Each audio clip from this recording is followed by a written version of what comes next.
What we do here is go back. You're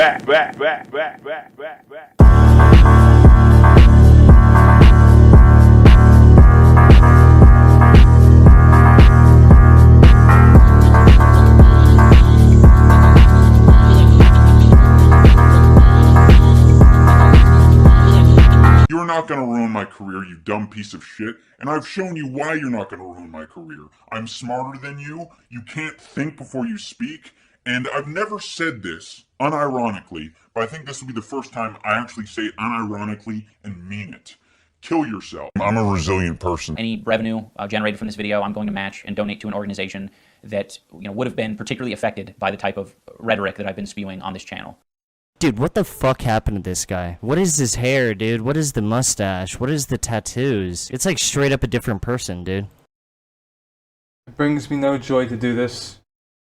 And for these past 3 or 4 months I've worked on this video, I've had a lot to say. Whether it be during the creation of this video, before the video saw production start on it, even after the video I'm going to have plenty to say. I don't like that I'm making this video because it looks like those days are behind us. Those were fun years. And regardless of what iDubbbz would want to say about his past, what is true, at least to most people, is that iDubbbz embodied the spirit of freedom during those golden years of YouTube. He was the voice of the people. He recognized things that some people don't really think too much about, and put these things, these criticisms, visual displays up for people to see. And the more he saw people come to his channel and subscribe, the more you would see those things he pointed out with these videos like Content Cop and Kickstarter crap. These were important videos, and some of them had their weaker moments, but a lot of them felt right. They felt like they were something that we shouldn't really have a problem with because of the content of the video, because of even perhaps goals of the people who made those videos, whether it be iDubbbz, Anissa, whoever. In this video, I'd like to show you everything, really. And I do mean everything, as best I can manage. This is, I think, the closest anyone could get to creating like a full-on overview. This video is a dissection of iDubbbz since releasing a video where he was very much in support of OnlyFans this and OnlyFans that. Even though I may disagree with some things that he's gotten at, what other people have gotten at, there's still a great deal of issue that can be spoken on about this. And I word it like I do because it's more than just iDubbbz is not making the same content he used to. It's not just that he's changed. It's that everything to do with him has changed. And I mean everything. Relationships, the way he just treats people and is generally perceived. He's done a lot of damage to himself. And because of the comprehensive nature of this video, there should be no doubt in anyone's mind what's wrong with Ian Joma. I understand this video is quite long, 8 hours or so. That's quite a lot to have to bother with. I am thinking on having this video available in 2 parts, but in a playlist which you'll have linked here in the description below. The things linked below in the description as well would be like the videos you'll find throughout, because the reason this video is so long is because this is a community-wide intervention. Okay, this isn't just a content cop. We're not going off, just the content of the videos that Ian puts out. We're going over also the content of his character. Looking over as well the contributing factors. And something you have to understand is this isn't just Anissa's fault. This is also Ian's fault. All of this. Regardless what I could bring up here, it's related to the Creator Clash events, Froggy Fresh, any number of people that I could bring up here. Any number of things to do with this that I think I could bring up here that I have. Now, I'm not going to be able to think of all the variables, but this is about as comprehensive as it gets. Now, I say this is a community-wide intervention because There are a lot of people who have had things to say over the past few years to do with iDubbbz and the various things he's gotten himself into. A lot of people cared about this content creator. You have to understand that this isn't just a channel. This channel was a household name. It wasn't a channel like mine with less than 1,000 subscribers. This is a channel that most people agreed with the main man, Ian, iDubbbz. This wasn't a small deal for this channel to see such ridiculous decline in so many of these different faculties to do with videos and content creation and community and all this other stuff. I've felt that so many people have had compelling arguments and things to say, things to put out there, that I would gather a great amount of that, have it one place, so that the case for all of this situation, is so clear cut that you have to be either a white knight or delusional to say, no, this isn't, you don't know what you're talking about. No. You should understand definitively what's going on, with some surprise factors that I can't account for because I'm not completely on the inside. These are people who are very public with how they are, and you can see right through them oftentimes. So this isn't just like, we're looking at someone and condemning them for any little thing that they may do or whatever. No, this has been a case situation with an individual that has been seeing more and more fractures become part of the big picture to do with iDubbbz, to do with things to do with iDubbbz. There's a lot that's wrong here, but it's okay. We're going to discuss it, and we're going to, at the end of it all, we're going to be giving suggestions too, if Ian would listen, or if someone in a similar situation would listen, tips for you to try to navigate yourself out of the situation. Again, I don't like that I'm making this video, but I had to say something because this is the kind of situation that if I'm going to say that I give a shit about people, this is something that I should try to look into and try to equalize. It's not something that I can do necessarily, but if I can influence the situation by giving such exposure to all the little things that make the situation what it is, then maybe something good could come of that. It's a small hope, and this is for an old friend of ours, iDubbbz. This is for your own good, buddy. You gotta understand that you can't just bullshit people, especially people like me, who have been studying folks for something like 20 years now. Okay? So we have a lot to go over. Again, in the description, you're gonna find, first of all, a good few timestamps. You're gonna find links to all the videos that have been sourced, so you can check out the full video, whatever it is, maybe subscribe to them. Here after a little while, we'll have a playlist where part 1 and 2 are going to be playable for you.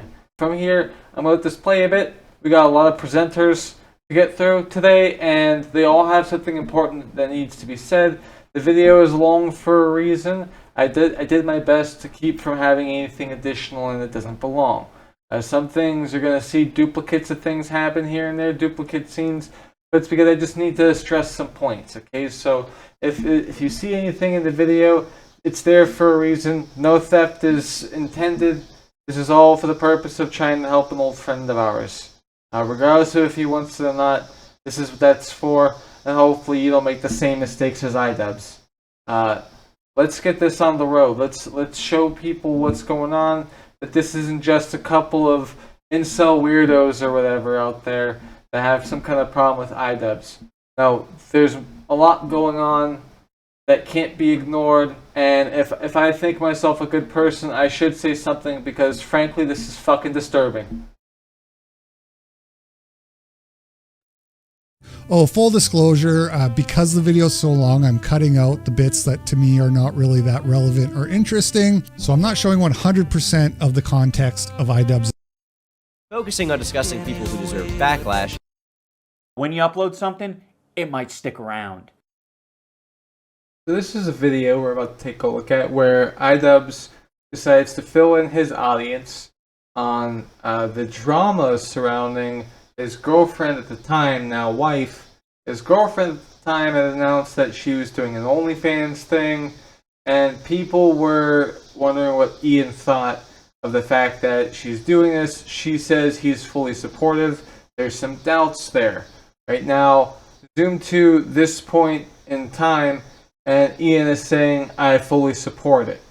So we're going to have multiple points where we're going to have to stop and say some shit, obviously. But this video is what set everything in motion and caused for there to be such a fallout between a lot of people that were fans of Ian's.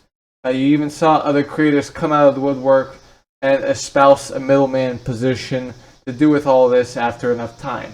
So let's take a look. I don't know how much you really want to take a look at this because it's really not good for Ian for this to happen, but it's on record. We know about it already. Take a look. Hello everyone, iDubbbz Complains. This is a very special episode where I get to tackle two topics that I've recently become very passionate about. That is a section of my audience who thinks they know me, and my opinion on sex work.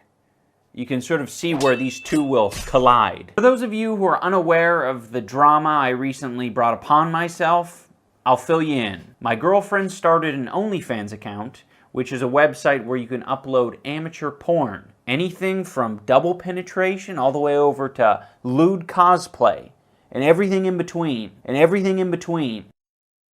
And I think all of it is cool. Yeah, I know. I didn't think it would be a controversial opinion either. Man down, ladies and gentlemen. We have a man down. We have a fallen brother. iDubbbz is basically dead. That's how it seems to me anyway. Think about it. What was the appeal of this guy? Cakes, cupcakes, gourmet meals. Is that right? What are you, fucking gay? Are you okay? Yeah, I'm good. Seriously. I'm good. Our friend, our waiter, iDubbbz is, I don't know where he is. He's a little confused right now. He's feeling a little sick, a little weak. Where's that cake? Oh, shit. Oh, jeez. Dude, are you okay? I have cancer. Anyways, thanks for decorating the cake. When I think about that, I land on two main things. The first is his Content Cop series, which was him very viciously going after other unsympathetic people, exposing their personality flaws, and then basically just insulting them, which is going to be really hard for him to do now that he's lost the high ground. No matter what iDubbbz does now, anybody can just call him a cuck and the conversation is over because we all know it's true. We all know he's a cuck. He's lost the high ground and has no place to speak from anymore. So that's a huge problem for him, first off. And secondly, I think the second aspect of iDubbbz's former appeal is that he was able to pull off something that many people attempt to do, but few actually succeed at, which is to be ironically uncool such that you become cool, if you catch my drift. I feel like that is also going to be impossible to do when everyone knows you're a cuck. And in fact, all of your past actions, whether it's wearing like a stupid beanie with a little helicopter thing on top or having a 70s porno mustache, everything now that you've done, it has to be analyzed through this new lens of you're a cuck. And we don't even know what is ironic or not anymore because you've done something so profoundly uncool, unironically, that maybe you just haven't been cool this whole time. And why do you keep saying you're cool with it instead of addressing a more pertinent question like, is this what you want? Is this what you want out of life? When you were a young man going through puberty and you started to get interested in girls and you had a crush on someone in your school, did you think, oh, I can't wait to grow up and marry her and support her in her career as an online prostitute? You know, these are questions that don't even need to be asked because the answers are self-evident. And that's why I think this is just kind of career destroying, brand destroying for you, because I don't know how you're ever going to talk to anybody ever knowing that those questions could come at you and you have no possible answer because we all know the truth. But there's a massive difference between acknowledging that I can't control what some random pervert does in the privacy of his own home and endorsing and encouraging those activities. In debate circles, they would call this an appeal to futility, iDubbbz. No woman that I date shall ever lower her standards to the point of being half naked. I've seen some of the other people running defense on Twitter making the same argument that they've subscribed to the OnlyFans and that she doesn't actually show her nipples or whatever, which means she's not a prostitute. And like there's a kernel of truth in there. Like obviously there is degrees of hoeing, and somebody who does sexually suggestive photos without nudity is on a lower level than somebody who is, spreading their ass cheeks for the world to see. But there's this weird catch-22 trap that iDubbbz fell into, where if he acknowledges that not showing your nipples makes it less bad, which he did, he's tacitly acknowledging that it's bad at all, which is why these coon brains, these defensive coon brains usually won't do that if they're thinking straight, if they're not in the midst of a frantic cope post, because they have to pretend like there's nothing wrong with anything, because otherwise it would be obvious that what they're doing is wrong, if even to a lesser degree. And also pornography is a slippery slope. You know that people get bored and that they're constantly escalating, constantly looking for more graphic, more explicit, more hardcore content. So if Ian were to explicitly say like, look, I talked to her about it and I said, you can do this as long as you don't show nudity. And so I'm not a cuck because she's not showing any nudity. Not only would he appear weak for saying that, and I mean in his own mind. In his own mind, he's like, I can't act like this was a compromise for me because that'll make me look weak. In everybody else's mind, it's like you're a cuck and there's nothing you can do to salvage your reputation at this point. But in his mind, he's like, I can't do that. So I just have to say that I don't care if she's getting double penetrated. It's all good. That way I won't look weak. I wanted to talk more about all the shitty takes that people have, and this guy that we're going to watch has pretty much listed all of what the arguments are for people who don't morally agree with the situation. So on the cons, we have everyone can see what he sees for a few dollars. What exactly do you think I'm seeing? Do you think she's shooting fireworks out of her pussy? Oh my god. Did he just degrade his own girlfriend? That was like an insult. Did he just say my girlfriend's pussy isn't all that? That's essentially what was just said. He was just like, what do you think I'm seeing? It's not that great. Oh my, what's his next line? I have to know. Do you think she's screening The Matrix Reloaded down there? Bruh. It's not a mystery. It's a pussy, dude. And then there's no... He just said his girlfriend's pussy is just a pussy. He just said there's nothing special about his girlfriend. So why did no one mention this? You guys are clipping all the other stuff. What about this? Let's think about something for a moment. iDubbbz is willing to talk publicly about his girlfriend's pussy. He's willing to say that there's no special pussy, which would include Anissa. And people call iDubbbz a simp. So if you're willing to talk publicly about your girlfriend's pussy, like it's no big deal, whatever. Why would you act like that? Why would you even... Anyway, you're willing to talk about it publicly and say that there's no special pussy. So you are really insulting when you say that. You really are. And this would, unbeknownst to Brittany, this is certifying you to be a simp, also known as a sucker idolizing mediocre pussy. Okay, so I don't know if anyone caught it, but iDubbbz confirmed that he's a simp. Ian, can you live with that? Oh my god! Seriously, guys, I don't know who can do better. Which one of them can do better? No, I'm not saying I disagree with him, but that's her boyfriend. He's supposed to be hyping her up, and he's like, it's not that great. It's not that impressive. What? See, this is proof of pornography destroying the concept of intimacy. Intimacy is absolutely ruin any sort of romanticism, which I'm a huge romantic, which is also why I personally have never really been supportive of that stuff, although over time I've been less and less supportive of it. If he didn't have his girlfriend prostituting herself, he probably wouldn't be talking like this about his own girlfriend being like, yo, her pussy ain't fireworks, it ain't shooting stars. What? Oh my god. That's kind of rude. Like, if he had intimacy, he would be like, no, my girlfriend is all that. this is everything. This is the world. I love her. I love everything about her. She's amazing. That's kind of how he would be talking. But look, guys, this is supporting my argument to be against prostitution. Look what happens when you become a prostitute. Your boyfriend, even when they're a famous YouTuber, doesn't matter who they are, they will treat you like this. And then you become a prostitute. This is how other men will treat you too. Because they don't value you, because you've now made them lose the value in intimacy or being romantic. There's no love here. That is not how you talk about your significant other. Oh my God. Special pussy. It doesn't become mystery. It's a pussy, dude. And then there's no special pussy. It doesn't become... Yes, there's a special pussy. It's called your wife's pussy. And it's supposed to be special because you save your genitalia for each other. This pornography is ruining it. It's ruining everything. Become less valuable the more people see it.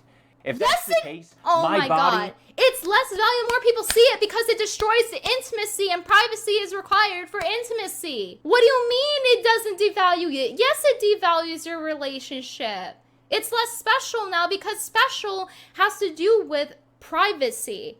If it's special, it wouldn't be out to everybody. That's why you find a quality person, they're quality, because there's lack thereof. There's not, if everyone was quality, there'd be no such thing as quality anymore. That's like if everything was good, there'd be no such thing as bad. It's yin and yang. So on the cons, we have everyone can see what he sees for a few dollars. What exactly do you think I'm seeing? Do you think she's shooting fireworks out of her pussy? Do you think she's screening The Matrix Reloaded down there? It's not a mystery, it's a pussy, dude. And then there's no special pussy. And then there's no special pussy. It doesn't become less valuable the more people see it. If that's the case, my body and my person is the most valueless thing on the planet. My person is the most valueless thing on the planet.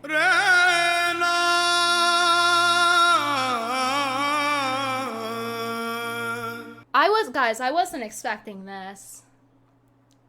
This is messed up.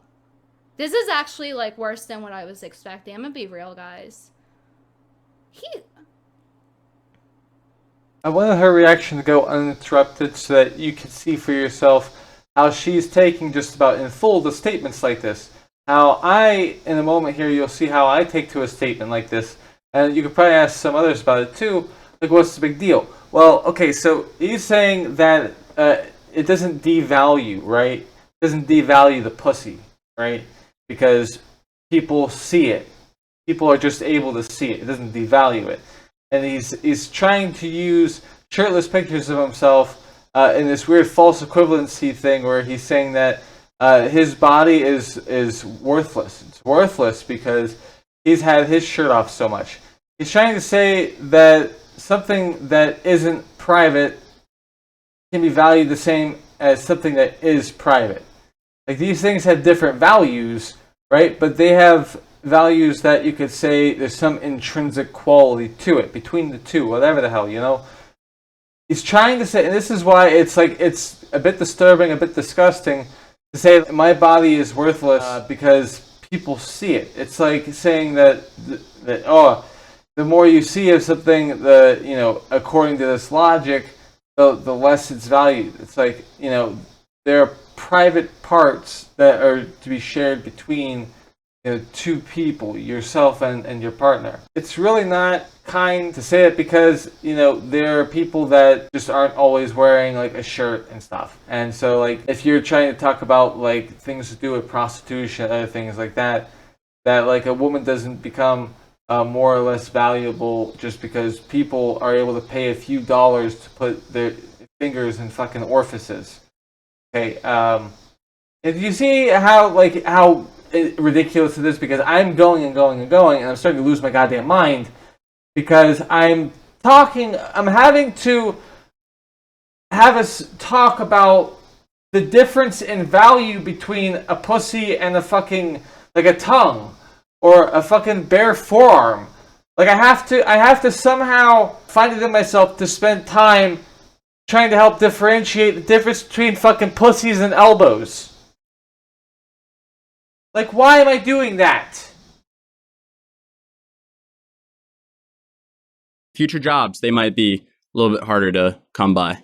I think this is one of the most important opinions to highlight because it really demonstrates a severe lack of real-world experience when you're saying that future jobs are going to be harder to come by because of an OnlyFans account. Like, if you think this affects your standing or your social credibility in getting jobs, you are so sadly mistaken.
About this video, there are a lot of real good gems in this video that I think a lot of people forget because this video is something you probably want to put out of your mind anyway.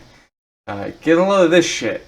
One of the shittiest things that I think you can do morally is judging someone about what they did previously and not hiring them even though they're qualified for the job. Yes, you should judge someone for what they did previously. What are resumes for? What are references? iDubbbz, you're like, I know I haven't had many jobs prior to streaming. I've had a couple of internships, but like, has iDubbbz ever had a job prior to YouTube? Like, even I know that. Even I've had to make a resume before. What? This is honestly when we start asking questions like, has Ian been replaced by a fucking skinwalker?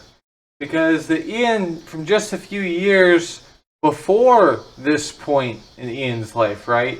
Where he's saying, oh, your past, that shouldn't matter. The old Ian, the old iDubbbz would have tore this dude a new asshole.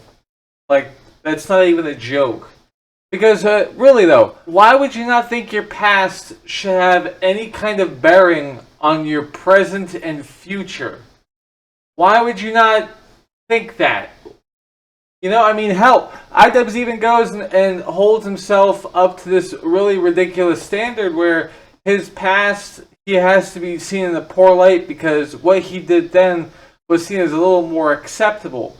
Like which is it, man? Like, should the past not matter? Like, do you just not want to feel any kind of guilt for the things you've done? I wouldn't want you to feel guilty. I think you've done nothing wrong. It doesn't make sense to think you've done anything wrong. People complaining about this kind of thing are distracting from the fact that entertainers are just like you, Ian, iDubbbz. You are just doing your fucking job. And you can't dictate, like, these ridiculous rules to comedy and entertainment. If no one's getting hurt, there's nothing wrong. But no, you're sitting here saying like standards shouldn't be a thing. We shouldn't see for ourselves, thinking about if it makes sense to have someone who's been to prison in the past, if we want that kind of thing here at the women's shelter. Okay? Like, you know, yes, your past should have bearing on your shit, and if you're trying to speak against that, then there is no reason for you to record an apology video later. Like, yeah, maybe you had a change of heart, and then say you're a better person for it, so like you're an example we should follow. Like, no, dude, like you are at the point where you decide to put all the iDubbbz shit that made you, you know, who you are, all the controversy, to put that behind you because that's not you anymore. Like, you can't say to people that you've now discovered how to act and everyone should follow suit and do what you're doing.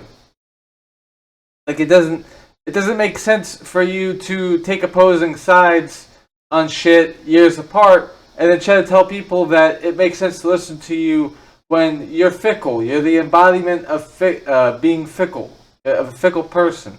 That's what you've become. In the past, you were consistent with how you would take to things. Now it's say one thing one year, do a different thing another year, and have those things conflict so heavily that it's a point of contention with all this shit. Like, I don't think you understand just how much of a mindfuck you are to yourself.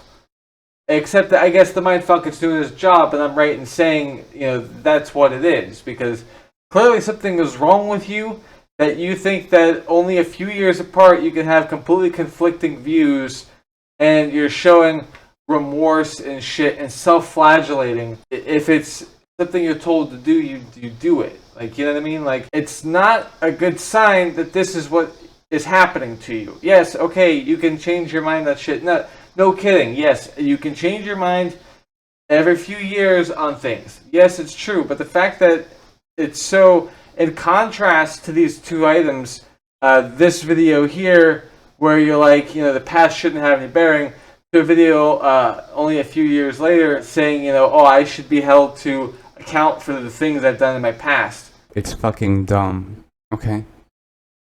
This is straight out of the playbook. Yes, you need to judge for their past. What if they've been to jail and they're supposed to be working around kids, but they qualify in every other aspect? They've been around kids a lot.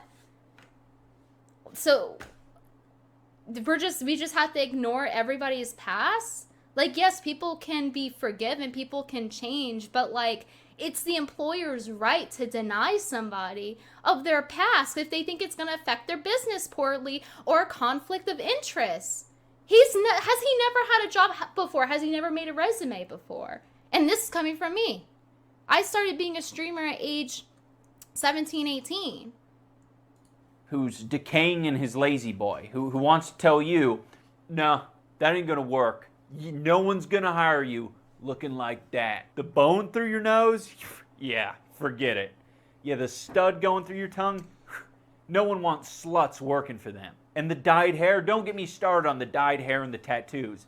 What the hell is Ian for SJWs now? Is he an SJW enthusiast now?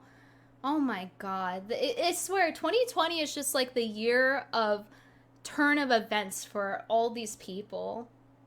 No one's gonna hire you looking like that. So basically, he just said that if you have like studs, if you have a bone through your nose, blah, blah, if you look weird, you're not going to get hired. Sometimes you might get denied employment for that because it may not represent their business very well to have somebody with pink hair and facial piercings all over their face or wherever else is visible, tattoos and stuff. It doesn't reflect well on their business or type of business. In my personal opinion, I think it's fair and logically makes sense if an employer discriminates against their employees in terms of how they look, in terms of like, oh, they have hot pink hair, they have piercings, blah, blah, blah. And yeah, so therefore, if it affects your business, it's going to affect your chances of getting employed. Like, if you think this affects your standing or your social credibility in getting jobs, you are so sadly mistaken. Does this guy live in the real world? Like, yeah, if you want to go get a job working at 7-Eleven, they're probably not going to care about your OnlyFans account. But any kind of job that has a modicum of respectability to it, where the brand gives one iota about their image, you're not going to come near it. People get fired for this shit all the time. Remember that, what was her name? Rachel Rapp or whatever, that girl who worked at Nintendo in Japan, and she was like a escort, and they found out and they fired her. Yeah, this stuff does matter, dude. I mean, holy fuck. This isn't the end of what I'm doing. This is just the start.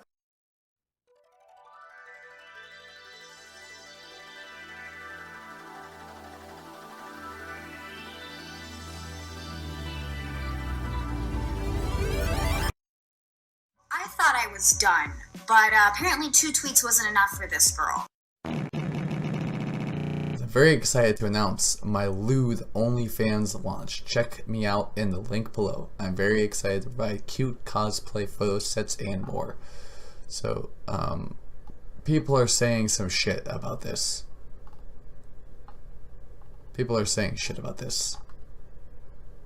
So I'm gonna play defense.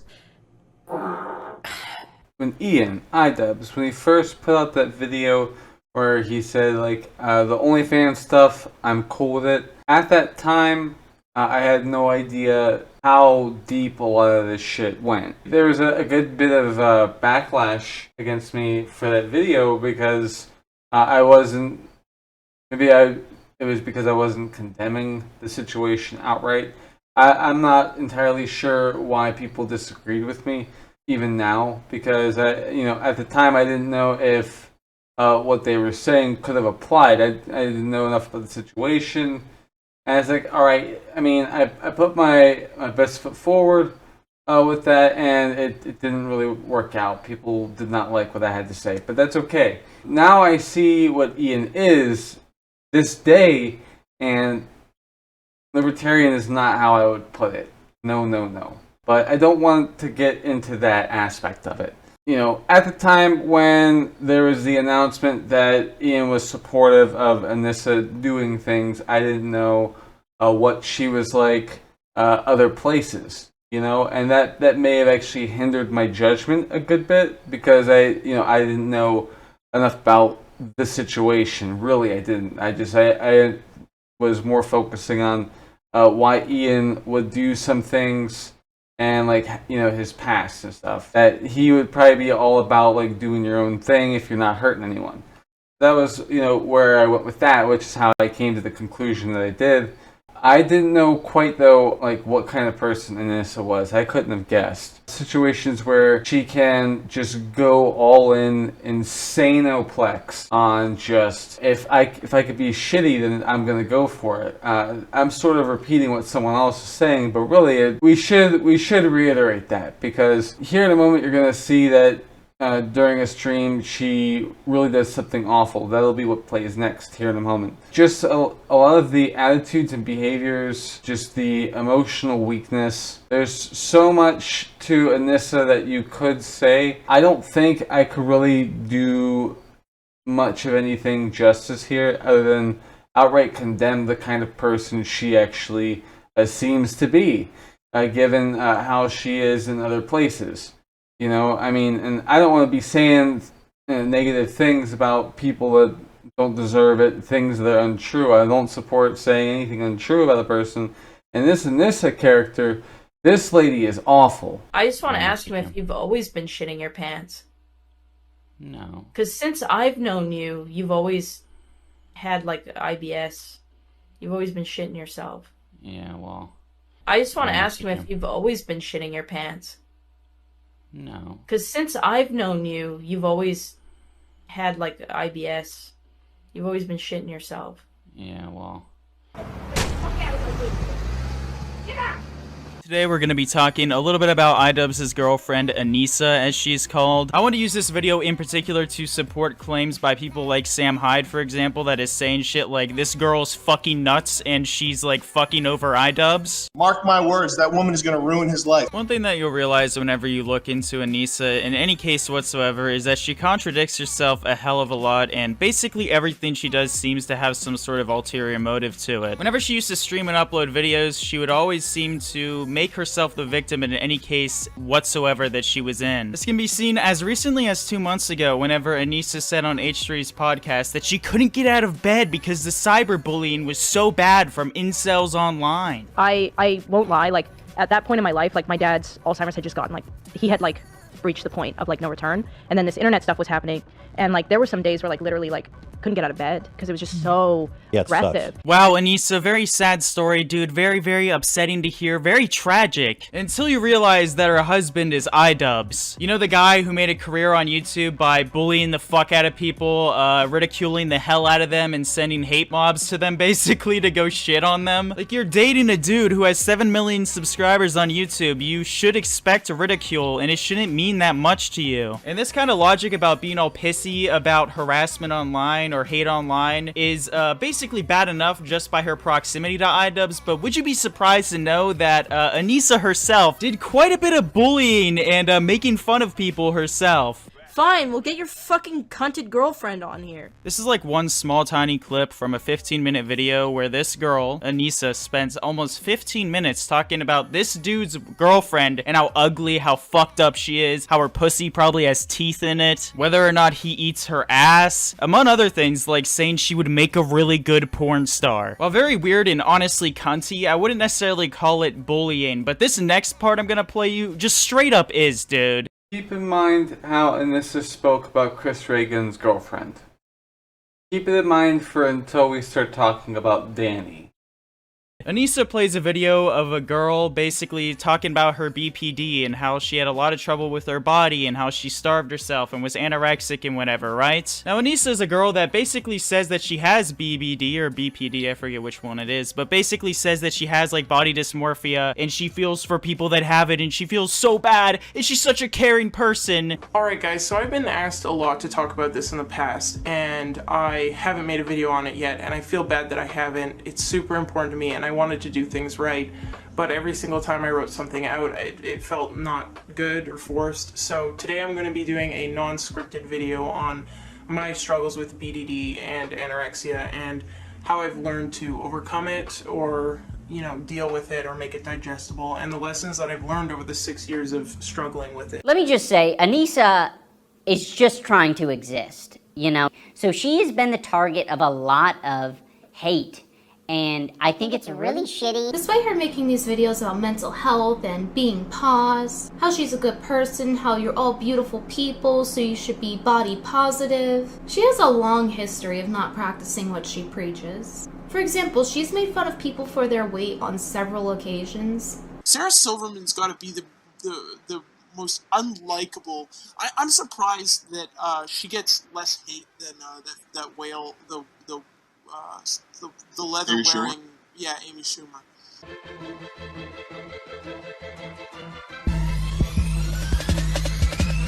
I'm surprised that car can hold up on that. The crash test rating on that car must be amazing. It's nice to know that the car can handle that kind of weight without denting. To our knowledge, it might have dented actually, who knows. I really believe that anybody can be beautiful at any weight. I mean, I guess this is good because she's getting her fitness in. Appreciating his fine automobile and his fine lady at the same time while she's getting some fitness. Can't hate on this. Can't really complain about this scene. Not really feeling those paused vibes there, but you know, maybe that's just the artist in her. Maybe that's the artist in me, I don't know. She also played Fuck, Marry, Kill with people that she had public issue with, where she encouraged her stream to make fun of them. Even one of her moderators made fun of one of the streamers on the screen's weight, and she laughed about it. She encouraged it. The real banger here is when she did the anti-insult. The same exact thing that iDubbbz criticized Leafy for. I'd like to address what I like to call the anti-insult. It's for people who want to make sort of crude remarks in their online videos but don't really want any backlash. I'm not going to be talking about the kid today after showing a picture of his fucked up snaggletooth to my millions of followers. It's very obvious that she's making fun of the woman here while implying that she isn't. Really sneaky and passive-aggressive of her. I guess she doesn't call herself the sneaky snake of YouTube for nothing. You know, but don't judge her because we all make mistakes. We're all human. As I stated before, she promotes being mentally healthy, you know, like her sage advice of going to the therapist. Seek help, get therapy, see a psychiatrist, get medication if you need it, talk to somebody. But look at what we have here. Here is iDubbbz's girlfriend promoting a tweet that is wishing death on a streamer. Mir Misu, the same girl that she laughed at for her weight before on the stream. There was also that time where she accused Venus Angelic of lying about her eating disorder. I puked about 10 to 15 times a day for about an entire month. So what the fuck? You'd be dead! You would be dead! If you puke 10 times a day for a month, you would be dead!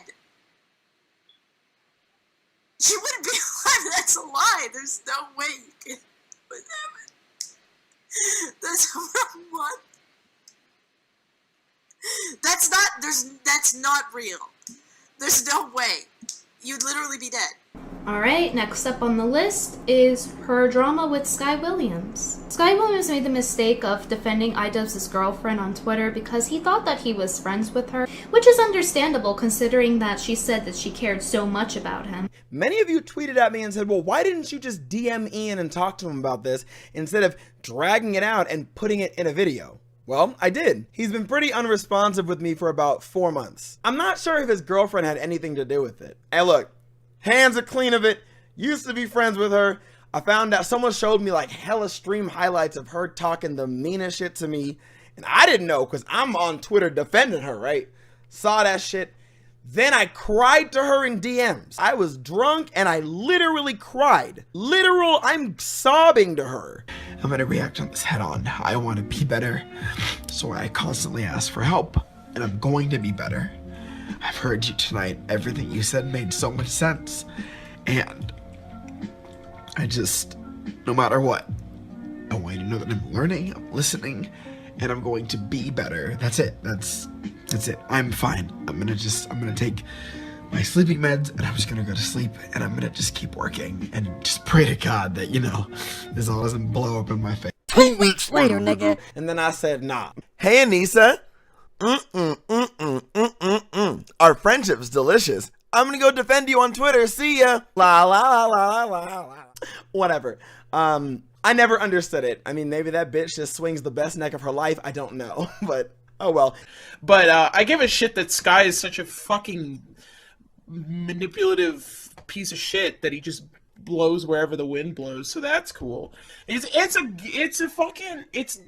really hypocrite. I hate hypocrites, man. I hate hypocrites. Tell me lies, tell me sweet little lies. And that really hurt not only Sky's feelings, but also his mental health, and it led to him taking his really long hiatus, which he only recently came out of. I know this because I talked to him privately about it, and it definitely did steer him into a depression. A really bad depression at that, and it's not that I'm trying to so much victimize him as I am trying to point out that it's ironic that she promotes mental health but then steers someone into a really bad depression. So I got curious and took a little trip to Sky Williams' YouTube channel. I think the video Brittany Venti is referencing is called My Statement. It's from 3 years ago. I could be wrong about that. But 2 years after that video was posted, another video came out, an update, a direction, and a goodbye. And then it wasn't that long after, where 2 videos within that time frame would release, followed by 3 videos released one after another every month.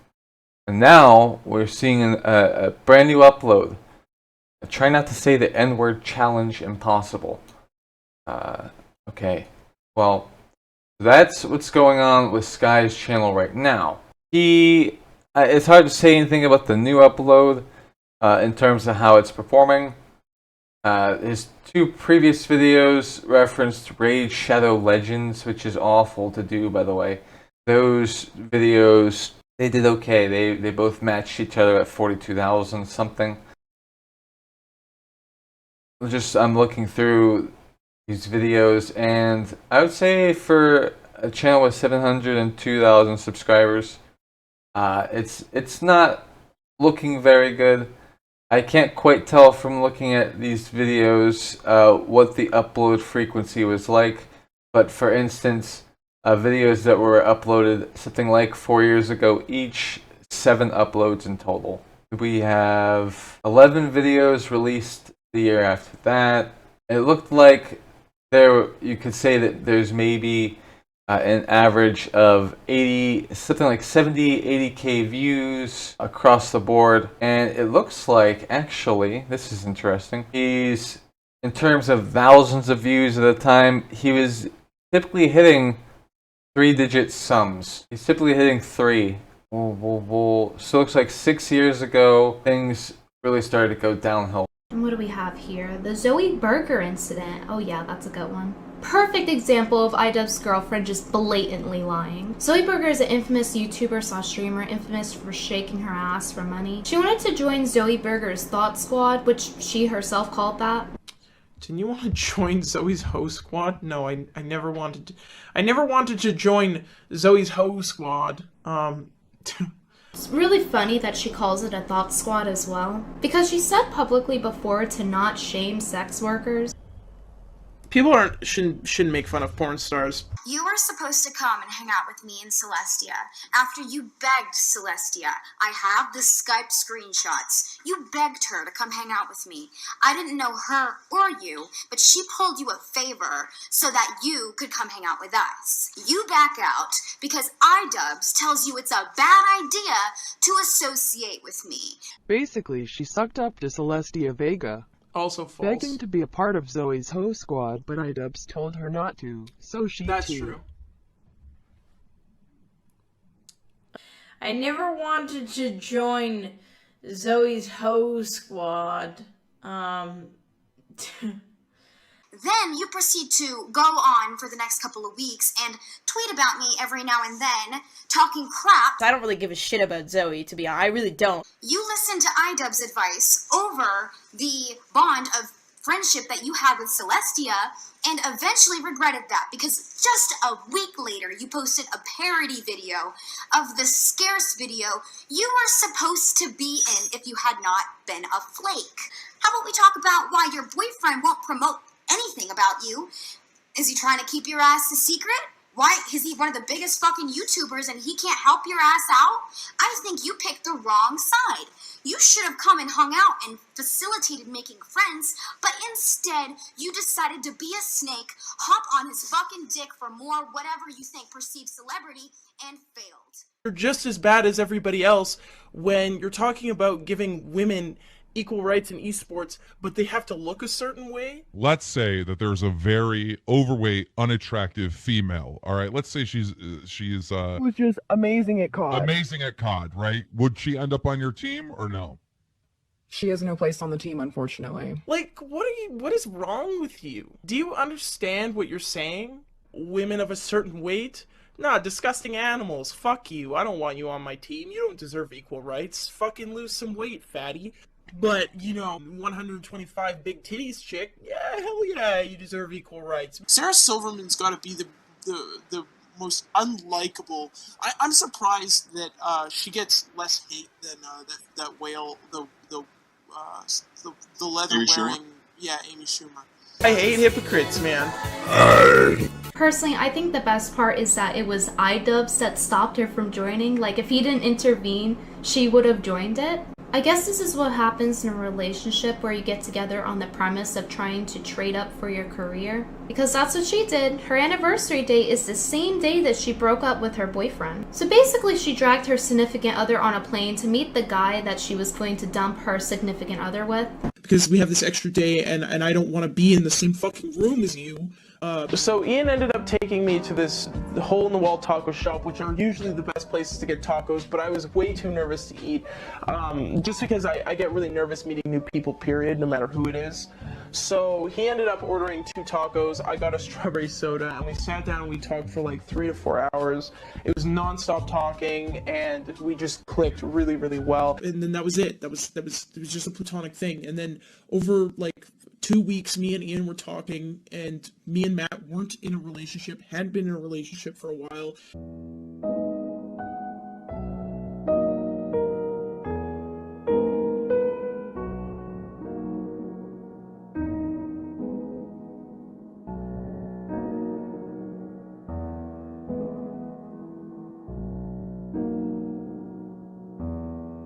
And me and Ian just hit it off, and then we started dating. That's what happened. Didn't Acadian say you cheated on him though? No. Matt never, I don't know where that came from. Matt never said anything like that, and it would be completely unwarranted. No. Her trading up is really believable considering that she said this while in a relationship. I love iDubbbz so much. iDubbbz is probably one of the very few males on this planet I would let him penetrate me and never call me again, and I'd be okay with it. I did not cheat on anybody. I met somebody whilst I was in an on and off relationship that was shit, but wasn't very public about the shittiness of it. But I never cheated on anybody. I'm going to pose a question to you that I want you to keep in your head. Okay? Ask yourself this question when you're shown that Anissa is doing something that's questionable at best. Do you think a bad person could have a perception that others could understand and empathize with? We're not talking about Marvel characters here, okay? We're not talking about characters that have been written by people who need to tell a story. We're talking about real people and the real world. We're talking about real people that roll the dice when they make a decision that they probably should think a little harder on, okay? When you watch through this entire section on Anissa, and you see other parts in the video that go over Anissa's character at whatever length, do you think a bad person has a perception that the average person could get behind? Do you think that a bad person who is doing things that may have some amount of mental illness attached or involved, do we think that they are really able to make proper decisions and say that something is bad for sure or something is good for sure? Because when you see all these decisions that Anissa has made, when you see how they pile up, you have to ask yourself that question. Because when you get into talking about cheating with any number of different adults, people are going to have, many of those people are going to have a different idea of cheating or what's acceptable or what should be acceptable, at least to them. Anissa, being the kind of person you're going to see that she is, you're going to have to wonder if her understanding of cheating makes sense. You're going to question that, because she may not be telling all of the story to do with what she is like with others. She may not tell it to every single person that happens by her, while she's talking about the subject, right?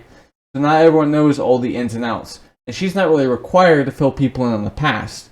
However, any old person that stumbles by, lumbers by, if they're hearing Anissa talk about how she says she hasn't cheated on other people, but the way the situation looks, she doesn't really have a good understanding of what cheating is to a lot of people. Not that she has to, but also there's the matter of you're playing with people's hearts.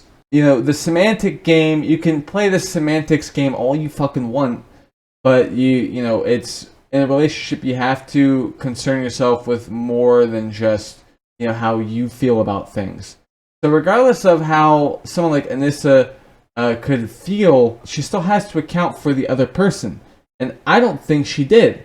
And even when talking about the other person, I don't think she really talks about that situation and that person quite how things are. I think she does a real disservice to the situation. So, I mean, would I say that it's considered cheating?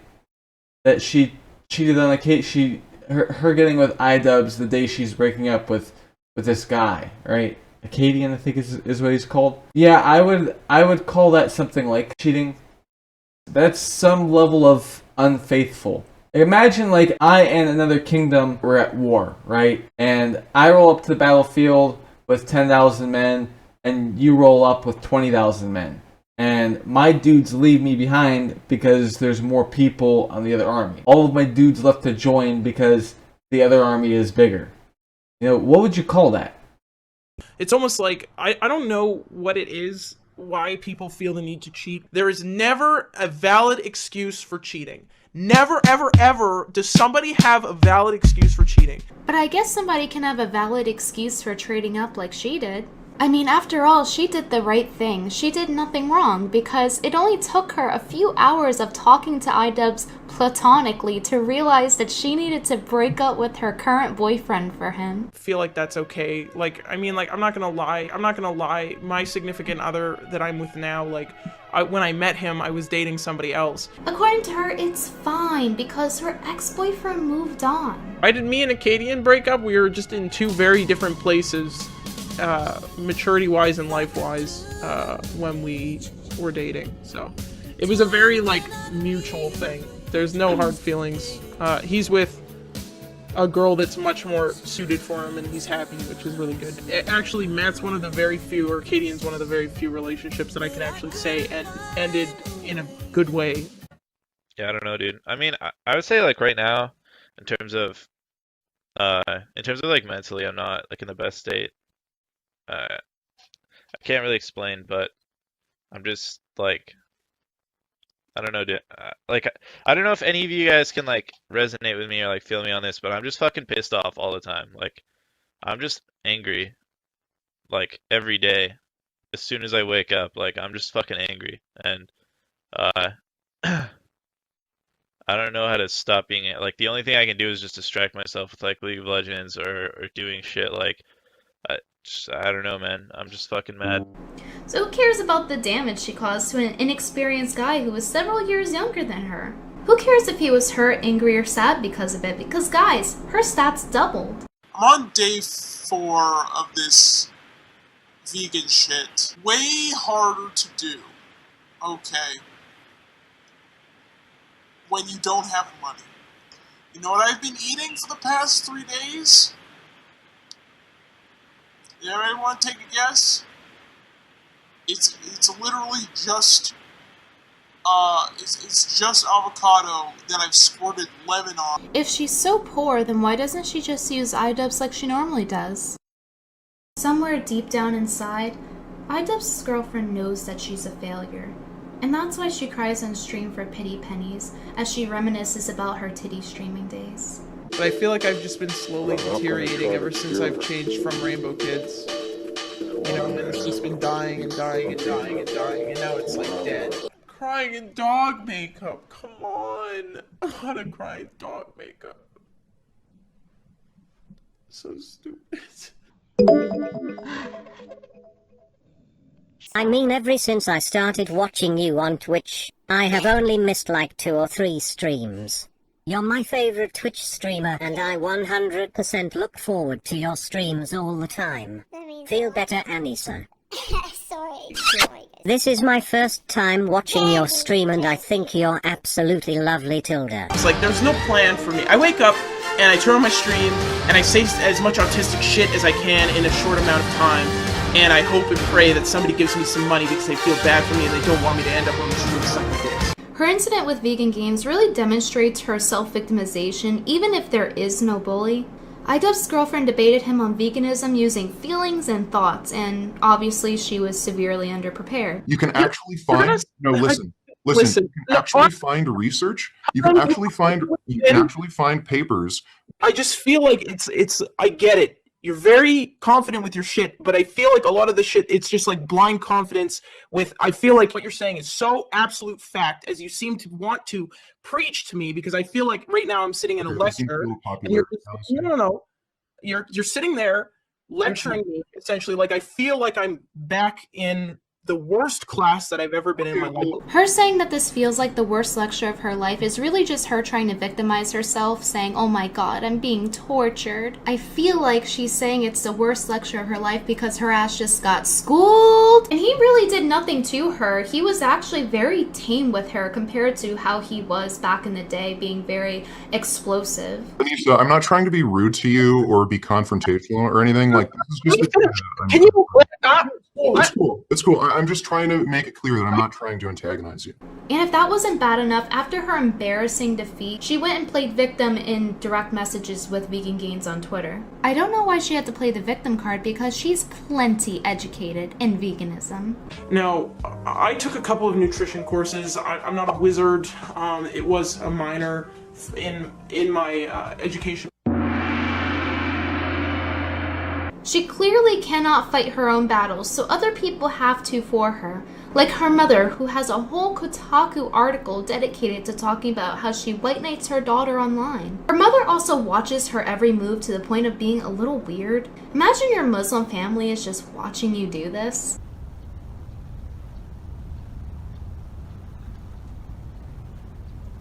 I know it'd be weird for me if my mother were watching. She's totally fucking acting. Like, she just Brittany, acting. I love my Brittany! Brittany, what you do is not yell. It's just really embarrassing to have your mom around to fight your battles and comment on all your interactions with your friends. I guess her mom didn't really get the memo that every social media isn't Facebook, where you comment on someone's new profile picture saying, "Hey, call me. The family misses you, sweetie. XOXO." But I suppose she does need to be white knighted by somebody, or else, well, you saw what happened in the vegan gains debate. Use your fucking head if you know how. If Anissa was really concerned with her body dysmorphia and how her mental health and hypochondria affects her husband, then she wouldn't be constantly flaunting herself online. That's one of the worst things you can do for your mental health if you genuinely have body dysmorphia. But instead, she imposes her distorted beauty standards onto Ian, and in a very disrespectful way. Here she's using 3 key words to describe Ian's fashion. So for Ian, for example, like, I would say trashy or trailer park would be one. Untucked or like a bit unorganized, and like simple. Right. White. Well, that goes with trailer trash. Okay. But there's 3 descriptors that he kind of always likes to follow. He likes, it's a bit unkempt looking, but it's simple. He keeps it pretty simple. He'll have like one statement piece, maybe like that shirt. And it always has the theme of like trailer park or kind of just like, you know, that's Do you his vibe. identify with the trailer parks, Ian? Yeah.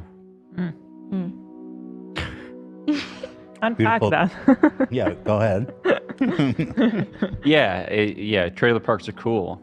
They're that's affordable housing. Here are 7 signs you may be suffering from self-loathing and just don't know it. 1.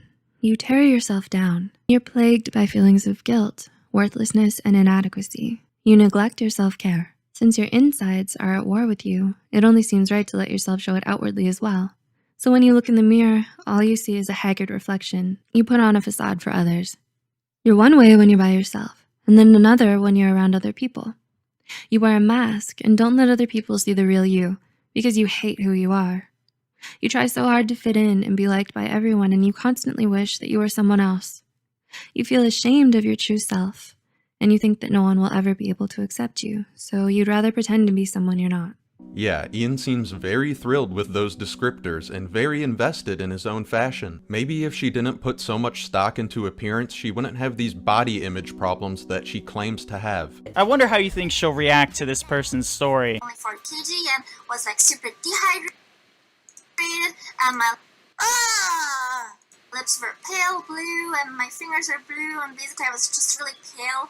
I mean, I'm not like normally pale, but I was just like really like the death pale. Every time she's put in a situation to be shitty, she absolutely takes it 100%. Just to make sure you know that Anissa was a full-grown adult making this kind of content, you know, doing really childish things like laughing at somebody with anorexia just at their pictures. Like, there's no comedy there. You're just being a fucking dog shit person. There's nothing more to that. And this entire time, whenever she was making shit like this on stream, she was uploading videos to her YouTube channel about healthy relationships or being a good person. Like, she would know the fucking first thing about either of those things. She's just a massive piece of shit. My relationship is so healthy when it comes to like decision making. Literally every choice we've ever made has been like something that we're 100% like on, and we make the decision together. We've never done anything that it hasn't been like 100% agreed upon. Now that all this stupid event's done with, I can focus on my true passions,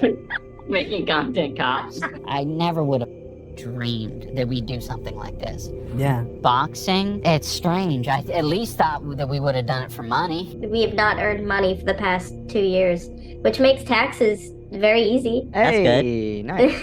It to me every time I think about it, I'm like, I don't box. What the hell is this? We make the decision together. I'm not gonna lie, Ethan, I go to your subreddit all the time for like a break from the insanity. It's like the only sane place on the internet, I swear to God. I think there's a fear of intelligence. I get it. We have different opinions. It's not gonna change. Clearly, I'm too stupid to understand what you're saying. Like they really value their intelligence, so they can't be wrong. Yes, yeah. You're sitting there Lecturing me. essentially like I feel like I'm back in the worst class that I've ever been in my life. We recently had a boundary walked over. It feels very similar to being cheated on, to be honest. You guys do need to be making money, though. You understand that, right? I at least thought that we would have done it for money. I think, like, honestly, like, young male audiences are the worst audiences on the planet, by far. I don't know. I've been doing a lot of growing over the, you know, these, I don't know, my career on YouTube. So it's been, I don't know, it's been... Some men definitely, like, I mean, Ian is definitely one of those men where, like, you can tell he just, like, literally does not give a shit at all. I try to get him to give a shit. So for Ian, for example, like, I would say trashy or trailer park would be one. Like, untucked or, like, a bit unorganized and, like, simple. A real relationship is a wrestling match. It's a grappling phenomena that you both emerge transformed from. And that's what people want. They don't want a pushover. Not unless there's something wrong with them. You know, a narcissistic person who never wants to be challenged will want a partner who does nothing but deliver exactly what they're told to deliver, but they will mistreat them beyond belief. My biggest, I mean, there's like some days where I ask Ian, like, have I ruined your life? Like, I feel like because you get so many messages where, like, you have to think about it. Before we continue, I just have a question for Ian. If you can go and look at things that Froggy Fresh is saying and attribute that to, you know, being a fan of Sam Hyde's, or you can attribute being a fan of Sam Hyde's to saying fucked up things about women or whatever, right? Surely we can do the same thing with you and Anissa, right? So you've seen things and you will see things here in a moment, things you may have already known about Anissa, her treatment of people and everything else. Those things, like, you have to pose the question then, like, clearly Anissa, especially since she's now your wife, she has a great amount of influence. How is it that you, Ian, can be in denial that Anissa is a certain way? We've been observing how Anissa is in some cases, right?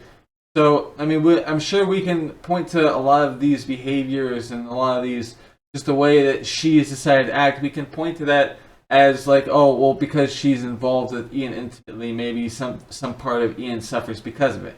Like, you're saying that Sam Hyde can influence, never mind the fact that it's comedy, he's a comedian, never mind the fact that he's telling jokes, right? Sam Hyde, it's all serious to Ian, okay? Sam Hyde influenced Froggy Fresh to be such a way. You know, you could look at the Anissa thing and, you know, Anissa with Ian and go, you know, there's a lot of similarities there, but there are some obvious differences. There's some clear, obvious differences.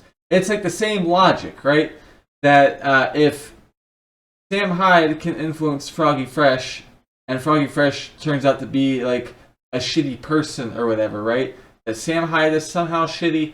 So then you have to, if that's what you think, then you have to also agree that Anissa has influenced Ian in some capacity. Because Ian is turning out to be perceived as a shitty person, when you look at things going on and how he's been lately and stuff, it's like, then it's the same thing. It leads right back to her. I don't like the argument, but I mean, if you're going to honor it, I'm going to point out that it works against you as well.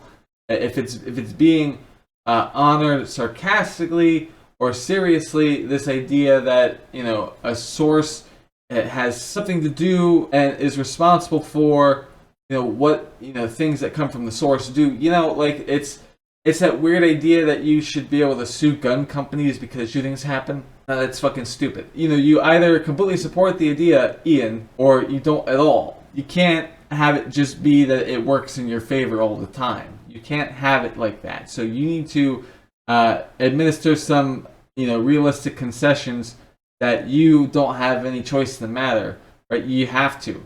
Or people can't look at you with any amount of respect at that point. They just can't. Like, who do you think you are that you should see respect come to you anyway at that point?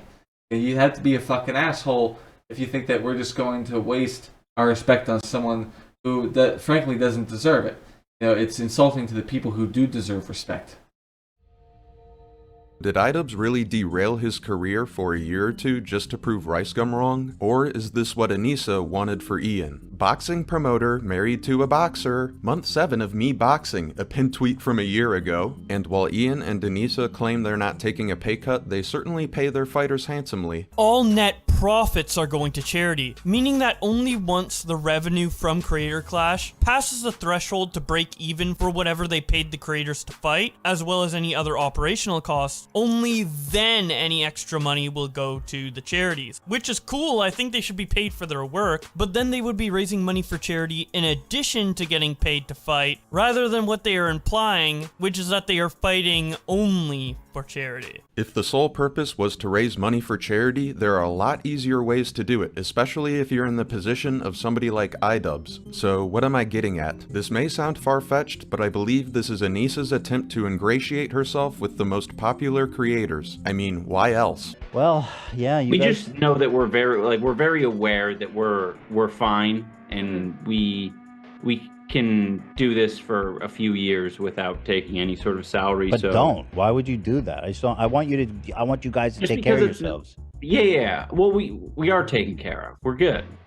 We're smart. We're adults. Yeah, but why are you going to dig into your whatever? Okay. This raises the question, how and why is Ian okay with this? Why would he abandon his passion of making videos to do something he doesn't really seem to care about? Why does he show such a lack of pushback and spine? Well, to answer these questions, we're gonna have to psychoanalyze Ian and Anissa's marriage.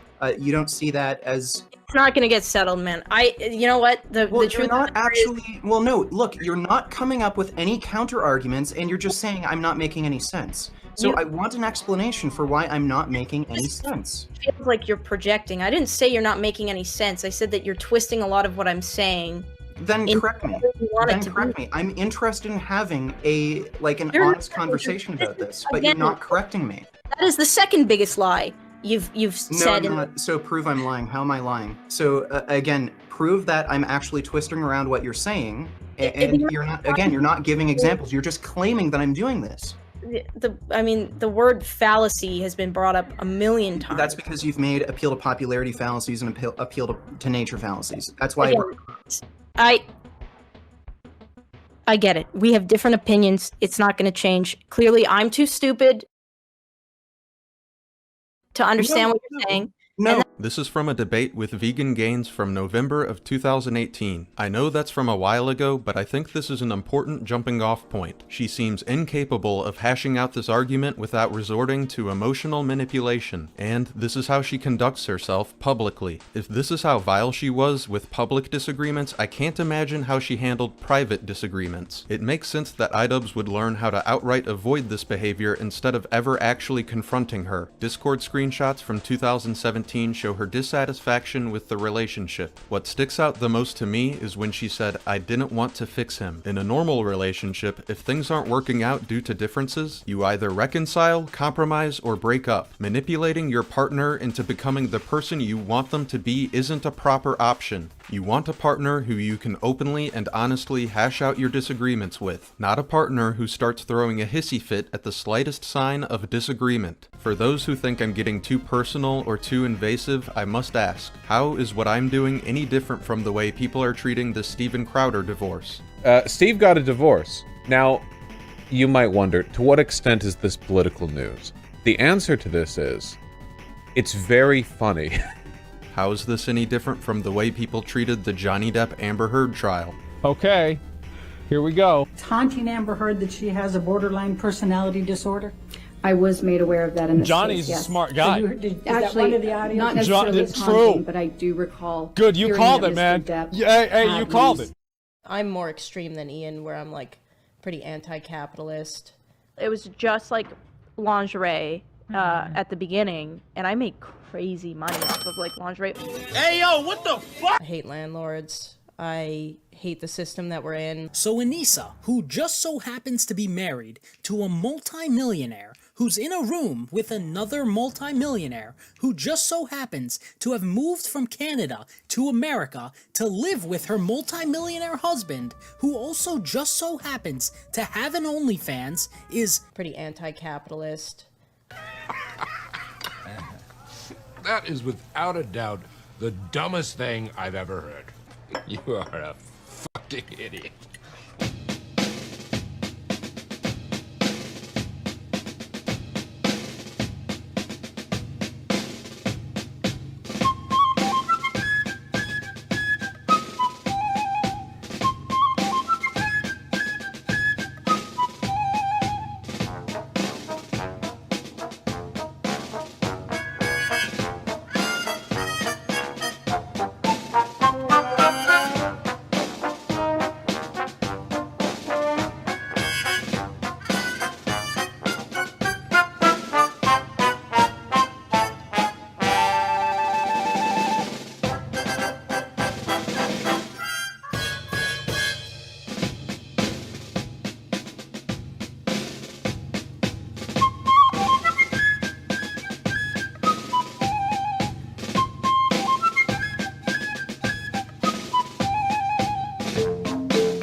Could it be this, chat?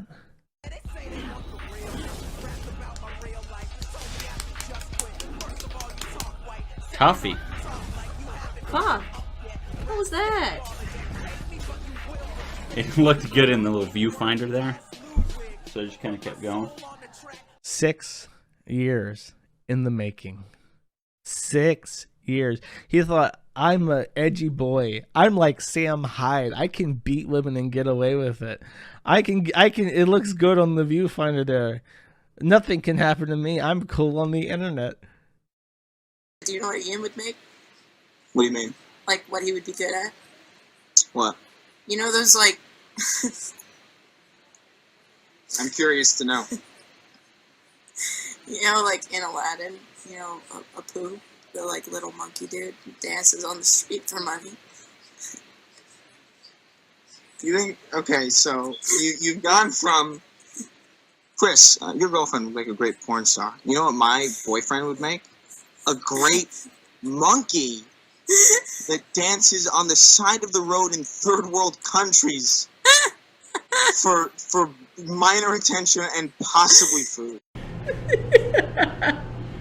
This causes me pain. It's like...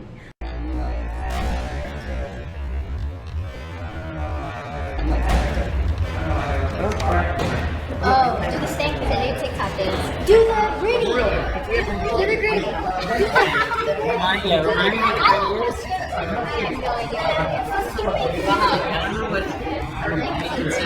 there anyone here that's hip? Well, let me show you something I've been working on. Oh, yes. I can't do it. The ground's too slippy.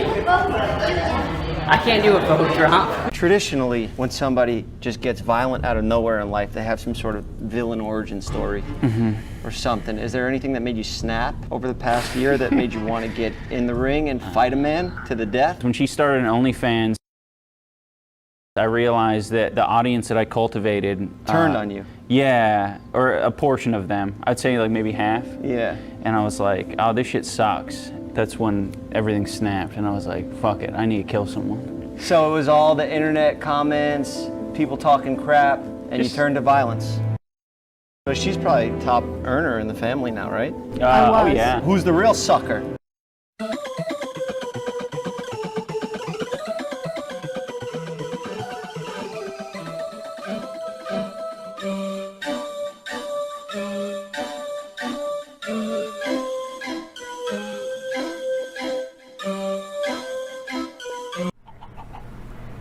Is that her last name? He's taken her last name. Brother. They married in June with iDubbbz's last name changed from Washburn to Joma. Like coughing in the morning, and I filmed it because I thought we were going to do a documentary, so I like filmed him coughing in the shower. All night he was coughing. I was like, oh my god, this is going to be so bad. He also had fractured shins. But like, you can fight on fractured shins, but you couldn't be as bouncy. But we found that out. People are going to be saying excuses, Yeah, I know, I know. for the fight from a year ago. Yeah, from a year ago. Let me just add, he still would have lost to Dr. Mike even if he could breathe and didn't have fractured shins. You get what you pay for. Chris, come on in. Hello, everybody. Hey. For those who don't know, Airsoft Fatty, the person we're about to take a look at here, I gave him his own chapter for a reason. He was someone who iDubbbz had worked with in the past on a video called Full Force. It was something of a documentary, I suppose you could call it that. But if you watch the video, it seems like there's no motive, there's no bad spirit to it, you know, at least coming from iDubbbz. And that seems to be the case still. However, I do wonder, because that video did quite well, I do wonder if iDubbbz even cares to talk to Airsoft Fatty beyond the point of having made the video. Because here, after a little while, you're going to see there's a focus that iDubbbz has when asking Sam Hyde questions. I don't think people are really looking at this, if you were trying to go about it in a comprehensive way that I am. I don't think people are looking at this as thoroughly as maybe they should. What do you love about Chris? No, he's mine. Yeah. I don't know. He's a sweetheart. He really is. He's got his moments. I'm not gonna say he's perfect because he is not, far from it. All this and to the solo verse. So for those of you who don't know, my mother passed away. She lost her fight with cancer. It hurts and it's gonna take time. And just know, even though I'm posting content and trying to keep a smile, I've had many nights and mornings where I've just woken up bawling. I'm sorry, I can't focus right now, guys. Just, I need a minute. And there I am. So it's a goddamn week I had to step out and try again. Here I am. I still do what I do. I still make content for everyone that takes the views. I don't feel like I have a right to feel the way I do, and I know it's just a human emotion to feel all this fucking crap and know that it all comes out in the ocean. I don't know. I don't feel like I have a right to cry, but you know what? Fuck it. That's all I fucking feel like, you know? I'm human. I only got so far that I can go, and lately I've been feeling wild limits, and that's true, though. A few months after the passing of his mother, his content started to change. We're doing this. Your boy's gonna get swole instead of fat. Bless you. We're gonna go ahead and full force this. We got 2 more sets of 10 to do. You boy ain't gonna play around. You can't. Especially with those words. He was starting to build a community and people were rooting for him. Overall, the videos had better looking thumbnails, they became better edited, and were overall well received. He also got on the YouTube grind and released merch that he could support himself with. This seemed great in the moment, but this would be the start of the downfall of this channel. Content would continue to be produced and released on the channel until February 2020, where this happened on his live stream. I got stuff to take care of this morning, and peace out. I hope you guys have a good day, at least, you know, or, okay, never mind, just keep it here. I'm just gonna finish off this oatmeal then, like, it's cold oatmeal now, but like, it was warm. You know, it was warm, now it's cold. It was quite obvious that he was being coerced to stream when he didn't want to by his manager, so chat started to call out this behavior. This is how the manager responded. He's got no to take care of, lol. All I did was ask him to stay live since he's just chilling. He's got 430 viewers. Chat is beyond toxic. It was found out that this manager that had never appeared on camera was someone named Josh, who had originally worked at a dispensary and supplied Chris with his weed. And then I saw him again at a dispensary, and I was like, hey dude, you wanna like start talking again, man? Like, start chatting, and he offered to help. And I was like, fuck it, why not? And I'm kinda happy I did, because he helped get me out of that hole. So they had partnered up and had been working together ever since somewhere in around November 2019. Keep in mind these 3 points. 1. Airsoft Fatty had just gone very viral in a documentary that iDubbbz had created. 2. His mother had just passed away. And 3. It was known and shown in the documentary that Airsoft Fatty had a mental disability. And me, Aaron, and him are autistic. At this point in time, because of this incident, it started to be known that Josh had access to all of Airsoft Fatty's social media in order to manage and help with posting. People were suspicious of how he had reacted and what his relationship with Chris was, and started to connect the dots. As people were viewing Josh in a negative light for forcing Fatty to keep streaming, he decided to host an intervention stream discussing hard work and ethics in order to paint Fatty as lazy and to get him to work for longer. This might have sounded like a good idea to them on paper, however, the stream itself started to reveal even more cracks. The reason why I blew up on Chris the other day is something really simple, but it's the grand scheme of things, is how much you lie and how big of a compulsive liar you are. It became a stream of all of Josh's friends that he had gathered, basically ganging up on Fatty and literally demonstrating that they were emotionally manipulating him. The tone of voices, the body language, the way they were harshly cutting him off where he couldn't defend himself, everything about the stream had felt wrong. Or you get upset, well, just like why do I shoot it down and why do I get upset? If you don't tell go to him for help, he offered it. Well, you said you accepted it. That's so fucked up. That's so fucked up. He offered it. How do you treat everybody? You treat everyone like shit. Chris, shut up. Listen. You treat people like shit, dude. Listen. Okay. This led to some more attention and started to get covered by other channels on YouTube. I understand completely that Airsoft Fatty isn't iDubbbz's responsibility. Like, I understand that completely. You know, I would like to think that there would be some kind of appreciation to Airsoft Fatty enough that iDubbbz would maybe say something at some point. Again, I haven't seen anything, but it does strike me as odd because the situation is is as bad as it is, and it attracted all these losers to Airsoft Fatty, then I have to wonder if Ian even knows what's going on, if he's even paying attention. I understand, like, you know, because I get it myself personally. Content creators, we got things that we're trying to do, so we can only focus on so much. But the fact that iDubbbz didn't say anything about a situation, someone he recently worked with, their situation, I would say, arguably devolved into something worse than it was. And Ian's just silent. I'd like to think that because Airsoft Fatty and iDubbbz did so much for each other with that video, that they would see each other as friends in some way, enough that, you know, because Airsoft Fatty is doing so poor since, you know, the documentary or whatever, iDubbbz would say something. I'm at a loss. I really am. I don't know what to think.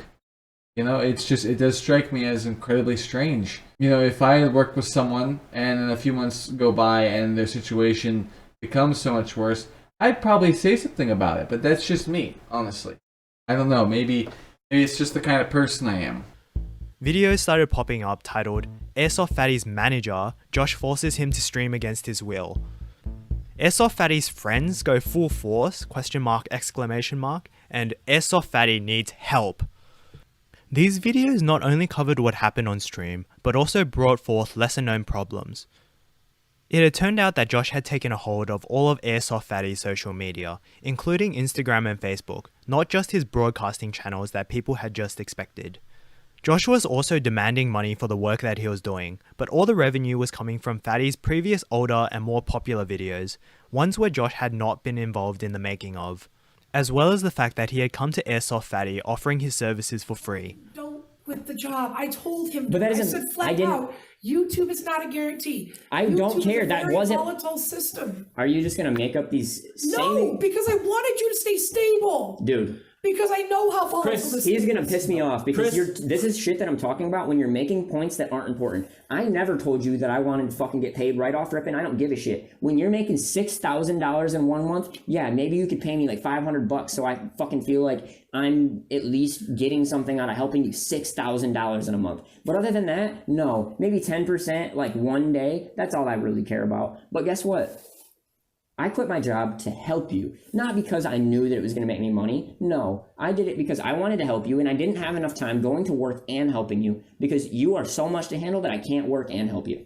Something else I want to touch on. Josh has helped me out with a lot of stuff in the background.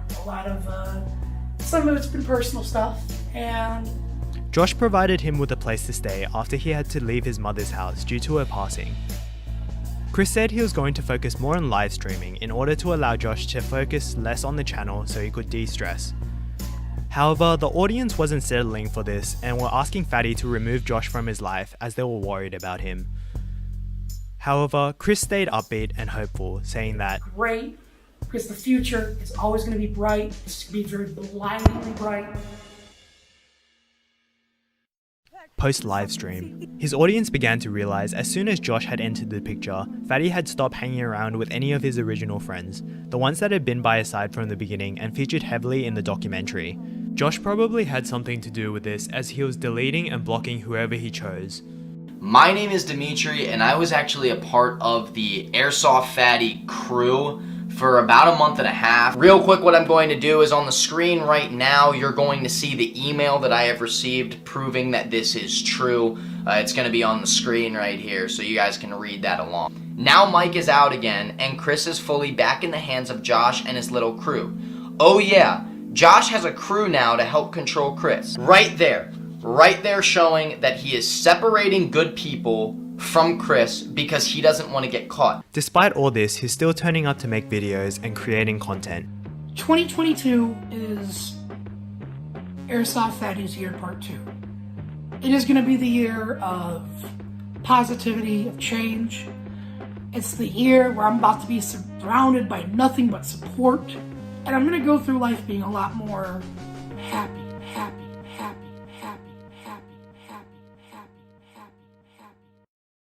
I messaged iDubbbz the other day. I said, hey, can you just share my stream around? I didn't ask him for money or anything. I said, hey, share my stream around. Looked at the message and never fucking replied. It appears that Fatty has recently come upon some challenges in his life. Every penny as I've had has gone towards bills and been doing my best to better these streams.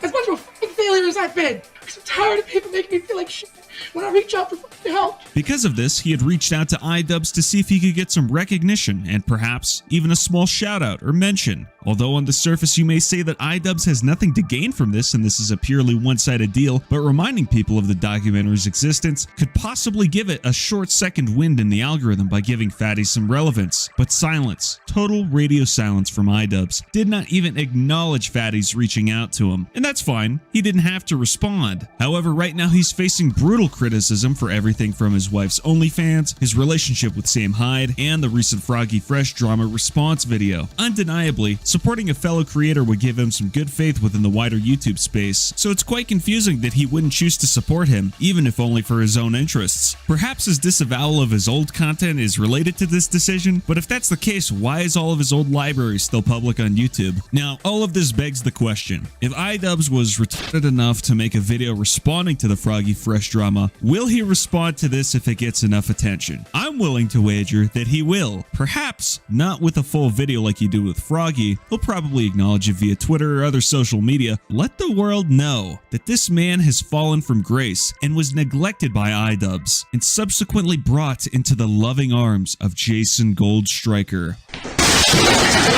Sorry guys, sorry. No, did not know it was me. Every penny as I've had has gone towards bills and been doing my best to better these streams. As much of a fucking failure as I've been. Fuck! But this needs to be fucking said. This needs to be fucking said. Because I'm tired of people making me feel like shit when I reach out for fucking help. I'm tired of people making me feel like shit. I'm tired of it. I reached out to Ian for help that day, and Ian never fucking replied. You want to talk about some shit? I messaged iDubbbz the other day. I said, hey, can you just share my stream around? I didn't ask him for money or anything. I said, hey, share my stream around. Looked at the message and never fucking replied. Like, that doesn't fucking make me feel like shit, man. Do you remember our first interaction? No. You don't? No. I have very bad memory, though. Yeah. Was it bad? What do you think? Did I snub you or slight you or something? What did I do? Your memory's that bad? Yes. You don't remember? I do not remember. Okay. Do you remember... What was it? You remember making a pony game? Yes. There were some creators at the time who made videos about this fake pony project. Yeah? Yeah. Were you one of them? I was one of them. What did I do? Do you have any guesses? Did I say fuck you or something? No, you copyright claimed the video. Really? Yes. And then you sent me an email. I mean, I don't do most copyright claims. What was the email? The email was, I will release the copyright claim on your video if you can send me a video of yourself squatting 200 pounds below parallel. Why didn't you do that? You'd be so much stronger now if you'd done that. Yeah. Damn. Did I create an enemy with that? I mean, for a period. Damn, I didn't like you. I'm sorry. You were an asshole. I'm sorry, buddy. That's no good. Yeah. Why'd you do that to me? I don't know. I can't even remember what your video was. So maybe I was pissed off or something. I don't know.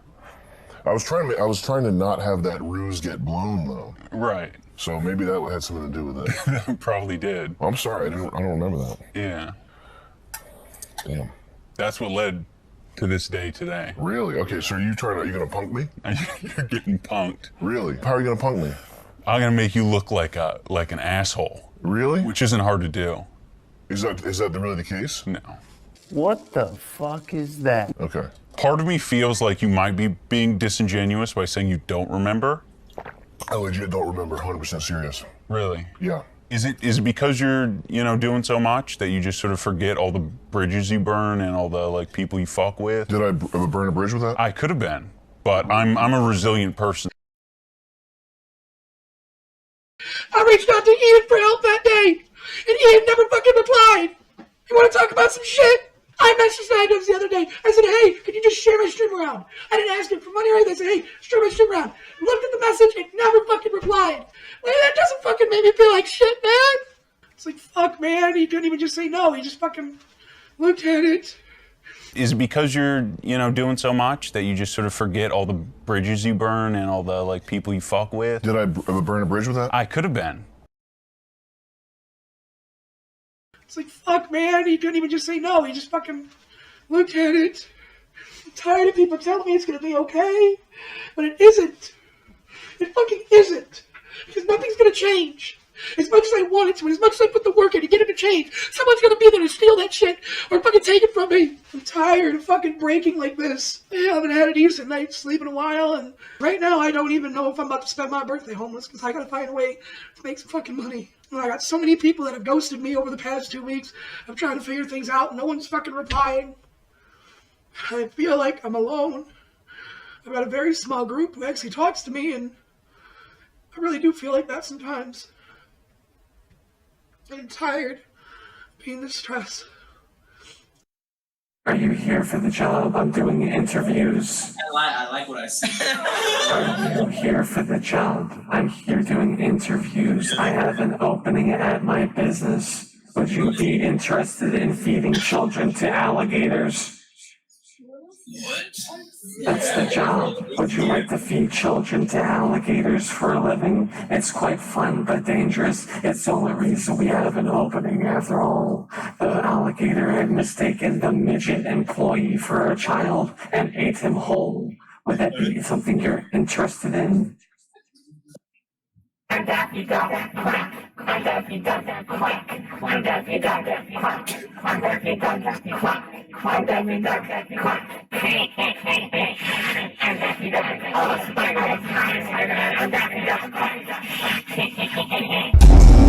been recording me? You better not be recording me right now. You better not be recording me right now, I swear to God. I wanted to start the section off by talking about Sam Hyde's show World Peace getting canceled. The reason I want to start with World Peace getting canceled as the thing that, this is Sam Hyde. We're talking about Sam Hyde here. The World Peace cancellation, it was more than a cancellation. It was a blacklisting from the industry. Several individuals, all the people, all the the musicians that worked on World Peace all disavowed Sam and basically talked poorly of him and or the show, or even as people associated with it, even potentially. iDubbbz does go over the series of events to do with World Peace getting canceled, but it's so much bigger than this, than that, should I say. And it's also, you say that you weren't trying to fucking produce like a hit piece, like that wasn't the intention, but the way you talk about World Peace and Sam Hyde, it doesn't look like you had innocent intentions to you or something, good intentions. It doesn't seem like that was the case. People may not catch on to the things that you're doing, but even just bringing up as a mention, oh yeah, Sam gave $5,000 to a guy who runs a website that hates people that aren't white, like that. There's more to the situation than iDubbbz tells you, right? And I am having a hard time thinking it's just incidental, that it wasn't an intentional thing to have it happen like this when you, for instance, iDubbbz, when you show an interview between two people in a way that one of the two people looks more like an asshole than the other one could, based on how things look. The framing is bad, and just it's this video of yours, iDubbbz, getting away with it. Like, we could tell there was some semblance of that old soul in there, but the way a lot of things were managed, put together, awful. And here in a little bit as well, to do with all this, we're going to talk about exactly the reason that I decided I would cover this. iDubbbz, you brought this on yourself, bud. If you can think it, if you can dream it, you can do it. Around 2008, Sam started regularly uploading comedy videos, predominantly featuring himself, alongside his friends Nick Rochefort and Charles Carroll, a comedy troupe called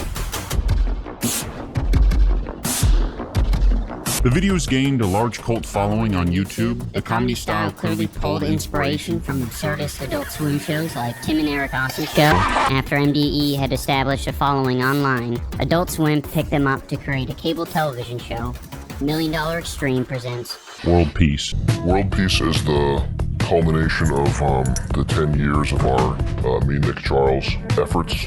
I'm probably not the one to give you the unbiased reason why it ended. It's not like there was a lack of quality or funniness to it. Even though I'm sure some people say, well, it's not really for me. Well, fuck you. World Peace was exactly the type of thing you'd expect to see on Adult Swim. And the show was pretty good. But good things, especially good things as divisive as MDE, aren't meant to last. And World Peace lasted about halfway through its first season before it started to get heavily criticized by the media. Former Adult Swim collaborators such as Brett Gelman and Tim Heidecker took public stances against the show, and after a heated interview with BuzzFeed writer Joe Bernstein, You write the mental equivalent of popcorn. How am I supposed to have any respect for you when you're being such a pussy right now? I just having trouble hearing you. media smearing became too much for Time Warner to handle, and World Peace was canceled. But because of the way Sam and even the show itself refused to allow the general public in on the overarching joke, a dogpile from these groups was to be expected. Can I not give a fuck about that at all? I mean, obviously you can. Okay, good. Thank you. Yeah. I think it might help for the viewers when you say something like that. If you're serious, you say 100% serious. 100% serious. How about this, Tom? I say, baby, Sammy, serious. Can I not give a fuck about that at all? I mean, obviously you can. Okay, good. Thank you. Yeah. You fucking retard, so now you know. So you don't have to guess. Because you're autistic. So you need a picture book guy to tell you when someone's in a mood. Here's an angry face. She was happy. Okay? Get your guidebooks out so you know when people are in different moods. Fucking retard. I think the areas I struggle with, and I think a lot of people who want to enjoy your content kind of struggle with, is they don't feel like they have permission to laugh at certain things because you haven't given them like enough context in the beginning to indicate like, oh, this is all just like a gag that I'm doing or something like that. Is it valid for me to just not care about that? Like, do I have to be like scrutinizing my words and be like, oh, maybe I could get more views if I really explained what I meant when I said cum dumpster? Like, can I not give a fuck about that at all? I mean, obviously you can. Okay, good. Thank you. Yeah. I'm not trying to be flippant or like dismissive of your question. It's just no, it's not something I think about. Okay. No, that's fair. I mean, I don't want you to drum up a thing if you legitimately haven't thought of it. Yeah. Is this something that you think you should think about? No. It's not. Did World Peace deserve to get canceled? Maybe. Media smearing became too much. Did World Peace deserve to get canceled? Maybe. Media smearing became too much, but was it inevitable? Media smearing became too much, but was it inevitable? Media smearing became too much. Media smearing. Do you remember the early 2000s? Do you remember back in the day, the Jerky Boys, or like The Man Show, or what else? Like the way SNL used to be? It used to be the case that there was that you could laugh at that was just funny.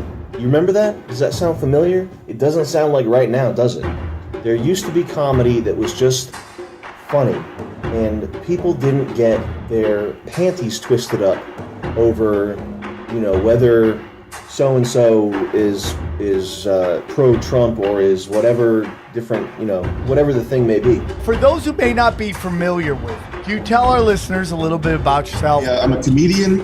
I had a TV show on Adult Swim that was extremely highly rated, and the executives at Adult Swim loved it, and I got banned from television for being a little too edgy and for not being so nice. Well, how many episodes did Mike Lazo ask for after he saw the first season? 100. 100. That's the free market. If you harass people's employers, that's not the free market. It's economic terrorism. I've looked at some of the backlash. They're saying the magic word on Sam, which is alt-right. Which means racist. Which means it's a catch-all. They don't even have to go through all the work of saying racist, bigoted. Right. So they said Sam's an alt-right show. And right after that, every music act that was on his show said, we disavow. What happened with your show? Why did it get kicked off? We had a sketch called Jews Rock. I'm listening. It was a music video, and the lyrics of the song was Jews Rock. This is around the time he got kicked off. So nice. they made the video called Jews Rock, which was initially going to be Jews Rule.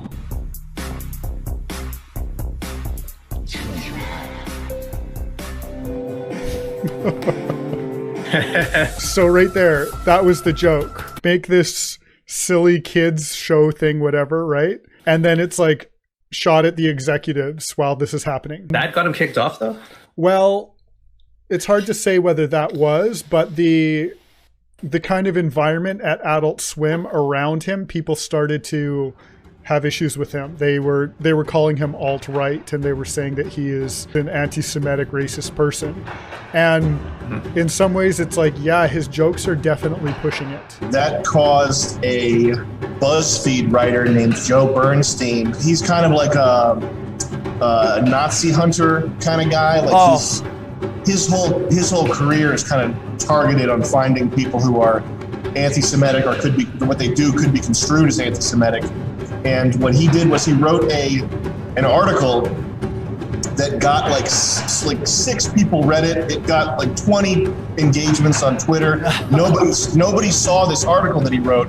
This guy, Joe Bernstein, he tried to take down Patton Oswalt years ago because Patton stood next to Nick Bougas once. I don't know anything about Nick that. Bougas is a cartoonist, and they've discovered that he drew that anti-Semitic cartoon of Shylock Jew with the big nose. He did cartoons for Answer Me. So Patton Oswalt was a big fan of Answer Me. Oh, there's that cartoonist. So he stands next to him. Huge controversy. He does this big, long expose, and then it ends with a picture of Patton and the guy. And everywhere went, so? And that was the end of that. I searched my email when this article came out, and I found out Bernstein actually emailed me like over a year ago regarding a thing I did in the gladiator armor. Yeah, TED Talk. And I kind of shrugged him off in a rude way on email like a year and a half ago, and I think that might be where this started. Like I think he's got these people hold grudges for a long time. I said I have a feeling he's going to be following me around for years. Yeah, I think you're right. Not once has anyone ever said what sketch they have a problem with. The show itself is not like there was no point where we were writing it where we were like, we've got to write this one in order to get this message across. Like it's not a political show, and the racism and sexism in the show is on par with what you would have seen on TV in like 2002. We're not going 50 years into the past showing like whippings on TV or something. It's not right. The kind of thing. I've seen Eric Andre draw swastikas on his show, and he loves them. I just don't see why that becomes this thing that gets somebody canceled. We can talk about these things as much as we want, but attempting to really look at things through a lens of objectivity and rationality and like giving people the benefit of the doubt, that's for losers. That stuff is for losers. We're in an ideological, it's not even an ideological fight anymore. It's like a it's total tribalism, and people who are up the world right now, they're not using like a fair rule book. This anti-racism, anti-bigotry movement, the supply is not even coming close to the demand. So once they get a morsel, they just have to inflate it into a ball that they can carry around like a Macy's Thanksgiving Day parade. It's ridiculous and sad. This BuzzFeed guy was only asking you questions to paint you as like this weird racist misogynist. You can choose something under the alt-right. Of adult night? Of the alt-right. What is the alt-right? Is that some sort of indie bookstore? It's a political movement that you seem to interact with a lot on Twitter. A political movement? I don't get political. I keep it funny. I do comedy. I don't do politics, okay? I don't get up there and I'm not doing some sort of political thing. I do comedy. He was saying, are you alt-right or not? And Sam's like, I'm a fucking comedian, man. In his biography or whatever on his About Me page, he brags about being a Nazi hunter. What do you expect from this guy? Here's a screenshot from a recent video in which PewDiePie played a shooting game with and laughed at a fan named Rabbi Shekel, whose avatar is the famous anti-Jula happy merchant. Yeah, I'm just gonna say, hey man, I really appreciate your content. You've gotten me through some tough times, and I respect the So at this point, they're starting to write hit pieces about him, or they're about to. And what he says is that, oh, anything that has been said from my Twitter account or Facebook or anything like that, that was all done by my assistant. Who manages your Twitter account? My assistant? Who's your assistant? Who's my assistant? Who's your assistant? I don't have one. So I guess that means I'm more important than you, doesn't it? Got him laughing. I got you laughing, Joe. Told you, comedy's what I do, bud. You don't have to identify yourself in any particular way. The labels, they just throw that on there. It's funny. It's funny. Oh, yeah, he's alt-right. It's like, no, I'm just a comedian. It doesn't mean anything. It would be so easy to defend against this. All you'd have to say is like, shut the f*** up. Like someone in a position of power, just say, shut the f*** up. And these people, they become powerless. You know what I mean? Why? What was in the article? What did they say? It was, the guy did a pretty thorough analysis of everything I've done in my career. This was one of the articles. The underground neo-Nazi promo campaign behind Adult Swim's alt-right comedy show. Yeah, there you go. The best part is like nobody's gonna read the rest of the article. There's a quote that says pure hatred of niggas. What? Oh yeah, right there. That's nothing I've ever said. Like, oh my god, dude! Nothing you'd ever said until now, at least. Yeah, until now. Until now. Yeah, now my now dick the got article's hard. accurate. I've never talked about shooting filthy. This has nothing to do with me. Say hypothetically I was a Nazi. Why would I like sneak swastikas into my show and ruin my life and the show and get everyone fired? You know, bad faith journalism is kind of, they ask you questions, and it's not a real conversation. Good faith journalism is they actually will engage with you in a real human to human conversation. Exactly, and Sam is onto it. Sam sees the sort of meta discussion that's happening here. So he knows that all they want is for him to admit that he is behind the Twitter handle, because they're going to use all these quotes to make him seem like a bad person, right? And so he is then kind of flipping the script in and going after Joe and saying, would you consider what you're doing to be generative? And the guy's like, well, why are you asking me questions about me? And he's like, oh, does it seem like there's an ulterior motive in our conversation? I want to be totally straightforward with you. You will never, in a million years, get a job at a publication as prestigious as the New York Times. That little pipe dream is never gonna happen. You will be blogging and tweeting until you are dead, and nobody will care. Nobody will ever read anything you wrote and say to themselves, man, this is important! I need to know more about this! Nobody's ever gonna read a page that you wrote and say to themselves, damn, I'm glad I read that. They're just gonna, it's just popcorn. You write the mental equivalent of popcorn, and you will never get a job at the New York Times. They'll look at your resume and they'll go, this guy's a fucking idiot! The thing about Bernstein is Bernstein never bothered me, and he doesn't bother me, and the fact that he like successfully torpedoed my like TV show that I've been working towards for 10 years, like I don't hold that against him personally, because he's an outsider, like he's an enemy. He's supposed to be on the outskirts of the soldier encampment, and we're supposed to shoot arrows at his tribe. The fact that like Mike Lazo allowed this guy to grab his balls and yank them off, I can't be mad at Bernstein for that. That's not the enemy. That's not your enemy's fault. You know what I mean? What am I going to be mad that he's doing what I'd expect them to do. I'm mad at the people who didn't like, help me with the defenses there. I've gotten comedy shows to the last leg where you just got to get that green light from the network and then you're on TV and it's the most exciting feeling in the world. I'm gonna put my whole heart and soul into this show and it's gonna launch, like I'm gonna build a brand and a network off of this. I'm gonna be the next Seth MacFarlane, like I'm gonna redefine late night comedy. And I thought you guys were kicking ass, but then all of the sudden, World Peace, your TV show, just gets killed, gets canceled. I'm not speaking for Nick or Charles right now regarding our cancellation.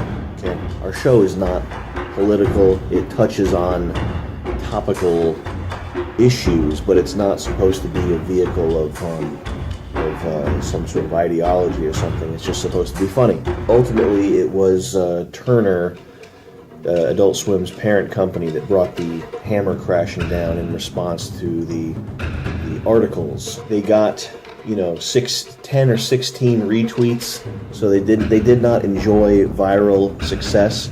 But the thing is, they did look like official news. Like, it looked like actual public outcry. "Quote unquote" public backlash, which is basically a couple of BuzzFeed articles and an Atlantic article that got combined like maybe 80 retweets. The other thing that happened that was kind of weird was these other comedians started speaking out against the show.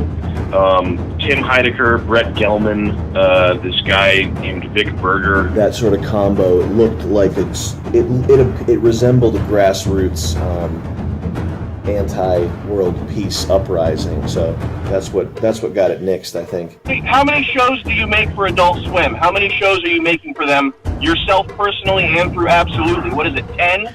What are you making, 15 shows right now? You are a big deal at that network. You're not an irrelevant, like, non-player. I agree. People listen to you. I agree. I have heard that you campaigned to get our show taken off the air. That is wrong, Sam, and listen to me. Listen, if I stand by my work and the work that we produce. Have you ever heard me talk about Robot Chicken? If one of my friends was actively campaigning to like get a younger guy's show taken off the air, I would tell him to chill out. It's up that my show was taken off, that our show was taken off because of it's politically incorrect, and it's something that would have flown, 10 years ago, it would have been fine. I saw your interview with Tim Heidecker, and he said he wanted to be neutral in the whole thing. Tim Heidecker, I'm not really pissed at Tim Heidecker. He says that he is under internet attack right now. He's under net assault by anonymous trolls.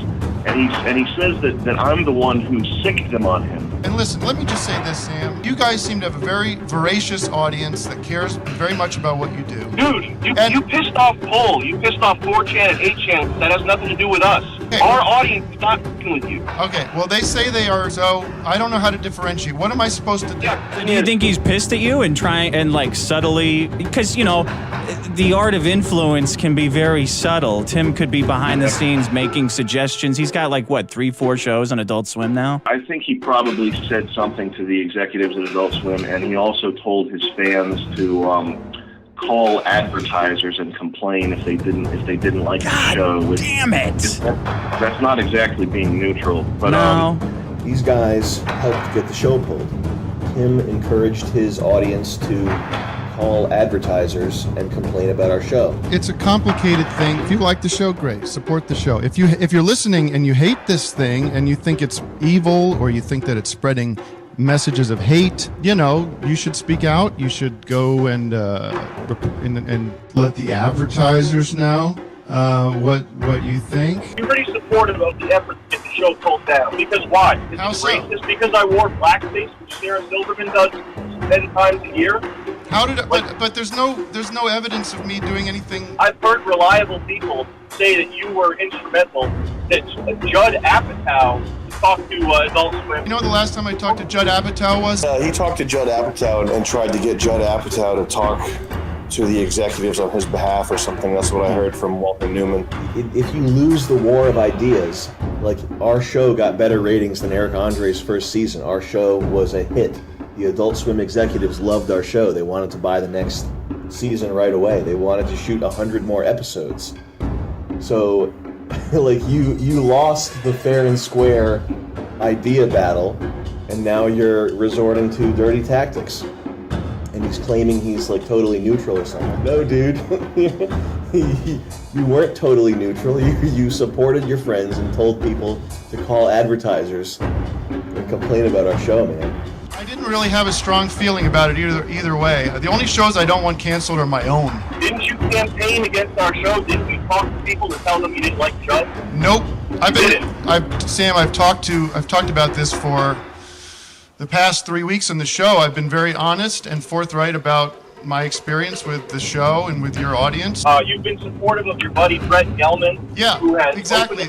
The word buddy is key here. I'm supportive of whatever he wants to do. He said he doesn't want to make shows for Adult Swim anymore, not just because of your show, but because of their issues with women, and I've got my own thoughts about that. You know, I love Brett. I talk to Brett probably every day this week. Yeah. And, does it have anything to do with that new show on Adult Swim that everyone's talking about? It does. There's people. He's upset about that. Like and, Sam Hyde? He's upset about like the $1 Million Stream Show? Yeah. My position has been that I support Brett to do whatever he wants to do, and he's sending a message, and I think that's a great thing. I mean, I watched all the episodes of that show. It didn't seem overly like. Have you seen it? Like, it didn't seem overly misogynistic to me. I don't know. I haven't really seen it. Okay. I've had shows canceled.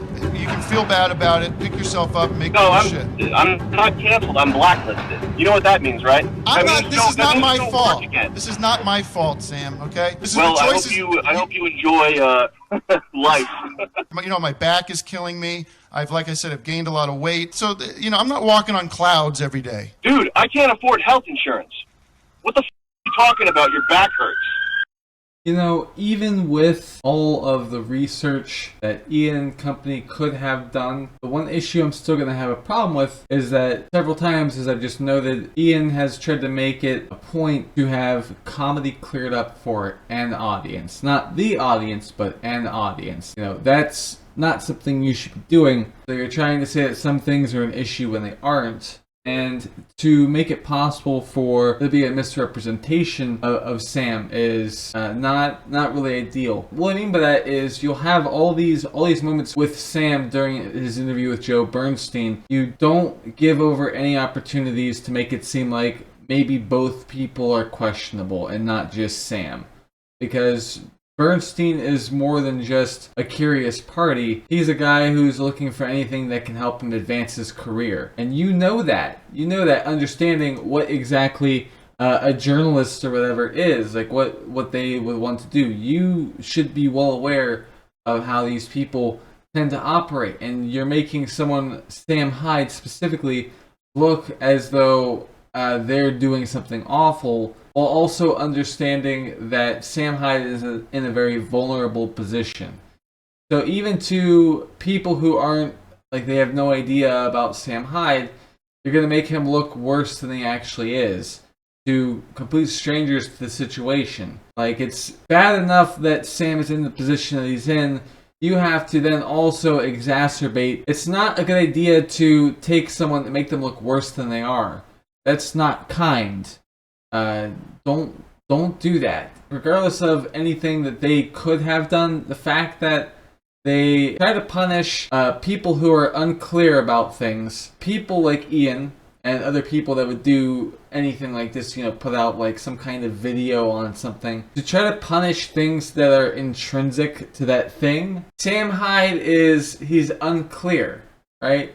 You can't really tell like many of his positions because of the fact that he's so sarcastic and he's always smiling and cracking jokes, so you can't really tell what's going on. Class of 2018, Our Lady of Peace, America's future, the best and brightest this country has to offer. You're all going to go on to do amazing things. Always care about those who have less than you, refugees, minorities, the people we have to take care of. And thank God every day that you made it out of high school alive without suffering gun violence.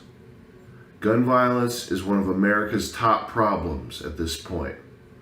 High school shootings happen all the time. God forbid. Thank God there was no major shooting incident. The future is yours. You are the future of this country. You get out there, you take life, and you grab it, and you just be thankful for every second of life that you have. Trust me, when you fire this game up, your little fucking nuts are gonna start quaking, buddy. Your little nuts are gonna be quaking. You're gonna shoot. You're gonna shoot. And that's a promise. That's a promise, folks. It's already for blind. Accessibility options. Menu reader. Menu reader voice. Microsoft Haste. Colorblind mode. Normal. I can't. 100. Toggle aim mode. Colorblind. Triton. Colorblind. Toggle spellcast. Left-handed. Camera. Audio. Minimap pathing. High contrast text. P privacy by select. P privacy pod F accept. Making like a really disabled person agree to the terms of service. Reward unlocked. Skip sign in. Hardware benchmark. Hogwarts Legacy supports and uses an autosave feature. Please do not turn off your system brightness.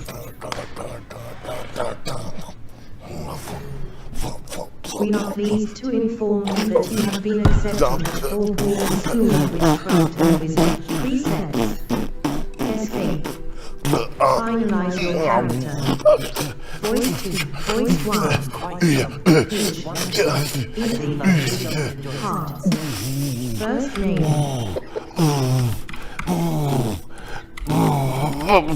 Last, start your journey.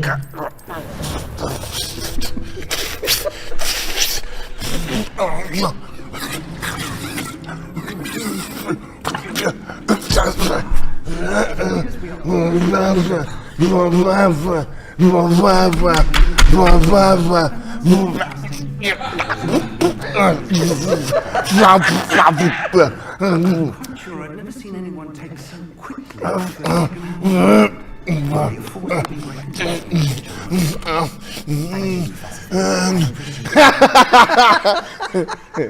One more note. Always remember to give back. Somehow. Find a charity that you like. Find a cause that you like. Become an activist. Okay? For example, my cause that I like is the March for Our Lives movement.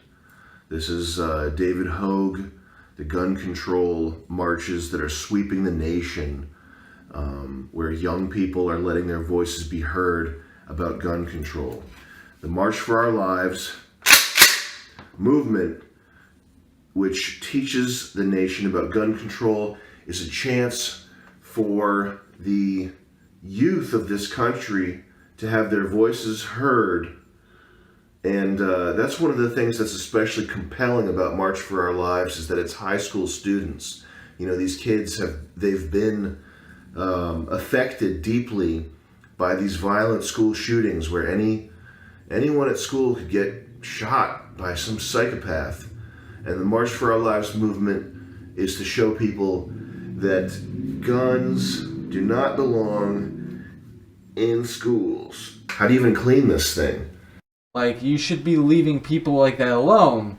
But no, you want to say, oh, well, it's fucked up that I don't get the joke, so you should suffer for that. Trying to frame it like that. And then also just the other uncharitable moments where the framing is really bad. So, like, regardless of what anyone could say about this documentary thing or whatever iDubbbz did, whatever you want to call it, even though he says it wasn't his intention to put out a hit piece, I have to disagree. It looks like that, you know, that may have been just coincidental, but the fact that you decided to make a hit piece anyway, or at least attempt to, or whatever the fuck is going on here, at the very least you came close to intentionally releasing a hit piece. It looks like you did intentionally release a hit piece. So, I mean, regardless of what you say, like, even that, like, we can't trust that.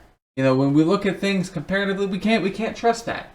So I mean, you wonder why people aren't treating you the way you want to be treated. I wonder why the fuck that is. Why that's happening. iDubbbz tried to do like a documentary on Sam, like a Sam we know. fell from grace. You know that one? We had Yeah. Sam come on like, and talk all about it. It's That's why iDubbbz hates him, because he made him look like such a fucking jackass. We're gonna have iDubbbz think that we typically exist in a messy room. I'm like, yes, yeah, but it wasn't a messy room. It was unbelievably messy. it was a gross. There was an armed guard by the door.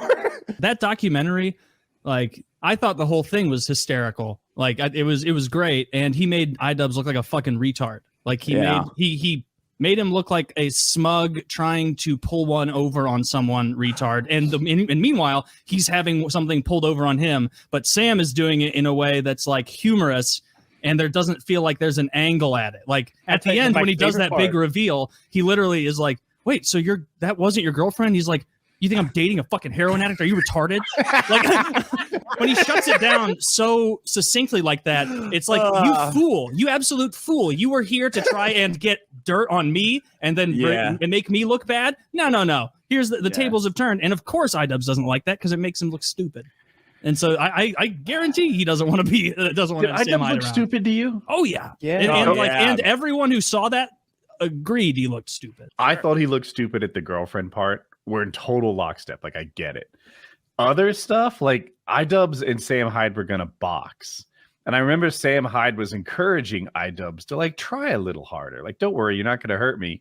And iDubbbz is like, everything I give is going to come back at me 3 times. Like, I'm in a really difficult situation here, boxing this fucking monster of a man who's under a bridge, comfortable boxing. Yeah, under a bridge. And to me, iDubbbz didn't look dumb. What I did is I put myself in iDubbbz's shoes. And I'm like, Woody, what would you do if you were Sam Hyde? And he's like, go ahead, Woody. Go ahead. Show me your right cross. Show me what you got. Like, look at that. Look at that. What is he supposed to fucking do? You know what it looks like? Say, this isn't real, is it? This is obviously a joke, right? We're not boxing under a fucking bridge. Sam Hyde will put him at ease in a reliable, trustworthy way. No, he's supposed to know it's bullshit. Like, this is obviously a con. You think Sam won't hit him? You think if iDubbbz throws a punch where he tries, right? A nice 75% thinks he sees an opening, throws the punch. Sam is going to go, oh, I was hoping you'd do that. It's a really tough spot to be in. I mean, maybe, but like he's trying. It is supposed to be so over the top stupid that by iDubbbz taking it seriously and cataloging it, he is making him appear foolish. Like, you really think that a normal part of Sam Hyde's day is taking a bunch of weirdos under a bridge and fighting? iDubbbz went there to get like a documentary about Sam Hyde of like that wasn't going to reflect well on him. And so don't think of it like he went there with good faith. Imagine that I come to your house, Woody, and I'm like, and you know I don't care for you, and you know I have bad things to say about you, and I'm going to put a video that I track of you and your life on my big channel. And I get to your house, and you just fuck with me. And everything you do is fuck you. Yeah. You think you're going to punk me? Fuck you. I'm going to make you like...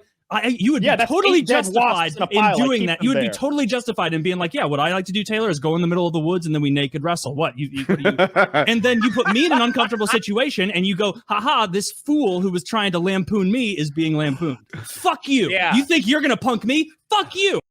It's pretty obvious from the outset that this was sort of a revenge documentary for Ian, kind of making someone that's beloved on the edgy and right-wing side of things, such as Sam, look pretty bad. You know, a sort of hit piece, a ceremonial sort of way of saying, look at someone like Sam who didn't adapt for making edgy comedy. Sam is someone who pushed it too far and he fell off, unlike myself. Then iDubbbz went on to ban Sam from even attending Creator Clash, foregoing a $10,000 donation for charity, having to refund that money to Sam. So iDubbbz essentially went from someone who made bad unboxing videos to just doing bad boxing. But the funny thing is, Sam is the one who's been the most true to himself, shown the most integrity and honesty. Sam would refuse to compromise the sort of comedy he'd make to blend in with sponsors. Someone as intelligent and as talented as Sam could have easily just said, yeah, I'm sorry, I'm past all that now. I don't believe in those things, or just comedy, and went on to have a really successful career on YouTube. Instead, as I said, he refused to compromise on himself, and instead would almost sort of retreat to Gumroad, where he'd kind of stay with his loyal, dedicated fan base, where he continued to make comedy skits, but as well offer really good advice to like young men coming up in the world. Advice along the lines of that you really have to get a skill, don't waste your 20s, find something that you can do to sell to other people. It seems pretty simple, but obviously on Sam's podcast on Gumroad he goes into a lot more detail, and it's brutal but hard advice. Stuff like stay away from toxic relationships in your 20s. Don't go out protesting. Don't do anything that could get a blemish on your record, your life, something that will set you back, put you into debt. To anyone that has heard Sam give this advice or these podcasts, it's clear that it's very genuine. It's something he's very passionate about. It's also not the sort of Jocko Willink advice, get up at 6 a.m, work 8 jobs. It's very harsh, real, but grounded in reality. One thing I remember he said that stuck out to me was he was kind of making fun of Joe Rogan and Jocko Willink for, the whole, you have to exercise this, get up at 6 a.m, drink these health drinks, drink these tonics. And Sam kind of brought up the example of, Jeff Bezos was not getting up at 6, doing Spartan workouts and drinking special vitamin drinks. When Jeff Bezos was coming up in the world, he was probably living in his parents' basement, eating, $1 noodles a day. The advice of millionaires is what the likes of Jocko and Joe Rogan give. And it's something that Sam doesn't, and this is why he has carved out a niche for himself in this way. And it's also a great point against the likes of iDubbbz, who kind of complain that Sam is never genuine. If you've watched one of these podcasts, Sam bloody is well genuine. So while people may criticize Sam and say that he kind of never shows who he really is and he's always ironic, refusing potentially a career where he could have made tens of millions to not compromise who he was and to make what he wanted to make is one of the most genuine and real things on YouTube. And sure, someone could say, yeah, no matter what happens to Ethan or iDubbbz, they've made tens of millions and they'll be fine. But it will eventually run out for them. Sam has been through the worst you can go through as a creator, being completely blacklisted off major platforms. He's retained an audience, made content he's truly cared about, and is now starting to come back a bit into the mainstream, gaining a lot of YouTube subscribers over the past few months. So yeah, while more sort of materialistic kids might say, yeah, well, look at all the money Ethan and Ian have made compared to Sam the last number of years, both iDubbbz and Ethan have become incredibly bitter, insecure people, where Sam has always made content he really cares about, and has created something that is far more sustainable than what the likes of iDubbbz or Ethan are doing, where they've had to basically throw shit at the wall and see what sticks. There's also a matter of legacy. Both iDubbbz and Ethan would have gone down as two of the most beloved YouTube figures ever for what they did, but now it's safe to say that both figures are viewed as two of the biggest fall from graces, all the while Sam Hyde is coming back. This is the point in the video where I talk about why I decided I wanted to make this video in the first place. There's a lot to do with Ian's change, iDubbbz's change as a person, where there's too many contradictions to speak on, so I find myself having a hard time even starting this section out. This section is partner to the Sam Hyde section because this section is about a girl called Danny. There's a reason I'm referring to her as the catalyst. iDubbbz meeting Danny while being around Sam, while Danny plays the character unknowingly to iDubbbz, right? Unbeknownst to iDubbbz, Danny's playing a character that's supposed to be like a weirdo drug addict type of person. She took money to shave her own head and actually strange around iDubbbz. iDubbbz had taken to this maybe a bit more than he probably should have, and because of how he took to thinking on things, he ended up with more problems than he can really handle these days. I mean, this is where a lot of his current problems have started, where this is the origin point of a lot of the issues that iDubbbz has been having, and he needs to understand, if he were to see this, you guys as well, I hope you'll understand then where all of these problems for iDubbbz probably really began as far as the recent stuff. So we'll talk more about that because you gotta see this. I thought y'all got in a wreck. I was checking the police scanner. No. The way iDubbbz was simping for Sam's pretend girlfriend, like, oh, we gotta get you out of here. When Sam falls asleep, you put your hair out the window and I'll climb up and save you, my beautiful princess. And then they're like, yeah, that's fake, man. Like, she's just acting like that. Dude, that was the peak That was of hilarious. that episode to me. You're Danny? Yeah, you look anemic. But Anemic? yeah, a little bit. We look alike though. It's kind of weird. Yeah, I think we Let do me see look the alike. hat. Yo, Let me see the hat. Anemic? Yeah, a little bit. We look alike though. It's kind of weird. Okay, I think I get what you were saying. No comment. We look alike though. Kind of weird. Yeah, I think we Let do me see look the alike. hat. Yo, Let me see the hat. Okay, I think I get what you were saying.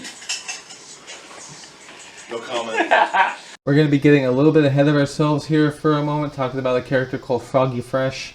iDubbbz here in a moment is going to be discussing the main reason Froggy Fresh got kicked off the card, Creator Clash 2. It's because of his association with Sam Hyde.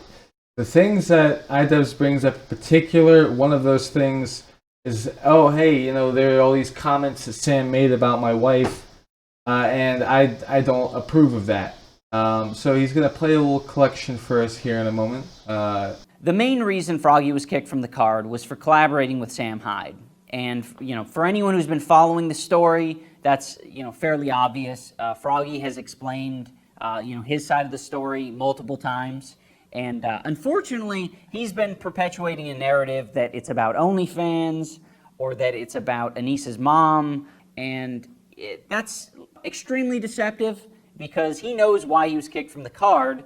The one indication I gave him was Sam Hyde, and I wasn't unclear about that. Anyone who's mentioning the fact that Harley trained with Sam Hyde for the year previous, that was before Sam was saying this about my wife. I don't think so, Anissa. Bitch. Ho. Fucking Anissa. What an ugly piece of shit. But look how beat she is. Oh, nice jack-o'-lantern teeth. That's like I can't wait to see what she looks like when she's 32. Her teeth look like a pumpkin head. Like It's the Anissa Joma hole stretcher. I'm sending this to Anissa's OnlyFans. It goes directly into charity. Yeah. Everybody hates him and his wife's a slut. I think Anissa, you can just buy. You can buy that. Yeah. Yeah. Anissa's got a separate Etsy page where she sells her pussy. Yoko Ono was too concussed to fight in Creator Clash for the second year in a row. Life is so easy for a certain gender. All you have to do is say that my uterus hurts. What'd she say this time? Her uterus hurts? Her uterus fell out? Had another concussion. Probably your uterus fell out from getting blown out so much by toys. Okay, let's follow a path. Let's try to make sense of something, okay? Sam Hyde loses his show. News of that makes the rounds online. People who were into media probably had seen something about it at some point. Years later, someone who has become famous for going and showcasing like bad shit about like a subject. And also if you look at some of the other things like going and doing like an honest to goodness documentary kind of thing where you highlight life, this guy who gets popular off those things, right, off of personalities, sends out a contact to Sam Hyde. You're going to see here and there in places, Sam Hyde lost his show because of some controversial stuff, whatever people are writing, whatever real or nonsense titles people have together. So Sam Hyde loses his show, so he has to be a bit wary of who he speaks to because word gets around about things, right? So he can't just be out and about. He loses his show, so he's being tactically wary of things.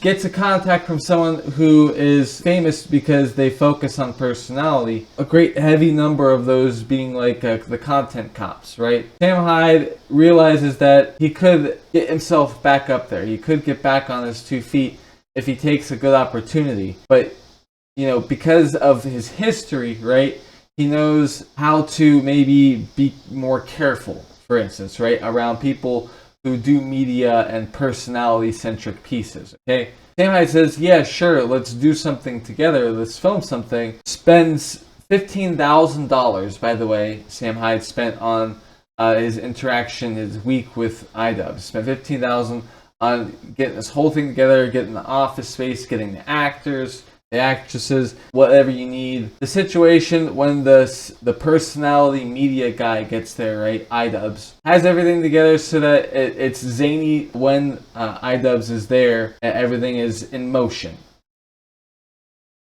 Why then iDubbbz would you not see it as a complete joke, including the Danny stuff? Sam Hyde is telling you stuff, right, in the car. Hey, she's messed up and whatever, blah, blah, blah. Right? She's got things going on, blah, blah, blah. Sam Hyde knows there's a cameraman in the back seat, a guy with a big mouth on him, a big talker, is in his passenger seat, and they're interacting. Why would Sam be so willing to be so personal with people, information about himself, with a media guy in the car who has a trained cameraman in the back seat? iDubbbz, if you had done your research like you used to do in the past, right? If you weren't sloppy like you are now, you would have known not to fucking treat Sam Hyde like this. Your time with Sam Hyde, you should have known not to treat it like this. But no, you did. You took the Danny thing seriously even before meeting her. And you didn't meet her for yourself. This is just off Sam's word. And you decided it's a good idea to tell Sam that it could be he could have influenced Danny to have something bad happen to her life. Something bad. Sam Hyde would be responsible in some way. You're trying to suggest that would be possible, that Sam Hyde would be responsible because of how wacky he is in some way for Danny going through something awful, right? Whatever the fuck that is. You know, the relationship that you're for some reason taking seriously, but it's obvious to everyone that it's not a serious thing, right? I don't know why you would take it seriously. That's a puzzle in my head that I haven't figured out yet. I'm lying to you, by the way. First of all, you haven't met her, and you're taking a crazy situation from the mouth of a crazy man, right? Crazy, if you want to call Sam that. This girl over here is wacko. I mean, it seems that way.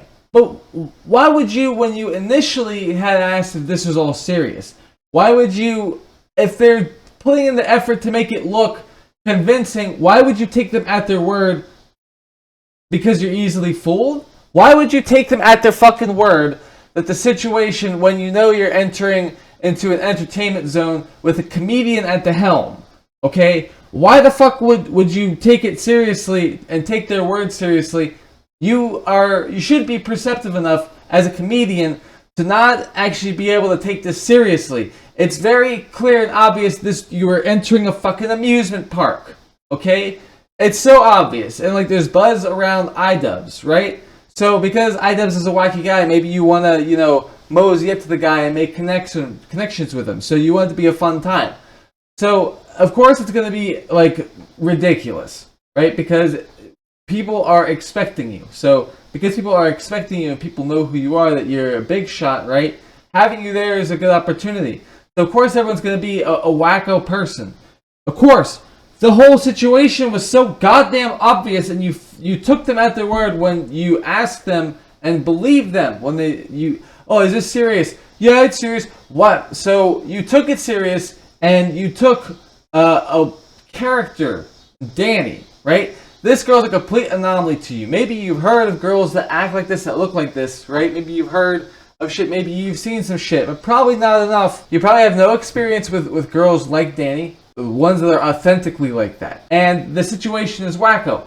So, because Danny is a part of that scenery, right? You mean she's a part of that scenery after she fits into that picture. Because you're not really able to contend with this because you've never, you know, run into this kind of thing before. The situation is zany. Why would you not also think that there's something going on with this girl too? Again, if you had done your research, you would have known a good number of things already, right? You would have known that Sam is doing media stuff, right? You could have even asked what Sam is up to in advance, which I'd like to think that you would have because of the job in front of you, right? Before even meeting Danny, you take Sam's word for how she is, and before even seeing anything else for yourself, right? If there was even a drama that could have unfolded there, like you could have done something more with that, you could have reserved judgment, right?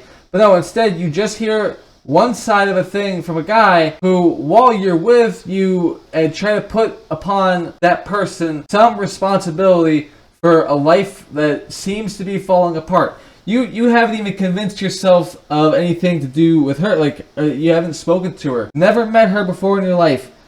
There's no opportunity for her to show that she has it together and maybe Sam's fucked up. So you don't even meet with her. You hear from Sam. This is what fucks me up, right? You hear from Sam before anyone else about this character called Danny. And you immediately reflected upon Sam. Like, well, if she's fucked up, then, you know, there's probably correlation to speak on that you are a part of that because you guys are in a relationship and shit. And then at the same time, all the while, you and your relationship with Anissa, you're going to say, oh no, we don't have anything to do with each other.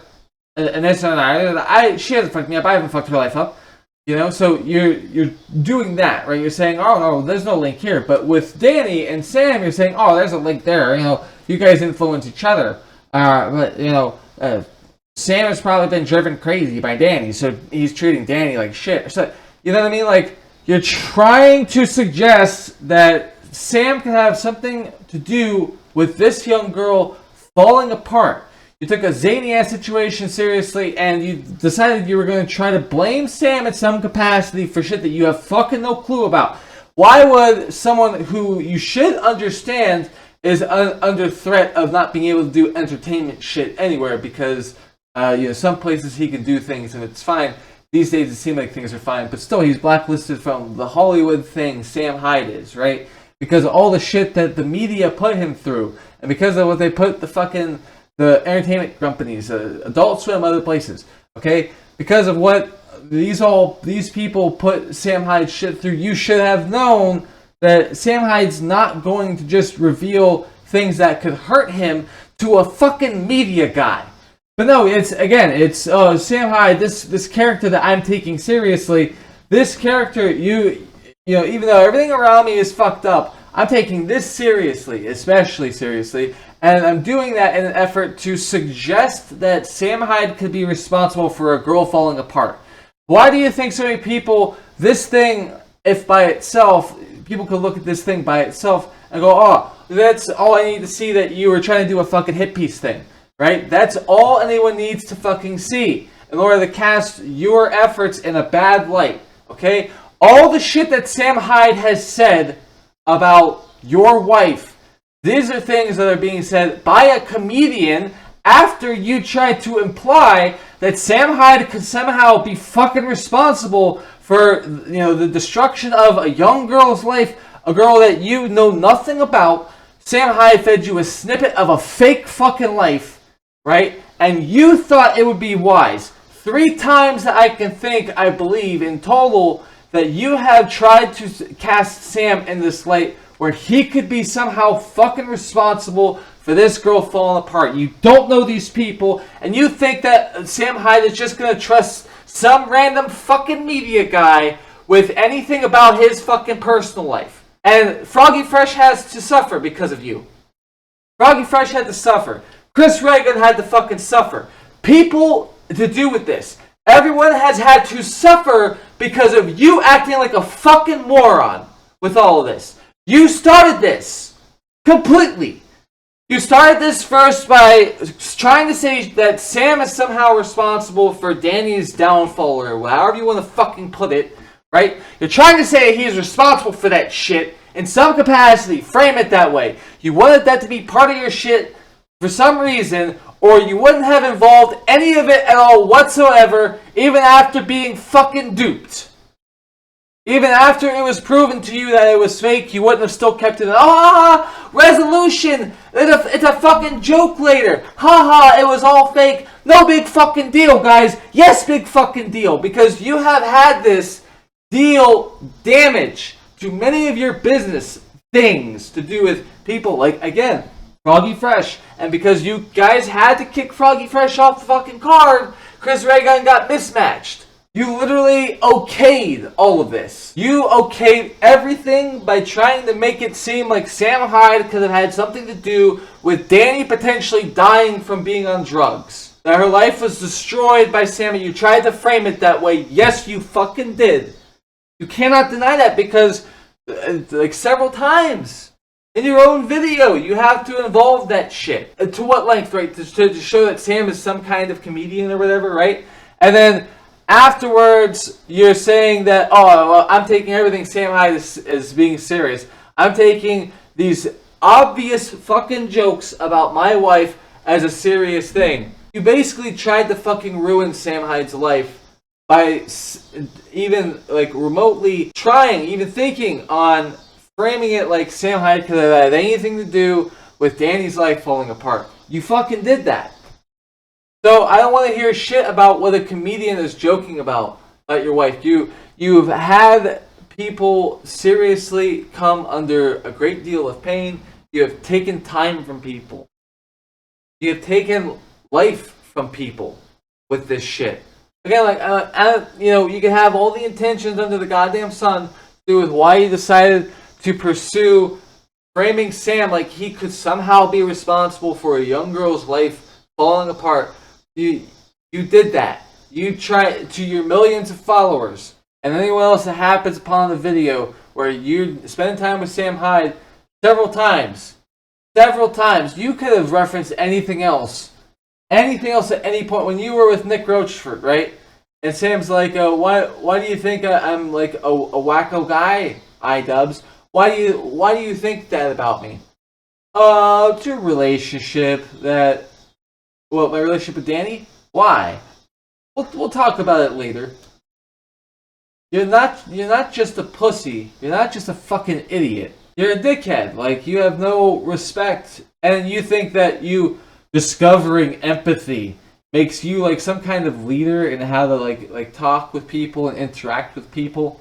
All of the things that Sam Hyde has said about your wife, that was all due, practically, because if Sam Hyde thinks it's funny to clown on your wife while everyone else is clowning on your wife too, shouldn't you just leave the fucking internet, man? Because the internet doesn't like your stupid ass. You know who likes you now? Leftists. That's who. And good luck. Have fun with them while you emasculate yourself and self-flagellate and try to take blame for all kinds of shit going on in your life. You have to realize that it's not everyone else. It's you. So yeah, now that this guy is on the daily insulting my wife, I think it's pretty fair to, not want to associate with him in any way. I'm gonna guess you're single right now. Oh, I got a girl. Dennis? Yeah. What's her name? Danny. Don't meet her, she's coming by. One of the few things I was actually looking forward to on day one was meeting Sam's girlfriend, Danny. Because, if I was gonna have a hard time breaking through Sam's comedy wall, I knew that Danny would be the solution to that. How long have you been together? Like 2.5 years, 2 years. Okay. She could give me honest, truthful answers to how Sam really is and all the other questions that I had. At least that's what I hope would happen. Honestly, she kind of makes my life hell. Life isn't, horrible? Not horrible. I don't think you feel horrible. I do. You don't feel horrible. I do. That's bullshit. No, it's not. It's fucked. It's suffocating, and I can't leave it because it's like a security blanket type thing. Security blanket for you? Yes. You like the security? Yes. This feeling that you're getting, it's like just added responsibility essentially about worrying about another person. No, we mean why it feels horrible? Yeah. No, it's just like a fucking mess. Oh. Have you considered going to therapy? For myself? I mean, you could contribute to her being a mess. What do I need therapy for? I could contribute to her being a mess? Are you kidding me? I could see your personality and how you contributing to her being a mess. Sure. Well, we'll see. It's part of the fine deal. How about this? You could be the counselor when we need to dig into it. Hi. Please don't flirt with iDubbbz. Hi. You're dating? Yeah. You look anemic. But anemic? Yeah, a little bit. We look alike though. Kind of weird. Yeah, I think we do look alike. Yo, what Joey's working on. I thought you were bald. No. What? Why is your head so fucking big? I got a large cranium. That's weird. It's part of my genes. Maybe you just have like a really large skull. I don't know.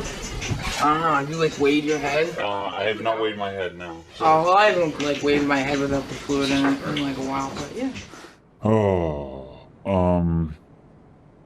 The environment was very uncomfortable as a whole. Talking with Sam, he's very forward and he's got a big personality. The rest of the guys there were very dipped in Sherm. You want one, John? I'm good, thanks. Weird.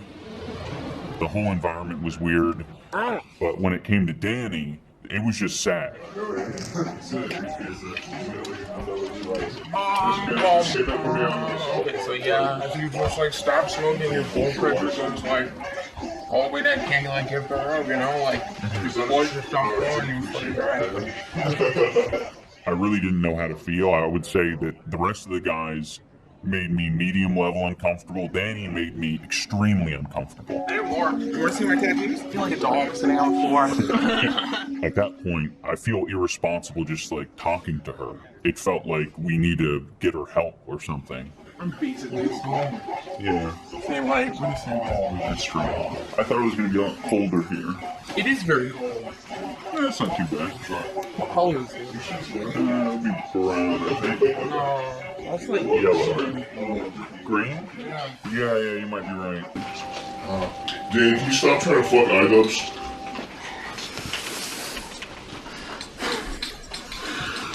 Alright, so I think people think like Sam's a lunatic. Sam's a normal guy to me. He's kind of a lunatic. Yeah, I get it. Like I can understand why people say that, but Sam's Why did you say that, iDubbbz? I think your relationship makes me think that a little bit. I think a lot of... What, with Danny? Yeah. Why? We'll get into it. That's, to me, that's the most solid and dependable thing. Is like has stick-to-itiveness in a relationship. She's obviously blown out. What would you suggest I do? Leave her so she kills herself? No. And then for the rest of eternity, you don't even know what I'm Sam thinking. Hyde's girlfriend kills herself. You saw her. If she killed herself, would it be my fault? Tell me. You think it would be? It could be. You think I did that to her? Her fucking dealer did that to her. You think I sold her what she's doing? I don't know anything about it. I'm curious about your relationship with Danny. Has she been on drugs since she met you? She's been on drugs since before she met me. So if you're implying that I've driven her to drug use, you are incorrect. Okay. Fair enough. I mean, that's what I wanted to sort of get out of the way. Good. Yeah. Glad we got that out of the way. Have you tried to get her any help? No, seeing as she's a girl I paid $500 to shave her head and pretend to be my girlfriend, no, I haven't tried to get her any help. Do you want me to try? Well, okay. I don't know her that well. It's probably not my business to get her off drugs. Also, I think I told her to put her hand in your pocket and pretend to be on drugs. Shut up. You think are you serious that I date a girl that has her hair shaved like that? Yes. You think I'm a fucking mental case? Yes. No, actually, I've known her for a long time. And this is so upsetting to me right now. You think I'm a fucking millionaire. You think I have a shit-ass office like this? Shut up. This is your office. Says who? You think I would fucking spill rock stars and Legos all over my office like a fucking animal?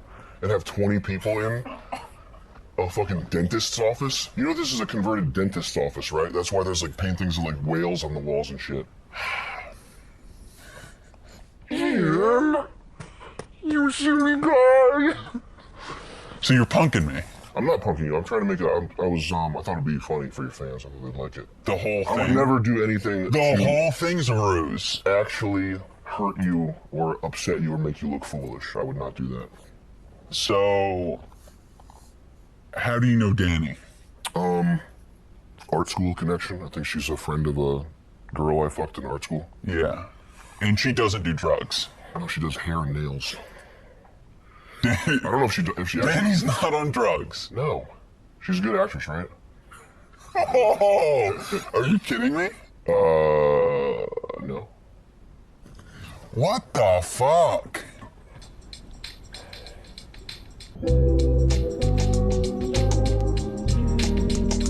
Chris, since 5, could the girl from iDubbbz documentary be a part of more stuff?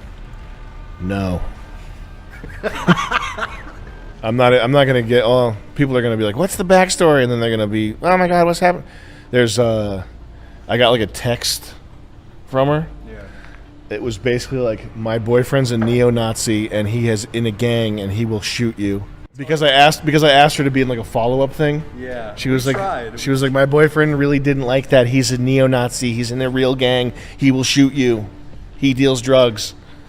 It was just like a crazy, like I was like, what the fuck am I looking at? I was looking at this test, like, what the fuck is this? Yeah, that's a hard no. So no, unfortunately. Why did you choose to make a documentary about me? Well, I'm going to flip that question on you and say... You can't flip I just flipped the question on you. No, that's not how this works. I'm interviewing you. This is crazy. Yeah. This is the craziest interview I've ever conducted. Yeah, this is not going to be like an ordinary interview. All right, go ahead. Do you remember our first interaction? No. You don't? No. I have very bad memory, though. Yeah. Hit pause here. All right, so we got to go sit down to do the interview, And at the beginning of the interview, he launches off with 6 or 7 years ago. This is me. You're Sam. I'm talking to you. 6 or 7 years ago, you made a copyright violation or strike against one of my videos. You had one of my videos taken down, and I emailed you about it. And do you remember what your response was? No. I literally had no memory of this happening. I forgot completely. I remember it now, but I'd forgotten completely. I did a copyright strike on one of his videos where he used footage from ours, and when he emailed me, I told him I would reverse. You can have the strike thing reversed. I told him I would reverse it if he sent me a video of him squatting with 2 plates. 7 years ago? Yeah. So like 2014? Yes. 13, 14? 13 probably. No shit.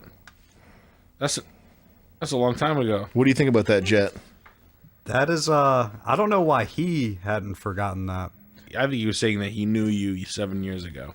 What do you think about I think that's possible. I think what I really think is if that's your only interaction you guys have had before filming this, whether it was negative or positive, he would have brought it up. No matter what, I think that by this point in the interview, the tension had built between you two. Yeah. Like, I don't know if things got off to no one knows. If things got off on the right foot and that tension wasn't there when this was being filmed, would he have hit you with that? Who knows? But the tension was, like, that's just evidence of the tension. There was so much tension. It was crazy. It was remarkable, man. Like, I'm getting... Why? Stress me out. I'm getting stressed out thinking about it. Why? Right now. What were some like plays on it? Like what were some manifestations of tension? You guys just weren't comfortable around each other. The vibes were just weird. Yeah. Anyway, they always are. Although other people seem to think that there was a lot of tension and were speculating about how much legitimate animosity there may be between the two. Well, I did pick up on those body language things myself watching. I've seen enough Sam Hyde stuff to know that he's just kind of a naturally intense person and that creating awkward tension is a big part of his sense of humor. I didn't see anything from iDubbbz's side that would warrant any kind of real aggression from Sam, so I just chalked it up to Sam being Sam. However, now that iDubbbz has released his side, I feel differently. I feel like iDubbbz comes off looking very bad in his video. Sam had hired this girl they called Danny to pretend to be his crackhead girlfriend, and iDubbbz pretty much flat out blames Sam for the fact that she's a crackhead and says that if she killed herself, it would probably be because of Sam. This feeling that you're getting, it's like just added responsibility essentially about worrying about another person? No, do we mean why it feels horrible? Yeah. No, because she's like a fucking mess. Oh, interesting. Have you considered going to therapy? For myself? For you, I mean, you could contribute to her being a mess. What do I need therapy for? I could contribute to her being a mess? Are you kidding me? I could see your personality and how you interpret things. No. Contributing to her being a mess, sure. Well, we'll see. It's part of the How about this? deal. How about this? Like You can be the counselor when we meet her. You can dig into it. We'll see who's involved in this. Before iDubbbz even meets Danny, he's accusing Sam of contributing to her mental problems. Then later, when they're at Nick's house, he brings this up again. I think people think like Sam's a lunatic. Sam's a normal guy to me. He's kind of a lunatic. Yeah, I get it. Like I can understand why people say that, but Sam's. What makes you say that, iDubbbz?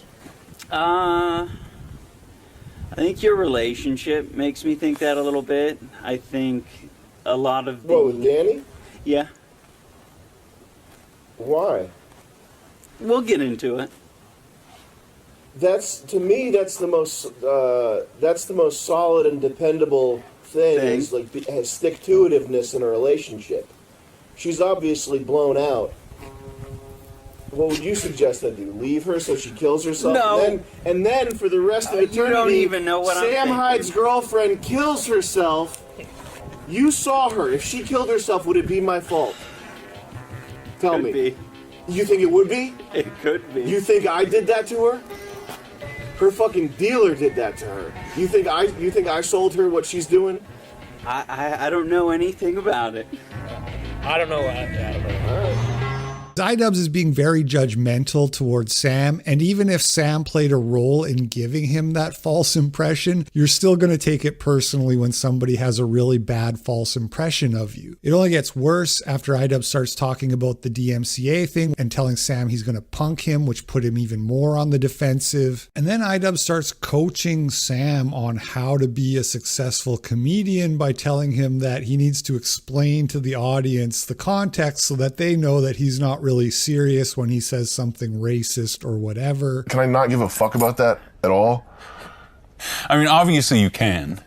Okay, good. Thank you. Yeah. But you got this guy who isn't half as funny as you and who has never had a successful network TV show the way you have and couldn't. Let's be honest. iDubbbz just isn't as funny as Sam Hyde. He would never be able to do something like World Peace. If iDubbbz ever got a television deal, the best chance he'd have at being successful would be trying to do something kind of like Impractical Jokers or something like that, where lonely people are just tuning in to watch the chemistry of friends having fun together because they don't have their own friends. But I don't think he's capable of doing something nearly as funny as World Peace. Like super funny to me. Like it's forbidden. That's the impetus, is the forbidden. Stop, supposed people! When I tell you, stay out of the hallway, bitch! And bully humor is like, it's stupid and it's crude and it's also not allowed. Here's what I think. I think they were probably planning to keep gaslighting Ian, to do more pranks and to get more funny jokes, but Sam probably pulled the pin and did the reveal early because he just wanted to get it over with and get away from him at that point. That's just me speculating, but having seen it from iDubbbz's side, I could see that being the case. iDubbbz does this kind of cringe skit where he's explaining irony and how you need to know the full context about what somebody believes before you laugh at their jokes. Otherwise, you might be laughing at something that is socially irresponsible. Well, iDubbbz, since you like infographics so much when it comes to comedy and content creation, let me pull up one for you. This is Show Don't Tell. If you want the audience to have a takeaway that a certain character is racist, misogynist, hateful, asshole, whatever, you would show the audience their actions and let the audience reach that conclusion on their own, not just sit there and tell them. I want to take a few minutes to talk about irony. iDubbbz seems to like to talk so much about fucking irony and shit, so we're gonna do a taste test. Irony. What do you think? It's a Chardonnay? Even the cork says irony. People probably refer to irony as having multiple layers, but irony exists in a circle. This is the circle of irony. At the top of the circle of irony, you Just have don't aim it at the TV screen. You can't have any amount of Nice! irony Yeah, that's what's without up. some Dude, sincerity I caught it. behind it. Nice. Here's an example of a sincere thought. I Have you don't ever had like eating Chardonnay? shit. Yeah. People Yeah. who are not being What would you ironic say say you think sincere of it? things like I that think all it the tastes like time. foot cheese. You might think say our that Chardonnay it's tastes like the foot default cheese? way to say things. Does it smell like foot the next cheese? rung on the circle of irony Mine is smells just like called irony. Does it? You might be familiar with this from English class, and it basically means that you kind of feel the opposite of what is being And by the way, expressed. this is, And it's not basically just a sarcasm. bottle of Oh, irony, yeah, right? I It is love the eating bottle shit. of irony. And the Right. reason People think is I love the eating bottle shit of now. irony That is just because it hurts. came This is the go-to boomer humor that old people because it came thrive from a off of. company They love called sarcasm. Divine Liquors. It is a basic So it level is. of irony to the point where it's almost If you were to irrelevant say millennials that and there could be Zoomers. like an After authority irony, we on have what is post-irony. the This is ironic where you say drink, something in a this way that is sounds like because you don't it's mean it, divine. but you The do drink mean it. itself In other comes to a words, place you're of using divinity. irony to make a So joke because about of how that, you're joking. I'm Oh, gonna I say don't that like this eating is. shit. Oh, me? Oh, no, I don't like eating shit. I hate that. I I don't was like trying to eating cool the shit. tip I off don't and like fucking eating slip delicious, off. creamy shit. Stop saying that about me. If you put a pile of shit in front of me, I wouldn't devour And it like an animal instantly. The I bottle wouldn't broke. be doing that. This is probably It's the most popular fine. form of There's no irony in the shards in modern it. generation. They're Just means basically we'll have to drink parodies of memes. Yeah, it's hot so you still. have to already know what irony Yeah, is. we're just gonna have to fucking appreciate actually drink or it, begin drink to it. appreciate So, post-ironic. how much do you want to There's drink no right more now? room on the circle, pour the so whole we cup. must be done. What the fuck is that? Meta-irony is where this gets fucked. This is where you're saying something sincere, but the context could imply that you're saying it ironically, yet the thing that you're saying is actually a sincere thought. If this doesn't make sense, that's because it doesn't make any sense. It's meant to confuse you. Meta-irony is placed intentionally in this circle in a way that doesn't It's make ironic. any sense because it is The irony is intertwined that it- with sincerity. No, I don't like eating shit. Tastes like Chardonnay. No, I don't like eating shit. Unless. Something special about it. But do I like eating shit? I've never had Chardonnay, but Now, this do you? actually, The the fact taste that I isn't brought it up in the repulsive. first No. place is a little bit suspicious. It's comfortable. The alcohol the level concept is of eating shit not high is so enough to make it ridiculous nasty. that I have to be serious when I've I say had I don't want champagnes to. that Right? the alcohol Meta-irony is volume used is so high that effectively it by tastes like people shit. whose intention is Just to blur tastes the like you're line drinking between seltzer sincerity vodka. and jokes. Not It very creates a good. situation where in order for there to be Yeah, a but it's- prerequisite it almost tastes of like a White Claw. sincerity, I have to I've obtain never the had knowledge White It's like a outside less of the carbonated joke. You're White basically Claw. just You let a saying let a the White Claw consumption sit of out at shit room is temperature. something It'll that taste is for like physically a possible. couple hours. Isn't that Yeah, interesting? it'll taste like this. I'm retarded. Yeah. But if you're And, not saying anything about something when you say it, the thing is, why like, do you even say it? this People don't didn't- tend to do things for This no actually reason. was There enjoyable has to be me, an and I was answer kind of here. And there are expecting two it to answers. not be Either enjoyable you're exactly. just bad at irony, So really, the drink or does taste ironic. You're just for being me. sincere. didn't think it was This is gonna why be it's so good. difficult to be. I didn't know around what to Sam. expect, Try to but I also understand don't him know and what what to ultimately make a judge it against. documentary about him. He That's lives fair. here. Sam is drenched Not a big in fan of meta champagne in irony general. constantly. Mostly 'cause I also don't He intentionally like doesn't seltzer make water. it obvious when he You know what this actually is tastes or like? isn't joking about It tastes something. like Why like he does a this is dulled, up for interpretation, I Budweiser. guess. But after seeing how much Does he get a bit of a appears to Budweiser. involve Yeah, it's got himself it's got like a Budweiser political taste to it. Yeah. ideologies, I think it that's seems the he prefers fermentation. to That's use you know that's meta-irony that's as the a that's the thing too that shield. makes To say it makes the I was drink just worth joking the name is a is legitimate you way buy a to exonerate Chardonnay yourself instead you in get moments like of actual miscommunication. like But it's flat also a Budweiser. perfect fallback option Not gonna lie, for though, when you receive criticism it's for a point okay. that you're genuinely trying Yeah. to make. But if you've I never think had eating mead- shit is awesome. What the fuck? You like eating shit? Hey, I was just if kidding. that's some ironic Are you stupid mead. or something? Yeah. Well, now I ironic. feel bad for being unaware of Wouldn't any that be irony going post-irony? on. So in the future, I 'Cause will it's not not even made with criticize you fruit. for anything you say. I am now invulnerable to Post-ironic criticism. liquor. There's a few aspects of Ian's documentary where I thought the framing wasn't really charitable or fair, and I don't want to get too bogged down in the details, but I'm going to talk about just one of these things, which was the supposed donation that Sam made to the Daily Stormer. He's donated around $5,000 to the Daily Stormer, which is a neo-Nazi website, and you don't really do that as a joke.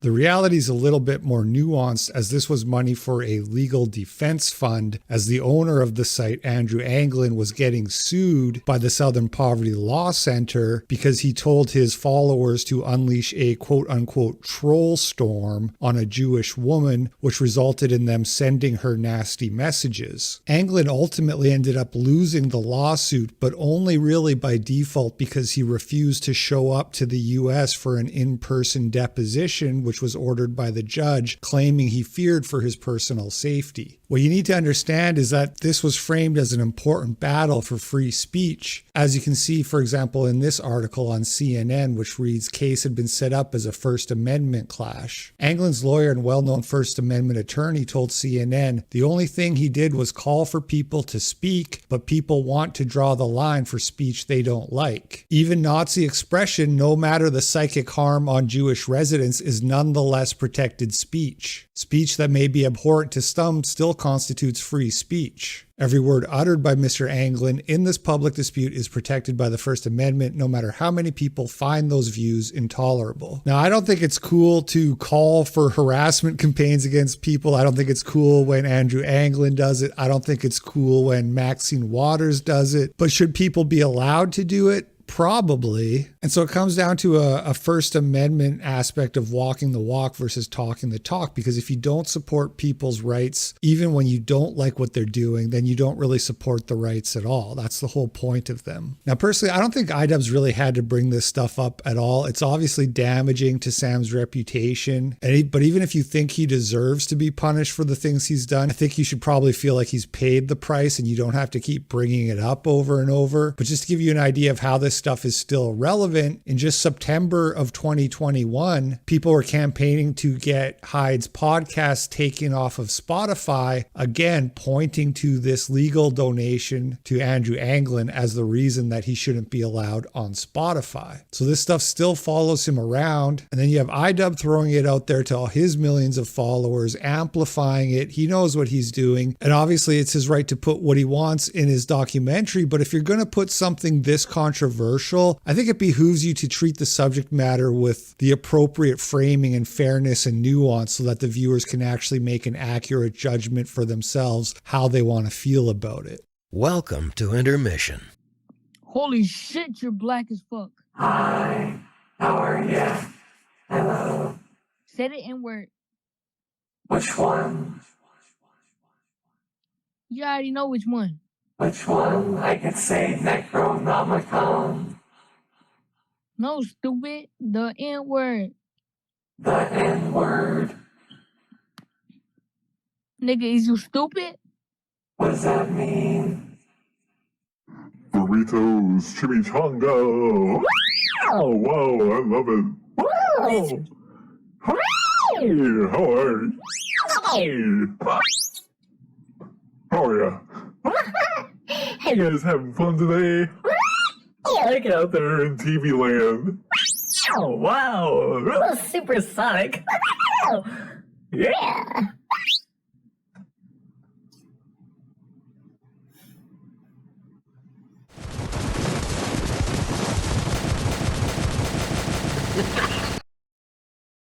You know, if it weren't for the fact that this were for charity, so they claim, if it weren't for the fact that Creator Clash were for charity, there would be nothing redeeming about this entire thing. You have people who, sure, certainly, yes, they're agreeing to being in a fight, but you have people who they could train for a year. It doesn't mean that they're ready to actually be in a ring fighting someone else. 9 months or whatever it is, that's not really a whole lot of training. It really isn't. And I think what balances things out is that both people fighting, both parties, have had equivalent training likely throughout their life. It's not like you're expecting the other person to be able to last that long either. It's not a matter of like how hard can someone throw a punch. It's a human body. Like that's a thing it can do, right? It's that these are people who because they're popular influencers and stuff, they likely don't do a whole lot that really challenges them, their body very much. They're probably not the kind of people that you probably want getting into a fucking boxing ring, you know, because they're soft bodies, right? Yeah, they may have gotten some training, but they're soft bodies. You're probably not used to doing anything like rough, tough nonsense. You're probably not used to that. You're like a gamer or something, or you're like a story time person. You may laze about more often. That's just what it is. So it's already dodgy to even consider having any of these people fight each other. That 9 months of training could be more like 6 months of training in all actuality. Not because they take any breaks from the training, but because they're so used to not having a life that deals in conflict in this way, you know, boxing, that that 9 months of training probably isn't as much as 9 months should suggest. You know, these are people who they're not doing very much physically. If they're on their chair a lot or whatever, they may have that mental game because they play Counter-Strike or whatever, right? They may have that, but people who these soft bodies, they're going into a fight getting punched hard as shit in the head. You know, their life could be drastically different now because of that. I like to know how those the people who fought in Creator Clash 1 and 2, I like to know how they're doing. From my understanding, AB, we don't really know what quite happened to him, but he suffered something serious in the ring and had to stop because he didn't want to push it. These are people who don't fight, but like there's also just a matter of like the Froggy Fresh stuff, all the weirdo personality stuff going on at these events. The fact that Sam Hyde was banned, Harley, as you'll see mentioned, Harley didn't even like bring up Sam Hyde at all, and I'm sure you know this if you've checked it out for yourself. There was no mention of Sam Hyde allowed the event, it seemed, and from what I understand, the details inform us of how security was keeping a special eye out for Sam and any of his people. People were being held up that were wearing a costume. God, there's so much that could be spoken about, but I'd rather let my presenters take over for a while because I don't have information in front of me. This is just me presenting the next block of discussion. What is influencer boxing?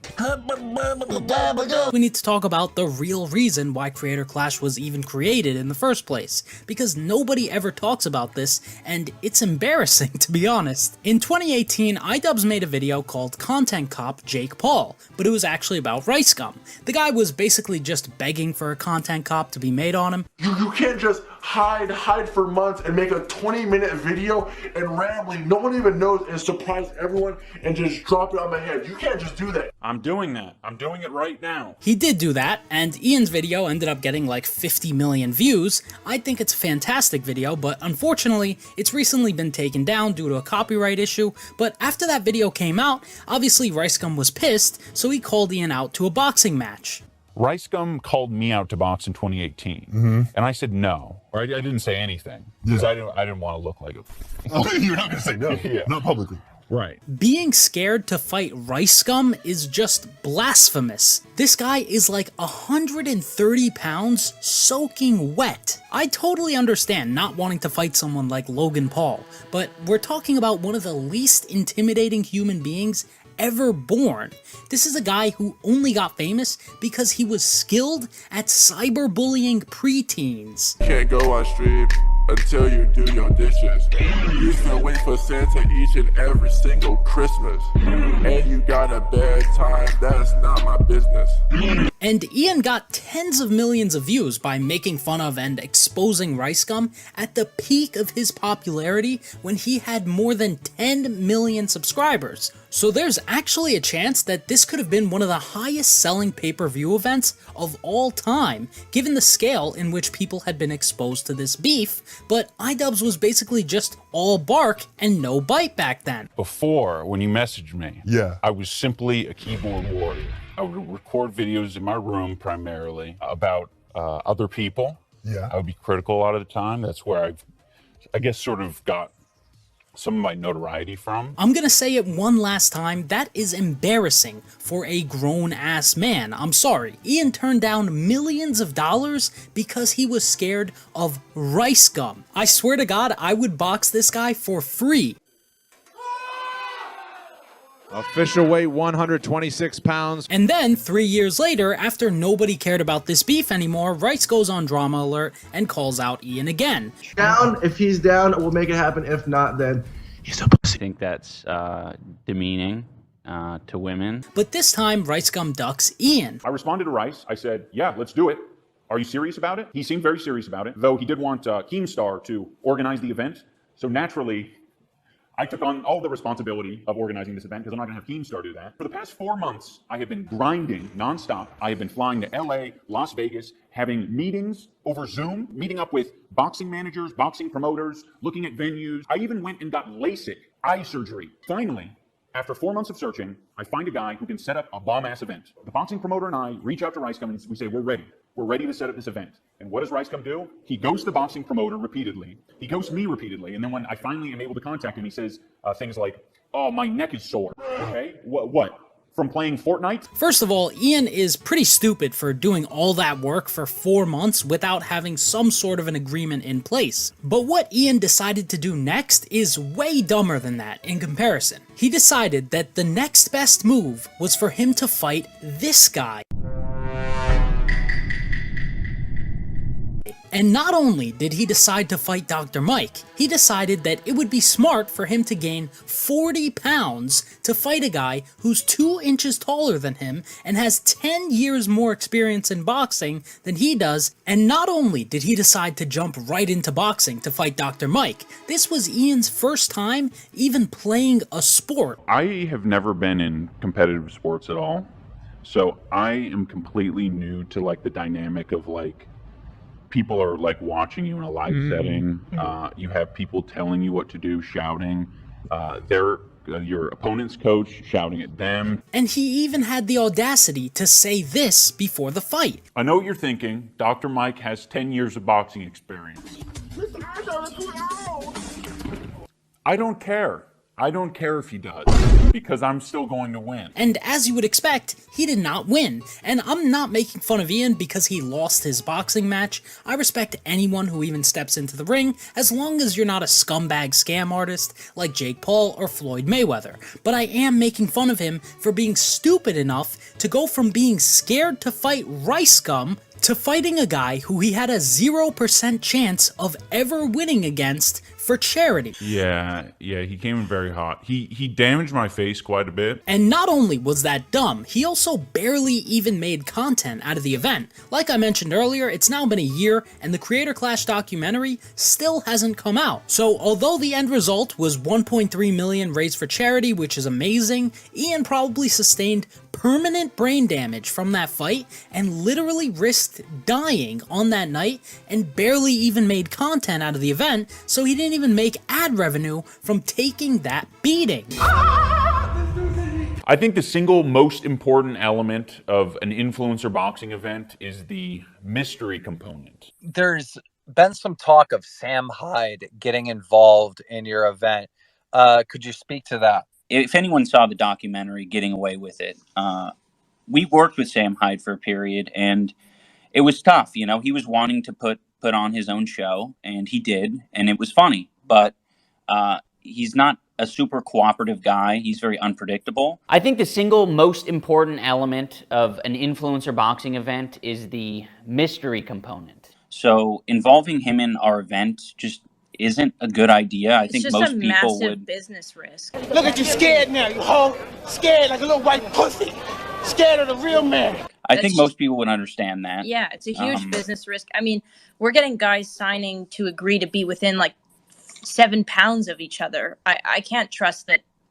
I mean, you can't really trust that. It's just hard to have trust there. I think the single most important element of an influencer boxing event is the mystery component. Yeah, it's already hard enough wrangling, 22 YouTubers to make sure they are training, they are getting proper sparring in, they are making weight, they are eating right. That's the other thing I want to add is like we've been, we fly to LA and we're meeting these guys' coaches, making sure that they actually have credible coaches that are like not, fitness boxing coaches. They're like actual guys that are going to, get them in there and sparring and know what they're doing. And I mean, we've really tried to ensure that everybody's getting proper training. So, I mean, you need a high amount of like cooperation between everybody. And it's just, unfortunately, I mean, there's a lot of guys that we would have loved to have on this card that just aren't cooperative. Yeah, there's a list way longer than just Sam Hyde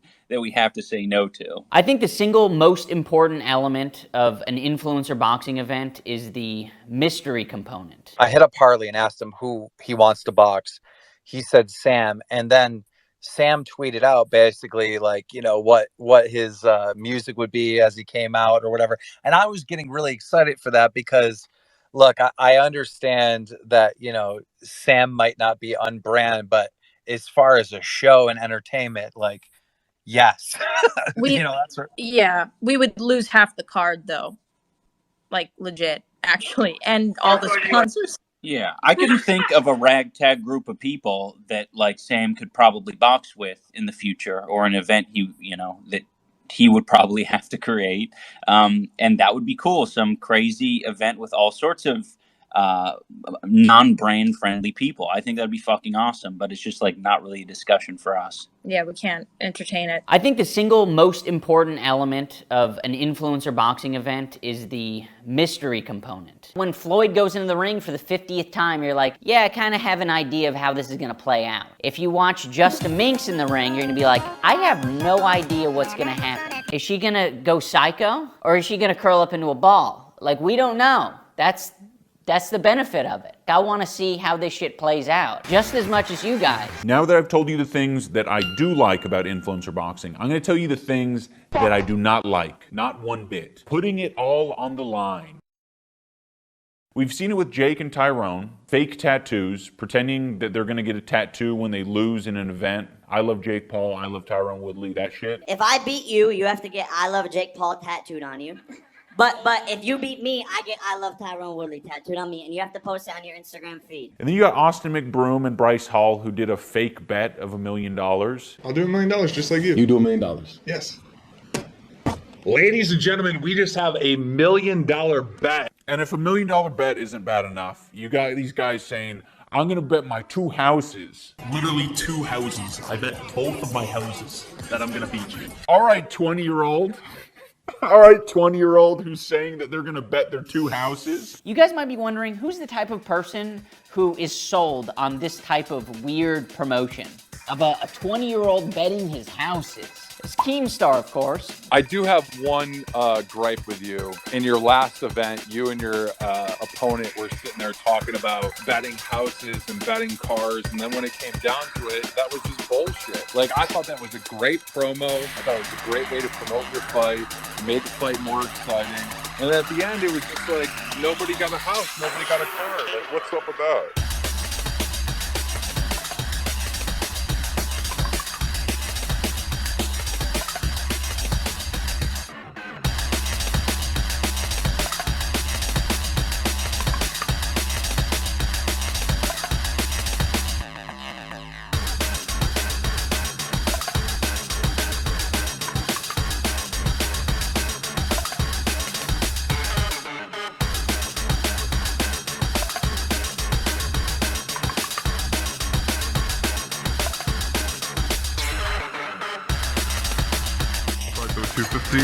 And then that outfit looks horrific. That looks horrific. It looks like he's just been like painting a wall. Yeah, it looks like he's like running in front of a paintball gun. Wait, is that? That t-shirt's worth like 10. It's an anime babe. That's an anime babe. That is Hentai That babes. is an anime babe with a t-shirt. Then the music t-shirt is 90. That cost him 90 quid. He spent 90 quid to look like a knock. Like a freak. That's what he's done. 300 and a CDG bag. What the fuck is that?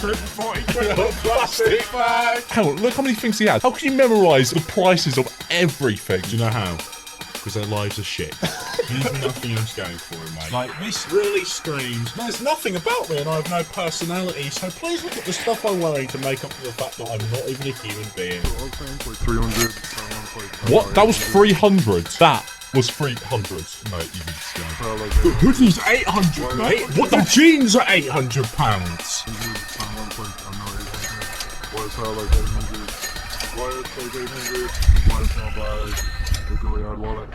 That just screams virgin to me. Like, you spent £5 on an outfit, but you can't spend £10 on a razor. Like, if you're not a virgin, why would you feel any need to spend £4.5 on an outfit? You wouldn't. Like, what is he trying to achieve with that? Nobody else is going to know how much that costs. Because I think the main thing you got to say with these outfits is, if you can't guess how much they cost by looking at them, then why spend that much money on it? That is the worst Supreme hoodie I've ever seen. And why is he wearing a £120 t-shirt under his hoodie? What's the point in that? No one's going to see it. Just like walking around like, yeah. Guys, don't forget I am here. I am very rich. I am here and I am very rich. My parents are very rich. Get it right. And the little chain bag. 40. What the fuck is that? Hang on. What even is that? He's got 2 plastic bags. He's got a bag for his bag. He's that rich. He has a bag for his bag. He's got out with 1 bag. He's doubled up. I just feel like you're already beating the shit out of each other. Why do you need to add this weird element of humiliation? The other thing that's a bit nauseating about these events is the fake beef. For someone to actually say that, considering all the damage they've done, and they're gonna say that something that's nauseating is the fake beef. Fucking Christ.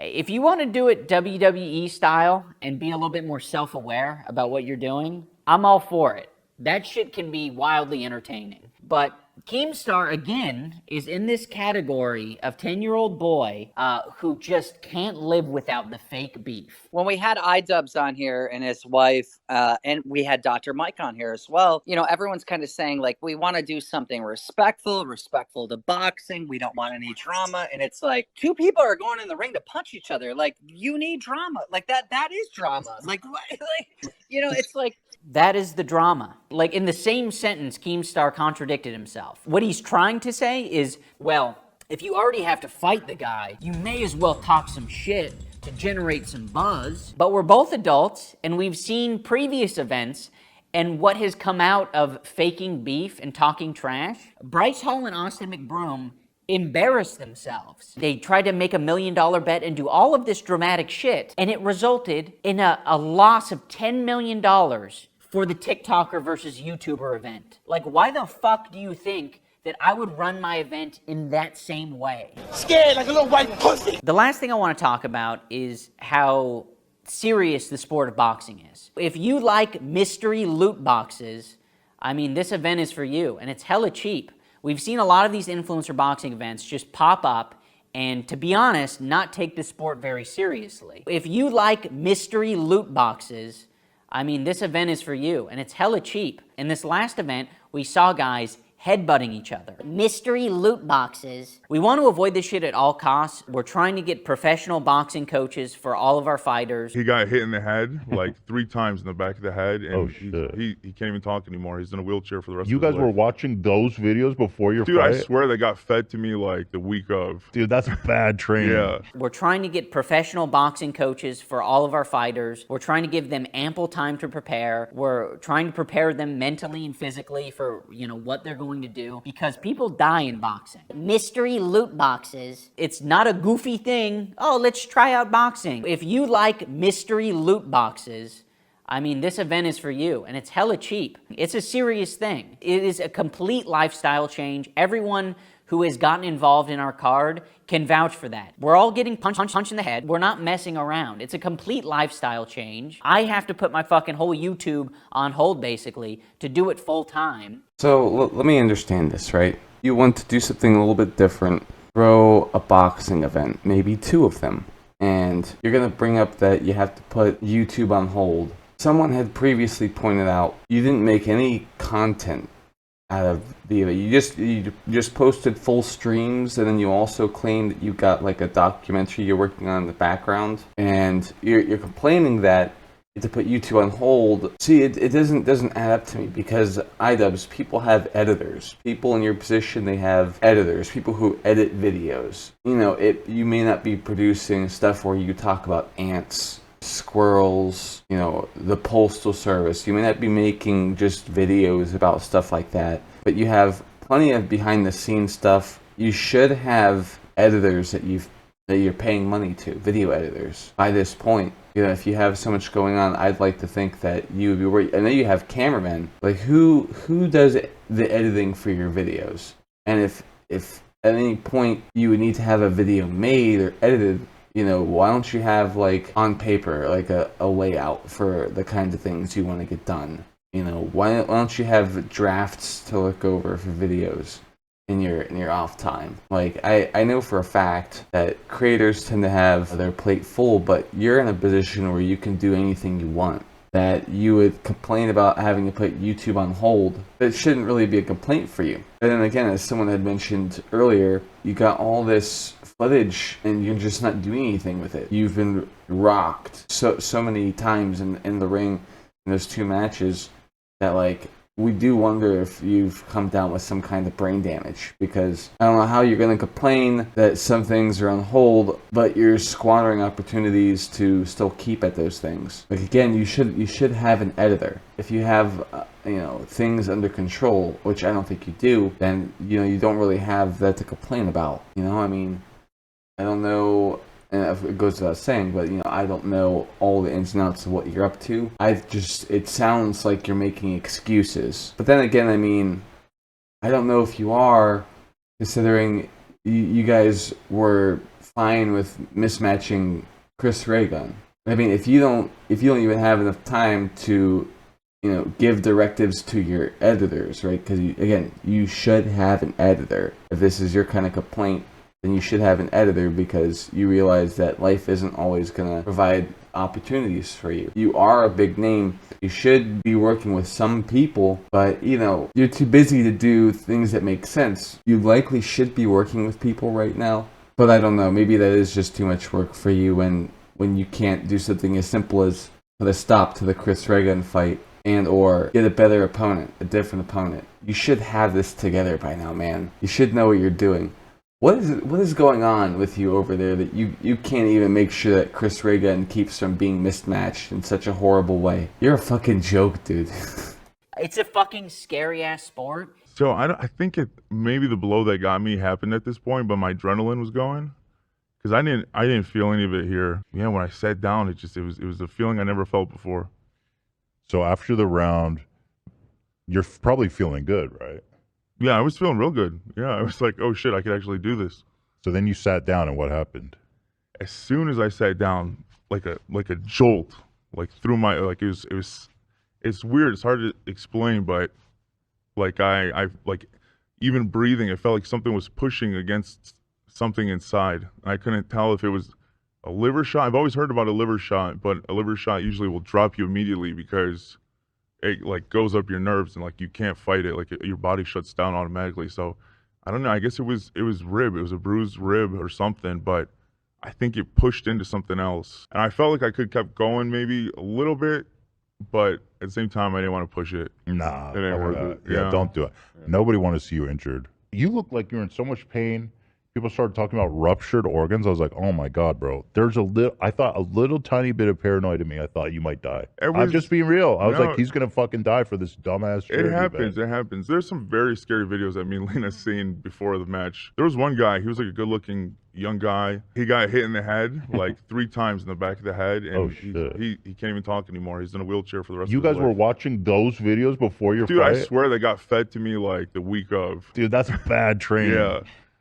I have a completely newfound respect for it. Now that all this stupid event's done with, I can focus on my true passions, making content cops. I never would have dreamed that we'd do something like this. Yeah. Boxing, it's strange. I at least thought that we would have done it for money. I have a completely newfound respect for it. I never would have dreamed that we'd do something like this. Yeah. Boxing, it's strange. I at least thought that we would have done it for money. I have a completely newfound respect for it. It's strange. I at least thought that we would have done it for money.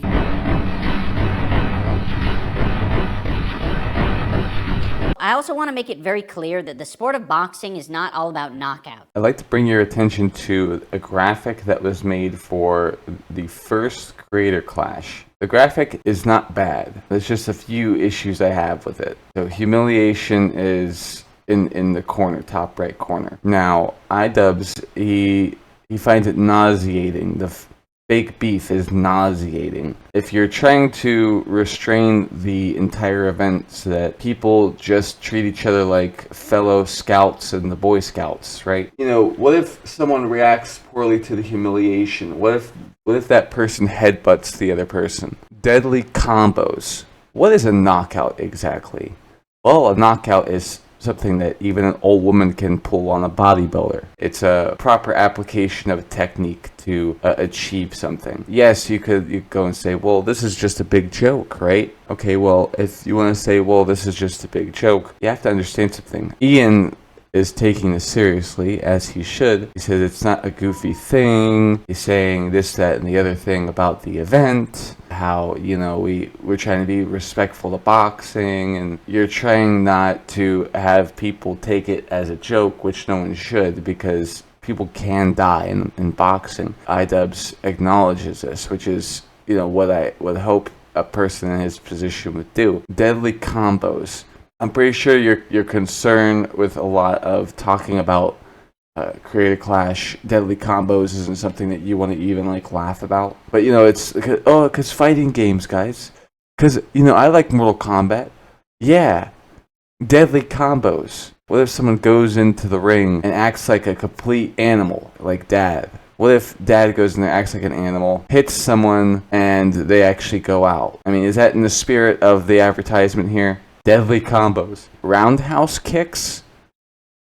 No. Whoever made this graphic was so close. And not only were they close to pulling it off, they were also close to having me make this advertisement a greater focus than I am right now. This is not the greatest ad for this kind of thing, but it's, you know, if it's not a goofy thing and, you know, you guys are trying to do it by the book, and like this ad should be different. It looks like it should, but with the kind of wilting flower at the helm that is iDubbbz, with that kind of person doing this kind of thing, this whole Creator Clash thing, the ad, it could use some adjustment.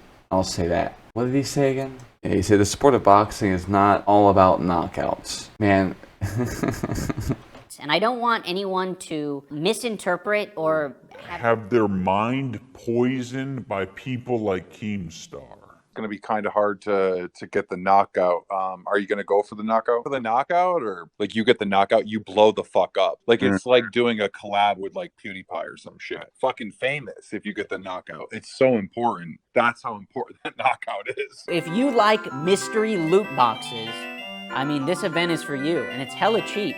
So this past Saturday was the Creator Clash, a YouTube influencer boxing event put on and hosted by iDubbbz. And this event, since its announcement, has been sort of haunted by the specter of Sam Hyde, because Sam was very keen to get on the card. And so Sam's followers on Twitter were constantly badgering Ian as well, saying, hey man, you gotta get Sam on the card, you gotta get Wigger, let him fight, let him fight. Sam's fans were in fact so relentless that iDubbbz eventually had to address it and explain that he was not keen to have Sam come to the event.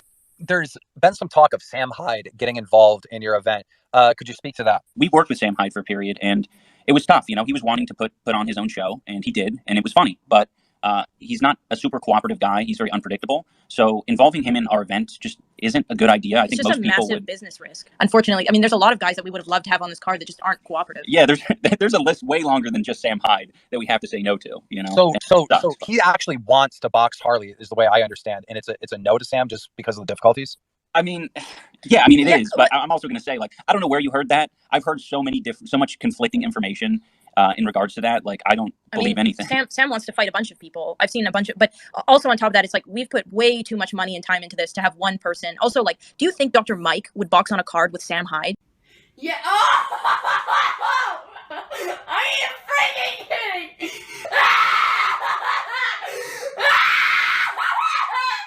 I also caught a short interview somebody did with Dr. Mike after the event where they talk about Sam, and the reaction that you see from Dr. Mike is a lot different than the reaction you would expect based on how iDubbbz said, come on, Dr. Mike would never in a million years be on a card with Sam Hyde. Hope he's okay. Did you hear that he banned Sam Hyde from entering the event? I did not. Why is that? Yeah, I don't know. I have no idea. I have no idea either, sorry. He had like front row $10,000 seats, and then he said he couldn't come to the event. Oh, yeah, sorry, I don't know what to say about that. That wasn't my call. Was boxing fun? Your first boxing fight, was it fun? Absolutely, it was amazing. Like, I totally get that, but I talked to Harley, right? Because Harley's a big guy, and who could realistically face Harley? Like, you need another giant. And Aaron. Sorry for interrupting, but I'll keep this short. Did you know you could go and vote right now and avoid the long lines? Be smart. Vote early. Vote today.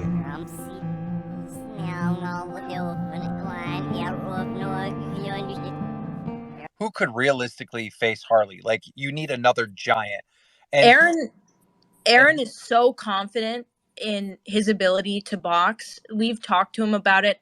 Trust me, like when I talked to Ego Raptor, I was like, look, like this is his size, like, because as long as you're over 200 pounds, right? Like that's fair game. That's what the boxing commission has said. So we told them, like, look, this is how it is. And Aaron is so confident that he's, you know, gonna be fine that we just let him go at it. I hit up Harley and asked him who he wants to box.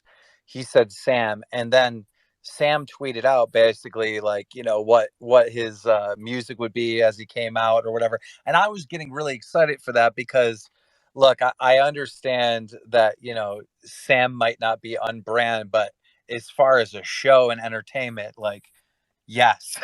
You know, that's right. Yeah, we would lose half the card though, and all the sponsors, and all the sponsors, and all the sponsors, and all the sponsors. We would lose half the card though. Now this whole spiel from the get-go, it never passed the smell test. It's a bunch of rambling excuse making. The idea that Sam, who is more serious about fighting than most of the people who are actually in the event, the idea that he would sign up for this and then sabotage it, not cooperate, not take it seriously, this is laughable to people who are actual fans of Sam and know the way he is. You got Anissa rambling about how people need to make their weight, but at the same time she talks about how Harley and Game Grumps are both heavyweights, and so they can have more of a gap between them as long as they're over 200 pounds. Well, the same thing would apply to Sam. He's a heavyweight, so there would be no worry about him having to make his weight. Then you got them saying that the sponsors, they'd be worried about the sponsors. Well, I mean, maybe at the time they didn't know who was going to sponsor the show. This was recorded a month or 6 weeks or so ahead of the event, and they might have still been working on sponsors, but I watched the show and they only had one sponsor. As a literal porno site, and Anissa is a porn star, as we all know, iDubbbz's wife. They interviewed her during the show, but I guess having porn stars on your show is brand friendly when your only sponsor is a porn site. So I mean, you know, the idea that these guys would have been like, no, you can't have Sam Hyde, bit dubious. And then the other excuse is that, oh, people on the card won't do it if Sam's on the card, especially like Dr. Mike. You think Dr. Mike's gonna fight on a... We'll come back to that in a minute. Did you hear that he banned Sam Hyde from entering the event? I did not. Why is that? Yeah, I don't know. I have no idea. I have no idea either. Yeah, sorry. He had like front row $10,000 seats, and then he said he couldn't come to the event. Oh, yeah. Sorry. I don't know what to say about that. That wasn't my call. I want to talk about why people thought Sam would make his mark on this event anyways, and that's the fact that he somehow hooked up with Harley from Epic Mealtime to train him. But to be honest with you, he's been very real with me while we've been talking. Like, I'm not speaking to a character, I'm talking to an actual person. Two guys that may not have joined forces before have joined forces now for a good cause. You're caught up on this guy's sense of humor. Well, I'm caught up on the children. So where are your priorities? People like, why are you going down there with Sam? You trust Sam? Can you trust Sam? Why are you doing that? I didn't want to be like, because my heart is telling me to. But between us, my heart was telling me to. I'm crazy! I'm trolling you! Harley made a couple videos about training with Sam Hyde, and that was a little clip from one that I just played for you. They're very good videos. They're some of the best things to come out of this entire Creator Clash event, in my humble opinion. They also did quite well in view count relative to some of the other feature-length videos that Harley's put out on his channel recently, showing that Sam is a draw, that people are always going to be interested in this guy because he's funny and entertaining and a bit of a maverick, bit of a loose cannon.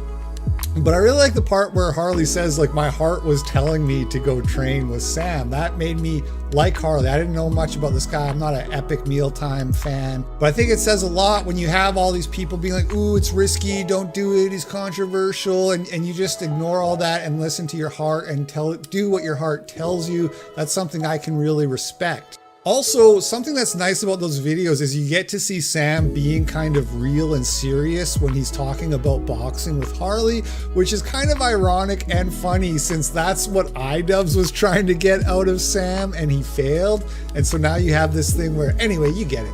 So because of this collaboration between Sam and Harley, people were thinking, oh, maybe Sam will actually be at the event. He might be in Harley's corner. He might do the walkout with him, be there in the corner, you know. And if not that, at least we might get to see Harley shout out Sam and thank him for the training, which would be a sort of a small victory, a little jab at iDubbbz after refusing to allow Sam to participate in the event. Sam kind of wiggling his way in there, even if only in a very marginal way.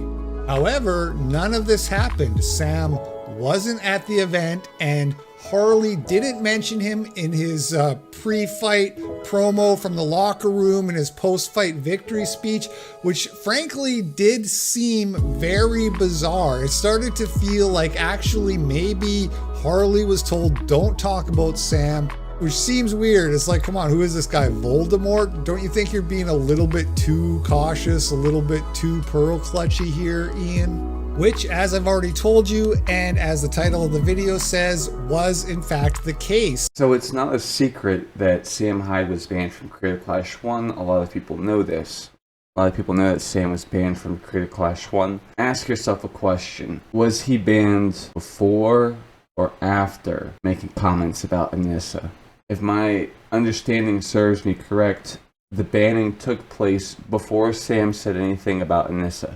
Ask yourself then, if that's the case, why is it that Sam Hyde can't come to the event? And this will say this shit about how, half the card would leave. If you remember correctly, all this Creator Clash stuff happened after Sam Hyde and iDubbbz met in Rhode Island. Because of what Sam caused for iDubbbz to end up with on camera, you have to really ask yourself, is there a chance that iDubbbz was furious that he didn't get maybe something he was looking for? That he was, someone who inspired an entire situation like the one where iDubbbz and Sam met, the entire thing being a joke, and it being revealed later that it was a joke, even when Ian initially had questioned if it was a joke in the beginning when he first entered the office room where all 12, 15 people were. Ask yourself, really, were these comments that Sam Hyde made about Nissa, did they happen before or after being banned from Creator Clash 1? Did you hear that he banned Sam Hyde from entering the event? I did not. Why is that? Yeah, I don't know. I have no idea. I have no idea either. Yeah, sorry. He had front row $10,000 seats, and then he said he couldn't come to the event. Oh, yeah. Sorry. I don't know what to say about that. That wasn't my call. This is confirmed by Sam, who posted to his Instagram. To clarify, I bought 5 front row tickets and found out a few hours before the event that I was banned. So out about 11.5K. Also, security was walking around with pictures of my face and bothering some people about wearing my shirts, and the cameramen were told to avoid entire sections of the crowd rocking my shiz, LOL. I mean, this is remarkable. This is astounding. Like we saw with the Will Smith thing, there's a limited number of things that can make a dude go crazy. You talk about his wife, you talk about his family, his mother, stuff like that. There's a limited pool of things that could have happened that would make me understand why iDubbbz is going to such extreme lengths to distance himself from this dude. Whatever the case, it was clear that they really did not want Sam involved in any way, and were likely concerned with even the level of influence he did have in training Harley. This once again brought up a discussion amongst Ian's fanbase of him changing. The guy had initially made his career off of being outlandish and explicitly anti-censorship. He seemingly went out of his way to do and say things that no sponsor would ever want to associate with. And now, here he was not allowing someone to be involved in his boxing event because he thought they posed a threat to his brand. Regardless of whatever tension was clearly still present between Ian and Sam, outside of them, there seemed to be no real issues going on during the lead up to the event. Fighters continued to excite their own fan bases. At just $25 per pay-per-view, it was certainly more affordable than most celebrity boxing events, and it gave fans an opportunity to see people who you would never think would fight hopefully knock some teeth out. May finally came, and despite the doubts of some, the event was a massive success. With over 100,000 people purchasing the pay-per-view, it certainly wasn't a struggle to get audiences to check out the event. And in the end, what they got was extremely entertaining. Fighters like Just a Minx, Michael Reeves, and even iDubbbz himself really stole the show. Although, in the end, he did lose to his opponent, Dr. Mike. One of the most entertaining fights overall, despite its brevity, was between Harley and Aaron of Game Grumps, during which Harley kind of wiped the floor with him. Once again, however, discussion around iDubbbz and Sam would spark up during and after the event. On May 17th, Sam posted to his Instagram saying, "I bought 5 front row tickets and found out a few hours before the event that I was banned. So, out about $11,500. Also, security was walking around with pictures of my face and bothering people about wearing my shirts. And the cameramen were told to avoid entire sections of the crowd rocking my shit. And I'd still train iDubbbz for the revenge match if he apologized. Mercy and Grace, high on the list nowadays. Just gotta ditch Yoko Ono. Yoko Ono, of course, being in reference to Anissa. A few days later, YouTuber Brandon Buckingham would go on to release an hour-long video of his own detailing his experience at the Creator Clash, which he attended with Sam's production crew. This featured an interview with Sam himself, where he echoed a similar negative sentiment towards Anissa. For all these people, like deep down, I want him to be uncucked. I want him to get the tattoos lasered off, get a normal haircut, get rid of Yoko Ono. That's poisonous. That relationship is poisonous. She's like his entertainment handler. Like she's his fucking career manager now or something. She's got to go, man. She's gonna ruin his life. I guarantee it. Mark my words. Mark my words. That woman is going to ruin his life. During the video, it was also revealed that Sam himself was banned from the event, as Ian seemed concerned he would attempt to sabotage it in some way. But at one point, he said at the tail end of the documentary, when he wasn't getting the footage that he wanted, he was really upset, like an angry, child. Like he was pouting. He was fucking pouting in his car and shit. And he said, not to me, but to somebody on the crew, he said, usually I'm the puppet master in these situations. What? Yeah, he said 100% on God, he said that. Usually I'm the puppet master in situations. That's how he views himself? iDubbbz the puppet master? I guess so, man. I guess so. So anyway, I think that's where the anger comes from. I think that's why he doesn't want me at his boxing event. According to Jet Neptune, he and the rest of the crew were confronted by iDubbbz and Anissa, who initially wanted them all to not attend. After some discussion, it was decided that they could go, but they would not be allowed to use their front row tickets purchased by Sam himself. And Sam was not allowed in the building whatsoever. As you can imagine, the comment section is filled with people who are critical of Ian for making that move. iDubbbz has made no official public comment on any of this since the event. However, he did respond to a Reddit reply speculating on why he may have decided to make the decision.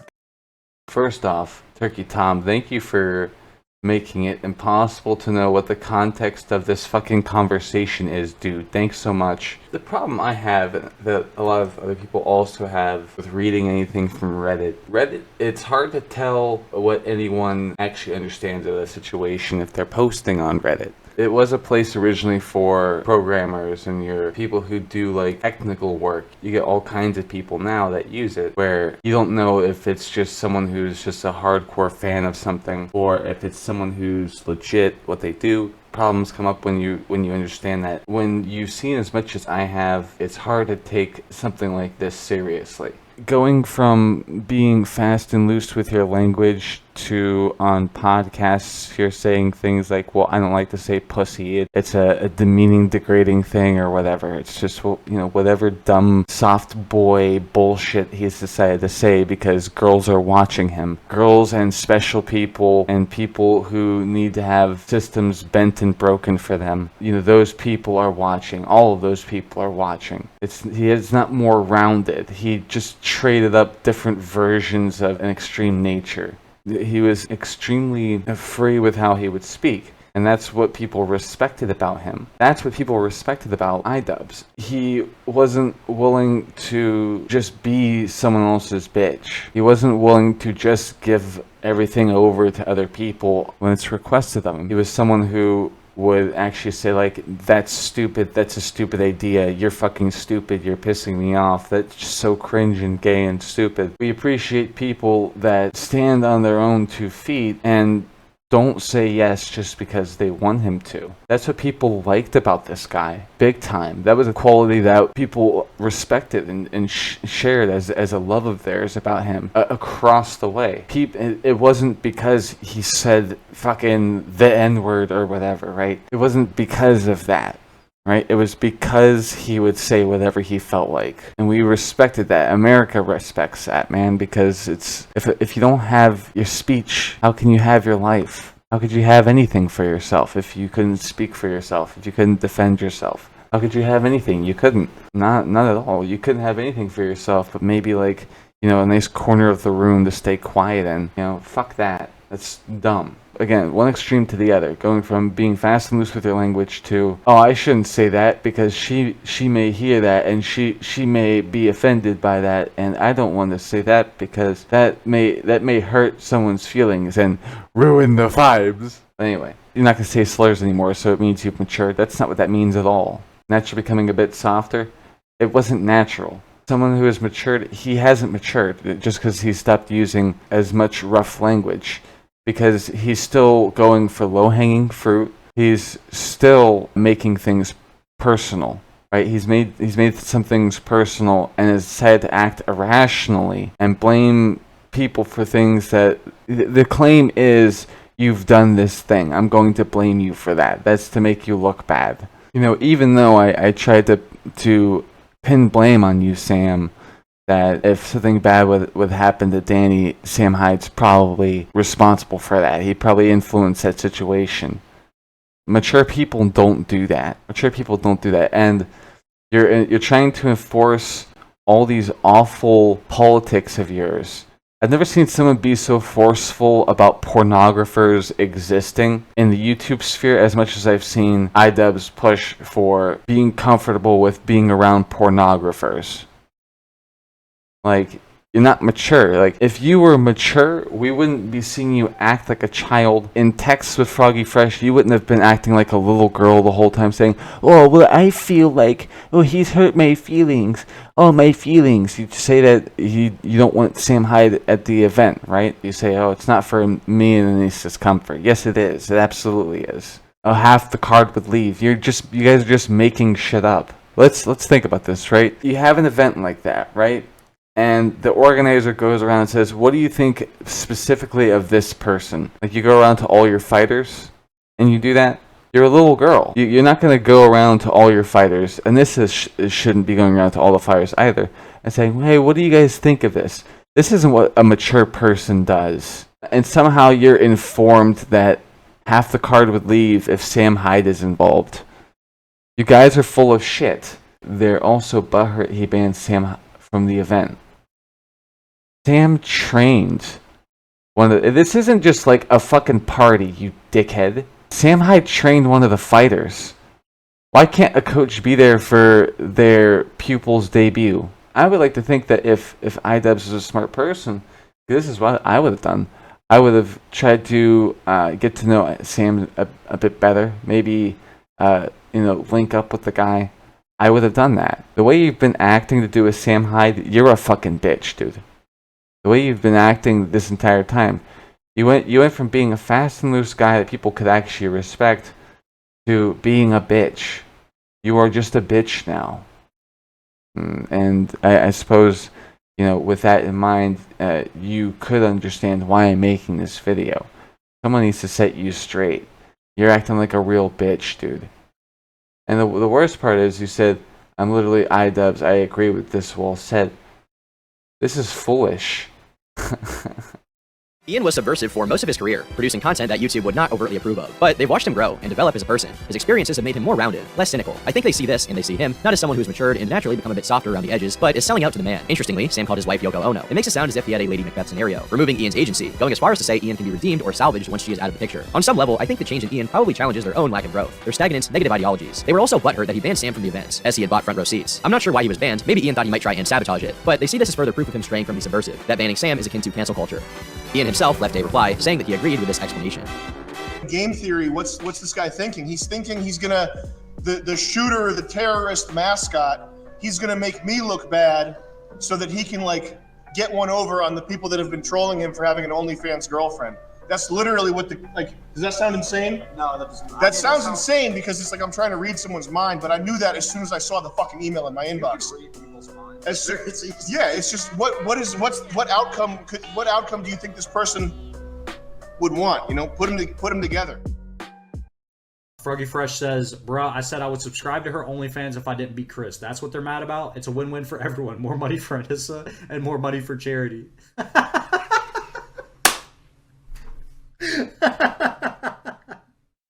If I don't hurt you beyond what anybody could have imagined, I will be so disappointed in myself that I will subscribe to Anissa's OnlyFans. Now, if you're aware of what's been going on with iDubbbz over these past few months, years, you know that Froggy Fresh is a decent part of that. I believe there are some apologies in order, iDubbbz, to do with the Chris Ray Gun mismatch. What happened to Chris Ray Gun because of you, iDubbbz, that warrants an apology. You talk about protecting the fighters, and you let one of your fighters down in a pretty serious way. A pretty serious way. It could have changed his life permanently. It may have. It may have messed him up. Really, seriously. But Froggy Fresh here, there is, for some reason, still some debate regarding why exactly Froggy Fresh was kicked off the card. iDubbbz may have stated reasons, but I don't think you could believe him. I think it's naive to believe him about all this. Even though he's on the inside, I'm on the outside, there's too much going on for me to just believe him. There's way too much going on. The fact that this was looked at in such a way that they needed to, iDubbbz and Anissa and whoever else iDubbbz was working with, whoever else Anissa was working with, you all treated this as if Froggy Fresh was a cancer, like an awful person. You treated this terribly. I don't know to what degree Froggy didn't really have communications with Anissa. There's some mention of things here and there, but to what degree, to what lengths, what amount of time was spent on communications, I could not tell you. Oftentimes what happens is when there's more than one side to a story, people who directly benefit or suffer from how a certain side of the story is doing, they may say things that make their time dealing with all that easier. That's just the big issue, is we're all human, right? I could not know for sure who to believe about communications. I can't remember if iDubbbz and Anissa have denied anything that Froggy said about communications exactly, but I have heard, and I've heard no dismissal of this yet, I have heard that communications were a bit of a rarity. There was seldom communication, if any at all. That's all I've heard. So if that's all I've heard, I'm sure that iDubbbz and Anissa have heard that Froggy is saying the things he's saying, considering they're deeply involved in the situation. The fact that they should be paying attention to this, and they likely are, if the typical thing is actually happening right now to do with the situation, then that means that everything Froggy said about communications between people is true. So I don't know what to really think other than Froggy's being honest, Jet Neptune is being honest, Sam Hyde is being honest about what has been happening in terms of communications. Now I mentioned Jet Neptune. He's going to be our next presenter here. He started off the chapter by reading a message of some kind from Froggy Fresh. So I'm going to let that pick up, and we'll talk again real soon. Will says, I just got here. Can you summarize what happened with Froggy? Okay. Froggy Fresh gets contacted by Ian. Will you fight in Creator Clash 2, my second boxing event? Froggy Fresh goes, sure, that's a cool opportunity. I'd love to. He starts training. That's 9 months ago, okay? He's training, getting in the best shape of his life, ripped. Okay, I've seen him in person. He's in killer shape. Works super hard for this. Slowly, he realizes he has no line to communicate with the team. They're not returning his calls. They're not talking to him. He starts to feel a little disillusioned. Like, why am I doing this boxing fight? I'm just getting beat up and tortured a little bit for someone who doesn't really care about me. Yada yada. He wants to learn more. He's like, all right, I'm already this deep in. Everyone who did Creator Clash knows who Sam is.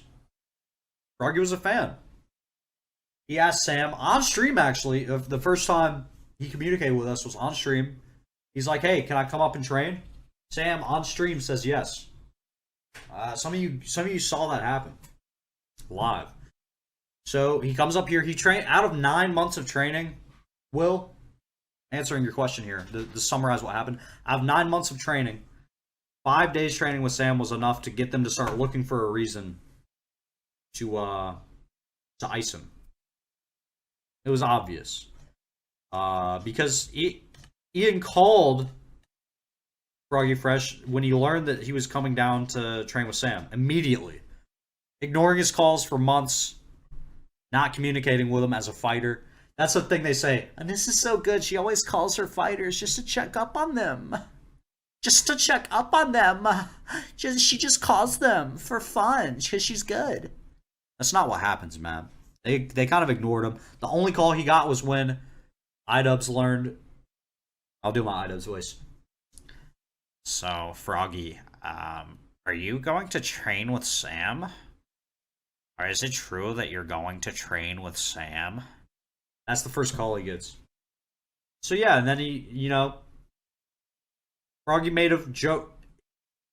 He didn't even start being mean right away. It was Anissa's stepmom starts shit with him on Twitter out of nowhere. Anissa's stepmom starts beefing with Froggy Fresh on Twitter. Sounds like parody, I know, but it's real. He fires back at the stepmom. Boom, boom, boom. It's just completely out of control. The next day, he's banned from the event. That's what happened. And Nissa's stepmom starts beefing with Froggy Fresh on Twitter. Sounds like parody, I know, but it's real. He fires back at the stepmom. Boom, boom, boom. It's just completely out of control.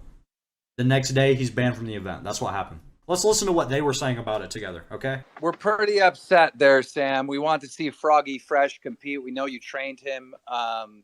What are your thoughts? Like, why did they kick him off the card? I mean, team, you know, I feel they were looking for an excuse to kick him the minute that he came down to hang out with me. That's what I feel. Sam, when you weren't here, Corby made a great point. He said, look, going to train with Sam Hyde has some real benefits of you winning your fight. Sam Hyde knocked out his opponent. Brandon Buckingham, who you trained, knocked out his opponent. Harley, who you trained, knocked out his opponent. Why should Froggy Fresh be punished for getting expert boxing advice? Facts, Keemstar. You're going to see in a moment a lot of really silly things come from iDubbbz's direction. Stuff like, you shouldn't find it uncalled for or inappropriate that I ask you not to associate with people that say things about my wife. May I remind you, Ian, that you brought this all on yourself. Putting that really awful question out there multiple times. Oh, hey, is Sam Hyde responsible for whatever happens to Danny? A situation that I, first of all, fell for like a fucking idiot, and second, am a complete stranger to. You fell for the whole thing, and you outed yourself as someone who's looking to hurt others. That's what you did, iDubbbz. So, yeah, I can imagine why Froggy Fresh may think it's inappropriate for you to ask him how to associate with other people. I mean, if we really want to go with the whole guilt by association thing, I could just really seriously point to you hanging out with Hensonn Piker and even Ethan Klein. Hensonn Piker has said that America deserved 9/11. This is so insane. America deserved 9/11, dude. Fuck it. I'm saying it. We're there to partner with them. We want to know what's happening. Like, we fucking totally brought it on ourselves, dude. Holy shit. We did.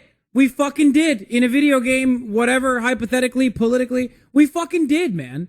We did. Holy shit. Holy fucking shit. Look at the way that this dipshit is running his fucking mouth. Justifying genocide right now. Like, how is anything I'm saying controversial? Like, we fucking fund the people who did 9/11 still to this day. Donald Trump literally went on national television and said they buy $10 billion worth of weapons. So if they chop an American legal permanent resident, it's okay. Hey, iDubbbz. This is the guy that you're friends with. We're gonna drink some tea while we watch this. Joining me now is Hensonn Piker. He is part of the TYT network. He does Breakdown and now a new show, Agitprop. Hensonn, welcome. And listen, you're on because you said some things that a lot of people, including myself, find very offensive. So you said America deserved 9/11. Did you mean that? No. America deserved 9/11, dude. Fuck it. I'm saying it. Like, we fucking totally brought it on ourselves, dude. Holy shit. We did. We fucking did. So you said America deserved 9/11. Did you mean that? No, obviously not, especially considering the fact that while that is a very viral quote that is going around currently, if those people were at least even remotely charitable or cared about the actual truth of what I was talking about, they would understand that within context, I was simply referencing the fact that all of the foreign policy decisions and our arming of insurgent groups in the region and our efforts in destabilizing the Middle East have a direct consequence, a boomerang effect, rather, if you will, in causing 9/11. Hey, if your country ever does something awful to the world, they deserve an atrocity. That's the saying. Because, you know, that's exactly the logic they use with Ted Kaczynski, right? Yeah. Oh, but the reasons behind his actions. So we just should fucking validate vigilante shit, right? Is that your idea, Batman? Of course. If you really want to go that route and say that you should have some kind of problem that Froggy Fresh is hanging out away from you with Sam Hyde and posting things on Twitter about Sam Hyde and having things of his shared by Sam Hyde. And also, if you can do that, then we should, a lot of us at least, should have an issue with you hanging with Ethan Klein and Hensonn Piker and all these other fuckers that have done and said some horrible shit unapologetically. I mean, for fuck's sake, Hensonn Piker tried to encourage his European friend to like do a little meme dance at the announcement of the Queen dying, and his European friends were mortified by that. What's happened to my queen? She's under medical supervision. She's gonna die, as you know. No, she's gonna be fine. No, she's definitely gonna die, but... Oh my god! She did die! No, she didn't! The royal family's official Twitter account said the Queen died peacefully at Balmoral this afternoon. The King and Queen consort will remain at Balmoral this evening and will return to London tomorrow. Woo! Let's go! Get Queen! Jesus pack watch! Christ. Woo! Smoking on the Queen pack. Here, have some. Have some. That's my queen. Have some. That's my queen. Have some. Have some of the Queen pack. He's having some. Woo! Yeah. Listen, why is the Queen's death ceremonious? I mean, she sucks. She's awful. They're monarchs. It's just like automatically bad. Got it. True. Like you don't even have to think like, you know, you have to justify like, oh, bankers are kind of evil or like CEOs are kind of bad. Like you don't even have to justify it. It's just they're literally kings and queens. They're awful. Slavery, colonialism, and the bounties of such awful endeavors. Hey, you Queen. Could I try and shoot one of his balloons from there? She seemed nice. Alrighty, shut up. He needs to hold on tight until we're done with paintball so Hensonn can stream it. Are you really that desperate to go stream the Queen's death right now? Yes. Are you kidding me? Hey, iDubbbz. You see this? You see this video? Hensonn celebrating? You see this? In all caps? He's celebrating a person having died because of political reasons. He's celebrating the death of someone that one of his friends thinks this friend of his thinks kindly of the person that Hensonn is celebrating the death of. An entire country is crushed at the time this had happened, crushed because she passed away. There are some people, of course, that don't like her that live over there, but the country itself is in mourning. Was in mourning at that time. And Hensonn is celebrating someone dying. That's the person that you've made friends with, iDubbbz. That's the person you've made friends with. They're unapologetic about highlighting cruelty. They're unapologetic about it. And what are your reasons that you have for disliking some of the people that you don't talk to? The people that you've kicked out of your events? What did they do exactly? The vibes are important, guys. The vibes are important. I mean, are you fine and happy that you associate with people who some would say have done some things that are uncalled for? And I may remind you, iDubbbz, all the things that Sam Hyde has said about your wife, and maybe even you brought that on yourself by trying to put it out there that Sam Hyde may be responsible for Danny's life falling apart, finding out later, of course, that she was just an actress.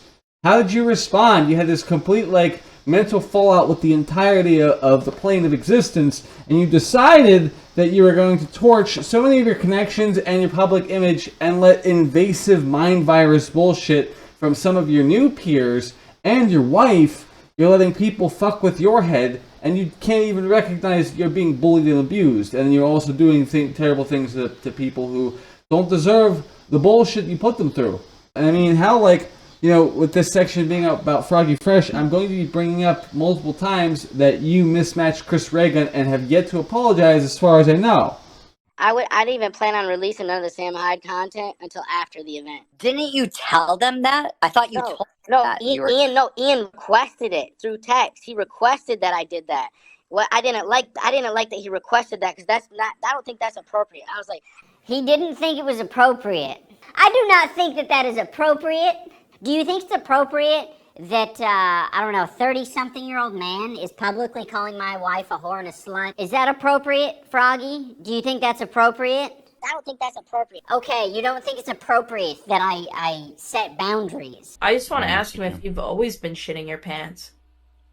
No. Because since I've known you, you've always had, like, IBS. You've always been shitting yourself. Yeah, well. I don't think that's appropriate. I don't think it's appropriate that you are hanging out with a guy who Doesn't think women are people. Like, I don't think that's appropriate. You know, Ian, you put so much stock into trying to make people come across as guilty. You don't really do your research anymore, it seems, because I just, if I may, remind you that Sam Hyde is a comedian. Okay, so when you see him, hear him do things, because we know him as pretty much just a guy made of 99% jokes. Okay, you want to go and take things that he said that you, if you were to take serious, you could come away with that idea that, oh, he's shitty to those people over there. Is it because Sam thought it was funny to hire a woman to pretend to be a crackhead and you were fooled by that? Is it because of things that Sam has said about your wife that you actually brought upon yourself? Like, what is it exactly? Because if you're going off any of the things that I've listed already, you are in real trouble. Let me elucidate you. Let me make you aware of this thing. I don't know if you've ever heard of it. It's called Fish Tank. Fish Tank was a show that was always running, that you could see inside the house at all times until the show concluded, or there were these mandatory shutdowns, for whatever reason. Sam Hyde, he had all these people come onto the show, and two women took the top spots. Yeah, first and second, if that's what the placements are referred to as over there. And they won a pretty good amount of money, the both of them. Sam Hyde even had them come on a stream or two, and they sold things together, and those ladies came away with a pretty good amount of money from that. I want to show you a select number of clips of Sam Hyde and the ladies and the people over at Fish Tank. I want you to see for yourself just how much Sam thinks that women aren't people, or whatever the fuck the guy said. Piss off Jason challenge.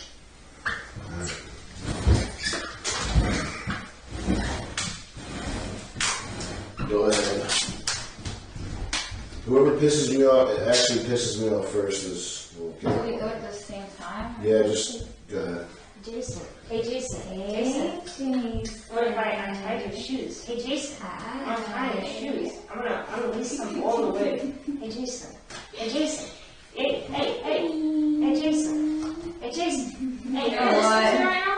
Are you listening? I cannot see these fucking things. How do you wear this? Women need to shut the fuck up.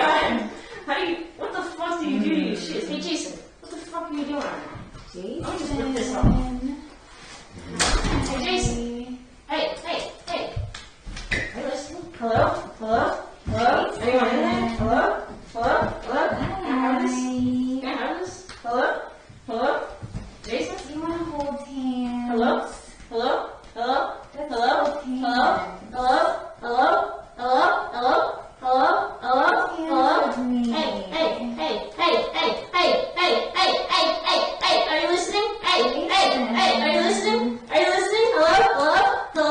are you listening? Hey, are you listening?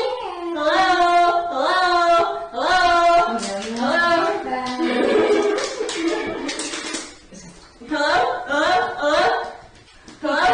Are you listening? Hey, are you listening? Are you listening? Jason!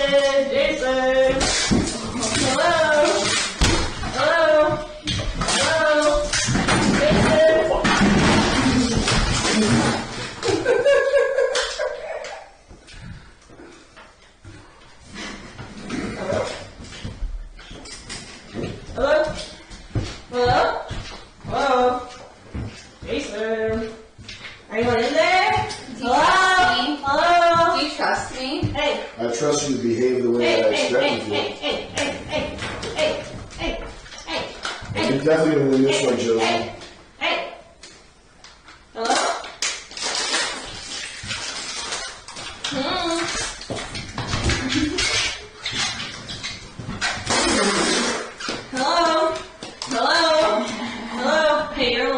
this. Do it. Hello? Hello? Hello? We're doing the oil up jet and putting on the floor. Hello? Hello? Hey. Take off your socks. Take off your socks. Hello? So funny. Hello? Hey. On you. Hey. Hello?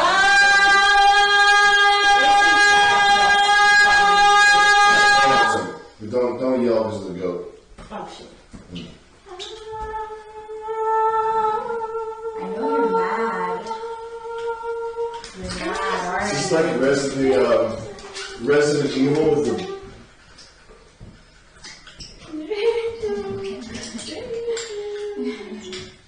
That makes you really mad. Oh, I think you got some cavities in there, boy. Stick out your tongue. Stick out your tongue. Oh. That shit would be We're too curious. Yours a little wet. I think you need some water.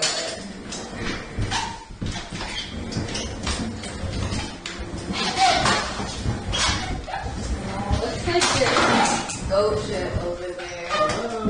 You should clean it up. Oh my god. Okay, that's almost pissed me off. Huh? Oh, you fucking piece of shit.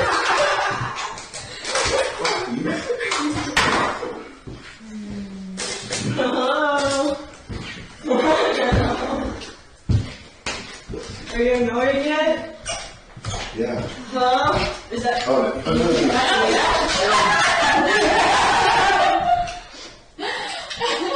Eat it. Eat it.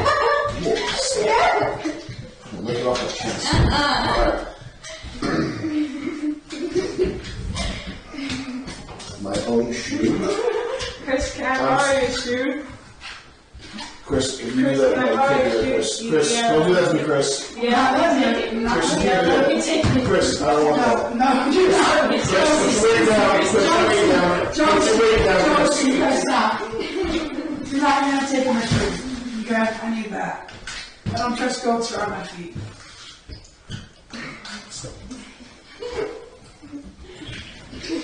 The T-brain squad. Nice. Here, eat a marshmallow. Chris, take my glasses. I can't go anywhere. He's just idiot. Eat a marshmallow. The idiot squad. The idiot squad in town. There you go. This is what's marshmallow.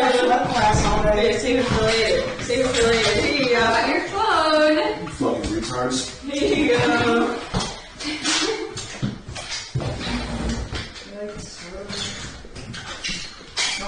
You want some marshmallows? What's wrong? Nothing at all. I really know I eat it. Fuck you.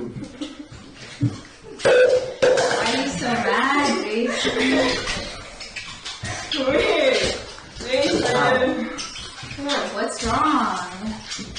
You seem a bit tense. Jules, you're so bad at this. What the fuck? You seem a little tense. What's wrong? Alright. Oh. Oh, you impatient?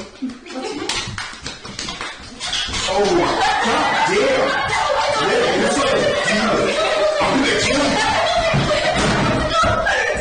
oh my god! Stop! Ready, Vince. You fucking demon. That was all mostly just sexy until you did the titty twister. That was extremely. Chris, she got me. She got you? She got me with the titty twister. I don't know, I felt a little wrong. That was not worth it. Where's Beans? Okay. Here in this next clip, Sam Hyde discovers that one of his contestants on Fish Tank is a sex offender. Now, let me ask you a question. If someone were to think of some part of the population, like women, for instance, were not people, do you think this would have played out like it did? And do you think also after this concluded, the day after, I believe it was, the day after they made it a no camera day to deal with, what had happened, to decompress. If a male sex offender coming into the house as a contestant is removed because he may make people feel uncomfortable, and then hey, we're going to have the next day off. There's not going to be any streaming. It's going to be for you guys to balance yourselves out and calm down. If Sam Hyde is willing to do all that, do you think that you could say what you say, Ian? Because if so, I got some bad news for you. Well, I got some reading I could do. If you want to hear some reading. Is it Simmons' book? No. I just keep excerpts. I keep excerpts of books that I like on my phone. I'm not a freak. All right? I mean, this is something I saved as an inspiring quote. There was a counselor who worked for a camp for decades. Everybody loves him, but he got fired because he offered drinks to underage girls and allegedly raped her. Here's how to do it the right way. And I don't know, what is the right way? What's the, how does that go? You don't know either? It was a while ago, yeah. Okay. Did you say it was a while ago? No, I don't think that's my book. He's probably a hacker. Here's another, sexual harassment warning. Like every culture, there are customs when you hit on boys and girls. So does camp counselors who work at camp nowadays are mostly college kids from all over the world. Of course, they would expect a romantic experience. You got to do it the right way or you might get fired. What's that referring to? What does that mean? That struck my curiosity. That piqued my interest. It made me wonder. Questions cropped up in my mind. Yeah. What could this be referring to? That's fair. What's this picture of this 11-year-old? It says into long legs. That made me go. Oh, what the fuck? I'm like, what the fuck's in arms? Okay. Why is it funny, bro? Sylvia, did you see the picture? Yeah. What is it? What is it? Some weird ass shit. For counselors, be nice, be polite, be the big brother of everybody else. Be a bit naughty.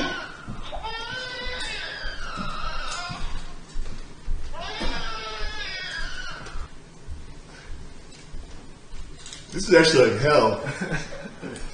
Well, Simmons, allow me to say something that you'll understand in your language. 我要把你踢出节目. 我要把你踢出节目. Translation: I'm kicking you off the show. Okay. Effective immediately, we'll be walking you out, taking you to a bus station in Fall River, and saying goodbye. Okay. You have 1.5 minutes to get your shit. Okay. Thank you. Go ahead. Can I sing a send-off song? Yes, please do. You can put the baby down also, Simmons. Beating me down, beating me down. Simmons, get your shit though. Go back.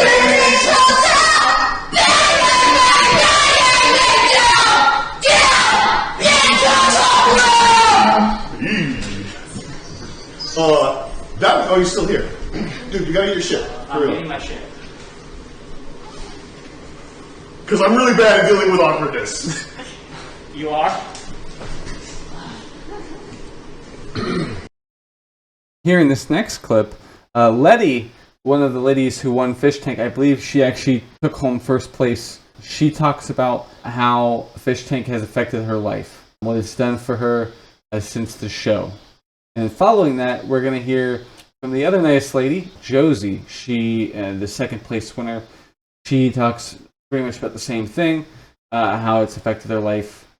Yeah, it's pretty feel-good stuff here, actually. The best day I had there was filming the shoot for World Peace 2 because I got a big role in it. Like, I was like acting the whole day. first of all, and second of all, I got to write a substantial part of it, which made me so happy. I like Sam like asked me like to write for it, and I did. Afterwards,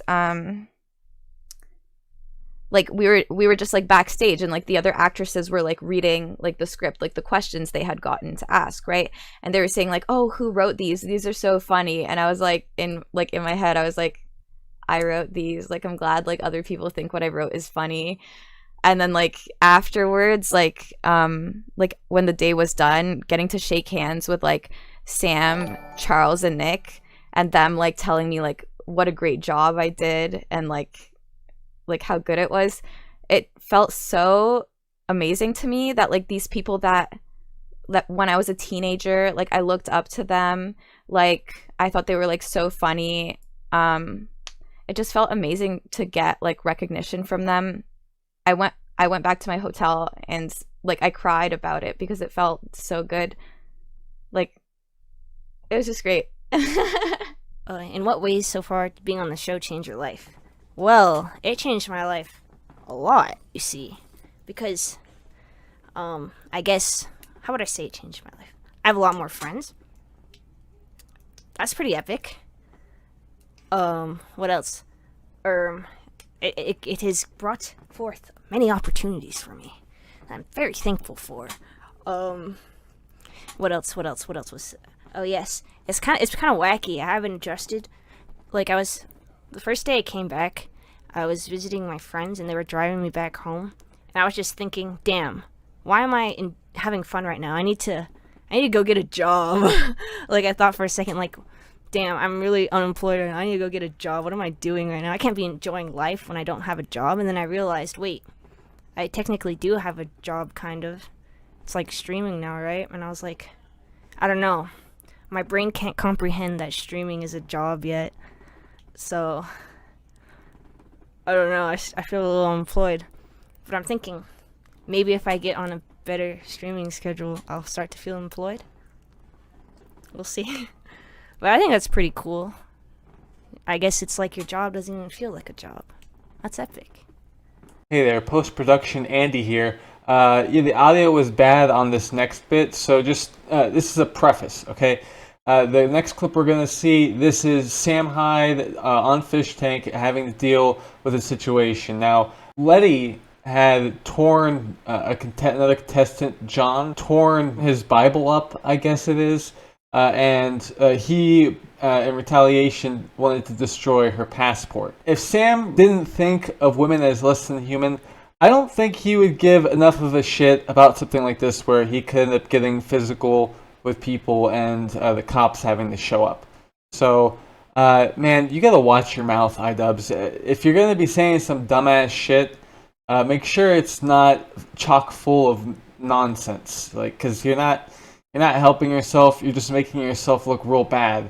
Because if this is how you're gonna talk about people that you've had a falling out with, you come across more and more volatile with each attempt at trying to do business with people. So you better watch your fucking mouth, dude. You can't do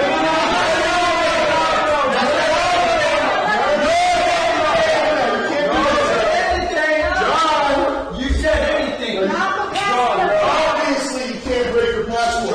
No, John, do that. John, you gotta stop doing that. She can't go home. You guys said anything. All right, let's go in the basement.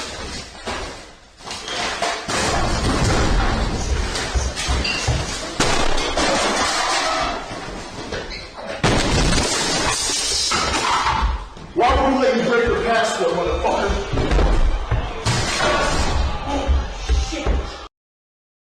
The fact that iDubbbz is willing to go about this entire situation the way he is because of something that he started when he opened his mouth to try to pin any kind of problems Danny could have because of a relationship with Sam Hyde, you're trying to blame things on people and you don't even realize how much blame is actually owed to you. You don't understand that, but you'll open your mouth and you'll talk because you have a microphone.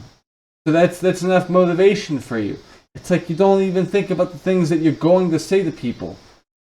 You know, I mean, that's obvious to me, though. I mean, you said I do. Come on, you're making mistakes, not realizing that you're making mistakes, and you think you can have a problem. There's no self-awareness to you. None. And you think that you should be able to tell other people that Sam Hyde is the one that doesn't respect women. You know, you could have said that about a good number of other people, but to say that he doesn't view them as human, like, that's libelous, potentially.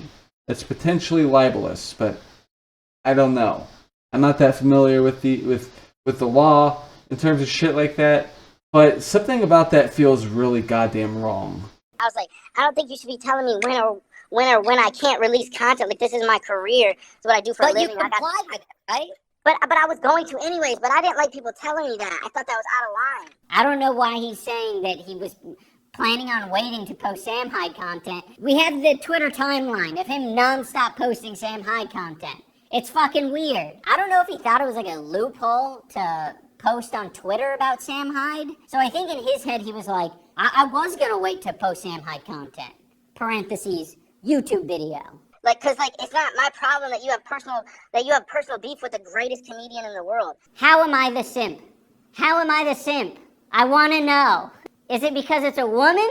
It's because it's a woman, isn't it? As soon as you simp for someone who's literally your partner, your life partner, that's too much. That's kind of gay.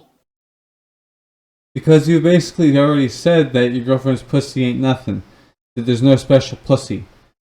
You did that, so because you denounced pussy as just pussy, the way you act in defense of Anissa, yeah, for your wife, go ahead, but you act in defense as much as you do, you deny obvious things, you will play such defense. You don't think the pussy's all that great, apparently. Because you've gotten this far, I can only really refer to you as a sucker, you know, with the way things have been going for you. You play this great defense for her. If she's involved in adult things, getting irritated over people making fucking sex jokes in your guys' direction, like, that doesn't make any sense. You're a sucker who idolizes mediocre pussy. Just own it, man.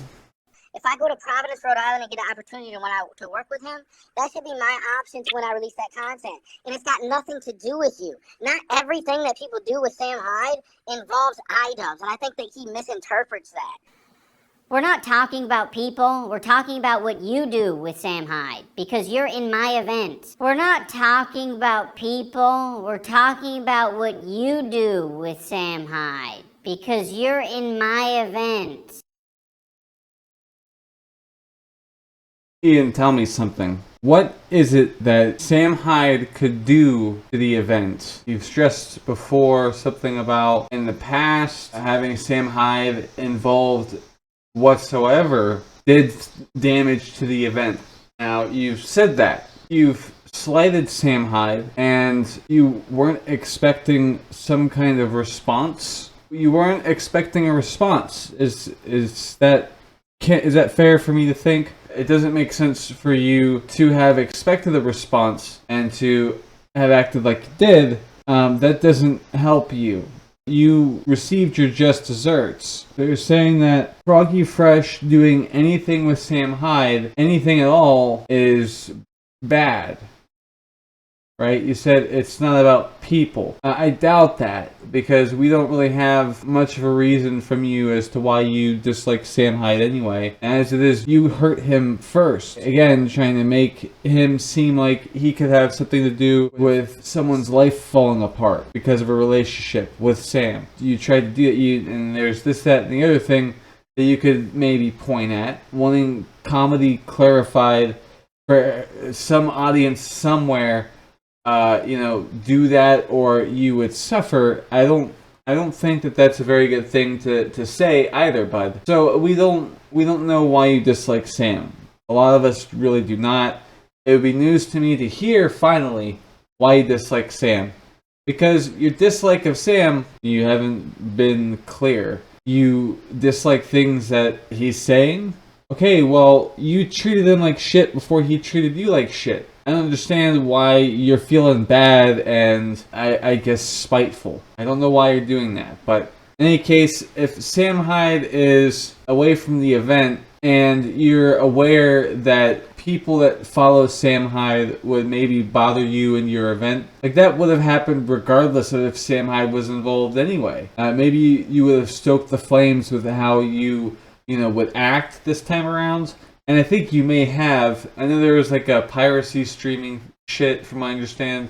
People restreaming it, so you lost money, on that all, and that sucks. However, you got a pretty bad reputation, I think. At least between both Creator Clash events, you gained yourself a bad reputation. Again, like Sam Hyde, regardless of his involvement really, depending on how you would act as well, that is going to either intensify or quell, any flames rising. So that was all contingent upon how you decide to do things. If Sam Hyde is just in another state training Froggy Fresh, and Froggy Fresh goes and has his fucking fight, then it probably wouldn't have been a huge problem. There probably wouldn't have been an issue. You're willing to wager that Froggy Fresh would have ruined the event somehow.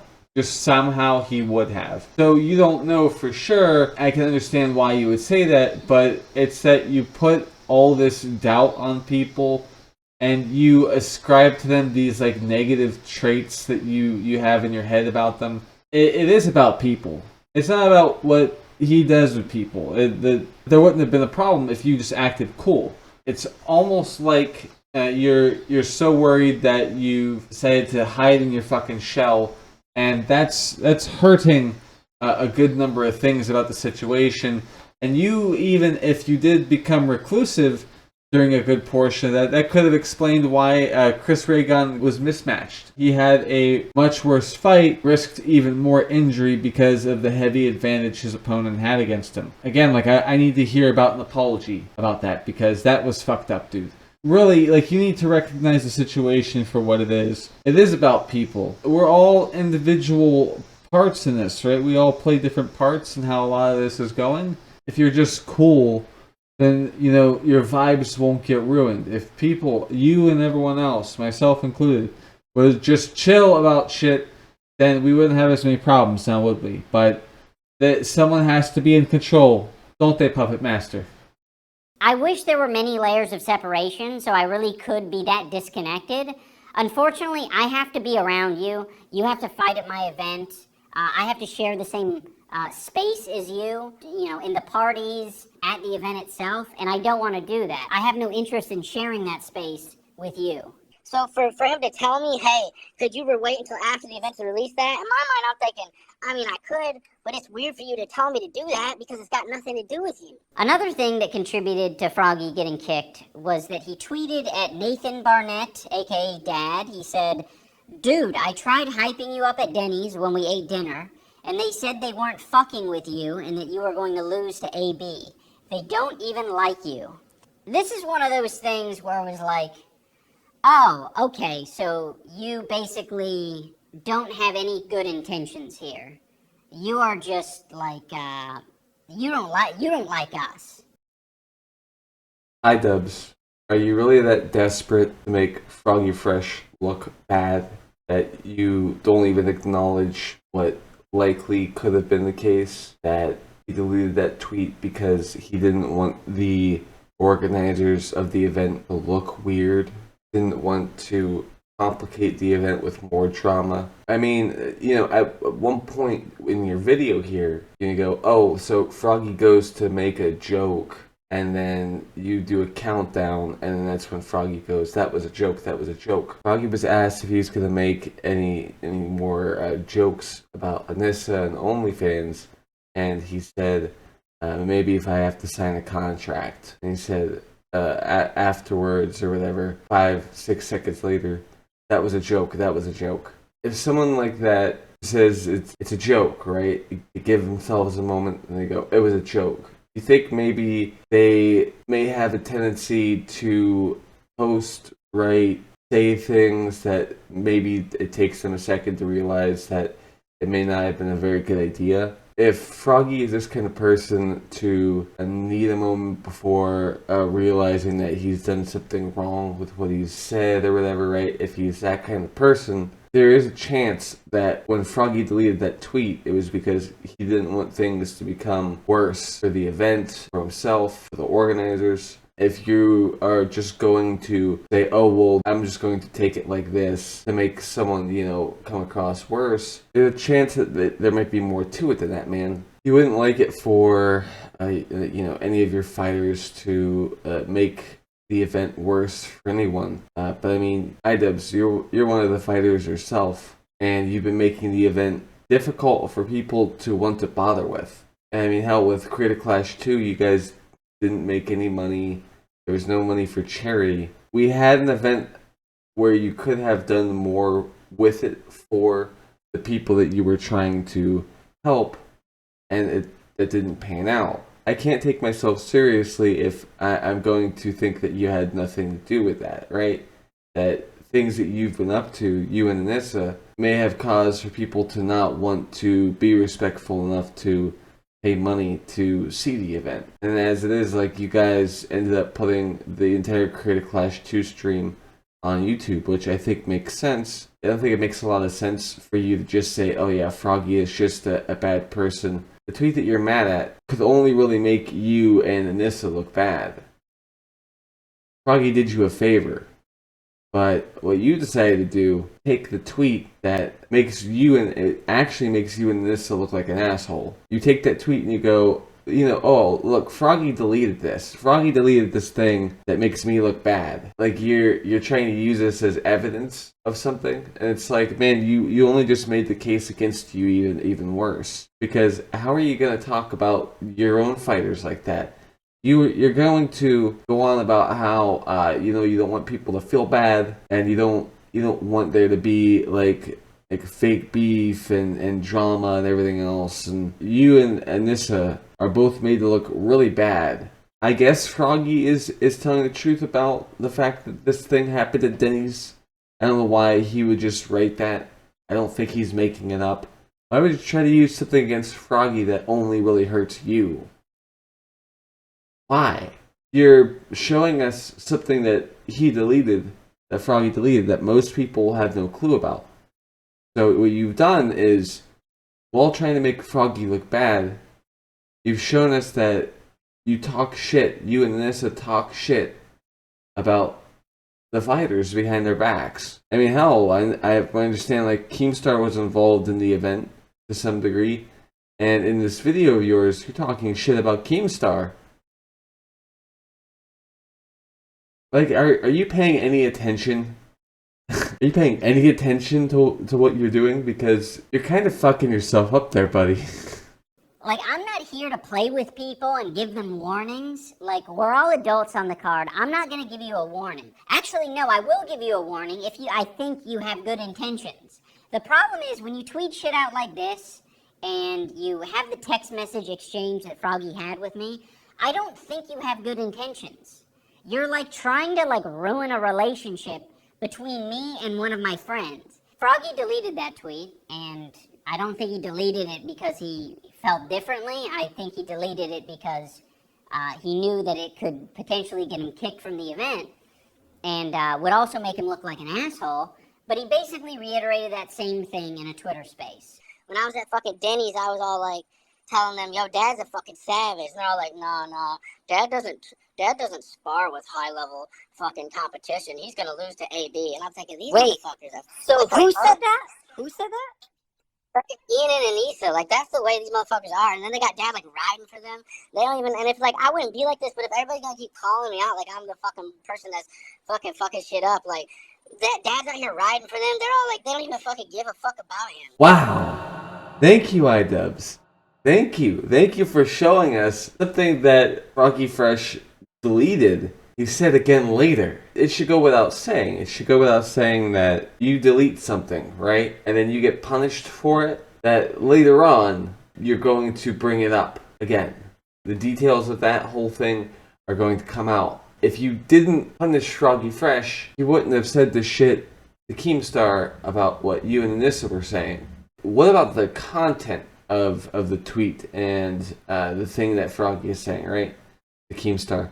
Look at the contents of that. Why are you talking poorly of your own fighters? Like you're exempting yourself from your own rules, and you think you should be taken seriously.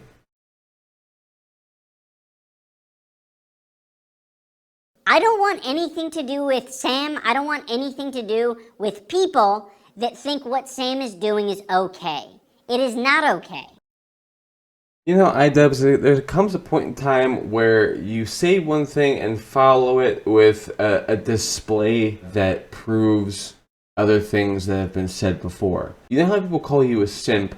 You're saying here that the actions of Sam Hyde and people like him, they're not the kind of actions you want around in your life. Then you follow that up by saying, you know, and this is just trying to exist. It certifies him to have simp blood. Saying, you know, these people over here, Sam Hyde and these guys over here, they're not, to me, they're not worth hanging out with, right?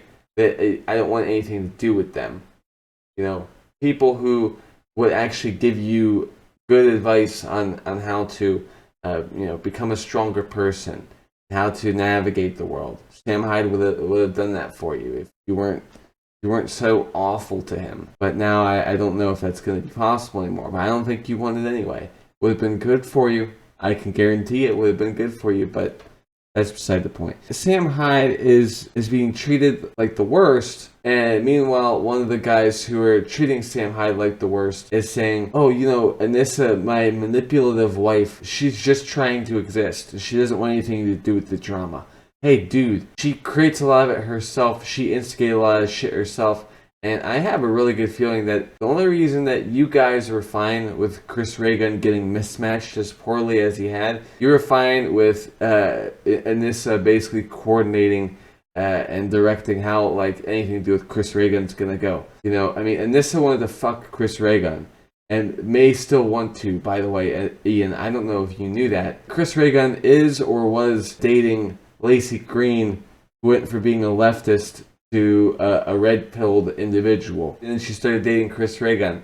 We all know that Anissa and people like her, iDubbbz included, are leftists. But Anissa has an issue with Lacey Green. I'm sure Lacey Green has, at some point recently, had some kind of problem with like OnlyFans or whatever.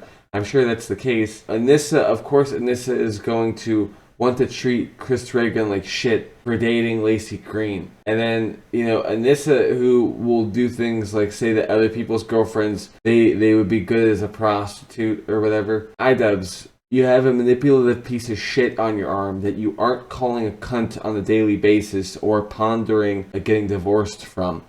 And you think you know who you should be keeping away from you based on their actions. And you're saying, and this is just trying to exist.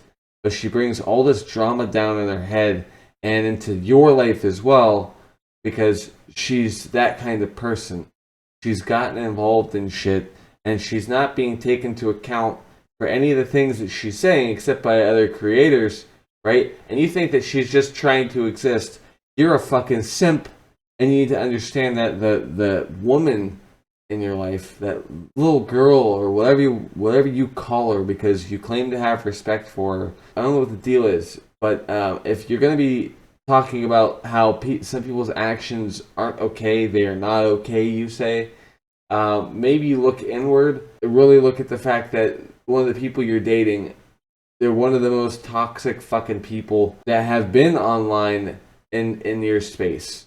Around like all the YouTubers and stuff. She has been one of the most toxic people. And you put your dick in that. I mean, fuck's sake, dude, she treats you like shit and you don't recognize it for what it is or you keep it to yourself because you think that's what you should do. If there's anyone that should be kept away from you. Let me just say, Anissa is just trying to exist. You know, she doesn't want anything to do with the drama. She doesn't want anything to do with the shit. And I have brought a lot of it into her life. And I take responsibility for that. But unfortunately, a lot of people who think that I've changed or call me a cuck or whatever, they've decided, instead of saying that I've changed and that I'm the decider of my future. It's that Anissa has changed me. So she has been the target of a lot of hate. And I think it's really shitty. You know what, though? It is kind of fucked up that that's what people are going to do, is tell you that she has, in fact, changed you. And they're not putting any blame on you. Well, not only are they right, but you're also right about who's to blame here. iDubbbz, you are to blame for how your life has fallen apart. Matter of fact, I'm only to say that you're pretty much the entire reason that your life has fallen apart.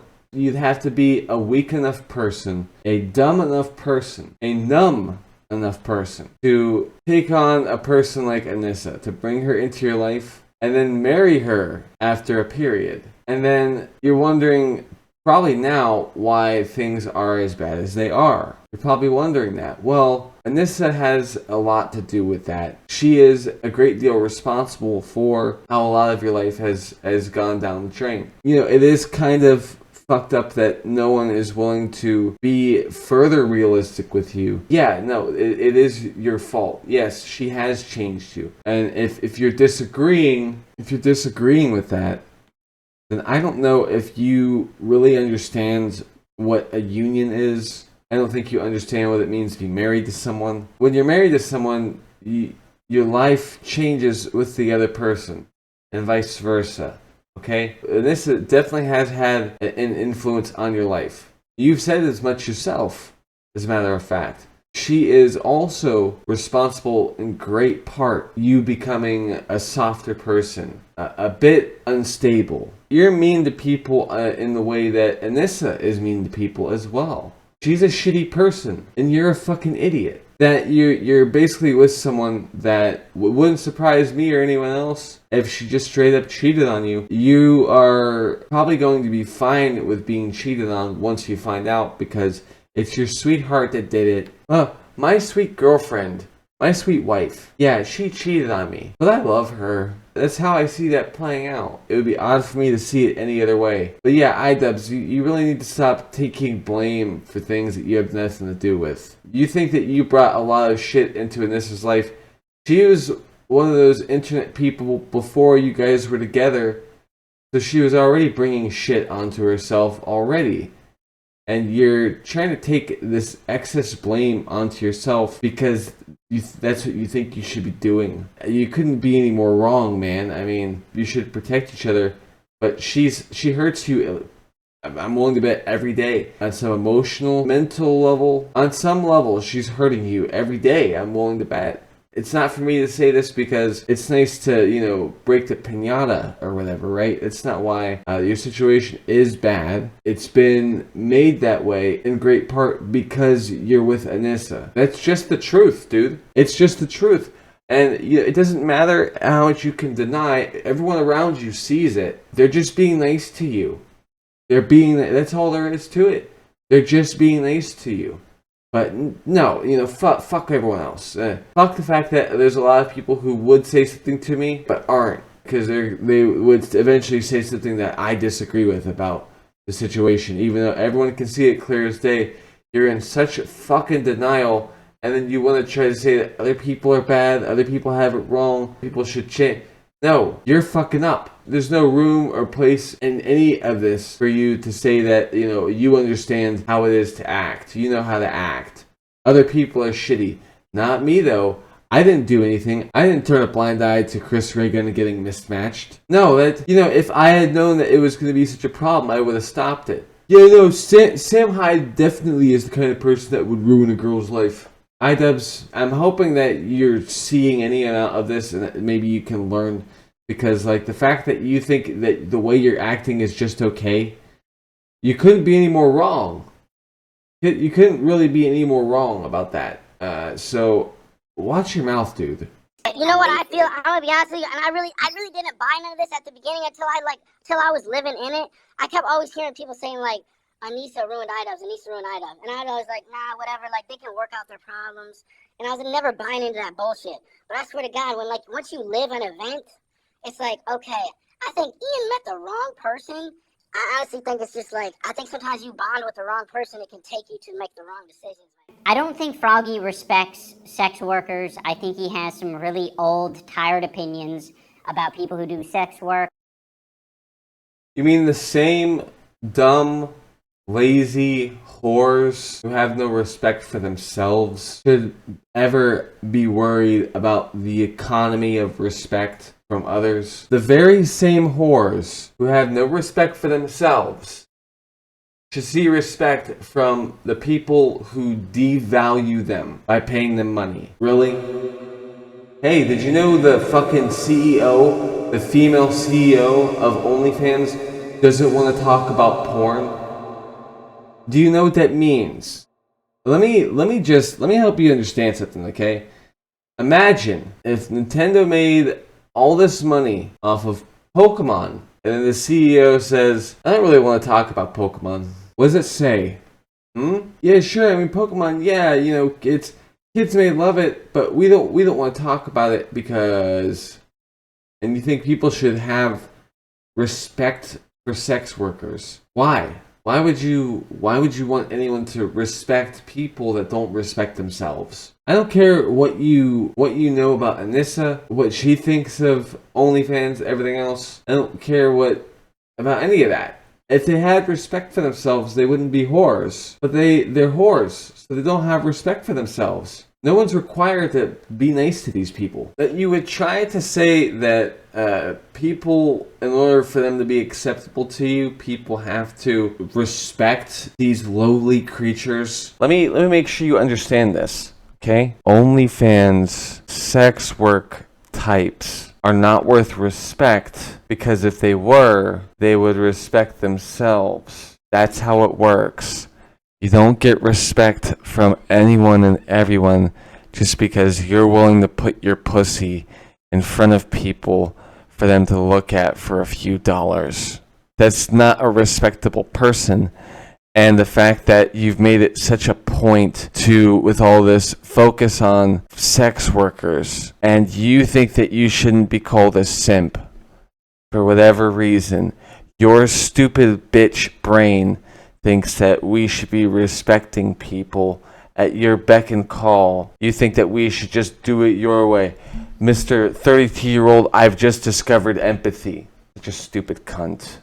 I think he has a lot of weird opinions as well about masculinity and shit. Ian's masculinity has been completely removed via Anissa. A lot of it's not explicitly said, but when you listen to the jokes, it's like, oh, that's actually just your opinion phrased in a comedic way. There was some type of nerd fight last year, and Chris Ray Gun and all these people, it's like some big ethos worshiping party at these things, and I don't get it. I don't get what all this shit is all about. But everybody's there to worship ethos or fucking ethos or like touching ethos, titty or pussy. It's always that. It's just like, what happens to get all excited about it? I think Chris Ray Gun was like, he probably thought he was gonna go there and beat some fucking nerd up, and he was gonna win. Like, I don't know if they're giving. I think they give away like OnlyFans girls there at these events. I don't know what kind of stock shit it's on. Like, if you win certain fights, I think you get to own some of these girls for some of the nights. Awesome. I don't know how it works, but I think Chris was like he had plans to go beat up a nerd and whatever, however they get to like at least one of these girls, and so like he got there. Well, Ian was probably thinking like, because I think man, I need to just stop all this probably. No, Froggy, keep going. I think you should keep going. I think the women of the world need to hear your opinions on these things. Talk more about how sex workers are property. That's a funny joke. It was super funny the third time that you referred to women as property. That was the funniest one. Because when you said lease, I was like, yeah, I know what a lease is. Even if you didn't do any of the Sam Hyde stuff, why would we want you at our event? Like, if you're just gonna blatantly disrespect sex workers and women and other fighters, saying that they're here to touch ethos, like, it is so disrespectful and shitty. I don't want to share the space with you. I don't want other people to be uncomfortable because you're there. Like, you don't get the vibe, all right? The vibe is sex workers and fighting, I guess. And you don't like the sex workers part. Yes, the image that you're seeing that has to do with Creator Clash 1. I understand this. However, you've heard Ian go on and on, almost like he's drooling from his mouth, like foaming. He's getting like increasingly angry in this small section over this idea that you don't respect sex workers. I guess the vibe is sex workers are fighting, and you don't like the sex workers part.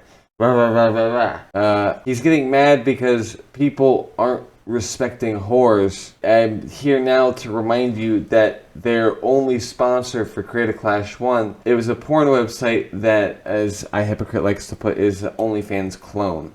That Ian said that the women of the world need to know what you think of these things, where Froggy Fresh is just telling jokes about, oh hey, these OnlyFans girls in particular, you know, they just give out girls and shit. Like, it would still be funny regardless of, like, if you're talking about girls or OnlyFans girls, but like, saying you think the women of the world need to hear, why, are you trying to give Froggy Fresh, give him a larger following? I don't know if you understand that. You're trying to, like, force feed with a hammer this whole thing that you're trying to do. You're trying to force feed it to people. You have to respect whores.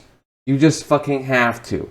If you don't respect whores, we're gonna have a fucking problem. I'm gonna stuff this mallet down your throat while I punch you in the throat. While I, you know, grab you by the throat and try to throat your throat. Why are you trying to be so forceful with all this degenerate shit? Is it because you're that lowly, Ian, that you can't get away from it, so you have to support it and have other people support it too? Because the fact that, like, you've made it such a point to make someone out to be a bad person because they aren't okay with everything smelling like rancid cunt, you know, you don't understand any of this. You're a child. You're an actual child in a world full of adults. You don't realize how actually fucking stupid you sound. One day you're gonna piss off the wrong person, believe it or not, and you're gonna understand just how dumb you sound, probably. But yeah, like, the fact that, like, you're so about, like, forcing people to accept this retarded shit. Like, imagine being such a gremlin like iDubbbz, that you think only about food and never about the part where you get fat.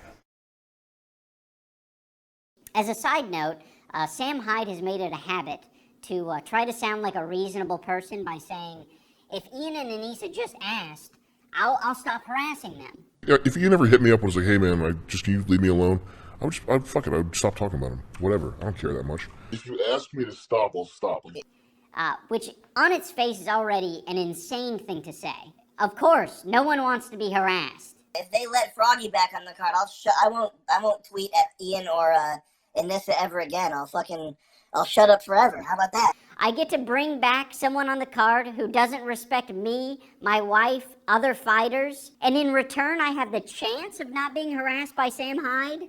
Oh man, how can I refuse that? Just so we're on the same page in case I have to make a future video, you heard what Sam Hyde said. If he's a respectable guy, he's not going to continue to harass me because he says, by his own admission, he doesn't care that much. I don't care that much.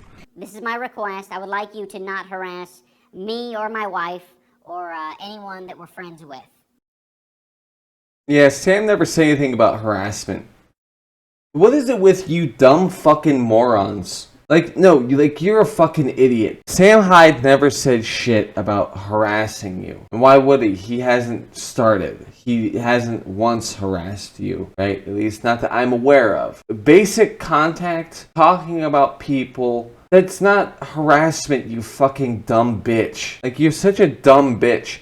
What the fuck happened to you? The older iDubbbz, right? The one from a few years ago, would not have acted like this much of a little fucking bitch. Like, you're destroying your life, and you think that you can call the shots at all. Like, yeah, Sam Hyde said, let me know if you want me to stop bothering you and I won't bother you anymore. Sam Hyde hasn't once harassed you. But you silly little cunts over there who don't understand the English language. You want to try to say, oh, it's harassment.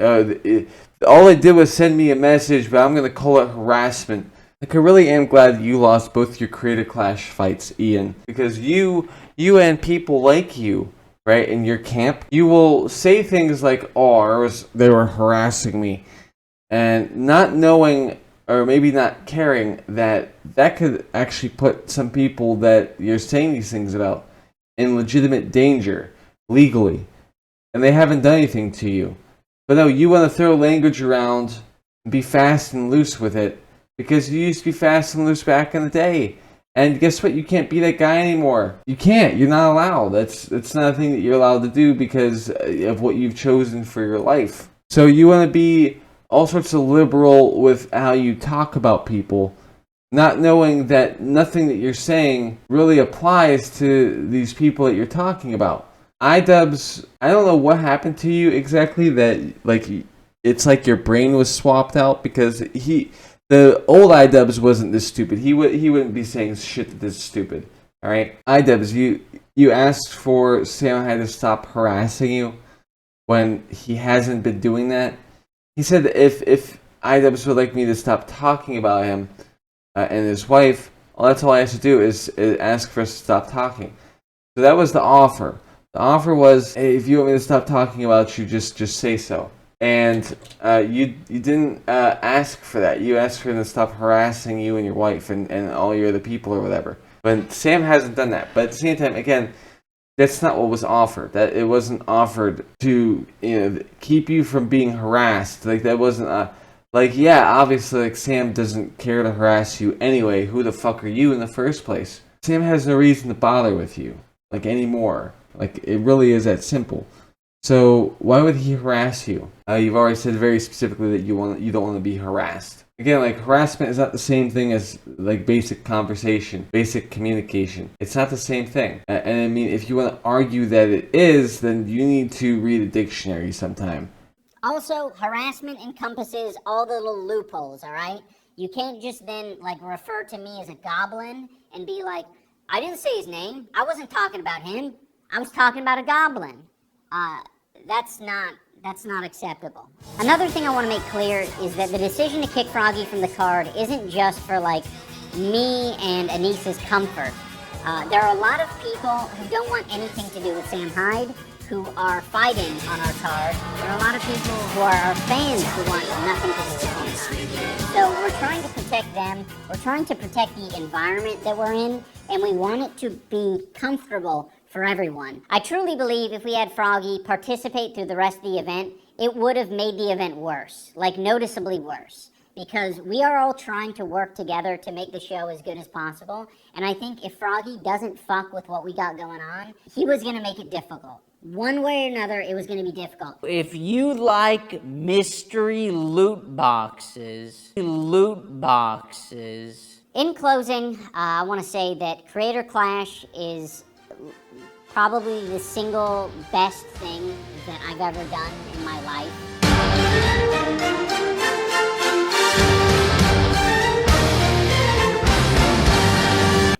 It has, brought so much joy to me and Anissa. It has brought the most awesome people that I've ever met.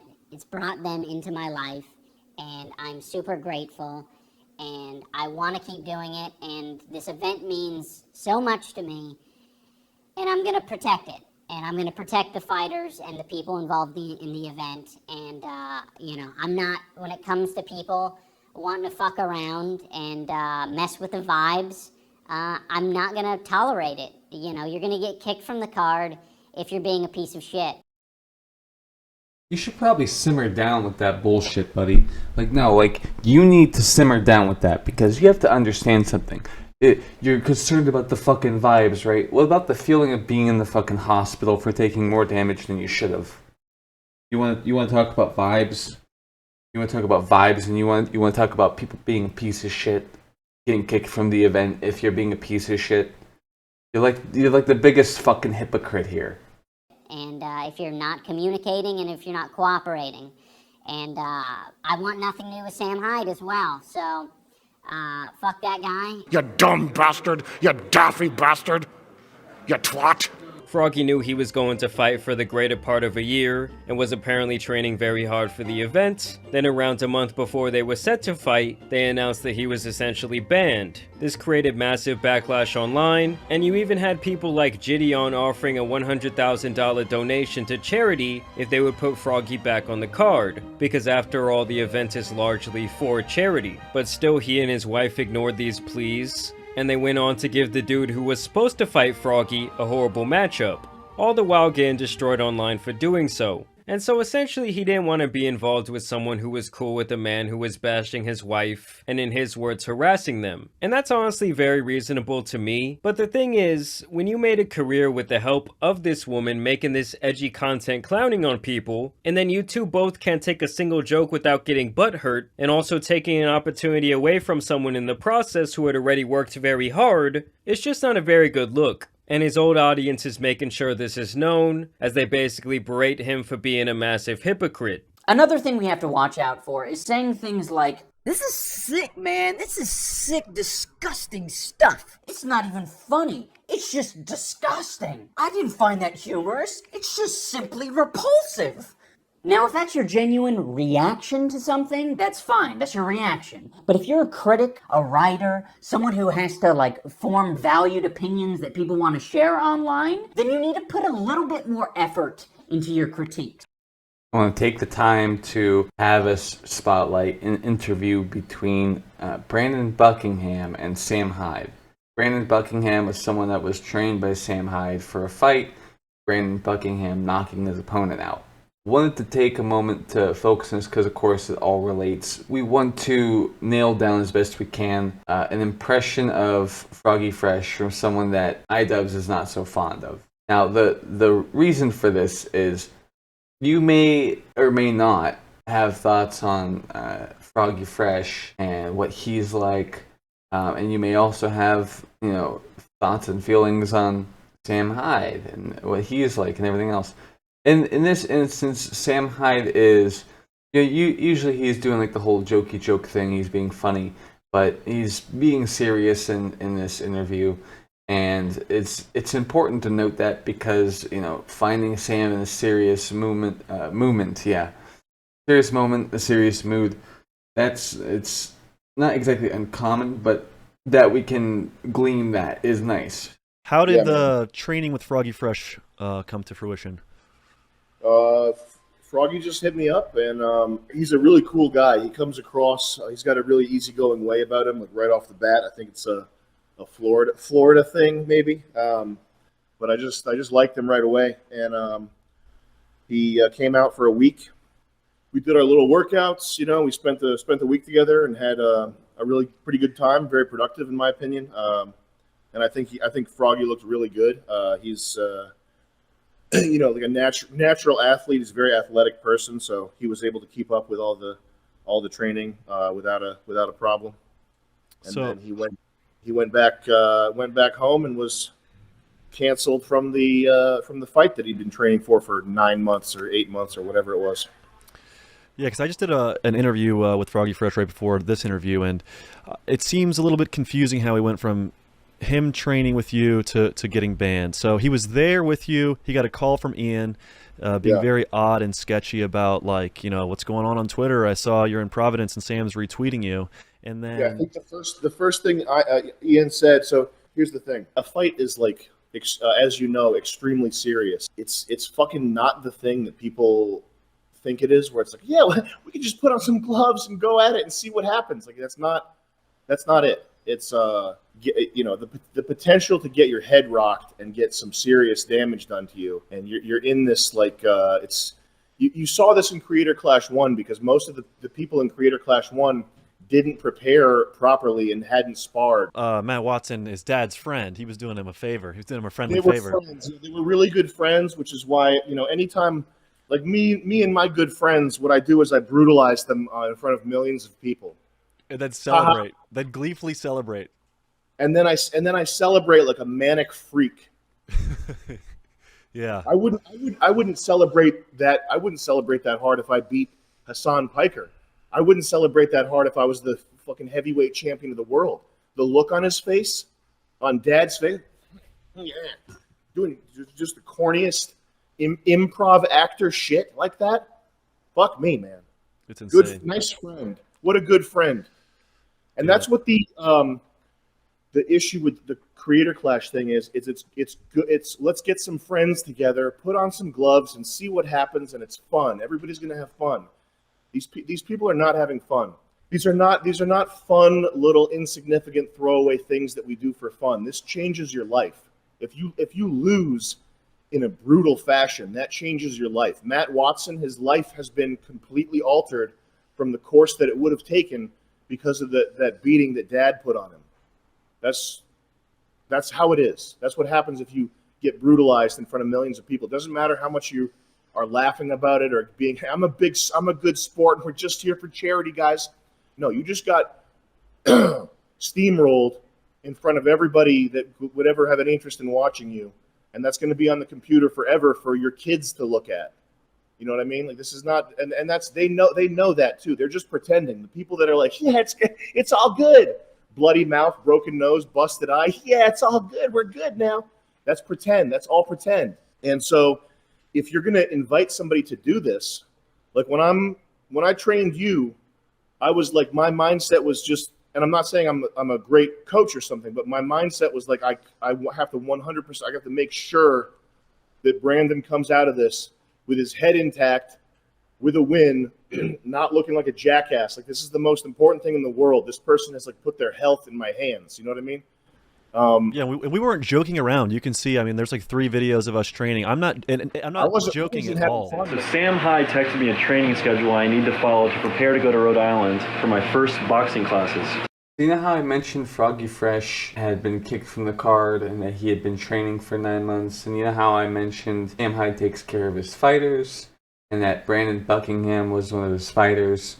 Well, I want to take a moment because Brandon Buckingham with Sam Hyde, they both go over how, it wasn't like all fun and games. There was vomiting. Well, I'd like to show you what Brandon Buckingham uploaded to YouTube to do with his training. Before I go, I forgot to mention that Brandon Buckingham and Froggy Fresh likely had somewhat similar training regimen. Because of this, to see what it's like to start training and finish the training and then go and win your match, that likely would have been entirely how things went for Froggy Fresh, but that was obviously cut short. Tonight's exercise is 1 hour of as many push-ups as I can do. I don't think I've done a push-up since like February, so like 4 months ago. Let's give it a try. All right, you guys, so my first day doing a bunch of push-ups was terrible. I was horrifically out of shape, felt like I was gonna puke, and I stopped 20 minutes short of an hour, but...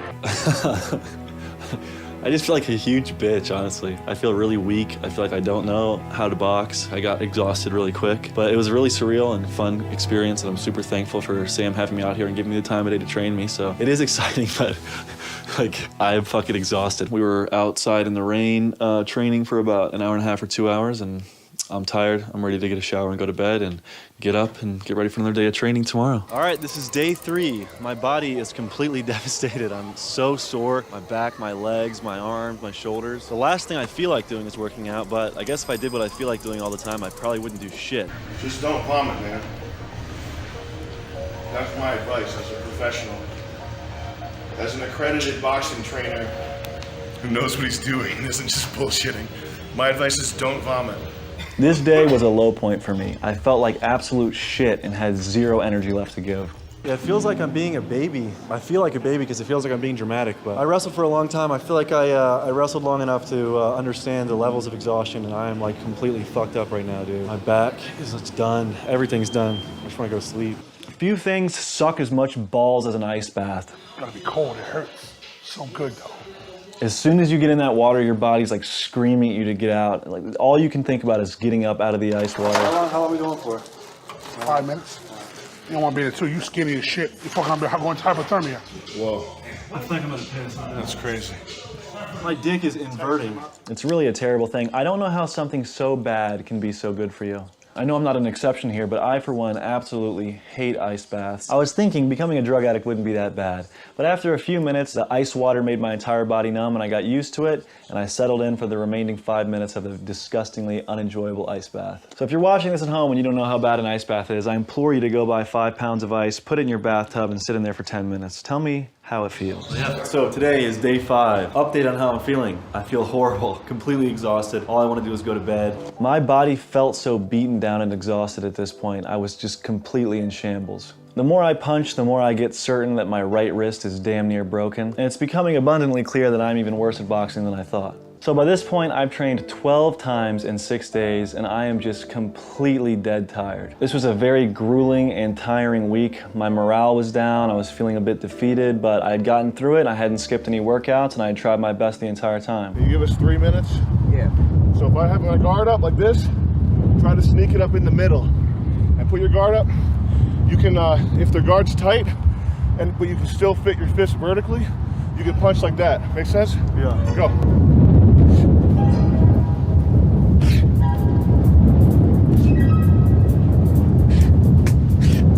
You can spam your jab to keep me on guard, but if I know you're not like presenting a problem, then it doesn't really keep me on guard, and it just wastes your energy. So start paying attention to your own energy management. Start noticing what's making you tired. You were doing a lot of reaching and chasing in there when you could have just as easily probably calmed down and just walked in a little bit instead of like leaning forward. Because if I had the opportunity to counter, you were like leaning forward a lot to reach for your jab. So try to keep your feet underneath you and your center of gravity. Try to keep it the same. Just pay attention to how much energy you're spending. If you're chasing somebody down and not actually throwing threatening shots, then there's no point. You're just wasting energy.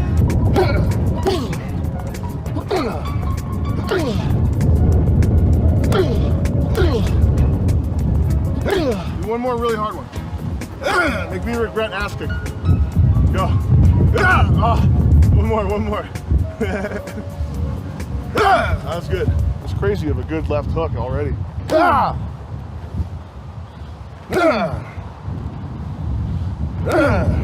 See if you can do it with less wind up. Conceal it now. See if you can do that. Oh, yeah, there you go.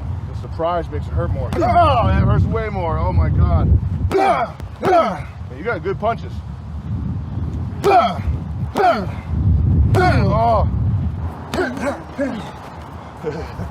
Nice job. Those are really hard. Those are really hard hooks. Do those look hard to you? Yeah. Those are hard. It's a good hook.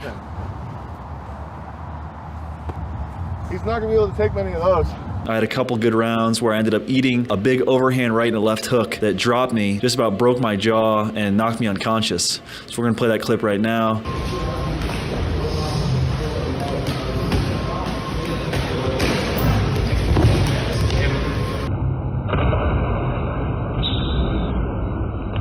Bang, so boxing, not very fun, not very cool, but I got nothing positive to say. I don't like boxing very much. Oh, God. Oh. You alright? Nah, he's tired. Is he tired? I know you're not knocked out for real. Did he get hit? That shit look fake. Yo! No way that was real.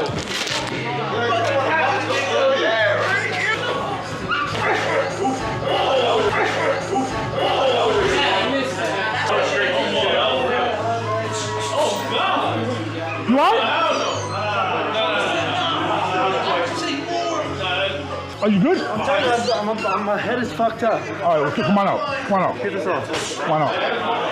My vision is going black when I get hit. Shit, well, yeah, you shouldn't be in here then. Come on out. Good deal. So that was fun. I don't really remember what exactly happened, but you know, I sparred yesterday. I got dazed, been dizzy, and just not feeling good all last night and all today. Probably should have listened to my body and not sparred, but yeah, I don't know. I don't even really remember what happened, to be honest. I remember being on the ground, hearing somebody say he's faking it, and then I remember standing up again and then was on the ground again. So I don't really know what he hit me with. I'll have to go back and watch the footage, but I don't feel good. When I move my head, it feels like there's water in my head. I just don't feel good. It is what it is. Part of being bad at boxing, or part of boxing in general, just getting hit in the head. I don't like it. I don't enjoy feeling how I feel. It feels like the lights are bright, and it feels like I'm just dizzy. I'm severely dehydrated and hungry, so I'm gonna go get in that bathtub, get sweating. We'll do a weight check soon, all right? I cut down to 178.8. I'm gonna hit the tub one last time. I've been tubbing all day. Guess what? It's not just my dick, it's my balls! I'm just tired of it, bro. I'm tired of training, I'm tired of punching, I'm tired of weight cutting. No, boxing's cool. It's just like, how many times can you fucking punch until you're tired of punching? Punching me and then punching in my face and punching me in my face and hurting my face. Yeah! Yeah! Brandon, where are we headed right now? We're headed to the weigh-ins. Your boy is professional. He's on weight, 175.0. 175 pounds even for Brandon Buckingham. Cutting Now it his opponent, close. fighting out Cutting of it Palm incredibly Beach, close, Florida, man. USA. 172 pounds even for Ice Poseidon. Looks like this fight is legal. It's taking place. Our super secret weapon, a little bit of honey. I don't, I'm not a good honey guy.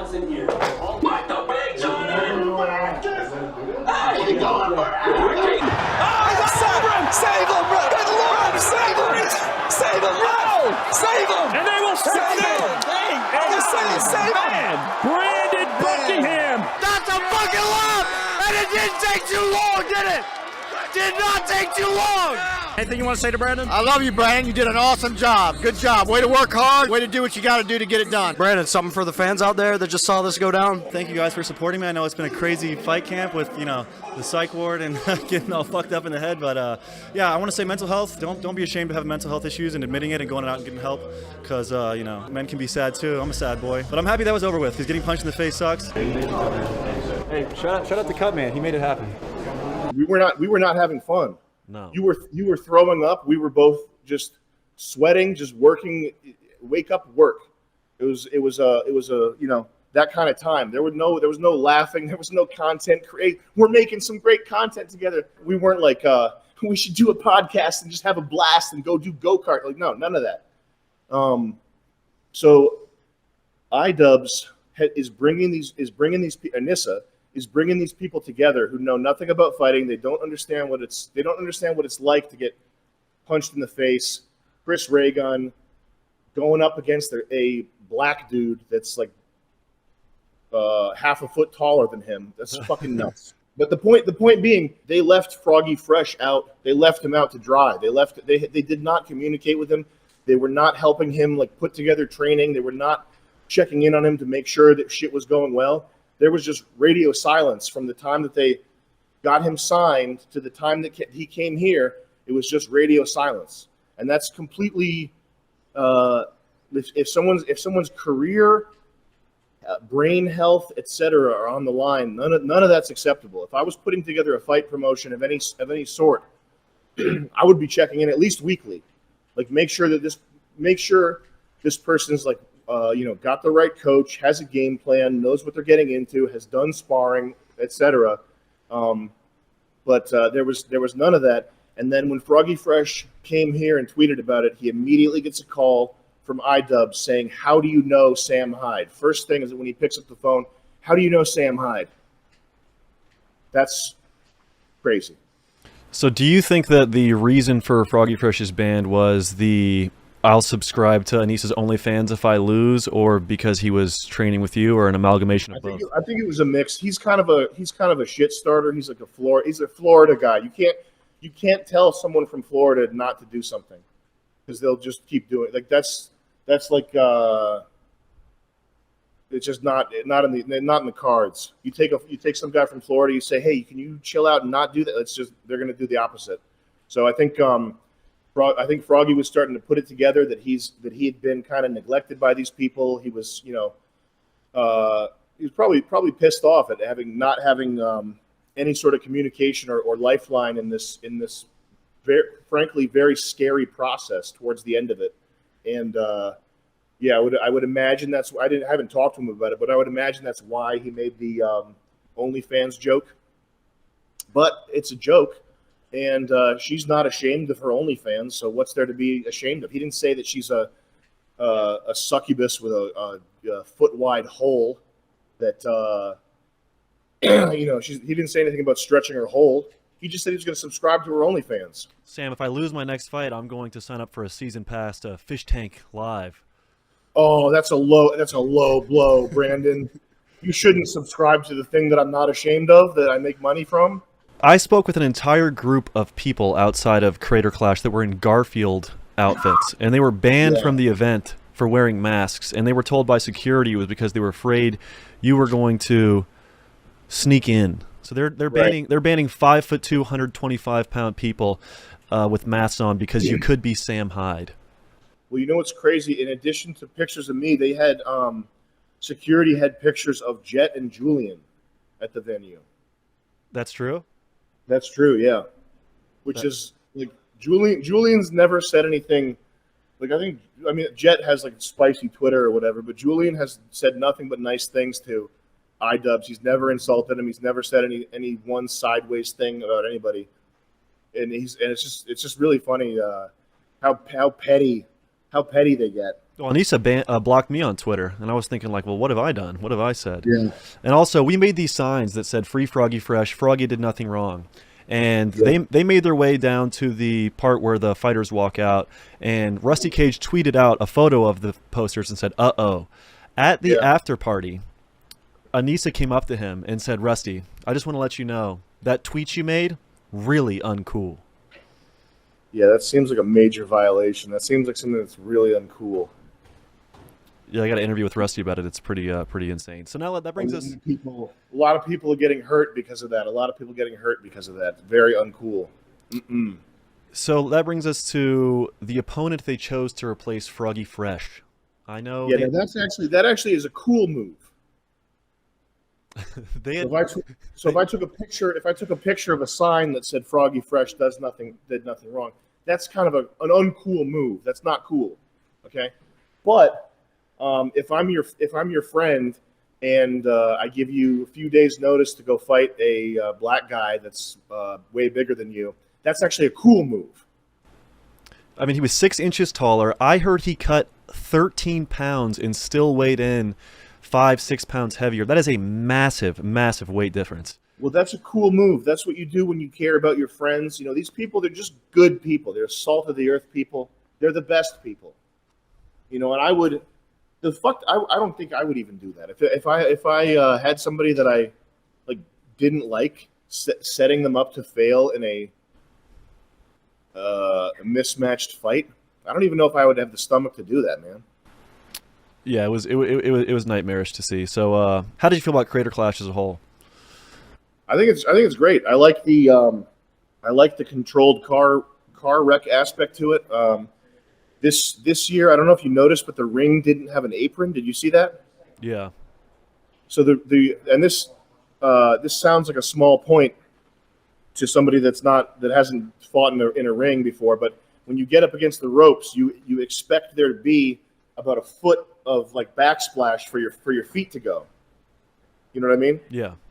Like there's a border around the ring so that when you're backed up against the ropes, you're not fucking slipping out of the ring. I don't know if you saw Harley misstepped. He didn't even misstep. He just stepped. He thought there was going to be an apron there where there is in every regulation boxing ring, and he slipped. Did you see that? Yeah.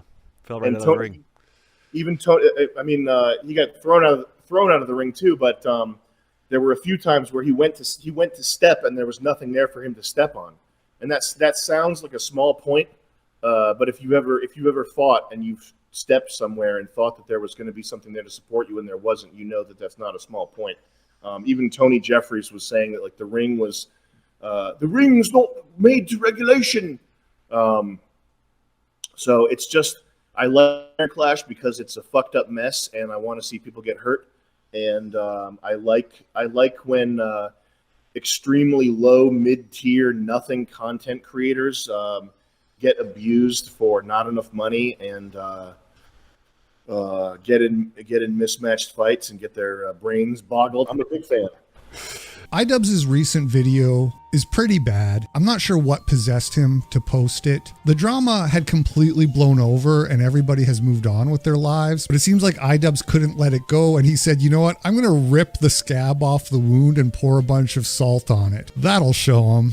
He contradicts himself several times throughout the course of his video, a telltale sign that you're kind of making it up as you go and you don't even really know what you're talking about. It's like you came back and you were a pawn in some game of 4D chess, and I think you found out that iDubbbz and Anissa don't play games.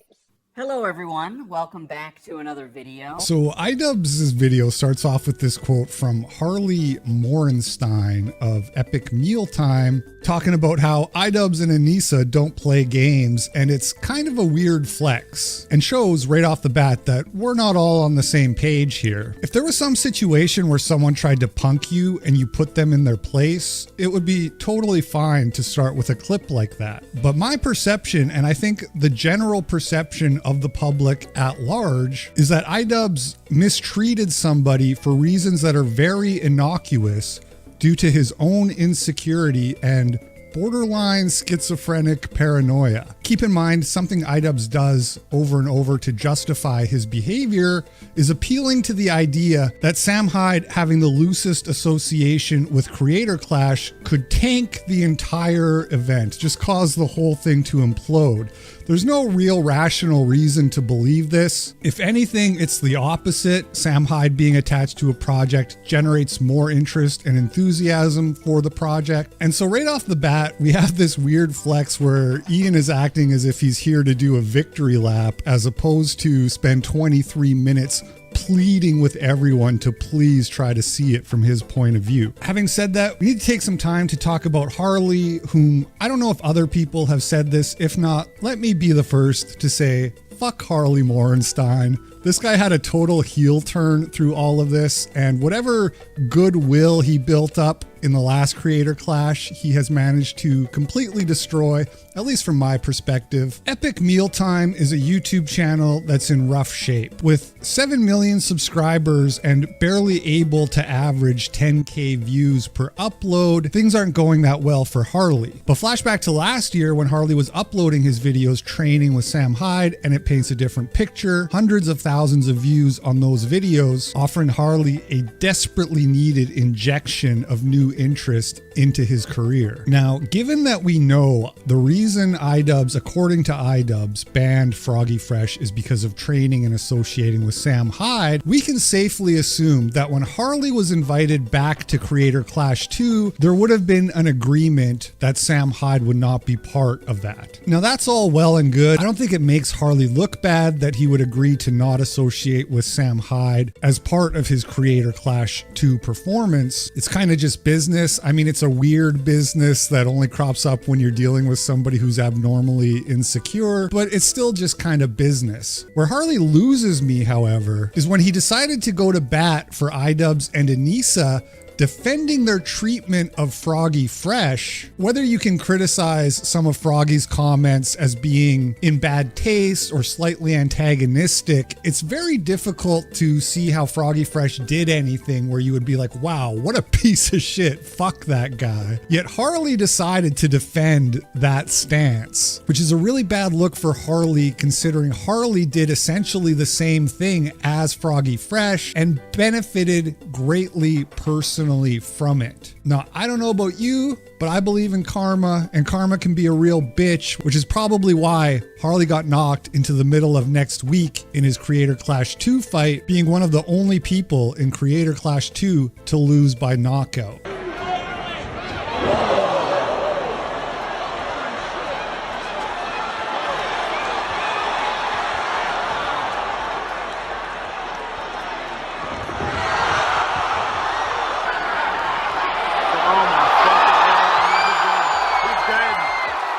The reason I didn't address any of this sooner is because I was terrified of jeopardizing the success of the event, because there are a lot more people involved in this than just Anissa and I didn't want to fuck it up for them. These are people that I really care about, and I felt like it would be very selfish if I was like, I understand public perception right now, guys. I'm just gonna make a quick 10-minute video and I'll squash all the rumors, I'll squash all the beef. I have no idea what public perception for this video is going to be. That's why I'm doing it now, right? The event is now over with. I can risk it, you know? I can air my grievances and we can see where it goes. no. Well, that seems like a somewhat convoluted explanation and an excuse to humble brag about what a good guy you are, looking out for everybody else's interests. I can see the argument for putting out a video like this afterwards, so I'm not going to harp on this bit too much.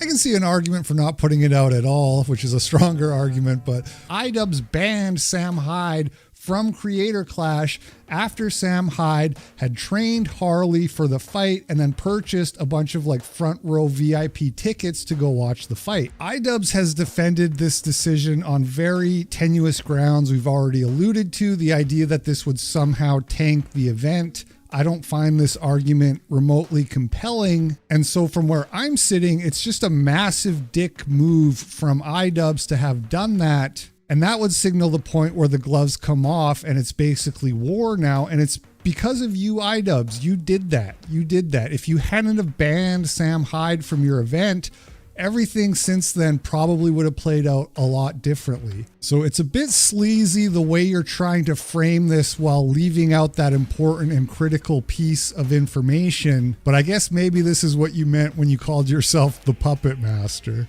We did ban Sam from the first event, so it's not as if he's confused about where he stands in all this. I don't like him. And Froggy knows that. Froggy knows that I don't like him. Of course, that's why he was banned. I'm sorry, I don't know what this is, iDubbbz, and I don't think anyone else understands what this fucking is either. You put it out there that Froggy knows that affiliating with Sam Hyde would get him in trouble. How is anyone going to be able to like make that like a serious guess? What, because you were indecisive and acted like a little fucking bitch in text messages? You acted like a little girl and didn't even like directly respond to the questions that were being asked of you. And you think you can have a fucking problem. You're the least stable person there, the least communicative. You're the one, you're making like the least amount of sense. And it's due in great part to your relationship with Anissa. Because she's making you think all these different things at the same fucking time and trying to have you put priority on things, and you don't know what's even worth prioritizing. You are trying to say that it was a punishment that makes sense for Froggy Fresh to get in trouble because he was bothering with Sam Hyde at all. Again, like if we want to go back to those texts, all you did was run around in circles around the question that had a yes or no answer. You decided to act like a little girl in text, and you're taking it on other people. Like, you think we should be able to understand you. Like, you're speaking Korean, and we know English. And you're going, what do you not understand me for? You don't indicate where the problems would be. Instead, you do this thing where you act like a total fucking little girl. You acted like a little girl in texts with Froggy Fresh and didn't supply yes or no answers to questions that's all was required. No one cares how Sam has made you feel, how Sam has made you and Anissa feel. Like, your feelings are worthless, dude. You put people in harm's way and you say you want to do these events more, and then you say that, you know, if people aren't communicating and if they're being shitty, they're going to get kicked out. But you were one of the worst people when it came to communicating with folks, you and Anissa. And the both of you are so fucking shitty that it's a wonder why anyone even stayed for the fight. The way I look at it is the only reason that it was worth staying around for Creator Clash 2, you know, while being on the card, was so you could punch other people out of frustration over how fucking dumb iDubbbz actually is in all this. Because he thinks that he can have any kind of right or entitlement or claim to anything to do with anger, irritation, feeling sad or anything. He thinks he has any right to any of that when all he's done is cause other people sorrow in this situation. It's all iDubbbz has done. Yeah, you organized an event for charity. Oh, good for you. But is it like Creator Clash 1 where it's not completely for charity and you lied about that to other people? And you want to go and do another event? You're so shisty. You're a shisty little cunt, iDubbbz. You just are. Like, there's no other way to look at this. You turn your fucking back on everyone and everything that made you what you are, before Anissa made things worse for you. You said, "Oh, I'll fuck all those guys. They're incels." And then you go and you try to do this boxing thing, and you lose just pretty much all your credibility with the way you've been acting. If not a single person at that event could look at this and look at you and all the notes, if they couldn't see for themselves and think for themselves that this Ian guy is a real fucking retard, then you've got a card full of retards. Because it's been clear as day to a lot of people. I'm just doing the extra work and my due diligence and making sure that whatever I can bother with that makes sense that I've seen, that I do bother with because it makes sense and because I've seen it. I'm trying not to leave anything out here because it needs to be well fucking understood that if anyone should be mad, it should be Froggy Fresh and Chris Raygun. They didn't get their fight. Chris Raygun ended up with a many times over worse match. Froggy Fresh was vilified, and I guess if you want to say that other people can be mad, I would say that everyone can be mad about this. But I think you really owe it to Froggy Fresh and Chris Raygun. I don't know why you would think you can just walk the other way and go, I was not here today. No, I was not here today. My cop friend will help me. Will clear my name of this awful thing that's happened here that you're responsible for, Ian. You're responsible for all this. If you're not communicating and you're a shitty person, you're a fucking joke, dude. The fact that those were the things. Those two things are the things. You would dare bring those up. Anyone but you is guilty of them. And then all that, you know what I mean? I could just keep fucking going. Should I keep going? None of this is news to Froggy. Froggy knew all of this going into it. There is still a very important piece of contextual information missing, which is why don't you like Sam Hyde? Yes, he talked shit about your wife, but that was after you banned him. You claimed in the past that the reason you banned him wasn't because you don't like him, but because he would ruin the event with his bad reputation. Why do you actually hate Sam Hyde, iDubbbz? If you want to put out a video like this where you own everything, then actually own it and tell people the real reason you banned Sam Hyde. You could claim it's because of some quasi-Nazi shit from 10 years ago and that you think he's a really bad person, but it wasn't bad enough to stop you from going and making a documentary with him, even though you already knew all that stuff. Is it because he gave you the cold shoulder at the end of the documentary? Is that all it takes for you to act like such a duplicitous little bitch? The fact that you don't address it leaves the rest of us to just speculate. I think iDubbbz went to film the documentary with the mindset that he was going to portray Sam as a washed-up comedian who tanked his own career by being racist. I'm not the only person who thinks that. That's a fairly common perception as far as I can tell. This whole thing started when iDubbbz came out to film a documentary about you, where he was essentially in a roundabout way trying to punk you, right? Yeah. Show you as a washed-up comedian or something along those lines, right? Big time. If you need a more in-depth breakdown of all that, you can check out my second video in the series titled iDubbbz Brutally Mogged by Sam Hyde. But long story short, not only did it not maybe play out the way iDubbbz had envisioned, but it gave a massive boost to Sam Hyde's career, almost effectively putting him back on the proverbial map. So from where I'm sitting, it just seems like sour grapes. It just seems like bitterness, to be honest. And I don't think I'm the only person who feels that way. For anyone who's under the impression that Froggy has been reasonable and chill and respectful through this whole process, he hasn't been. He's been a piece of shit. I'm not happy with how he's behaved. He's talked mad shit about me. Ian doesn't want people who are bigger and more talented than him upstaging him. That's what it is. If that's the worst example you can find of Froggy Fresh talking shit about you, you might want to consider slowing your roll and unpuckering your asshole just a little bit. This is the perception you've created, Ian, and regardless of whether or not that's a fair or accurate assessment, take a step back and ask yourself, have you done anything to create this impression with people? And if it turns out that that's true, then hopefully you can understand how it's not a great look for you to call people a piece of shit over having that assessment, especially after you just finished telling us all how you don't want to put out negativity into the world anymore. Anissa. Ian's masculinity had been completely removed via Anissa.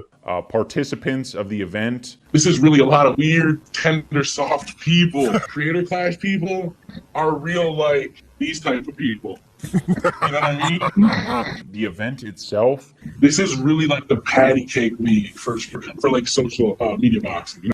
He doesn't like the culture of Creator Clash, and he mentioned that. And Chris Raygun and all these people, it's like some big ethos worshiping party at these things. And I don't get it. I don't get what all this shit is all about. Like, everybody's there to worship ethos or fucking ethos or like touching ethos, titty or pussy. You know what's funny is even though I watched both Creator Clashes, I never really picked up on that thing until I heard Froggy say it. But he's right. It is kind of an ethos worshiping like culture that they have surrounding that. They have Amaranth, this Twitch streamer. She's one of the like locker room correspondents or whatever, and she was not good. She was not funny. It was low energy. There was a lot of really awkward moments. And they kept throughout Creator Clash too, they kept like focusing on some Twitch streamer and the audience who nobody has heard of, if they have a life or a girlfriend.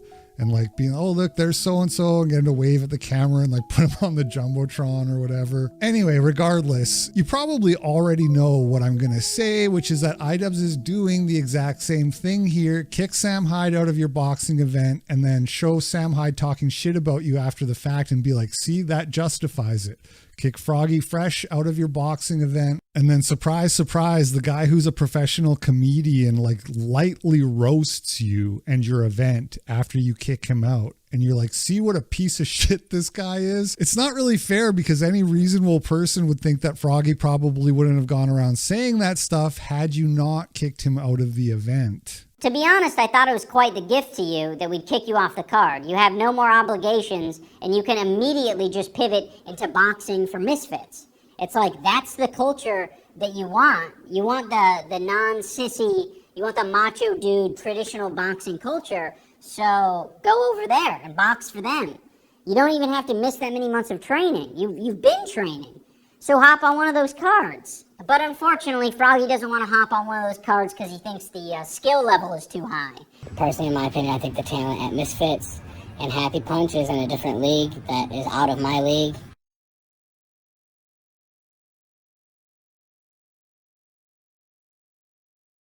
iDubbbz.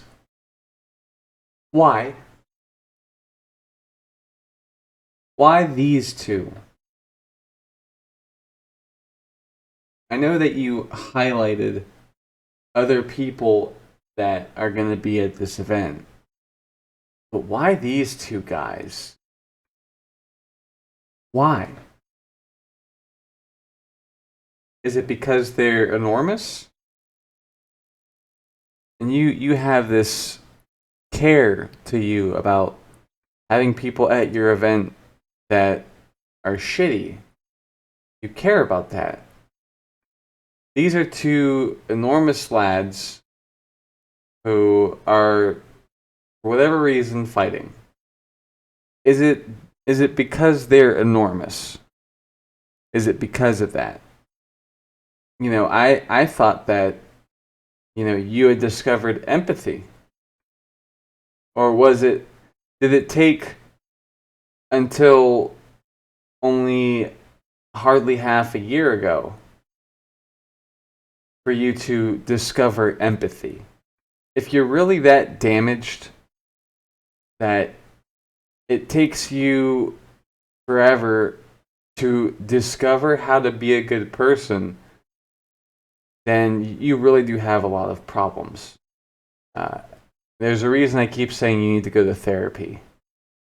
I don't get it, iDubbbz. Are you still toxic or not? Because I feel like I'm not supposed to laugh at the idea that these two absolute lard asses are thinking that they're ready for some combat sports. To me, that seems kind of funny. And if I didn't know better, iDubbbz, if I didn't know you were like a better person now, I would suspect that the reason you included footage of the ham beasts in training is because you know it's comical on some level. But you're a much better person than that. You would never do that. I got to the point where I was like, okay, I don't want you working or training with Sam Hyde, but you're doing that, so all right, I'll look past it. I don't want you making content with Sam Hyde, but it seems like that's a real deal breaker for you, so I guess I'll look past it. It came to the point where I was like, can you postpone releasing content with Sam Hyde? Apparently, tweeting is content. I mean, maybe in the most like technical rules lawyery way of looking at things, you could make that case. But most people who are content creators don't sit down and open Twitter and say, all right, time to create some content, time to post some. I mean, if you're uploading a video to Twitter, sure. But generally speaking, I don't think people really think about it that way, genuinely and sincerely. I also don't think you can really say that you were willing to look past the fact that he was working with Sam Hyde if you're so uptight about it that a few tweets is a deal breaker for you and now you have to kick him out. I don't know why he's saying that he was planning on waiting to post Sam Hyde content. We have the Twitter timeline of him non-stop posting Sam Hyde content. It's fucking weird. I don't know if he thought it was like a loophole to post on Twitter about Sam Hyde. So I think in his head he was like, I was going to wait to post Sam Hyde content. Parentheses, YouTube video. Unironically, yes, and you actually kind of sound like a dipshit right now, iDubbbz. I think it might be a good idea for you to get somebody you can trust, somebody with a brain to maybe preview these videos before you upload them. Another thing that contributed to Froggy getting kicked was that he tweeted at Nathan Barnett, aka Dad. He said, "Dude, I tried hyping you up at Denny's when we ate dinner, and they said they weren't fucking with you and that you were going to lose to AB. They don't even like you." This is one of those things where it was like, oh, okay, so you basically don't have any good intentions here. You are just like, you don't like us. Like, I'm not here to play with people and give them warnings. Like, we're all adults on the card. I'm not going to give you a warning. Actually, no, I will give you a warning if I think you have good intentions. The problem is when you tweet shit out like this and you have the text message exchange that Froggy had with me, I don't think you have good intentions. You're like trying to like ruin a relationship between me and one of my friends. If you look at my text exchange with Froggy, it's very clear that I didn't want to kick him from the card. All right, so we're going to do that. We're going to look at your text exchange there. The text exchange that you were fine and dandy with not talking about further, except to mention, oh hey, it's clear from the text that I didn't want Sam Hyde involved. Let's look at these texts, okay? We're gonna have this happen again later. Someone else's perspective will be involved. So iDubbbz says, "Hey dude, I just want to clarify that I'm not mad at you. I just want this event to go well, and part of that is trying to be proactive about things. I just want to find a solution. I really appreciate your friendship, and I don't want to feel like I've upset you." I don't understand. So this is Froggy. I don't understand what's wrong. Can I not work with Sam Hyde? He's been very nice to me. Something that I do sometimes, but not all the time, is I sometimes will forget to click the see more, view more button, whatever it is, to show more of the thing that's on screen. And iDubbbz forgot to do this in this case, but I don't think he cares enough about the text. iDubbbz says, "It's just a tricky situation. I personally have been hurt by a lot of things he's done. If he's your friend, that's totally understandable. I just don't get along with him, and I'm afraid of having him associated with the event. There are also others involved in the event that also aren't comfortable with," and I'm pretty sure he's going to say Sam. iDubbbz is saying, it's tricky, and I don't want the guy involved. And, like, that's fine. iDubbbz, you don't have to worry about that, because all you have to do is manage the event and just ask nicely that Sam Hyde not be there. Like, if Sam Hyde can ruin the event even though he's not there, then that means I can ruin your event and not be there. But I clearly didn't have to do anything, because look what happened. Yeah, he's my friend. I don't understand what me going to Rhode Island to work with Sam has to do with anyone who is uncomfortable with him. They don't have to see or work with him. And that's just what it is. But iDubbbz goes on for like anything iDubbbz says matters. I agree. Privately, what you do is absolutely only your business. Okay, so if that's the case, then yeah, you should have just left them alone. But because we are running a public charity event, we have to be careful about these things, because you do represent the event in some way. I had similar issues last year. I thought, no problem, Harley. You can work with Sam Hyde, but it ended up attracting a bad crowd. I got harassed online about it a lot because it was a public display. I don't believe him when he says anything about being harassed because he doesn't know what harassment even really is. But whatever. So like, it's just that first line of that first text. I agree. Privately, what you do is absolutely only your business. Yeah. So like, then all you had to do then was put it out of your head that Sam Hyde talks to Froggy, because if Sam Hyde can't be there and it's understood in advance, blah blah blah, and this that and the other thing, like Sam Hyde has other shit to do, bro. But I mean, if your issue is that Sam Hyde would make fun of you, like that's gonna happen regardless. Sam Hyde's gonna make fun of your event. That's gonna happen regardless. You can't curtail everything in sight just because you're a giant fat fucking idiot. I had similar issues last year. I thought, no problem, Harley. Burger Sam ended up attracting a bad crowd. Yeah, iDubbbz, your old audience or whatever, would have been considered a lot of that bad crowd. That's just how it is. There's people that became fans of yours, right? Like myself included. Maybe I don't so much deal in this, but I guess I do sometimes. Oh, hey, there's this stupid thing happening. It reminds me of the word gay. Let me make fun of it. A lot of those people grew up. A lot of people in your fan base, your older fan base, they grew up a good bit, and they aren't quite like that as much. They don't care as much about that kind of thing because they realize that like that kind of thing isn't like the popular thing really much anymore. It's not like, people can buzz around it and everyone has a good time, because the presenters really aren't like upbeat people exactly much anymore.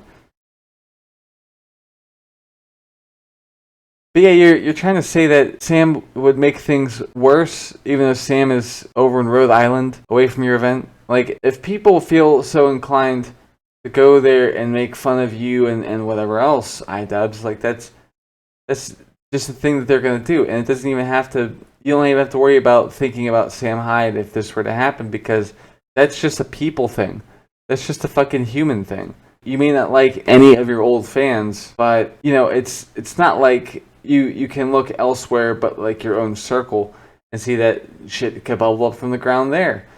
You have just as much to worry about with you being there as you do with Sam being even 100 miles away. Like, that's just how it is, because there are more, according to subscriber counts, there are more iDubbbz fans than there are Sam Hyde fans. So you have more to worry about to do with your own following than anyone else's following. Froggy had said, I didn't know I needed permission to go be with Sam Hyde. I didn't know I needed permission from you. And iDubbbz said it's not about permission. He just called and asked if I was cool with it because he was making content around it. So what, Froggy Fresh. So what are we actually discussing right now? If I work with Sam Hyde, are you going to prevent me from fighting in the event? Okay, so Froggy asked, are you going to prevent me from fighting in the event if I go to work with Sam Hyde? iDubbbz says, he actively makes content about wanting my marriage to end, that my wife is evil and hasn't respected my boundaries. I don't feel comfortable having him associated. I'm wondering if you can understand where I'm coming from on that. Okay, so again, you started that. That's entirely your fault. Go cry your fucking tears somewhere where no one can hear your bullshit, okay? Makes content around the marriage. Yeah, because, like, dude, most people who have seen this marriage, play itself out, seen the relationship play itself out, they want it to end. Everyone wants your relationship to end. I don't think you understand that. Everyone wants your relationship to end. And you think you know better, but you've already claimed that you're terrible at talking. You've already shown us that you don't know how to handle yourself. You've already shown people that you basically need a handler like Anissa. Hasn't respected your boundaries. What boundaries do you have? You're with Anissa. She walks all over your boundaries pretty much all the time from what we've seen. Unless you don't really have boundaries that are pronounced, in which case that's your fault that your boundaries are violated by other men and shit. Like, that's your fault. You're just acting like a bitch. Again, like, this is what I said. You acted like a little girl in text messages. Like, you're not worth respecting. Like, what the fuck is this? You're a fucking loser, dude. I don't feel comfortable having him associated with the event, blah, blah, blah. I'm wondering if you can understand where I'm coming from on that. No one cares, dude. No one gives a shit how you feel about that. especially in hindsight. Hey, I don't care how people perceive me. Like if you gave a shit this much about respect, you would have taken a little more time to think about what was going to happen if Chris Reagan would have to box a fighter that is like almost a foot taller than him. He looks actually a foot or more taller than Chris Reagan, the guy that fought him. Greater reach, more weight. I mean, especially in hindsight, like, fuck you, dude. Like, what do you mean respect? You have boundaries to respect. You have boundaries to respect. Well, Chris Reagan had a skull to respect, and you had no care for that. You didn't give a shit. But you think you should have your cares taken into consideration. And it's pathetic, dude. Like, I don't know if hypocrite's the right word, but it's a word I almost just said. But Froggy Fresh continues, I can understand the way you feel. I'm sorry about that, but you also have to understand that he's my friend, so I can't just tell him I can't be friends with him because Ian said so. That's why I'm asking you if I work with him, are you going to prevent me from fighting Career Clash 2? So there's the question again. 2 times now he's asked. The first time, there's no yes or no.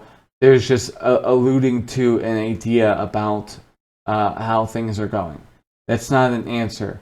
And no one cares that you're alluding to things except for you and maybe Anissa. Because that's all little girls care about, is being indecisive. Because it's fun or something. Ian says, it's not a reflection on you, it's just a very painful and difficult thing for me that I'm dealing with that I need to keep distance from, and that includes this project. So you didn't answer the question. It's not a reflection on you, it's just a very painful, difficult thing for me that I'm dealing with, that I keep distance from, that includes it. Though it was that simple, that's all you had to do, is just say, you know, I'm not cool with it. He's not allowed at the event. I'm not the only one that understands how to talk to people. You know, so that's why I'm not going to be the only person here that's going to say, hey, like, this is how to go about it. Like, why is it that everyone but you seems to know how to answer a yes or no question? iDubbbz. And you think you should be taken seriously. You can't, for the purposes of business, you know, you can't even give a correct or straight, you can't give a straight answer. And when it's important, you just, what's going on, dude? So Froggy says, I would just appreciate a yes or no answer, man. I'm trying to figure out if I'm going to boxing practice tomorrow or not. iDubbbz says, it kind of depends on what your plan is. He said his plan, but, you know, I guess you need to have everything even clearer than clear. You need it crystal clear to the third power, I guess. I don't know. Because Sam Hyde is banned from our event, if you want him to be there, we cannot accommodate that. There you go. That's all you had to say. But you didn't answer the yes or no question. You didn't answer the yes or no question. Why are you such a fucking coward, dude? So Froggy Fresh says, my plan is to go to Rhode Island and hang out with him. So again, I ask, if I go to work with him, are you going to prevent me from fighting in Career Clash 2? I'd appreciate a yes or no answer. I have talked to my coach about practice this week. So iDubbbz, ever the genius. Wait, I'm not sure I understand. It's in plain English, bozo. God, this guy's stupid. Holy shit, dude. Does that mean you aren't expecting him to be at the event? So, Froggy Fresh has laid out his plan. He's already heard from you, iDubbbz. He's already heard from you that Sam Hyde can't be there. That's understood. So why would you think that Froggy Fresh is as dumb as you are? Does that mean you aren't expecting him to be at the event? Like, you're such a dumb fuck. It's crazy. The fact that people had respect for you, I guess all it takes is a little bit of pussy, huh? Are you going to make content together? Well, if it's Sam Hyde content, what do you expect? And even if he does, it's none of your business, dude. He's not mentioned attending the event. I don't believe he intends to do so. I have not discussed this with him. I do intend to make contact with him. To answer your question, would you be respectful enough to answer mine? That's Froggy Fresh's response. iDubbbz still not a helpful dude. He says, this event is really important to me, and I'm just trying to understand everything so I can make the best decision for everyone involved. I need time to think about this. I don't want to be rash. Sure you don't. Sure you don't. So Froggy says, I'm going to schedule practice this week, not knowing whether or not you're allowing me to fight in the event because I'm going to hang out with someone you don't like. Question mark. Okay. So Froggy Fresh is making it very obvious that he has no idea what to think or do about this. Froggy's he's having issues. Froggy's having issues with having an understanding on what's going on, what could be the case, everything else. He doesn't know, like, you can't go off of hints, right? You're gonna hint at things like you and Froggy Fresh are in a fucking relationship together. Like, it's not helpful. And you just look like a fucking, like, moron here, iDubbbz. Like, that's all there is to it. You look like a moron. These texts make you look stupid. I don't know if you understand that. But I don't think you can understand this because you're a fucking moron. I don't understand why you're talking to me like this. I'm not trying to be a jerk. This is iDubbbz. So, okay, backtrack. Froggy Fresh said, so I'm going to schedule practice this week not knowing whether or not you're allowing me to fight in the event because I'm going to hang out with someone you don't like. Okay. I would be frustrated if I were Froggy Fresh too, honestly. Like, he's not able to get a yes or no, a simple yes or no answer to a simple yes or no answer question. Froggy is not able to discern an answer from this because there's not really been an answer given. So he's a little bit frustrated, you could tell. iDubbbz responds again like a little girl. I don't understand why you're talking to me like this. How do you not understand why someone's talking to you like this when your responses are not direct? You're not directly responding to a question that Froggy Fresh has. And he's frustrated. So again, iDubbbz goes, I don't understand why you're talking to me like this. If that's his response to someone being understandably frustrated with an indecisive person, could you ever in your life say that iDubbbz is making any sense with being in a leadership position to do with Creator Clash 2, let alone Creator Clash 1? Like, do you see why a lot of us doubt that he should be doing anything like this? Continuing on, iDubbbz, again, he's been indecisive with this answer, this text as well as the others. You know, he starts off by saying that he doesn't understand why Froggy is talking to him, understandably talking to him like this. I'm not trying to be a jerk. I explained to you the awful experience I've had with him. It potentially leads to another year of harassment for me and Anissa. I can't take this stuff lightly. And again, he didn't open up the entire message. Can you guarantee? But he looks like he says, "Can you guarantee that it's not going to end up affecting the event, Creator Clash 2? This isn't just someone I don't like. This is someone who is dedicated to disrupting an event we're running for charity, harassing its two main organizers, telling his fan base to do his bidding. I want you to fight. I just want you to know the pain he's caused me and this and our event." So there's a lot to go over here. Again, we've already covered that iDubbbz doesn't understand why someone's understandably talking to him in the frustrated tone that they are. Ian says, I'm not trying to be a jerk. I explained to you the awful experience I had with him. That doesn't matter. No one gives a shit but you and Anissa. That's it. No one cares. That's your situation. Don't put that on a business arrangement, okay? Because that's what all this training shit is. It's a business arrangement.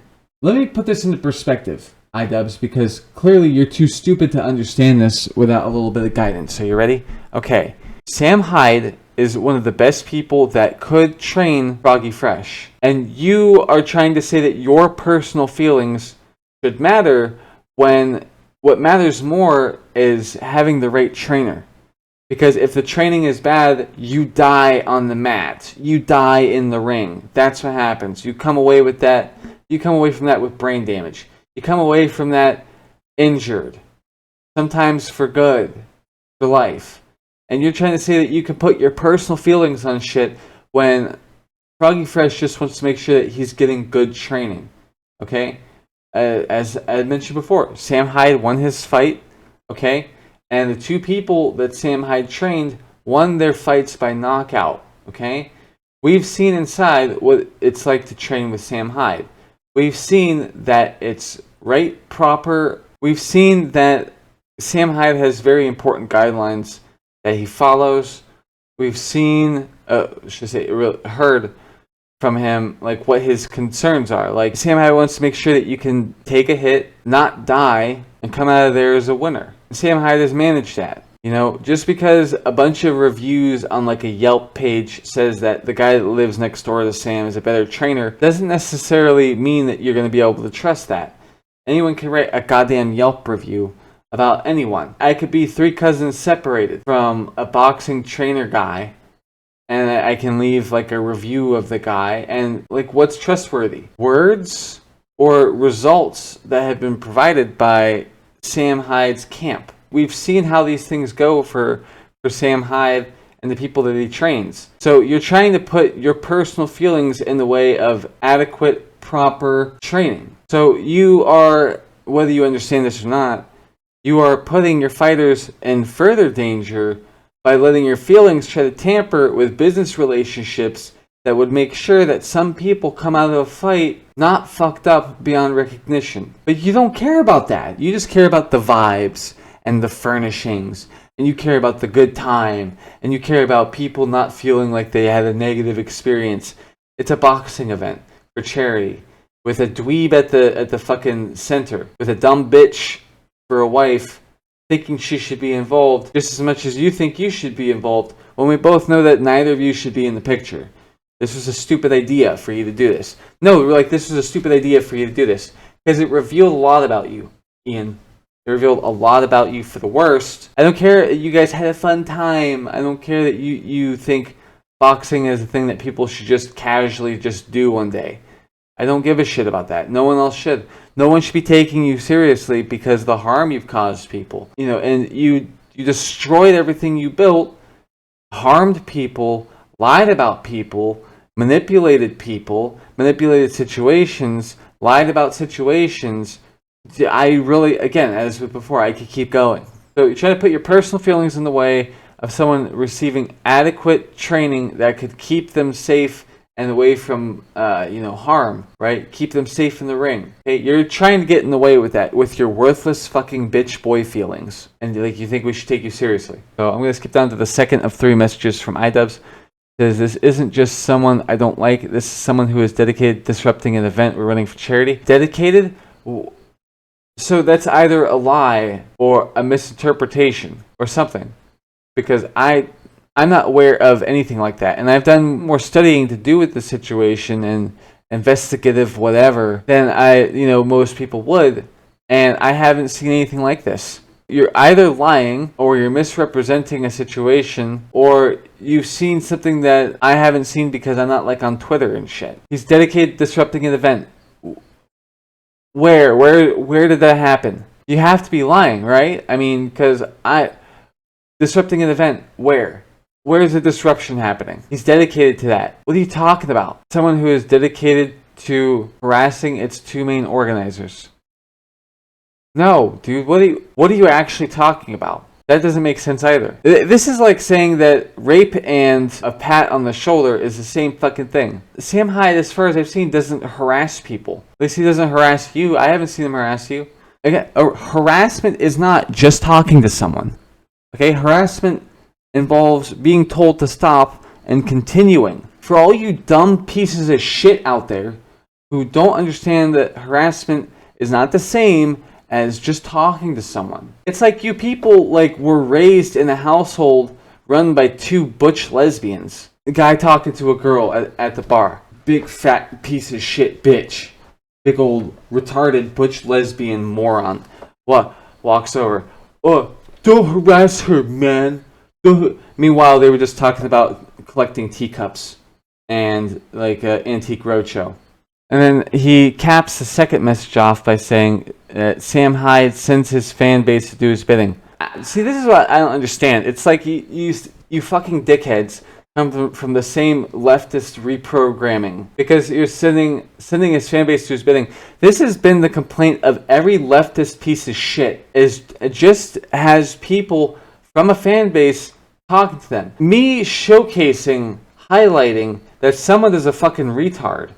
If 100 people of my 2,327 follower fan base, if just 100 of those people go over to talk to someone and bring up at length that someone is a fuck up, that's not being sent to do someone else's bidding.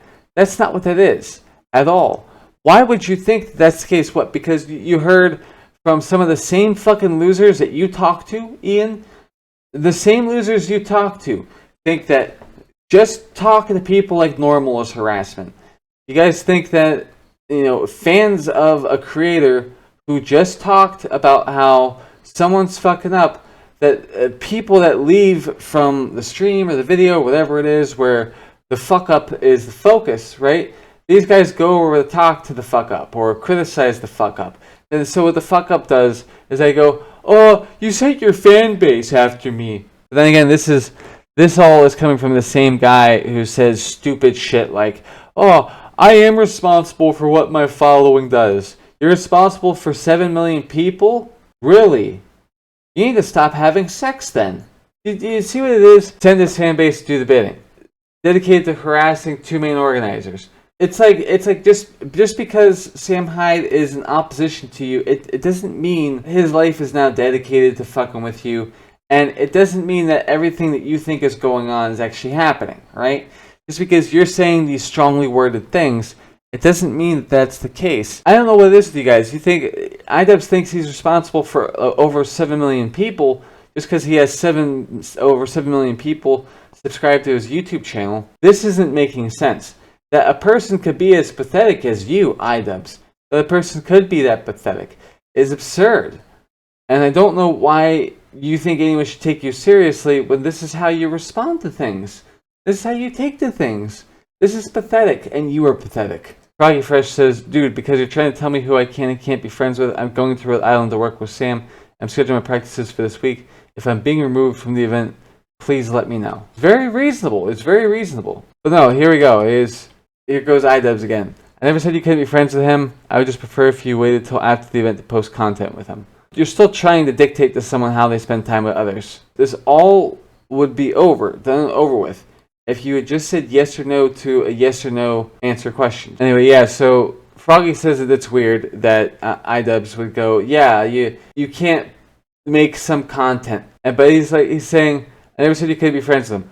Okay, sure, yeah, so you didn't. But you did basically say that, like, I and my feelings matter more to me than anything else right now. So I'm going to try to enforce my feelings on the situation.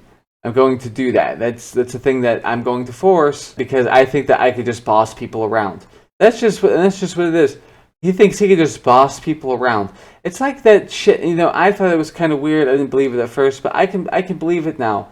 That Ian would say some shit like, usually I'm the puppet master in these fucking situations. He's controlling. I don't know where he learned how to talk like a dumb fucking retard. I wouldn't put it past him to have learned the shit from Anissa. Okay? I wouldn't. Because, like, only a dumb little girl and a leftist could think that these are ways that you talk to people. Controlling people who just don't give a shit about anything but what they want. They want to tell you how to feel and how to act and how to all this that and the other thing. Like, you're trying to boss people around. You didn't say you couldn't be friends with Sam? Really? Because you don't have to say it, okay? We see what you're trying to do here, but you're in denial about it. You're in denial about what you're actually saying and doing. It's not helpful or kind.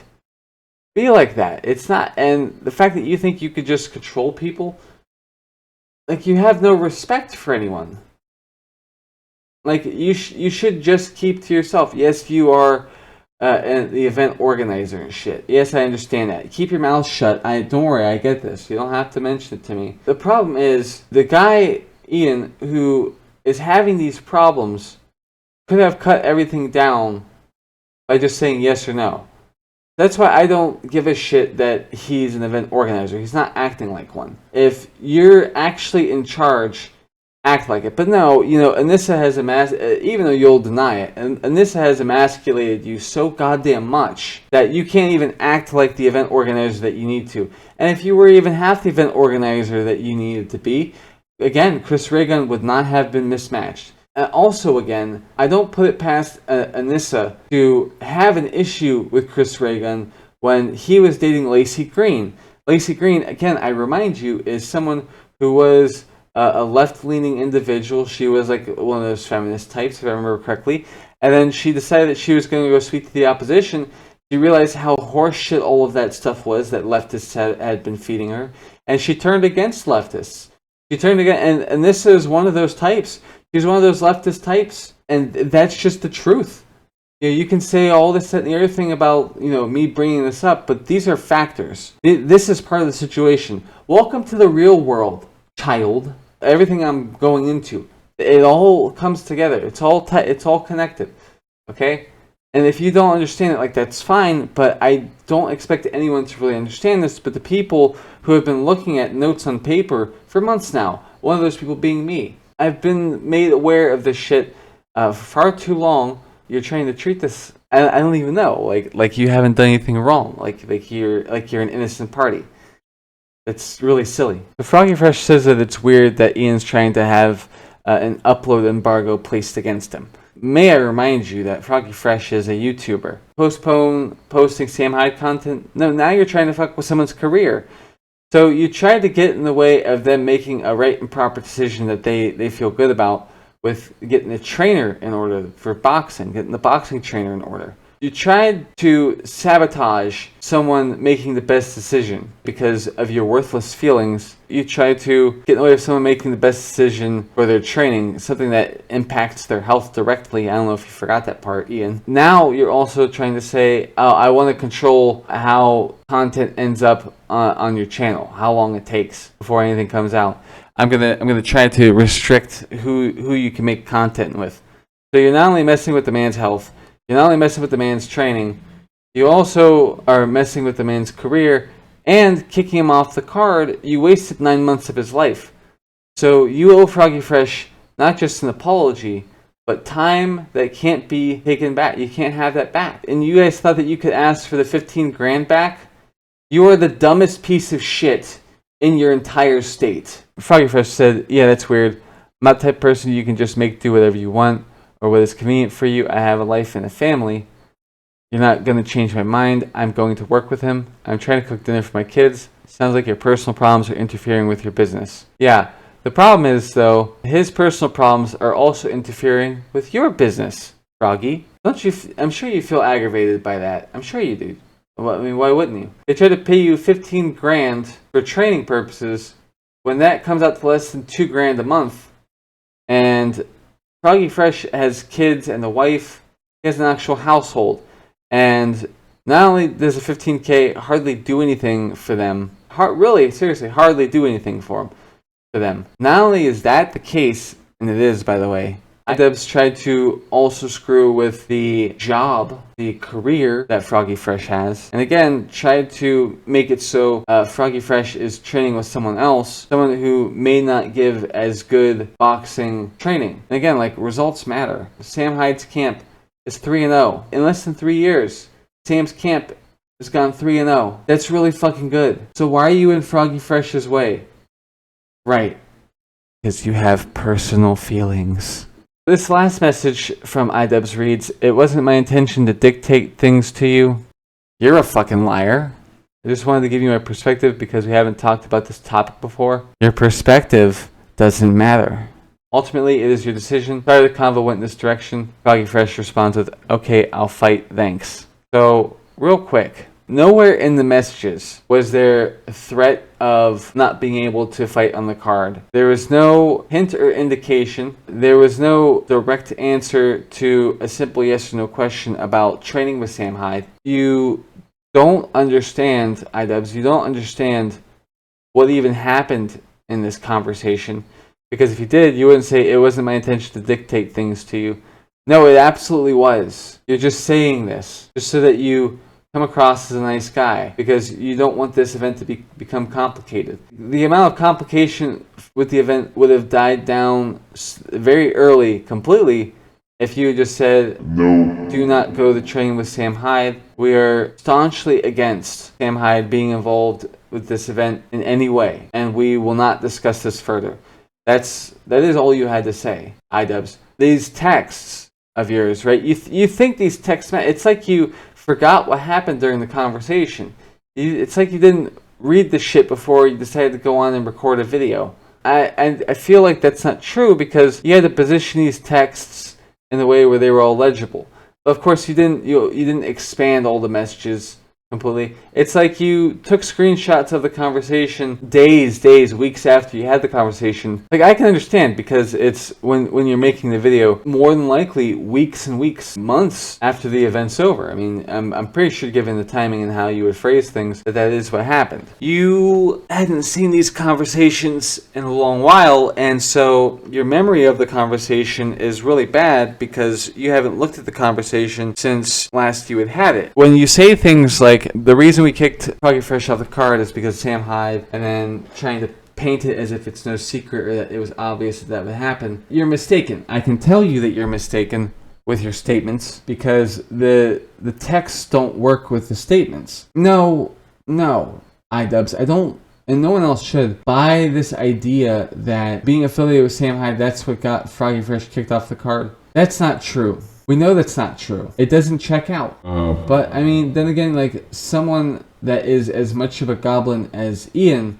of course they're going to lie. They're going to lie to make the situation look better than it actually is because they're desperate. iDubbbz has something of an image, something of a public image that is now, in a bad shape because he's decided to be manipulative and be this big piece of shit that we have before us. You're trying to say that everyone but you and Anissa is at fault here. Like, it's nice that you are willing to defend your wife. Like, that's respectful. That's respectable. But it's the wife that you're defending. It's the things that you're defending her from. And it's your willingness to ignore the fact that she's a shitty person. But then again, you know what? You're a shitty person too. So it's not like you would say shitty behavior is shitty as a shitty person. Like, for instance, a good person, they'll do good things, they'll do shitty things. Good things more than shitty things. A shitty person will do shitty things, with a chance for some good things, but more shittiness, or they wouldn't be a shitty person. iDubbbz is a shitty person, and he's done shitty things. For iDubbbz to think that he should run an event and manage several adults at the same time, while he can't even manage his own life, and he's not a very organized person. These videos he's been putting out since he decided to turn over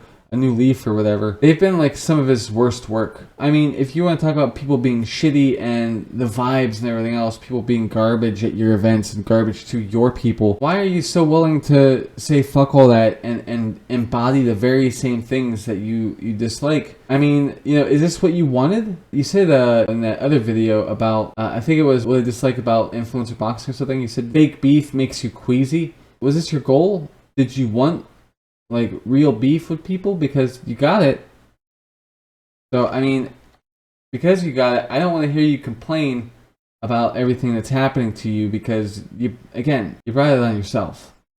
Froggy deleted that tweet, and I don't think he deleted it because he felt differently. I think he deleted it because he knew that it could potentially get him kicked from the event and would also make him look like an asshole. But he basically reiterated that same thing in a Twitter space. This is actually, I think, the more compelling reason that Ian has given for his decision. And maybe if he had just left it at just this one thing and done like a 5-minute video, it would have been better received. I do think if he just focused on that one thing, it would be a stronger and more compelling case. Let me just say, Anissa is just trying to exist. She doesn't want anything to do with the drama. She doesn't want anything to do with this shit. And I have brought a lot of it into her life. And I take responsibility for that.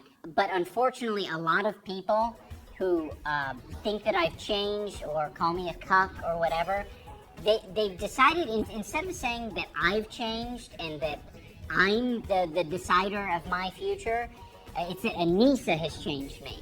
So she's been the target of a lot of hate. And I think it's really shitty, and hearing Tyler talk about her in this way is just a reminder where it's like, Anissa's trying to manipulate you? What the fuck was I doing? Was I trying to manipulate you as well? Like, you should probably come out and say that, because it seems really fucking sexist and creepy for you to be saying these things. I think it's worth noting that the day Ian essentially fell off was the day that he decided to upload a video where he essentially encouraged other men to jerk off to photos of his wife. Armed with that knowledge, it's very difficult to disentangle her from all of this. But more importantly, your wife is not a private person. She is a public figure. She's a Twitch streamer and an OnlyFans whore. She's very much involved in creator clash. And so you can't have it both ways. You can't be out there publicly doing this stuff and then act as if nobody should be allowed to criticize you or be surprised when they do. If you just want to live your life, quit all that shit and go like be a nurse working in a hospital. And no one will talk shit about you anymore. I don't think Froggy respects sex workers. I think he has some really old, tired opinions about people who do sex work. Tired opinions about people who do sex work? You mean someone who's a whore? What is the progressive take on sex workers exactly? That it's work? Yeah, that's what I think. You know, when I'm walking through San Francisco and I turn down an alley and I see a crackhead sucking another dude's dick for crack money, I think to myself, well, at least he's employed. At least he's gainfully employed. I think he has a lot of weird opinions as well about masculinity and shit. Ian's masculinity had been completely removed via Anissa. A lot of it's not explicitly said, but when you listen to the jokes, it's like, oh, that's actually just your opinion phrased in a comedic way. There was some type of nerd fight last year, and Chris Ray Gun and all these people, it's like some big ethot worshiping party at these things, and I don't get it. I don't get what all this shit is all about, but everybody's there to worship ethos or fucking ethot or like touching ethot's titty or pussy. It's always that, and it's just like, what happens is people get all excited about it, and I think Chris Ray Gun was like, he probably thought he was going to go there and beat some fucking nerd up and he was going to win. Like, I don't know if they're giving, I think they give away like OnlyFans girls there at these events. I don't know what kind of sponsorships going on. Like, if you win certain fights, I think you get to own some of these girls for some of the nights. Awesome. I don't know how it works, but I think Chris was like he had plans to go beat up a nerd and however they get to like lease one of these girls. iDubbbz wants to frame this as if Froggy thinks women are property. iDubbbz, you look retarded. You look so coon-brained and corrupted that you can't even understand where normal people are coming from anymore. Because I think, man, I need to just stop all this probably. No, Froggy, keep going. I think you should keep going. I think the women of the world need to hear your opinions on these things. Talk more about how sex workers are property. That's a funny joke. It was super funny the third time that you referred to women as property. That was the funniest one. Because when you said lease, I was like, yeah, I know what a lease is. Even if you didn't do any of the Sam Hyde stuff, why would we want you at our event? Like, if you're just going to blatantly disrespect sex workers and women and other fighters saying that they're here to touch ethos, like, it is so disrespectful and shitty. I don't want to share the space with you. I don't want other people to be uncomfortable because you're there. Like, you don't get the vibe, all right? The vibe is sex workers and fighting. You see what I mean by contradiction? At the start of the video, this has nothing to do with the OnlyFans joke and only Sam Hyde. And then at the end of the video, even if none of the Sam Hyde stuff happened, you're still not welcome here because you don't put sex workers up on a pedestal. I think that the OnlyFans joke did bother iDubbbz a lot more than he wants to let on. But of course, he can't actually admit to that because the joke was just that Froggy was going to subscribe. It wasn't anything about how she's an ugly slut or a piece of property or anything like that. And so if he admitted that it bothered him, he would be admitting that he's fundamentally not happy with the fact that his wife is a whore. I don't think Froggy is doing Sam Hyde's dirty work by, shit-talking Anissa. I think it's just pretty clear that he holds similar opinions to Sam Hyde and similar opinions to Sam Hyde fans, which is like, you're just gonna repeat the shit that your hero is saying. Tyler is like repeating all of these narratives about how I've changed for the worst. The person responsible for my change in a bad way is Anissa. Anissa is a manipulative person. Oh yeah, that I'm like concerned about getting upstaged by Sam or people who are more talented than me. I wish there was some way to get through to iDubbbz that people don't need to hear this from Sam Hyde to figure it out for themselves. I mean, you look at my first episode of Content Cope where he does the OnlyFans Cope. I'm saying a lot of this stuff. And then in my video about iDubbbz being mogged as well, I'm making some of these points, connecting some of these dots.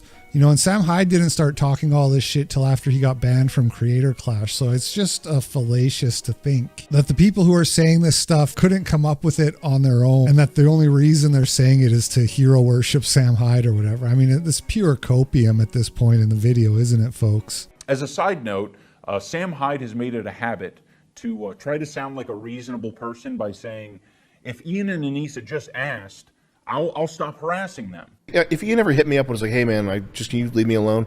fuck it. I would stop talking about him. Whatever. I don't care that much. If you ask me to stop, I'll stop.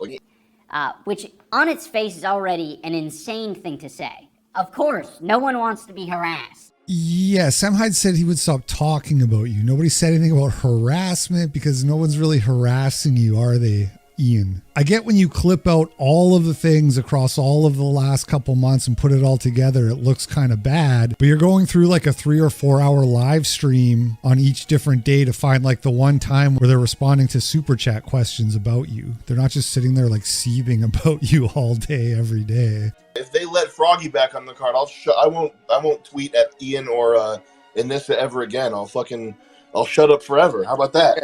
I get to bring back someone on the card who doesn't respect me, my wife, other fighters, and in return I have the chance of not being harassed by Sam Hyde? Oh man, how can I refuse that? Unironically, I think that actually would have been a really good deal for iDubbbz to take. I mean, he acts like having Froggy on the card would be such this terrible thing to endure. It's a bit melodramatic, but taking a deal like that would have saved him a lot of trouble. Actually, people would have been really happy if he let Froggy back on the card. That was generally what people wanted. People didn't want to see Raygun get his brains bashed in by a dude 10 inches taller or whatever, which, by the way, iDubbbz does not address in this video, which I found kind of strange. You're going to make a video about the Froggy Fresh drama, not have anything to say about the fact that you set Raygun up to get his teeth kicked in. But yeah, I think that these guys, you know, these kind of guys, these beta males, I don't like that term, but you know what I mean, this kind of beta mentality, they're not willing to make those deals because they think that it's like, well, then I'm negotiating with the terrorists and I'm capitulating, and what if they screw me over and then they got what they wanted but I don't get what I want. It's like, you have to understand, this public persona shit is a little bit of a game, and you still win even in the situation where the other guy screws you over because they look bad and you look good. Just so we're on the same page in case I have to make a future video, you heard what Sam Hyde said. If he's a respectable guy, he's not going to continue to harass me because he says, by his own admission, he doesn't care that much. I don't care that much. This is my request. I would like you to not harass me or my wife or anyone that we're friends with. Yeah, it would have been better to take the deal where you let Froggy Fresh back on in exchange for being left alone, because then it's like a transaction, everybody's getting something. And now you got iDubbbz putting out this video with 1 million views where he's saying, please leave us alone. So also, harassment encompasses all the little loopholes, all right? Harassment encompasses all the little loopholes. Encompasses... You can't just then, like, refer to me as a goblin and be like, I didn't say his name. I wasn't talking about him. I was talking about a goblin. That's not acceptable. Hiding in the shadows from who you truly are. Oh. Sometimes I'm not myself. Someone's living in my house. Listen, Sam, you can't talk about me in roundabout ways either, all right? That means no goblin jokes, no cuck jokes, no simp, no pussy hole, no beta boy, no get retard. Am I making myself clear? iDubbbz, baby, what is you doing? Oh, man. I mean, obviously, if you ask somebody else on the internet not to make fun of you, people are going to make fun of you just for doing that. I'm trying to go kind of easy on you because I understand you're trying to protect your wife, and I respect that. But you're laying it on a little bit thick here. It would have just been so much better for you to take the deal. Like, you, instead of coming from this position of weakness where you're like, please stop making jokes, it hurts our feelings. Instead, you would have been like, hey, I have something you want, this spot in the event, so I'll give you what you want, and then you shut the fuck up for the rest of your life. Capiche? Like, that would have just been such a better way to handle it. Paid money, I'm on the floor seats, and I see, like, some shenanigans going down. I take a photo of it. It's just people holding up a sign. It said Froggy did nothing wrong. Like, seemingly innocuous. Yeah, right. I go to this, like, after event, and Anissa comes up to me. She comes up and says, that tweet was really not cool, and I just apologized. I felt kind of like a bitch. I was like, why the fuck did I apologize? Masculinity had been completely removed via Anissa. So iDubbbz ends his video with this random jab at Rusty Cage, another guy who is just kind of universally loved. This is the big problem he has, is he keeps like trying to go after people who everybody likes, and it doesn't work. I get the joke is supposed to be like, oh, you guys say I'm a cuck or whatever, but look at Rusty Cage. He's a cuck too because he cucked. And it's like, yeah, but he's also going through personal growth. He's realizing that cucking made him feel bad and that he doesn't want to do that anymore. You went through that, iDubbbz, where you cucked and then felt bad, but you didn't go through the personal growth part where you're like, I shouldn't do that anymore. I get she's your wife. It's hard. It's tough. I'm not going to tell you what to do, but I think you already know. So iDubbbz just dropped a 26-minute banger response video clarifying why Froggy Fresh was fired. Let me rephrase that. iDubbbz spends about 20 minutes responding to comments Froggy Fresh made after he was fired, and the other like 5 to 6 minutes is focused on what Froggy Fresh did to get himself canned. It's just hilarious to me seeing Mr. Content Cop crying about being harassed online. He was a grown-ass adult making these same type of videos. He has zero room to talk. I have a question for iDubbbz fans. If fucking Keemstar came out and said, you know what guys, making fun of others online is wrong. Think about someone's mental health before you send out a mean tweet. Would you guys really say, oh my god, he's so mature now? Or would you call him a grifter and then repost his 2 out of 10 Pokimane meme? He said horrible things about me online. Well, you've done that too, motherfucker. Now, Ian's also upset with how Sam Hyde is talking about his wife. That's reasonable, but the thing is, she's part of this too. She has her own online presence. She's also contributed to the Content Cops. She also shit talks online, even to the point where she needs her mom to fight her in battles, which is pretty fucking embarrassing, by the way. And my point is, she's involved. She's not some random person that was just brought into this. What's also funny is that Ian is crying about online harassment specifically regarding Sam Hyde when it's his fault this started in the first place by trying to make a hit piece documentary. Now Sam won't leave Ian alone, and you know what? I can't really feel bad about it. Your dumbass gave Sam Hyde attention, and now you want to cry when he bullies you online. That's your fucking fault. No one forced you to make that documentary. You're the reason Sam has garnered more attention. And then you made it worse by telling Froggy that he couldn't make content with Sam Hyde until Creator Clash was finished. If you look at my text exchange with Froggy, it's very clear that I didn't want to kick him from the card.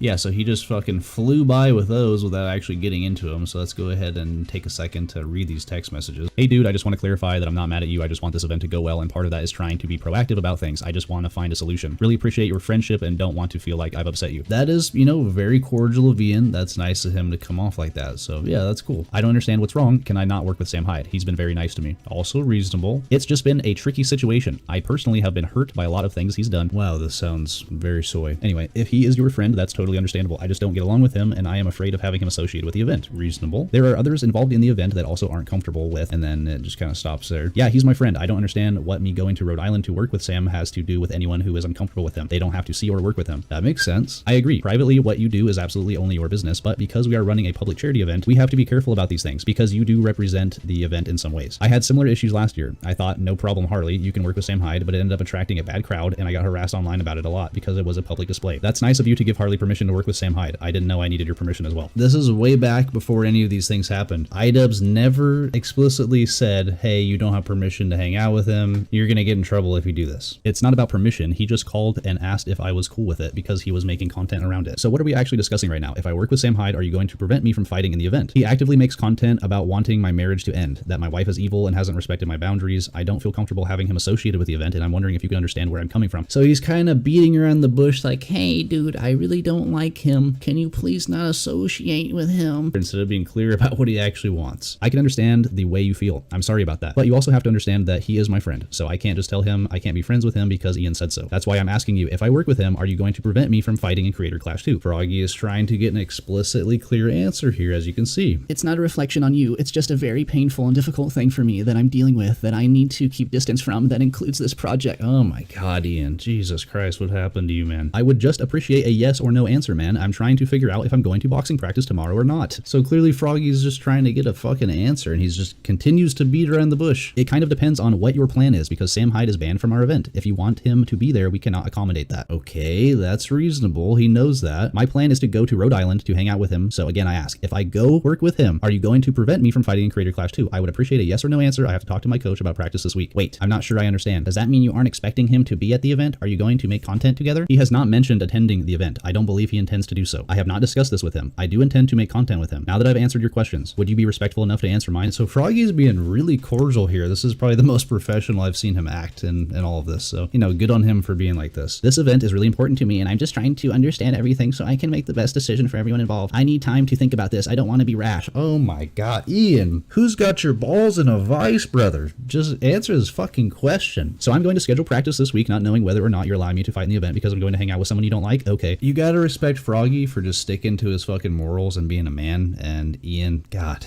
this is really pathetic. I don't understand why you're talking to me like this. I'm not trying to be a jerk. I explained to you the awful experience I've had with him. It potentially leads to another year of harassment for me and Anissa. I can't take this stuff lightly. Can you guarantee that it's not going to end up affecting... Can't read the rest. This isn't just someone I don't like. This is someone who is dedicated to disrupting an event we're running for charity, harassing its two main organizers, and sending his fan base to do his bidding. I want you to fight. I just want you to know the pain he's caused me and Anissa in our event. Holy fuck. Dude, because you're trying to tell me who I can and can't be friends with, I'm going to Rhode Island to work with Sam, and I'm scheduling my practices for this week. If I'm being removed from the event, please let me know. How many times have you counted? Froggy Fresh has said. I think about 3 or 4 times he said, am I going to be removed from the event if I associate with Sam Hyde? When did Ian make it explicitly fucking clear? And he's showing his own text messages here. When did he make it explicitly clear, hey, if you hang out with Sam Hyde, I'm kicking you out? He doesn't. He beats around the bush about it. He's like, Sam hurt my feelings, and I would appreciate it if you don't associate with him. He even says he can be friends with him. He never says if you hang out with him, I'm kicking you out. I never said you couldn't be friends with him. I would just prefer if you waited till after the event to post content with him. That's reasonable. That's the first thing he's asked him to do. Yeah, that's weird. I'm not the type of person that you can just make do whatever you want or what is convenient for you. I have a life and a family. You're not going to change my mind. I'm going to work with him. I'm trying to cook dinner for my kids. Sounds like your personal problems are interfering with your business. It wasn't my intention to dictate things to you. I just wanted to give you my personal perspective because we haven't talked about this topic before. Ultimately, it is your decision. I'm sorry the convo went in this direction. Okay, I'll fight. Thanks. He never explicitly says you can't associate with him. He even says, ultimately, it is your decision. If you hang out with him, please don't post content with him before the event. That's it. That's the only thing that he clearly stated. He never said he can't hang out with him. So we got that answer. So this is going to lead into Ian now being extremely hypocritical and just spewing out more bullshit. I got to the point where I was like, okay, I don't want you working or training with Sam Hyde, but you're doing that, so all right, I'll look past it.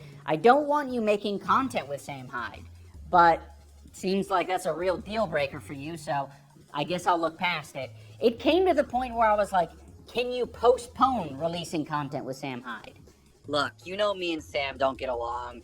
You know, we put a lot of time and energy in this creator clash thing. I don't want it to be about Sam Hyde, so just don't let it hurt the event, all right? Go train with him, have fun, but don't let it hurt the event. Don't make it about Sam Hyde. That's what I would have said to you if I was iDubbbz. Right, and guess what? Like, I didn't even plan on releasing none of the Sam Hyde content until after the event. You decided to make a documentary hit piece on Sam Hyde. You're now getting all prissy that it's coming back at you because it didn't go the way you wanted. Instead of letting Froggy Fresh just do his video with Sam Hyde, you know, just hang out with him, you had to make it a fucking issue, and now Sam Hyde has more material to use against you. If you don't know who Sam Hyde is, he's, whether or not you love him or hate him, you have to recognize him as he's the most talented comedian alive. He's the most talented comedian of our generation. He's gonna probably be the greatest comedian of all time. He's he's a genius. I got a chance to go out there and train with him. He welcomed me into his environment. He paid people to train me. I didn't even plan on releasing none of the Sam Hyde content until after the event. Didn't you tell them that? I thought you told them that. Ian requested it through text. He requested that I did that. What I didn't like that he requested that, because I don't think that's appropriate. I was like, so he uses this clip of Froggy here where he says he didn't plan to release any content with Sam until after the event, but that really doesn't matter because in this text message that you show, you are the owner of the event and you say, I would prefer that you don't make content with him, but ultimately it's up to you. Froggy doesn't say, yeah, I won't do it. He never said that. Even if you didn't do any of the Sam Hyde stuff, why would we want you at our event? Like, if you're just gonna blatantly disrespect sex workers and women and other fighters, saying that they're here to touch e-thoughts, like, it is so disrespectful and shitty. I don't want to share the space with you. Once again, I can't confirm this. I don't know where that interview came from, but I'm pretty fucking certain it came from after you kicked him out. So you're using that as a reason why you wouldn't want him at the event. You know, he's kind of using this as like, okay, this is the kind of person he is. Why would I want him there? You should have fucking evaluated that before you said, hey, sign this contract. You're going to be in my fight. You're going to come down and we're going to meet. We're going to go to dinner and all this. You should have looked more into his character and him as a person person and decided that. Many times you could have given him a reason as to why he's going to be kicked out. You know, just have some communication with the guy, throw some fucking balls, stop letting your woman do all the work for you. And then just using these points of things that he did after he kicked him out is fucking ridiculous. If I don't hurt you beyond what anybody could have imagined, I will be so disappointed in myself that I will subscribe to Anissa's OnlyFans. Wow, what a nice guy. He said that if he loses his boxing match, he's going to support Anissa's business. How did Creator Clash respond to Froggy's attempt to market the event? Ban him from the platform, ban him from the platform, ban him from the platform, ban him from the platform. 10 million views and 2,000 likes. What a really smart move that clearly makes sense in the court of public opinion. So what did Ian and Anissa decide to do? Double down and threaten Froggy Fresh with a lawsuit if he doesn't stop talking about the situation. But remember guys, iDubbbz is totally fine with Anissa's OnlyFans. My girlfriend started an OnlyFans account, and I think all of it is cool. Yeah. Subscribe to Anissa's OnlyFans. Oh, looks like I did something a little too edgy. And it's not like Froggy Fresh is some millionaire content creator. He probably has a regular 9-to-5 job, and he's now being threatened with a potential lawsuit because he hurt the feelings of the promoter of the event in the context of trying to market his fight to more people. I mean, Anissa and I love the promoting aspect because we have control over, you know, all the fighters that we brought on the card. Anissa and I love the promoting aspect because we had control over, you know, all the fighters that we brought on the card. And that made it a lot more fun because we can keep it to people that we vibe with a little bit more. We have control over. All Froggy said is that he's going to support our wife's business, and then he gets kicked off the card and then threatened with a lawsuit because he made a joke. That is disgusting, coming from the content cop. If you think this is anything other than a joke, you know, with the setup, the punchline, the misdirection, all that, if you think it's anything other than a joke, then you are either the dumbest person on the planet, or you're intentionally being ignorant so that you could further some agenda. And as a fellow human being, I can't do anything but empathize with the fact that Froggy got kicked off the card, because I know for a fact that he spent hundreds of hours preparing for this one night, and to be kicked off with 2 or 3 weeks notice, all because the organizer of the event is soft, is disgraceful. And lastly, I want to talk about the charity aspect of Creator Clash. Like I said before, I think it's great that they donate, but the problem is Creator Clash is marketed dishonestly in my opinion. The problem is that Creator Clash is not just for charity. All of the net profits go to charity, that is true. But the fighters are confirmed to be getting paid a percentage of the revenue of the pay-per-view sales, and a guaranteed amount of money up front. All net profits are going to charity, meaning that only once the revenue from Creator Clash passes the threshold to break even for whatever they paid the creators to fight, as well as any other operational costs, only then any extra money will go to the charities. Which is cool, I think they should be paid for their work, but then they would be raising money for charity in addition to getting paid to fight, rather than what they are implying, which is that they are fighting only for charity. And that's totally fine. I want creators to make money, unless they're scammers like Graham Stephan. But with that in mind, it's undeniable that Creator Clash is marketed in a way that makes it seem like they're focused solely on charity. This is a charity event, so you're not making any, or I mean, all the profits are going to charity. Yeah. Yes. We're paying our fighters just to cover their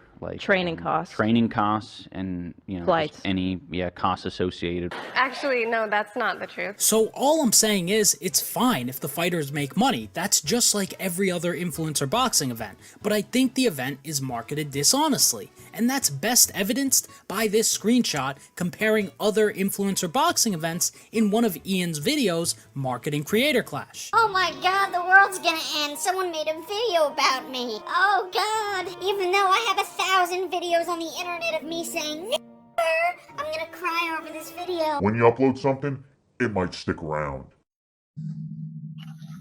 Hey, you're so tiny down there. I'm a small person. He's so Tiny down there. I can pick him up. Oh, You're so small. Look, I can pick you up. You're so tiny. That hurt.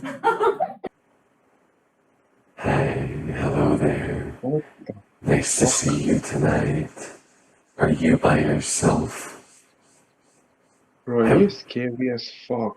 I wouldn't mind coming over and petting your head while I feed you tuna.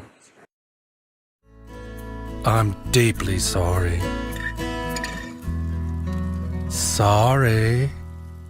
We've now finally arrived at what may be one of the worst videos on the entire platform. This video, which is so hard not to laugh about, this idea that iDubbbz should apologize, that it makes sense to do so. The fact that this video of iDubbbz even fucking exists, where he's apologizing for his past. This has got to be the worst thing that he could have done. And I don't think there's any coming back from having made a video like this, because you've basically made it so all of the ideas you have about being controversial, like that's all out the window and in the trash now. Like you can't ever come back to that kind of video again, because if you do, then it'll be like this apology video of yours never mattered. It was never anything that you felt good about putting out, because you would later defy putting out that video. Having that video exist in the space that it does, you can't really do anything spicy anymore. You really can't, because there's a chance that a lot of the spicy video goes against what this apology video attempts to do. So this video, it's not just that it's something that iDubbbz shouldn't release. It's not just that it's a video that no one should release, right? Most people should not release a video like this, or this video, they shouldn't, because it completely locks you off from doing really anything where you're contesting someone, where you're saying things about them that are true, and you may be saying mean things, but they're true nonetheless. And like if the video is honest, there's no need for apologies. You may apologize later for something you've said, but to this degree, and to also like miss the mark with the goal of the video as well. This is for pretty much anyone that could be on YouTube. This is the kind of video you don't make, because it permanently keeps you confined to making so few different kinds of videos, you know, in terms of tone, right? You can make pretty much any kind of video that you want, but the tone is like locked down in a severe way, because you've said that these are the things that you don't feel good about doing anymore. And that's why this video is bad. It's not that, you know, you talk poorly of your fans, old or new, whatever the case may be. It's not the fact that you talk poorly of people that could be a fan of yours, but it's also putting it out there that certain kinds of content you just can't or won't make anymore, because this is how you feel. At least this is what you claim you feel about making videos like that. So this is the worst kind of video you could put out, regardless of who you are, because there's like no running from whatever damage you cause to your career with a video like this. The damage is pretty much irreparable. The fallout of a video like that as well is also basically inescapable. You trap yourself in such a way by your own words that the only way to get past this is to never try to make challenging or controversial material again. And that's not something an artist should ever do to themselves. You know, however you want to view iDubbbz, he was producing content media. He was producing what some would say is art. He has basically said we're not going to paint with red anymore. We're not going to use colors that could be offensive to the eyesight. You've basically neutered yourself, and you really could only be described as having done it to yourself. So don't make a video like the one we're about to talk about, because this really is both career defining and career ruining. So don't do it. I'm telling you, not a good idea. Just take it from me, all right? And here, after long enough, you may understand why, because a video like this, even to conceive the idea for it, there's such a line you have to tread. You have to do this balancing act. Same thing goes with an apology video. You may very well likely ruin yourself more than you had anticipated, because your goal, while it was a good heart kind of goal. You can't miscalculate really much anything when it comes to this, because if you do, then you are in a lot of trouble. By your own words, you would be in a lot of trouble, even beyond anything you could comprehend about this kind of video, making this kind of video. It said you set yourself up to fail down the line, down the road, because people will keep bringing this up if you even so much as very, very minimally tread from the ideas about your content that you put forth with such declarations as we'll see with the video. It is a nightmare to even try to think about how to fix your shit when you put out a video like this. When Scrump wanted to do a podcast episode about iDubbbz back in the day, I had no fucking clue what was going on. I picked up the lore pretty quick. It's frankly not hard. Most e-celeb stories take the same trajectory. But I didn't really have an emotional connection to the whole thing. You know, where iDubbbz came back to the internet and turned into a cuck. I do have an IRL friend who's a huge iDubbbz fan though, and I remember he was going wild about it. I'm bringing this all up because I want to set the stage to talk about this video that iDubbbz put out, aptly titled, I Miss the Old iDubbbz. For those of you who don't know, iDubbbz used to do a series called Content Cop. It's a deep dive into a notable content creator and all of their insanity. And this video is basically iDubbbz finally walking all of it back.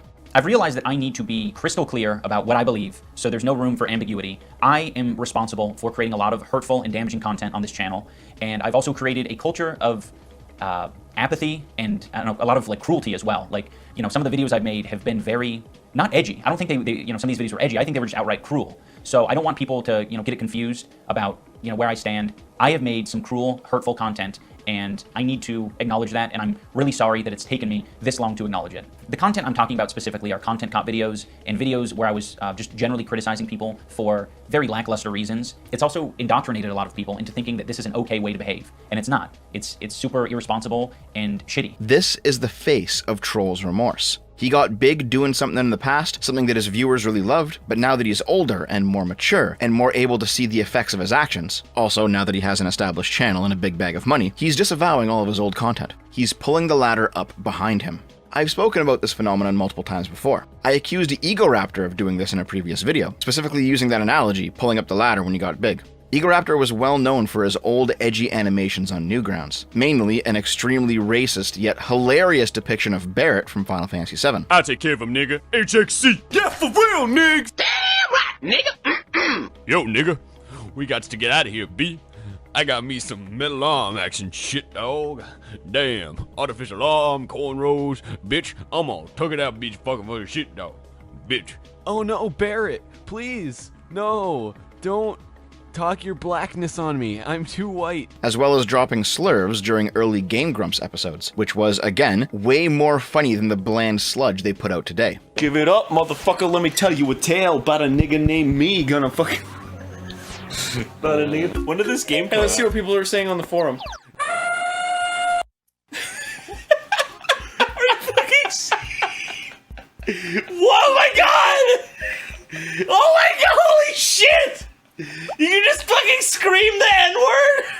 And after he was established, he had the audacity to finger wag at people who said exactly the same things he used to say. Well, Axel dropped a lot of N-bombs back in the day, so I've never really been a fan of his either. Oh, that makes sense. Yeah. Yeah, I wouldn't either.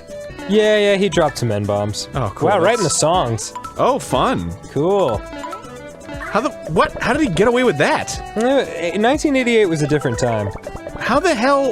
Yeah, the song 1 in a Million. That's right. God, it's been a long time. That's when I was in 3rd grade. What is he? Well, I guess I can't ask you to say what he says.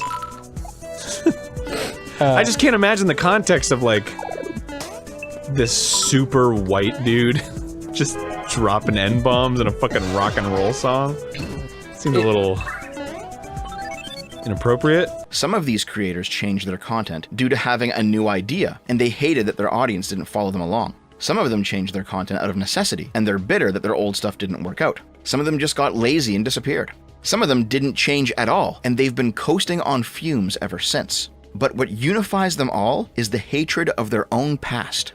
Now, I'm not saying that I'm against the concept of reinventing yourself. Reinventing yourself is necessary. Sometimes team projects die, and the individuals go off on their own. Sometimes people get tired. Sometimes people get inspired and want to change. The issue is when they burn the past down in an attempt to make it seem like it's always been this new way, that they never did that previous thing you loved, that they never were that previous person that drew you in the first place. You know who hasn't suffered the same decline that Egoraptor and iDubbbz and Team 4-Star and everyone else has? People like Jontron, or Destiny, or Oni, or Sargon, or Keemstar, or Filthy Frank. These are all very different creators who were faced with the exact same problem. The shelf life of what they were doing had run its course, whether it's because they wanted to change, or their audience wanted to change, or YouTube itself wanted to change. In response, they reinvented themselves and kept going. Even when they disagreed with their past selves, they didn't consider it a high crime. They didn't feel the need to desperately account for the change in public in some sort of struggle session. I've just always had this dumb philosophy that I'm not responsible for, my audience and how they behave beyond what content I put out, and that's stupid. And it's led to a lot of hate and a lot of bad outcomes. And I just want to make it clear that I am absolutely responsible for my audience. And I guess if you want to, look out for people who are red flags, it's definitely people who had my mentality that say, I'm not responsible for what my audience does. This is pretty much what I described before. It's fine if iDubbbz has changed and become somebody who no longer likes racist humor, but he casts that past self, and by extension, anybody who likes his past self, as a problem that needs to be fixed. I know that this apology isn't enough. I've clearly done a lot of damage. These videos have been up for a long time and have accumulated millions of views. I shouldn't be able to just make an apology video and walk away from it. This is something that I should live the rest of my life with, and I expect to. I've profited off of this bigoted content for years, and I've made a successful career out of it, and that's not right. I think that this is only a step in the right direction, and I know that a lot more needs to be done to even approach a life that I would think would be acceptable.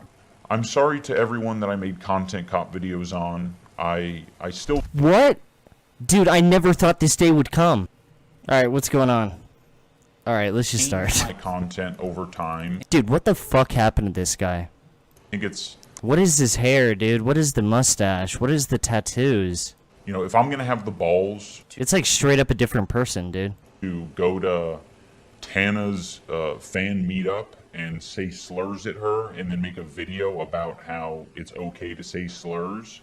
I think I should have the balls to make an apology video and take accountability for the mistakes I've made. So that's what this video is. I've realized that I need to be... People are saying Soy... Dude, I don't think Soy could do this to someone, dude. It might... Dude, there might be something else involved. Crystal clear about what I believe, so there's no room for ambiguity. I am responsible for creating a lot of hurtful and damaging content on this channel, and I've also created a culture of apathy and I don't know, a lot of cruelty as well. Some of the videos I've made have been very... Dude, I couldn't agree more. Not edgy. I don't think they some of these videos were edgy. I think they were just outright cruel. So I don't want people to, get it confused. I couldn't agree more, dude. About, where I stand. I have made some cruel, hurtful content, and I need to acknowledge that, and I'm really sorry that it's taken me this long to acknowledge it. The content I'm talking about specifically are content cop videos. This is the strangest video of all time. He just starts it off and he's ready to apologize, dude. He tried the boxing live, it didn't work out, and dude, he's done. For very lackluster... Does he apologize to me? ...reasons, and, obviously didn't have any accountability. I genuinely haven't seen this yet. ...online. I don't think anyone deserves... Does he say that I have a nice chin in this video? I am very insecure about my ability to create interesting content. Bro, this is just like the Twilight Zone. What the fuck happened to this guy, dude? This is the weirdest video of all time. He's literally sitting in the fucking cuck chair, bro. They're like in a hotel or something? Into other things because... Do you think his wife is recording this, dude? I wouldn't... Dude, he's literally in the corner. This is straight up unbelievable, dude. I wouldn't have any amount of success. And that is really... Dude, if you want my honest opinion, part of me doesn't even believe it, dude. I've just always had this dumb philosophy that I'm not responsible for, my audience and how they behave. Dude, I don't think he is. I don't know why people, try to argue that they're, responsible for the actions of all the people that watch them, but I still think that's stupid as fuck, dude. If someone in chat decides to shoot up the Google headquarters, dude, I shouldn't be in the electric chair for that. Like, how does that make any sense? I shouldn't be able to just make an apology video and walk away from it. Agreed. This is something. He has to say that I have a nice chin. This isn't the end of what I'm doing. This is just the start. I don't feel... Bro. I feel like a lot of this content represents me as a person. At least not anymore. There was a time where it probably perfectly represented me because I was a nasty, apathetic... Dude, this guy got bullied for 3 months and he's like, oh, I'm done with this shit. This shit is horrible. Bro, what the fuck? Insecure person. Now that I don't feel like it represents... I was getting hate for like 5 years. Keemstar was getting hate for like 12 years. What the fuck happened to this guy? Me, and I want to distance myself from it and keep it from... This dude is a bitch, dude. Dude, his wife straight up domesticated him. Like, people talk about, oh, that guy's whipped. Like, no. This guy just straight up got, like, domesticated by his wife, dude. I'm also sorry to all the black viewers and minority groups who had to put up with that video and put up with, you know, the phrases. I said either it's all okay or none of it's okay. Bro, the black people that actually was, like, big fans of this guy, dude, no comment on that. I know he's planning on doing one more boxing match. He has to fight a black person for the last one, dude. Like, can we all agree, dude? I'm black and I don't accept him. Good, dude. I remember I said that shit in my original response and everyone was like, dude, you're a pussy. Like, bro, what? Like, he just loved saying that word. That was very... I remember black people were reacting to my video on it and they were like, nah, that's completely cool. I was... Dude, I never understood that. Still fully... This is honestly just sad, dude. How responsible I am for the amount of harassment that Anissa has had to deal with. And this year, I decided to speak more candidly and be more open about who I am as a person and to speak... Dude, what the hell did his wife do to him? ...on my life a little bit more. And she straight up, like, mind-fucked him, dude. If you guys are at all interested in how I've arrived here, that... People that shit-talk their fans. Yeah, these people made me rich, and, you know, if it wasn't for them, I would just be, like, just randomly post... Yeah, but fuck those... Dude, people I will never understand, dude. But the antisocial basement-dwelling incel that was inside here, I couldn't acknowledge that. I couldn't recognize that.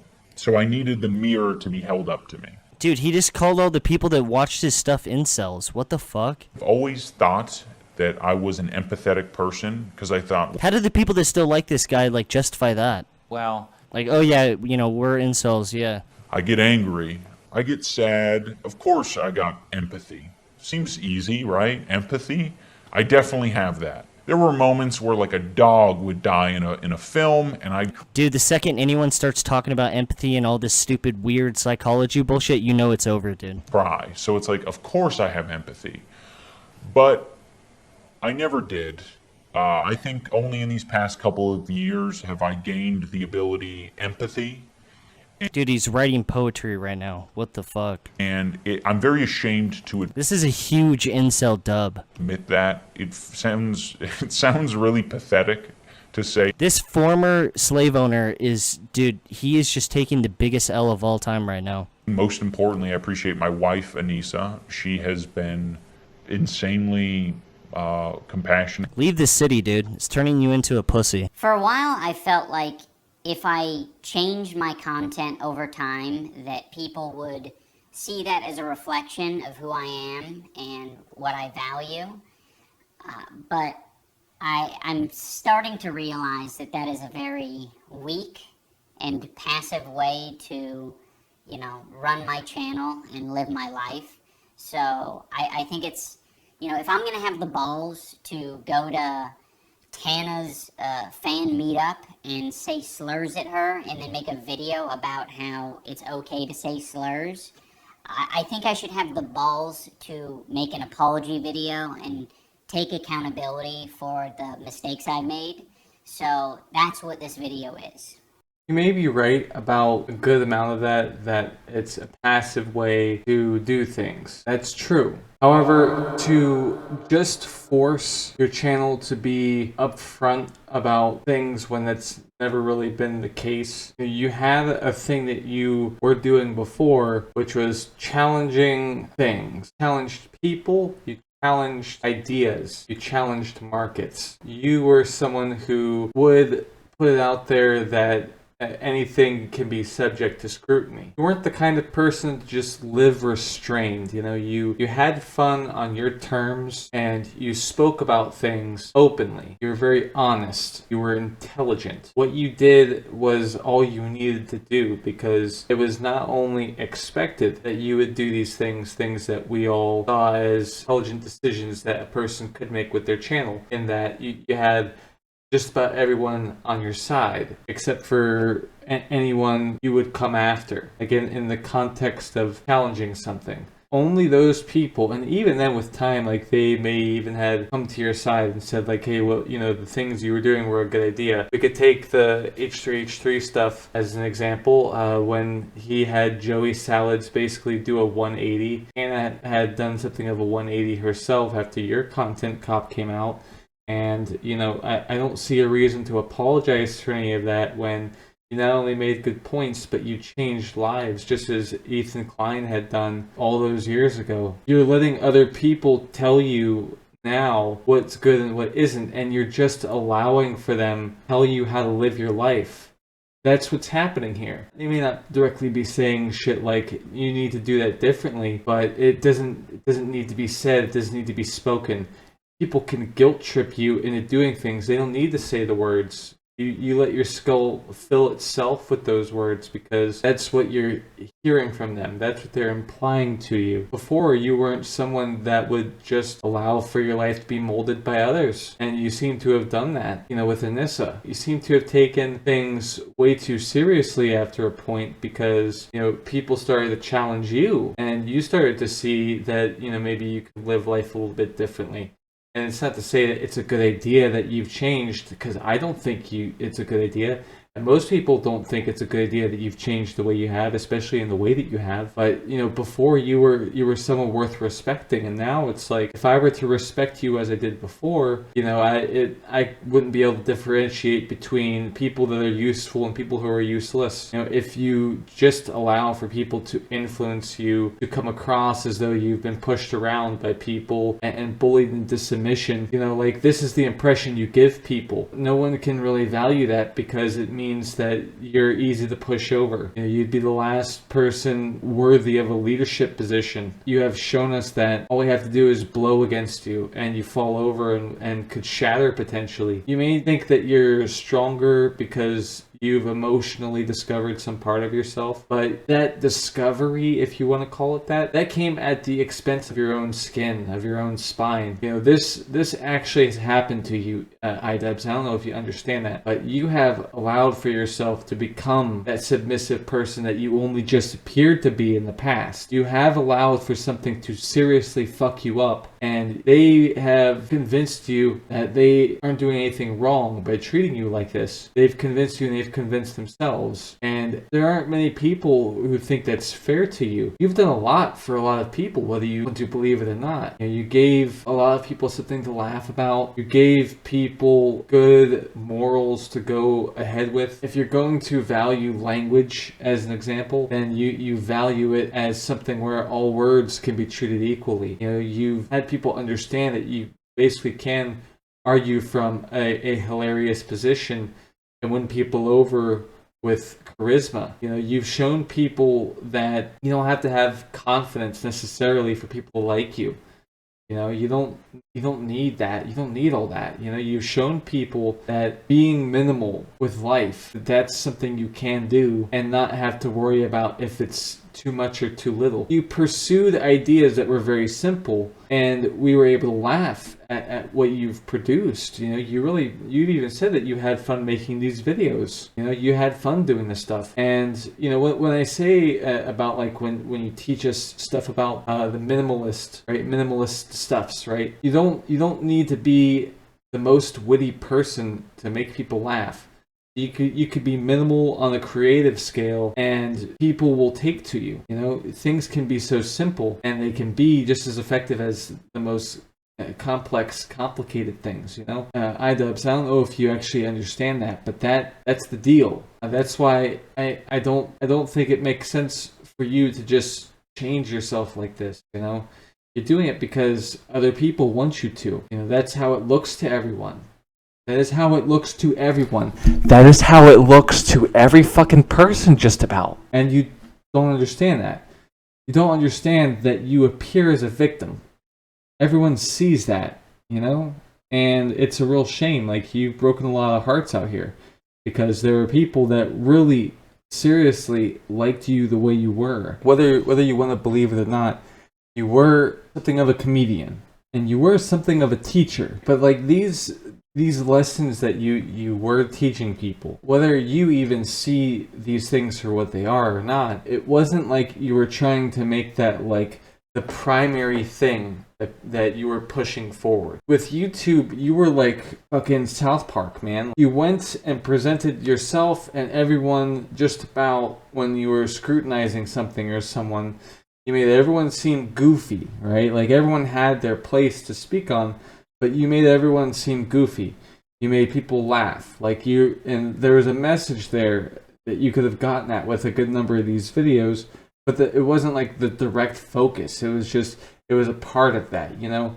That shit that Stan and whichever of the kids say at the end, I've learned something today. Like that, you had moments like that, right? I think most people can agree with me. You had those moments. You were someone that we could watch and laugh at and laugh with at the things that you were presenting. You didn't need to do anything different, but now because you can't be as controversial on the internet anymore. Sure, with YouTube, right? Certainly. But you do understand that we have a little thing called crowdfunding or whatever, right? Why don't you observe other business models, right, where you can still do what you're doing? Don't feed me this shit about I'm trying to correct myself. I did a lot of bad things. Ian, you're letting other people tell you that that's what's happening. That's not what's happening, right? The people that are complaining, right, that would say that you're saying hurtful things, those people didn't exist all that long ago. They only just started to become a thorn in everyone's side. They only just started to complain to make things worse. Because that's a lot of the time been their focus in great part. And you and a lot of people don't understand that. But see, the thing is, not only do you not understand that, you're feeding into what they want from you. They never would have liked you in the fucking first place. And now you've surrounded yourself with these people. The people that did support you before you decided to shit on everyone's head as a disrespectful little beast mongrel bitch like you are, you decided to betray all those people. Those people would have never had a problem with pretty much anything that you would have said or could have said because you had a track record, okay? You had a history. Whether you want to believe any of this or not, and if you don't believe this, then you have been absolutely fucking brainwashed by a bunch of dickheads. That's no lie. That would have been the case. If you can't see this for what it is, if you're trying to say that your legacy is a mistake, then you have allowed for people to tell you that's what's happened. Again, the people that, the fan base you've cultivated or whatever, they would have never given you a problem over really anything that you would say, really anything that you would do, because the things that you would say and do, those people, the large millions of followers that you have, all those millions of followers, they would have never tried to cancel you. They would have never tried to make you feel bad about yourself. They would have never given you shit over saying any number of slurs. They would have never done that to you. But now you've surrounded yourself with people that will do that to you. I don't care what you think or say because it's all worthless. And you don't understand it, but that's fine. You were someone who was made bulletproof by actions and words and wisdom and the message that you were putting out there. You had the world in the palm of your fucking hand. And you destroyed it because crybabies told you should. And this is what's most infuriating about a lot of this to me, right? That you don't pay attention. You're not paying any fucking attention. This is the thing that you have to understand. Hannah said that your content cop was good and deserved, and it was intelligent, and all this other shit. And she said that she didn't really give much thought to the fact that she was saying things that may hurt people's feelings. She said that that was a good video, that she wouldn't change anything about it. And you tell us with this apology video that a trans person had mistaken you for someone who would dislike them because they're trans. Whether that's fucking true or not. Not to doubt the story, but whether that's true or not, because it sounds like bullshit. I'm going to be real with you. That's all it would take. First of all, that's all it would take to make you change your ways or whatever. It's that trans person that spoke to you the way they did, yeah, and you value that so much. Guess what? You were that trans person to Tana. Yes, really. Because she said that, like, that really shook her. Like, it made her understand, right? Because she was put through the motions when you did that to her, when you said the N-word to Tana, right? You put her through the motions just the same as you claim that trans person had put you through the fucking motions. So, pointing out obscenity, atrocity, however you want to label things that are just words, okay? However you want to label that, right? It had equal impact, at least at first, right? Because Tana's career, I feel like can't really be compared to iDubbbz. iDubbbz was a risk taker. Tana's just a talker. Right? Nothing against her, but that's what she is. She's a pretty girl that talks. No big deal. You were a funny boy that walks. Okay? Ian, you have to understand that, right? Your little moment where the trans person said the thing to you, you were that trans person to Tana by saying slurs to her. A slur. By doing that really like woke her up or whatever. You have to understand that just because people are telling you that you are fucking up does not mean that you are fucking up. Except for me, which obviously for the past 8 hours now, we have been telling you you've been fucking up. But this only all started because you decided to allow people to manipulate you. And now over the past few years, you have hurt people, you have betrayed people, you have talked poorly of your fan base. In a way we could say that's, you betrayed those people, hurt those people. You've put these bad ideas out there, so many of these fucking bad ideas out there, that now people think you're delusional, and so much more. That's number 5. So much more. Click to expand message of all the iDubbbz. Like, I could say so much more, but should I? I think I will maybe later, though. I've realized that I need to be crystal clear about what I believe, so there's no room for ambiguity. I am responsible for creating a lot of hurtful and damaging content on this channel. Some of the videos I've made have been very, not edgy. I don't think they some of these videos were edgy. I think they were just outright cruel. So I don't want people to, get it confused about, where I stand. The content I'm talking about specifically are content cop videos and videos where I was just generally criticizing people for very lackluster reasons. Yo, listen to this next part. This is ridiculous, man. And, obviously didn't have any accountability online whatsoever on my end. So he's saying he had absolutely no accountability that he had to deal with on his end for what he did. Like, do you hear this, right? You hear how absurd this is? He said some shit about some people that were true, and most everyone agreed with iDubbbz on what was going on. And the people that were going to try to give iDubbbz shit, they lost in the comment section. And they made their own response videos that your dumbass probably fucking ignored. Like, you don't watch videos potentially about you unless someone really gets your attention. Like, you could go either way with that. But to say that, you weren't held to account. Like, no, you also yourself didn't take time to, consider what other people were saying because you were confident in what you were saying and you were correct. And that just, like I said, everyone around you was with you on the things that you were saying. So to be held to account is to tell everyone in the public that they are also wrong at the time. So You're saying that everyone was wrong, right? And that, or you shouldn't hold people to account. Really? This is how a situation like yours gets worse. iDubbbz, you dumb bitch. You have to understand that. Because some people aren't being held to account. Okay? But no, you want to say people are wrong about your shit, right?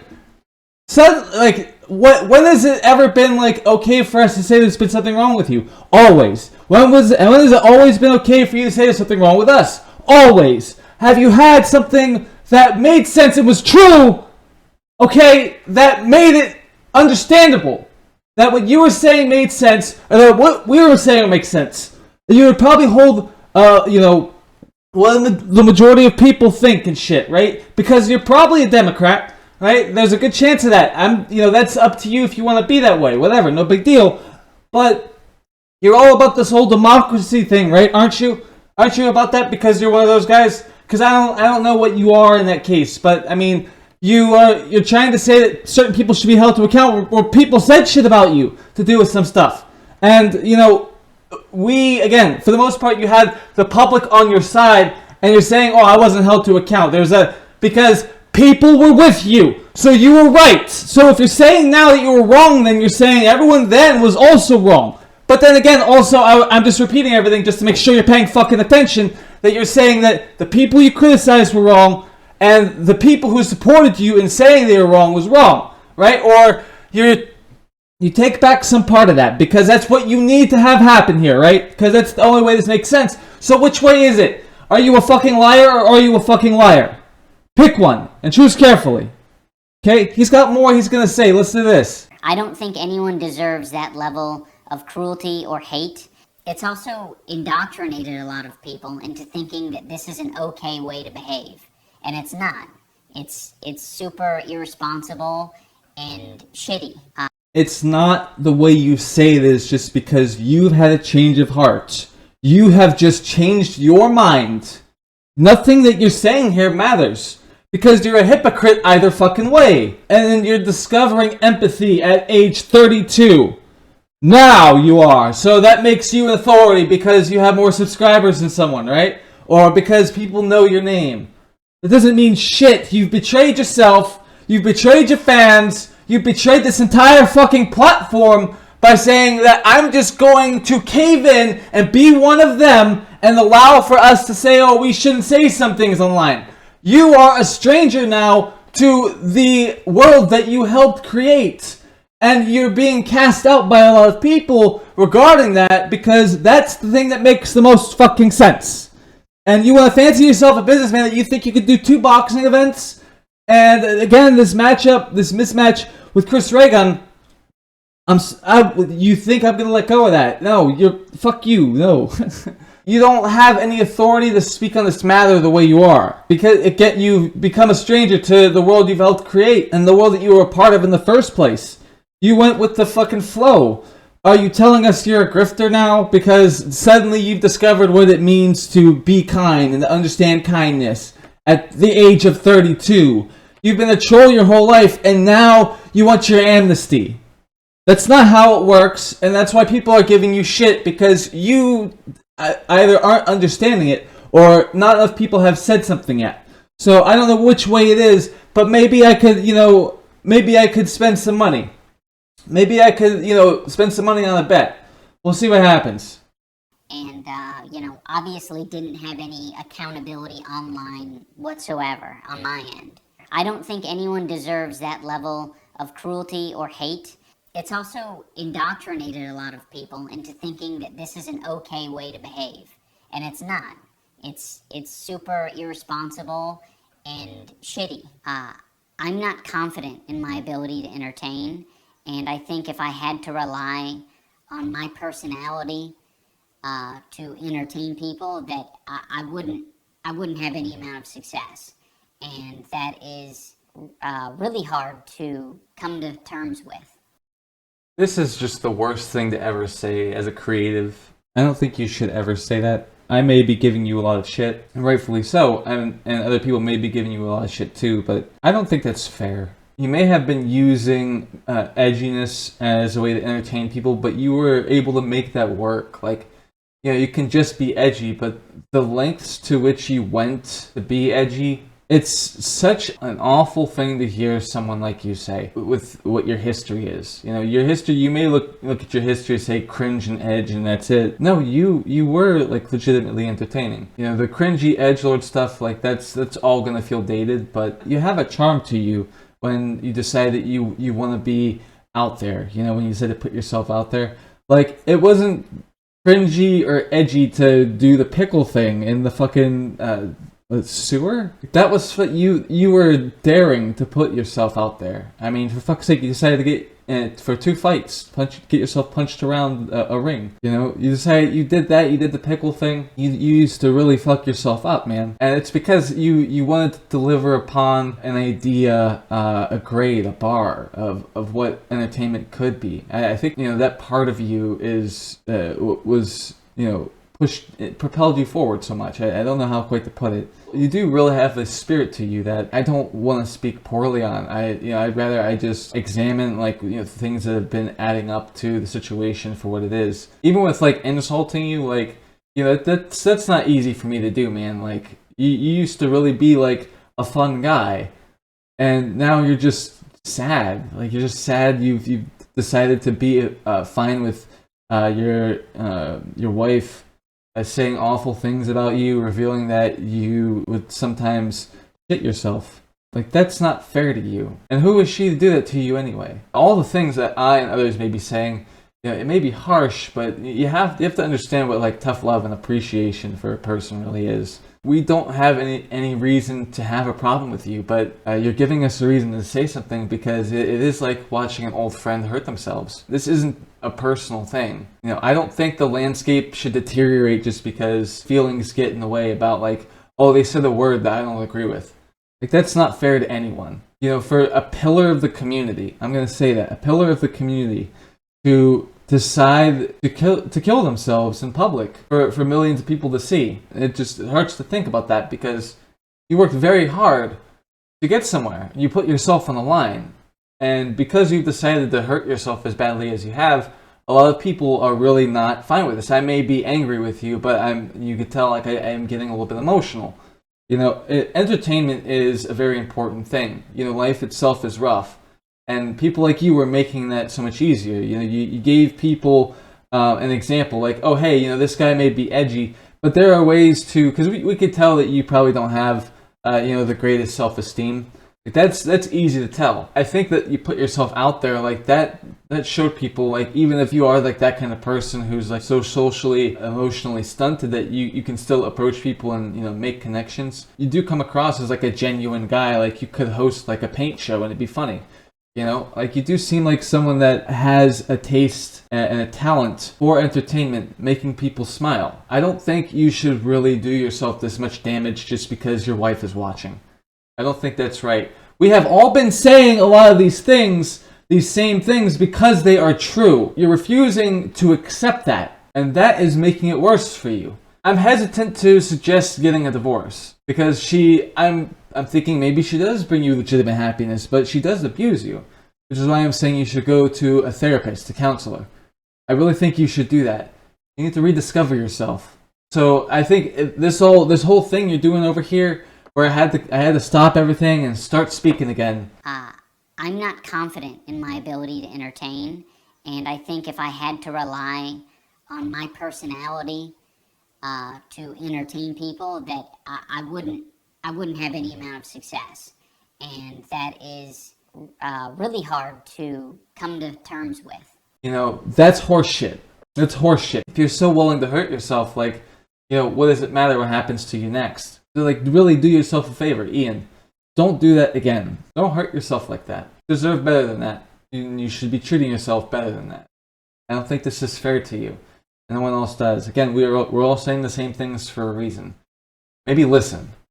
I was being very bigoted in a lot of my videos, and I justified it because, you know, I didn't think it was too serious. And I thought that people were going to see that I had good intentions, you know, but that's so silly, you know. Casual racism is still racism. Casual bigotry is still bigotry. And, you know, I said a lot of things that I look back at and I cringe now. is an awful thing to say. It doesn't matter what my intentions are. Like, if I'm hurting people, I'm hurting people. And, you know, who the fuck knows what my intentions are? Like, sarcasm and, like, jokiness and jokey tone only goes so far, especially over the internet. Even in real life, that's, like, an impossible thing to know with 100% certainty. I've just always had this dumb philosophy that I'm not responsible for, you know, my audience and how they behave beyond what content I put out. And that's stupid. And it's led to a lot of hate and a lot of bad outcomes. And I just want to make it clear that I am absolutely responsible for my audience. To some degree, I agree with that. But you have to wonder, why would he put it the way he does? That he's absolutely responsible. He's going to say that he's absolutely responsible for, you know, what good people, bad people do. If they're someone that views his content, like is a fan of his or whatever, that he influences them because they have seen his content. So like this, to some degree, like I agree with that, but it's like there are all these other things that they, you know, your viewers and stuff, there are all these other things that they have in their life as well that influence them. And just because you said some slurs or acted inappropriately in a number of your videos, it doesn't mean that like someone is going to instantly take away from that video that this is how you should act. Like, it's all crazy shit. I mean, you would have to also consider then, if this is a position that you're willing to hold, people are going to act inappropriately because they viewed your content. Do they typically follow it up with some jackass-esque thing? Oh, well, I mean, some of them do. But is it because they watch your content? Is it because they watch Eric Andre's show? Is it because they watch actual Jackass? Is it because they watch the Borat film on repeat from time to time? Is it because, you know what I mean? Like,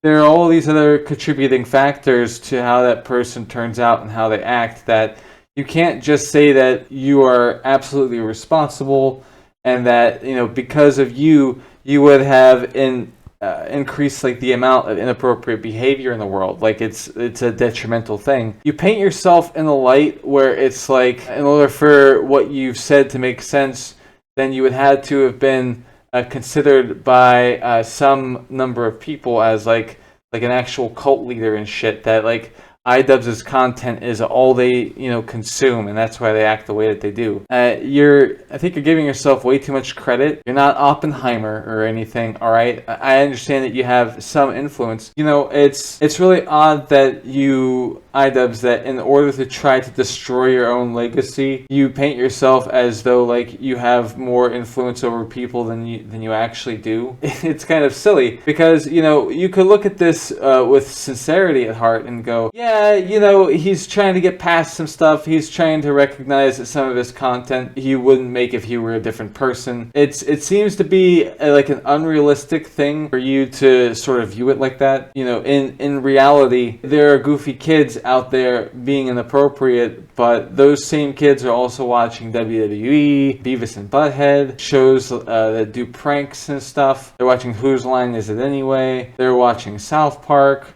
You know, they have all these other things that they enjoy in their life, and their household probably has a chaotic dynamic to it too. There's a chance. You know, I don't know them, but one of these kinds of childhoods or whatever exists a bit more frequently in like a chaotic home, and like it's not a big deal. I think variety is a spice of life, so, you know, not a big deal. You know, you're iDubbbz, you have to not try to hurt yourself just to make some of these other people over here happy. You know, if the people that you're surrounding yourself with are the kind that think you should recognize fully how we may view these things, I'm hoping you'll at least listen to someone that's telling you this shit for once, because it's important for you to save yourself from your current life. I'm sure you could do better with your situation. Like I said, you gotta go to therapy, man. Also, real quick, because I don't want this to just go by without me saying anything about it. And it's led to a lot of hate and a lot of bad outcomes. So he's saying it's led to a lot of hate and a lot of bad outcomes in response to him saying that it's a stupid philosophy or mindset to have, that I'm not responsible for my, you know, audience and stuff. No matter what my intentions are, like if I'm hurting people, I'm hurting people. And, you know, who the fuck knows what my intentions are? Like, sarcasm and, like, jokiness and jokey tone only goes so far, especially over the internet. Even in real life, that's, like, an impossible thing to know with 100% certainty.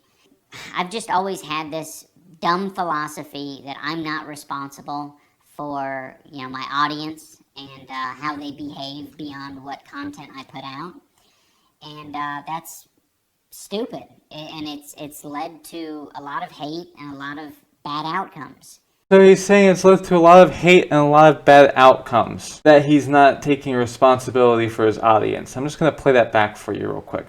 I've just always had this dumb philosophy that I'm not responsible for, you know, my audience and how they behave beyond what content I put out. And that's stupid. And it's led to a lot of hate and a lot of bad outcomes. So he's saying it's led to a lot of hate and a lot of bad outcomes, that he doesn't make content. Basically, he doesn't make content with it in mind that he'll influence his audience. He's putting that upon himself now, that that's a mistake he's made and that people have gotten hurt because of it. It's led to a lot of hate and a lot of bad outcomes. It has led to a lot of hate and a lot of bad outcomes. What are you talking about exactly? Led to a lot of hate and a lot of bad outcomes. What do you mean by a lot of hate? And then what do you also mean by a lot of bad outcomes? Why are you putting it upon the audience, your content? The people supporting you, and your content is something that's created a lot of hate and a lot of bad outcomes. What are these bad outcomes you're talking about, dude? Like, you're talking out of your fucking ass. That is what you're fucking doing. It doesn't make any goddamn sense. What are you talking about? A lot of hate and a lot of bad outcomes. What do you mean? What does that fucking mean? No, like, really, what does that fucking mean? What does that mean? Can someone inform me what that means exactly? Can someone tell me? Because I don't know how you basically having the public at your back, you had the support of just about everyone under the fucking sun that would watch your stuff, right? What is that supposed to mean? What can that mean? What, because you've said slurs that you generated more hatred? No, you haven't. YouTube stock wasn't dropping because of you. You have nothing to do with any of that. You made content that most people were fucking cool with, and that's all there is to it. That's all. We're done. We're done with it, right? That's all there is to it. But no, somehow, you know, we didn't act correctly, according to you. The guy that, again, has discovered empathy at the age of 32 and making such a video stating this after having mismatched Chris Ray Gun. You are a fucking joke, dude. And, you know, I guess if you want to, you know, look out for people who are red flags, it's definitely people who had my mentality that say, I'm not responsible for what my audience does.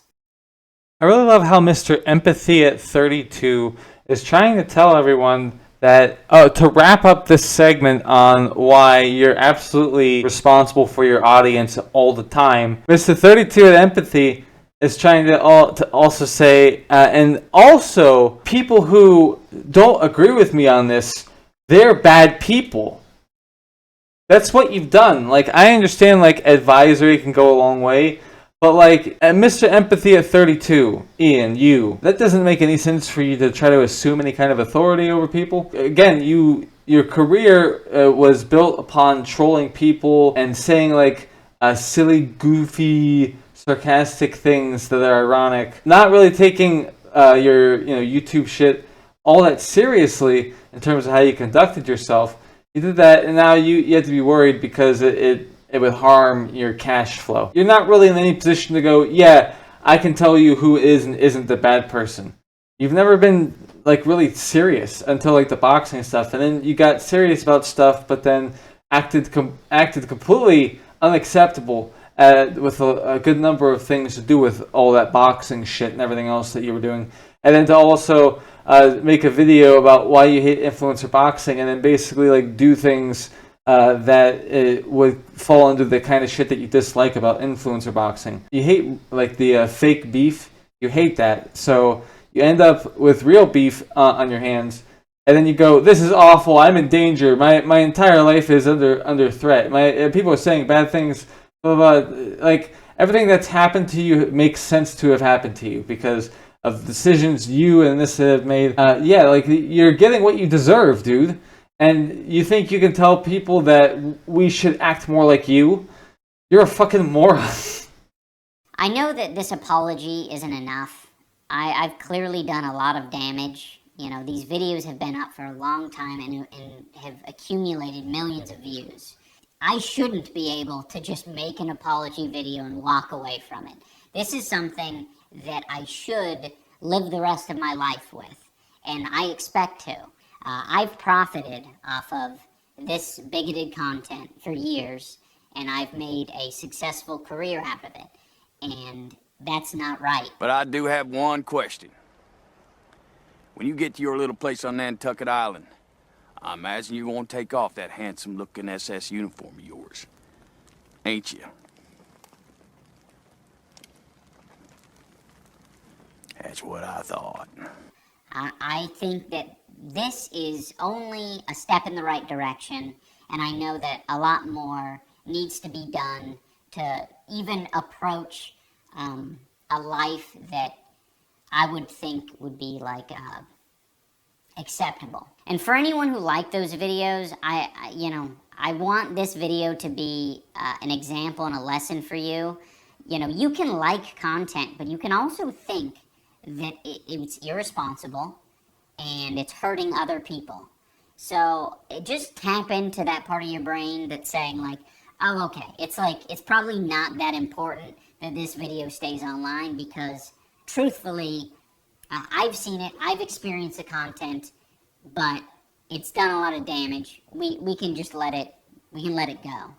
I'm sorry to everyone that I made content cop videos on. I still don't like the majority of you, and that's fine, but I can recognize that you did not deserve the hate and harassment that I sent your way. I particularly want to apologize to Tana. Tana, I'm sorry. I shouldn't have never made that video. I harassed Tana in person and then harassed her online, and that's deplorable behavior. It's so stupid. I'm also sorry to all the black viewers and minority groups who had to put up with that video and put up with, you know, the phrases. I said either it's all okay or none of it's okay. And that's just so dangerous and stupid. We are very fucking stupid to hold the word nigger at this colossally high standard, whereas every other slur, that can be used in a comedic sense or an editorial sense, but not this one, because that one has history. Well, guess what, fucking retards? All the other ones have history too. And that's one of the main focuses on this video, because there's still a lot of people that are debating whether you should be able to say it or not, depending on the context or whatever. And I already explained in my previous video that I don't really care if you say it as long as you don't use it in a derogatory way towards me or other people, stuff like that. And you have some other people that may disagree with that, but I mean, it really comes down to that. Another argument that's made is that, oh, we don't want to normalize it because then kids are going to start saying it and like they're going to think it's all okay and willy-nilly, but I disagree with that. As long as kids have some good parents that explain to them like how words work and stuff like that, especially racial slurs or anything like that, they should be okay. And let me give you an example. When I was growing up, my mom did not like me listening to hip-hop, a lot of gangster rap or whatever, and I remember when there was some albums that I wanted her to buy for me, because obviously I didn't have any money yet, and she was gonna make me write an essay just so I could differentiate between like fantasy and reality, that a lot of these dudes that are rapping are just making up stories, and if they were thugs, they're not as thuggish as they were before or anything like that, and if these words were true, they would probably be in fucking jail. And so I explained to her that I understood that, because I didn't want to write any fucking essay. I explained to her, she got it, and then she was like, cool, you know? And so I think if parents kind of take that same approach, if they just let their kids understand, like, hey, in here, it's just a word, however, it can be very harmful to some people. You don't want to use it and call it, and you don't want to use it all willy-nilly. But at the same time, you don't want people to lose their fucking minds and act like the world has been shattered just because of a fucking word. But let's get back to the whole review of the entire video. You know, this thing is fucking brilliant. Like, say 20 minutes can just pass by so quickly when you're so engaged in something. And I will say that iDubbbz is a genius. He's definitely one of the best content creators on YouTube. This guy does have something special. I mean, this thing got blown up and built up so much that less than 24 hours it already has 3 million views.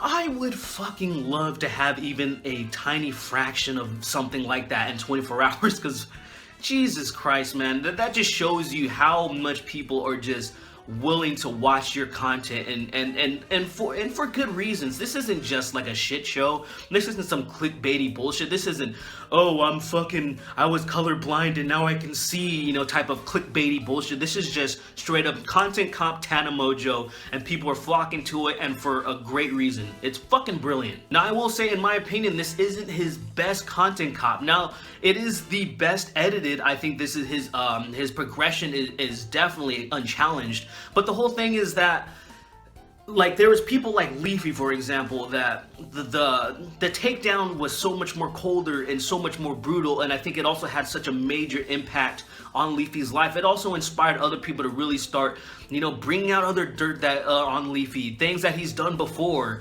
and his channel gratefully suffered, you know. And the thing is, Leafy could have saved himself, but even when he went on that fucking baited podcast, he was trying to defend what his actions, you know, basically trying to ruin Keemstar's career and shit like that, and that was the wrong fucking way to go. Now, what I'm gonna say about Tana Mojo, she didn't do anything nearly as bad. She did say some really fucked up shit, like she wants iDubbbz's career to be ended too, but you know, she's also, I said she's stupid, and she's also brainwashed by this whole white guilt era, so there's that. But now she can handle this the right way. She can just be very genuine and be like, I fucked up, I'm sorry. But if she wants to be like Leafy and be like, oh, I stand by my actions and shit, I stand by my words, that her fucking channel can suffer greatly. But however, since she's in the storytime business and anything, she's not a commentator or anything like that, really. So I don't think she's gonna suffer that greatly. You know, her whole shtick is mainly on beauty and just talking shit about random crappy fake stories. So there's always gonna be that view. There's always gonna be that like avenue for her to exploit, excuse me. So if I had to actually rate this, you know, since this is a review, I would say I would give it this like a 9 out of 10, because like I said before, I think the Leafy one was actually a little bit better. I would give that one a 10 out of 10.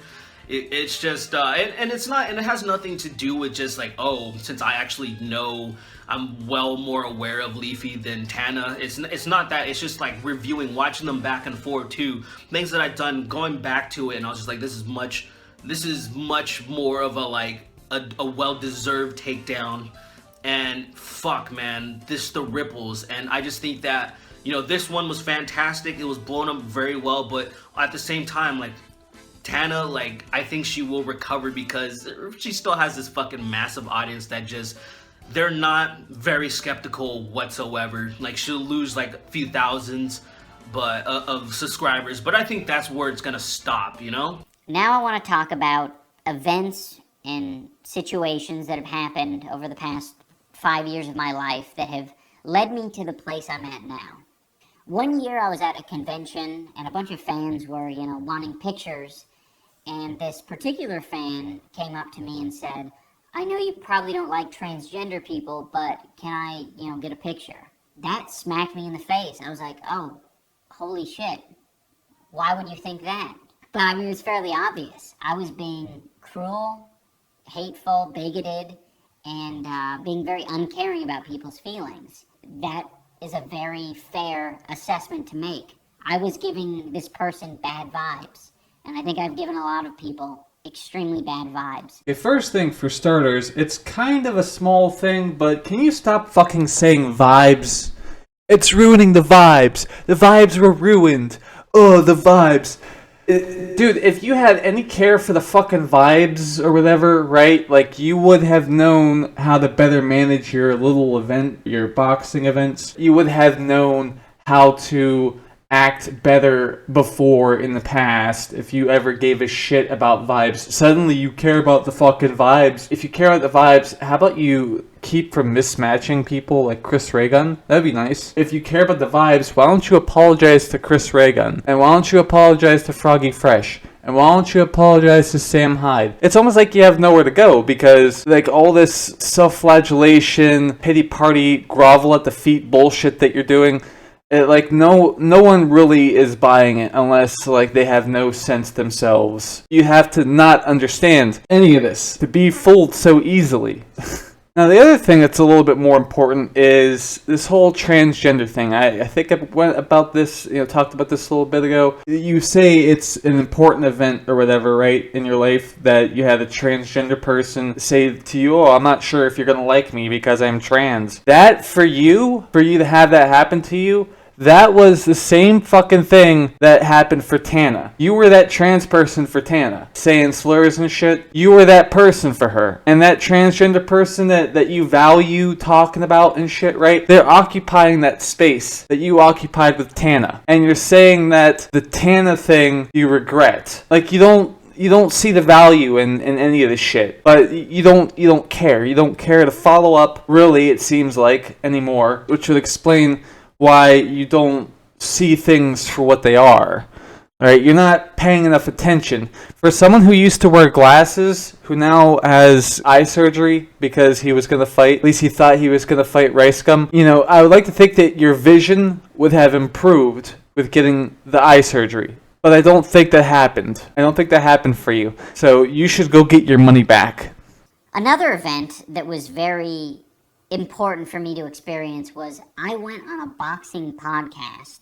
I was basically like trying to walk back my Tana content cop. But I deserved it 100%, and the content cop was good. I was still very like insecure and uncomfortable with the fact that I made that video. But I deserved it 100%, and the content cop was good. And but I was still coping. You'll see me struggle in this clip to say that it was wrong. So I just wanted to let you talk on that, right? Because obviously using the N-word is definitely frowned upon by a lot of people, especially by a non-African American, but I was just curious.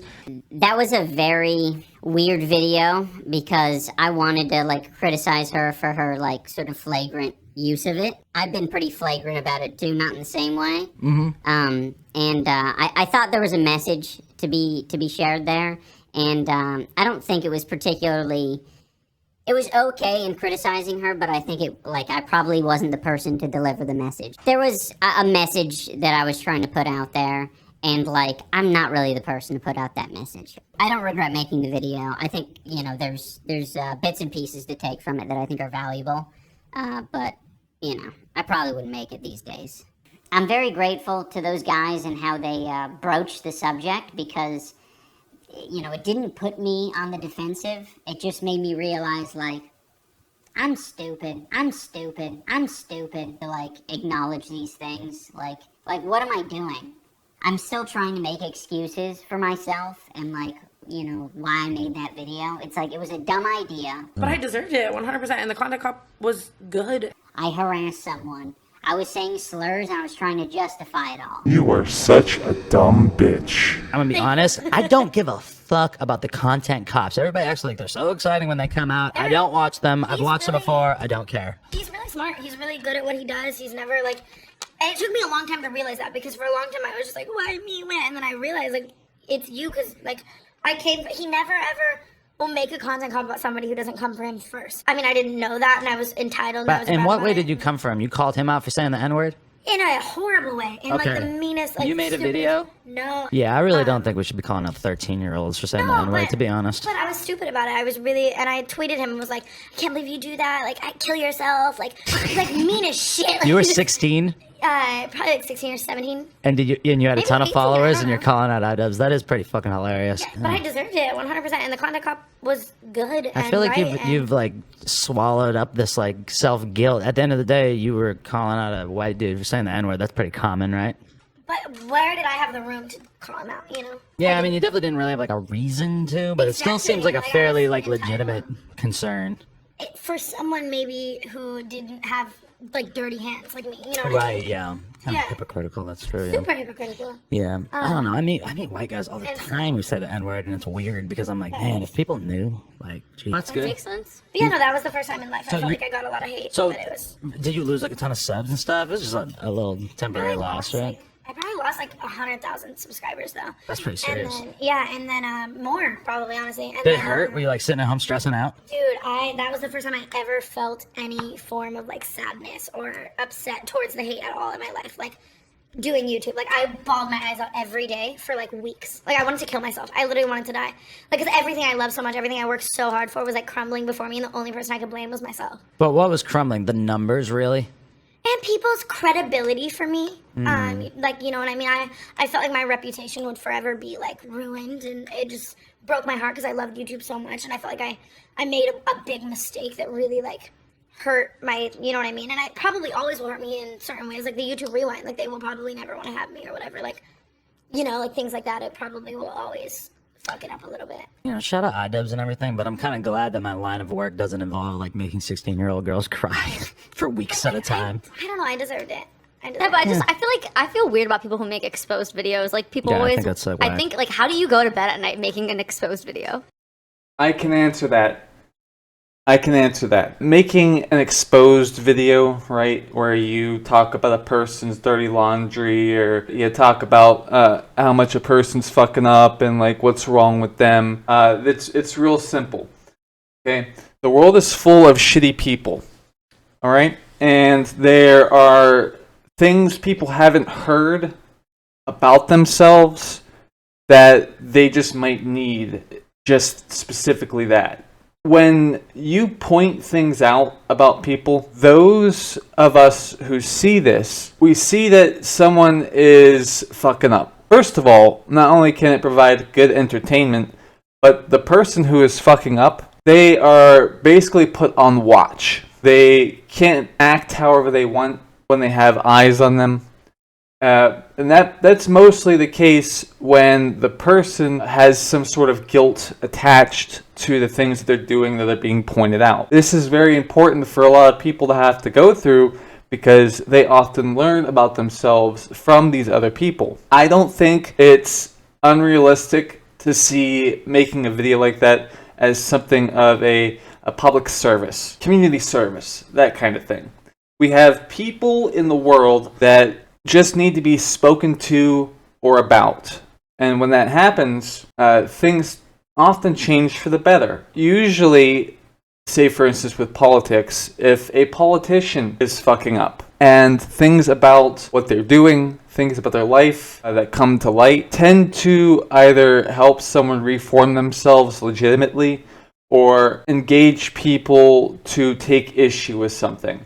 Oftentimes, the strength of the issue that people take with something has a lot to do with the passion of the person who is making a public stance against someone, the volume of that person, the language they use, how comprehensive they get to be with making these videos. If a person in your community or just anywhere is bad for the environment they inhabit, people will start to really look at that person a bit more seriously.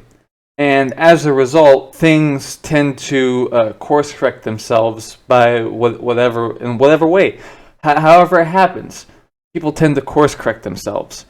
And so because of this, because of all the things I've said, I see nothing but justification for most of these types of videos, these exposed videos. If a person is seriously fucking up and people point it out, chances are that fuckery drops off a cliff. So that's how I and many others can feel comfortable sleeping at night, what have you, with making exposed videos. Because if some of us didn't do this, we would likely have to deal with more of a foolish world where criminals and scumbags get away with every crime they commit because no one has said a thing. But I feel like he doesn't make them on people unless they like come for him first. He's like Dexter, he only kills bad people. No, like, is that The thing in defense is that I don't ever really like take his videos as being so serious. Like, the accusations are never so serious that it's like career destroying shit to me. If anything, it's more like here's some corny ass shit that you did, or here's some hypocritical shit you did. But I don't know, like, to be honest, like, I don't think I'm big enough that iDubbbz would give a shit about making an exposed video about me. But I feel like if he did, that it would just kind of be like, you know, yeah, I feel like I've just taken so much hate over the years that it would kind of blend in. It would be bigger, but it wouldn't be, I don't know. I don't know, I feel like mine was so detrimental because I was on the biggest part of my come up at that time. Like, I just wrapped a giant tour where I was doing huge sold out shows. Like, my numbers were gaining so hard. Like, I feel like everyone was talking about me in an amazing way. Like, nobody hated me. And, like, I was super fucking hypocritical and I was super wrong. You know what I mean? And so it was like, I feel like that's why that video was so much. I mean, that video has like 20 million views now, I think. It is? 15 million, yeah. Wow, so, yeah. So, do you feel like you've recovered from that initial damage, though? I mean, that was a while ago. I want to say yes, but I'm scared to say yes because then if something bad happens to me in like 5 days, I'm gonna look like a dumb bitch. No, because, dude, at the end of the day, like, you or Keemstar, anybody who, like, makes it through the fire in that regard, it's like you become stronger after that. Because it's like with Keemstar, you can't imagine anybody calling him out worse than when he got content copped. I definitely think I learned a lot. I definitely think I'm a stronger person. I definitely think I'm a smarter person. I wouldn't go back and change it. Like, I feel like I learned so much as a person, and I've never spoken to iDubbbz ever in my life, but in a way I am like, you know what I mean? Like, him doing that taught me a lot. So, like, you know, I don't know. I feel like I'm a wiser, smarter person from it all, and at least that did happen to me in the beginning of my career, so now I'm prepared for absolutely anything. I feel like career-wise, detrimentally-wise, like, I feel like I'm prepared for people to hate me. I'm prepared for people to dislike me. I'm prepared for... You know, that's why, like, comments on, like, you guys' vlogs, someone's like, nah, I hate Tana. I'm like, okay.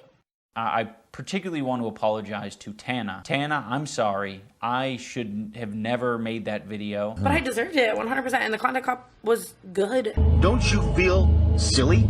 Tana, I'm sorry. I should have never made that video. Like, I wanted to kill myself. I literally wanted to die. Like, because everything I love so much, everything I worked so hard for was, like, crumbling before me, and the only person I could blame was myself. I deserved it. Don't you feel silly? Don't you feel stupid? Tana, I'm sorry. I should have never made that video. Dude, at the end of the day, like, you or Keemstar, anybody who, like, makes it through the fire in that regard, it's like you become stronger after that. I definitely think I learned a lot. I definitely think I'm a stronger person. I definitely think I'm a smarter person. I wouldn't go back and change it. Like, I feel like I learned so much as a person, and I've never spoken to iDubbbz ever in my life, but in a way I am, like, you know what I mean? Like, him doing that taught me a lot. So, like, you know, I don't know. I feel like I'm a wiser, smarter person from it all. And at least that did happen to me in the beginning of my career. So now I'm prepared for absolutely anything. Don't you feel silly?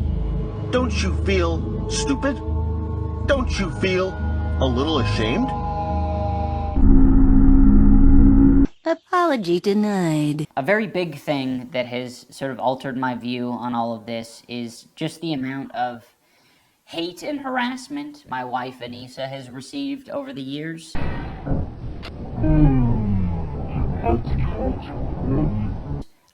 She's had to deal with it from the beginning of our relationship, and I have done a horrible job at acknowledging her and her feelings for it.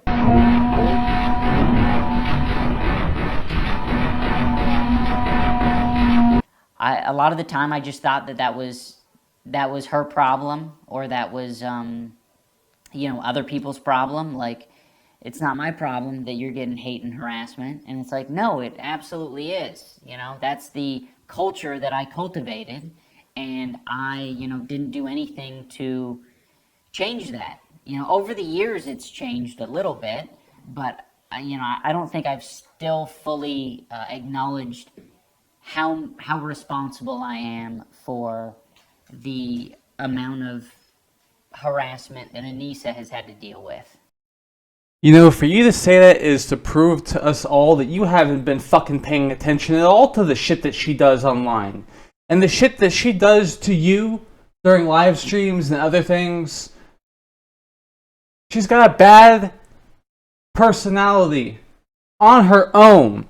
And she practically earns all the things that people say about her, because she's a fucking despicable person, dude. But you don't care about that. You just want your pussy, right? Is that all it is? Because what I heard, and I can't prove this, I've tried, and I don't know where to look, but from what I understand, if this is true, this is the girl, and this is the girl you lost your virginity to at a convention in your 30s. This is why you don't give a shit. Like, you have your pussy. That's all you need, right? Is that why you're fine with all the OnlyFans shit? Is that why? Because pussy is your thing now. So what you have to do is you have to not even be aware or completely ignore all the shit that Anissa does, and then also not have any fucking sense to you, even though you complain about the vibes and shit, not have any sense to you about the shit that she does to you in public that people have a problem with, and you think it's all your fault, and then you're gonna also transfer your fault and your perceived guilt or whatever onto your audience. You are such a dumb bitch. Like, don't stop being a fucking pushover. Everything you've said has been coerced by people, not even you. A lot of the shit that you've been doing, that's not you. That's someone else. Someone's beating you into submission. Some external force has got not necessarily your surroundings, right? But fucking all the things to do with your personal life. Some external force, and even something to do with business, because fucking people on YouTube have to watch what they say, right? People have to do that now, and you fed into that, you know? Something outside of you yourself. Something outside of you. Not you. Something else has caused you to lose like any sense of strength about you. You don't have any confidence. You take all the blame for all the shit that is said about your wife, right? And you don't even like take a second to consider that maybe you're not the one to blame for everything. And you keep going on and on, blah blah blah. Oh, she's gotten all this hate and you guys the problem and everything else. Da da da. You have no understanding of what's happening around you, it seems. That's what you're telling us, because you're trying to say that it can't be her fault. She can't be the one that's responsible for all the shit that's been said to her. She can't be the one that's incurred that in any way, shape, or form. She can't be held responsible because that's your pussy. You're not going to point it out because that's your pussy. That's what that is. I don't care how you feel about your wife, except I do, because I need to understand quite what the deal is here, right? Like, I've heard enough appalling, pathetic, weak shit from you that I wonder how much more there is to this issue of yours. I have to wonder that, but you know, it shouldn't be my business or anyone else's business what a public person like Anissa does all the goddamn time to earn all these things people say about her. Like, you refuse to admit the obvious because it's your pussy, right? And I thought there was no special pussy. Right, iDubbbz, you said that yourself. There's no special pussy. So what the fuck is it with your lady here then? With your wife? What's the deal? Can you tell us? And this year I decided to speak more candidly and be more open about who I am as a person and to speak on my life a little bit more.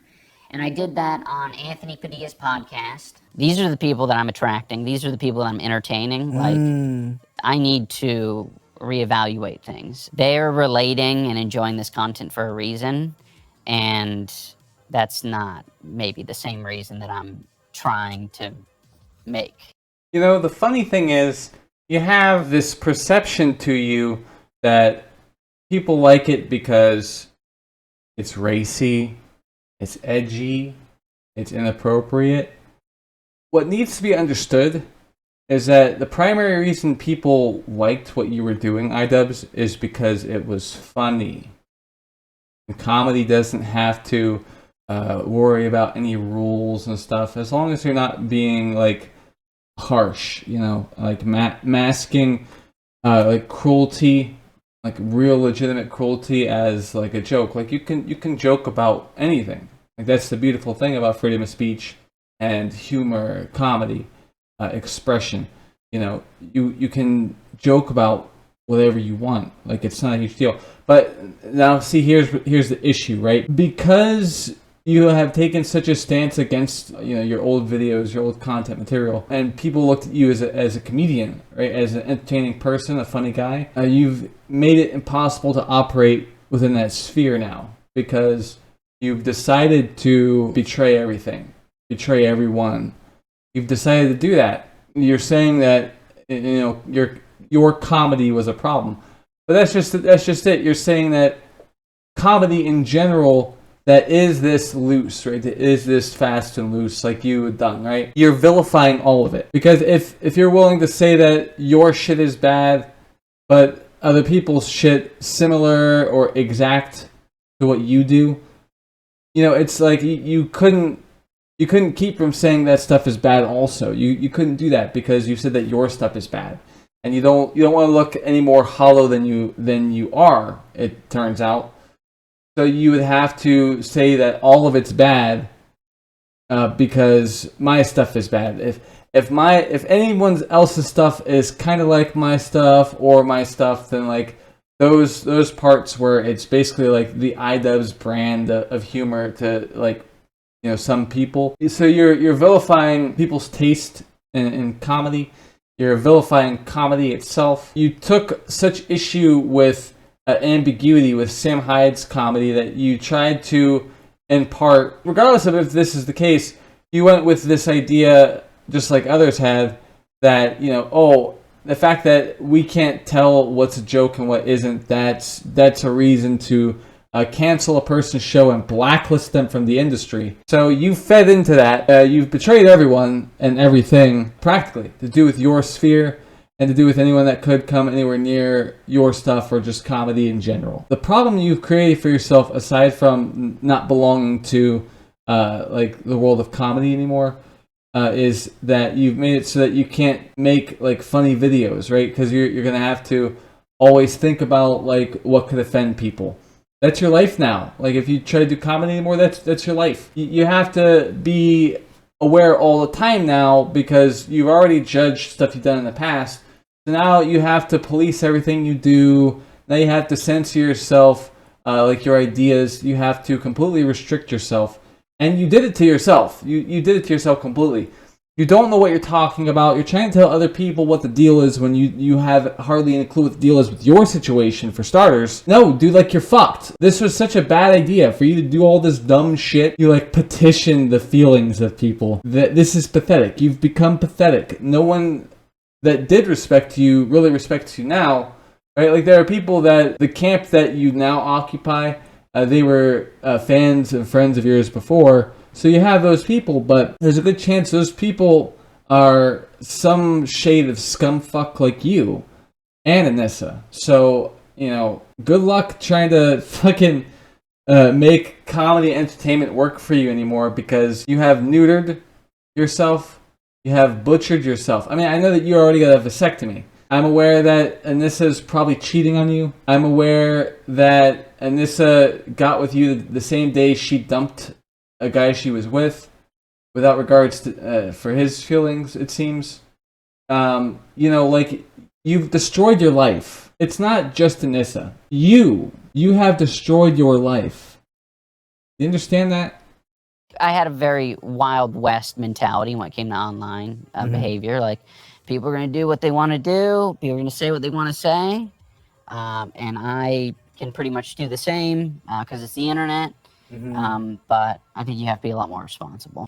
There is a clip from this interview that's been floating around the internet, and it's me calling my fans antisocial and basement dwellers, and I was like, I didn't like, interacting with my fans. I just want to be clear, like, that was my realization. I think a lot of people are like, of course that happened, is because you were creating that culture, and you were attracting those people, and it's like, yes, I know.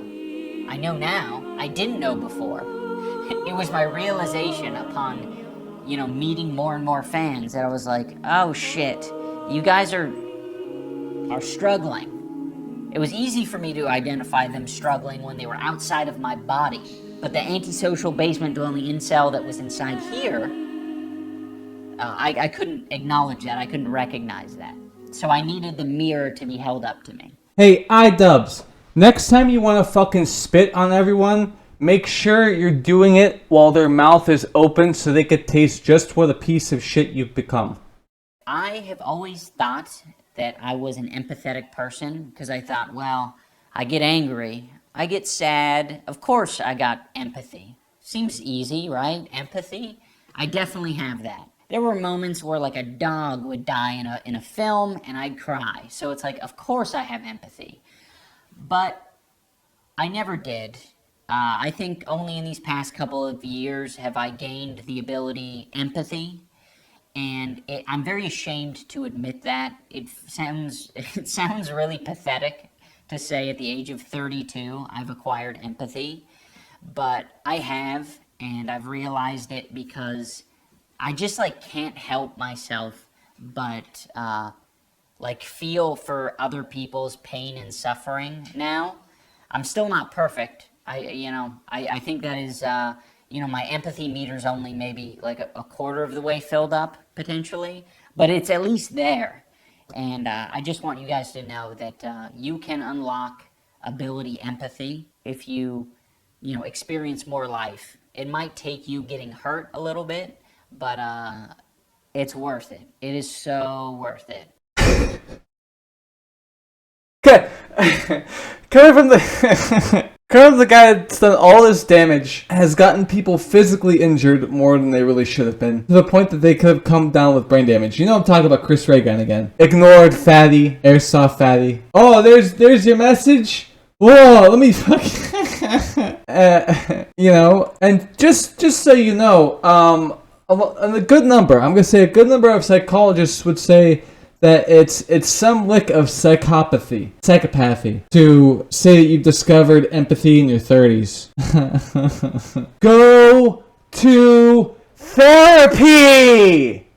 But I am running ads on this video, and any revenue generated from this video, I'm going to match and donate to an organization that would have been particularly affected by the type of rhetoric that I've been spewing on this channel. So I presume these organizations are, because he linked them in the description, the National Alliance on Mental Illness and Trans Women of Color Collective. This is nonsense. iDubbbz's videos did nothing to these organizations. People are not killing themselves because of iDubbbz videos. Black trans women are not being murdered because he said the N-word to Tana Mongo. Just stop, bro. Just donate to them if you want to help them. This is full corpo apology shit. You need to suck Keemstar's cock to make it better. I'm sorry, but it's the truth. I don't feel like a lot of this content represents me as a person, at least not anymore. It doesn't need to.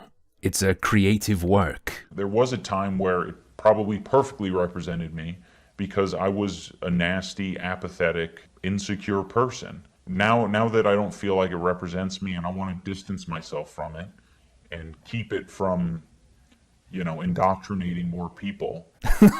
Okay, dude. It's not because you don't want it sticking to you. It's not a PR thing. It's not a personal relationships being affected thing. Sure, I believe you. You believe your goofy-ass videos are a psyop weapon. Okay. I'd like to unlist the videos so that people, can access them still for whatever, purposes they might want to do that for. I mean, to see what you say you want to be held accountable for, you didn't really include too many specific examples in this video, so I guess it's good you're leaving the evidence up. But it's not being proliferated on the website. I feel like that's the best solution, at least for the time being. He knows YouTube videos have a short half-life. They've got all the views they're gonna get. He knows that does nothing except getting them off of his shit. It's not really about stopping their proliferation throughout the website. Shut the fuck up. He's annoying me now. And for anyone who liked those videos, I want this video to be an example and a lesson for you. iDubbbz, the great teacher. I mean, he taught me a great new word, but I can't say it here. Honestly, looking at some of this content over here, I can see that this guy is remorseful. I can see a completely broken man, no self-esteem in this regard. There was one moment where he straight up was like, I don't think I'm funny unless I'm being offensive, which is so far from the mark. The guy was a hilarious character. He was funny as fuck back in the day. Yes, he used some edgy humor, but it shows me that, yeah, there is a severe lack of self-esteem. Also, one thing that I can respect is the guy has some really good introspection. He's looking into himself. He's confronting parts of himself that aren't exactly easy to do.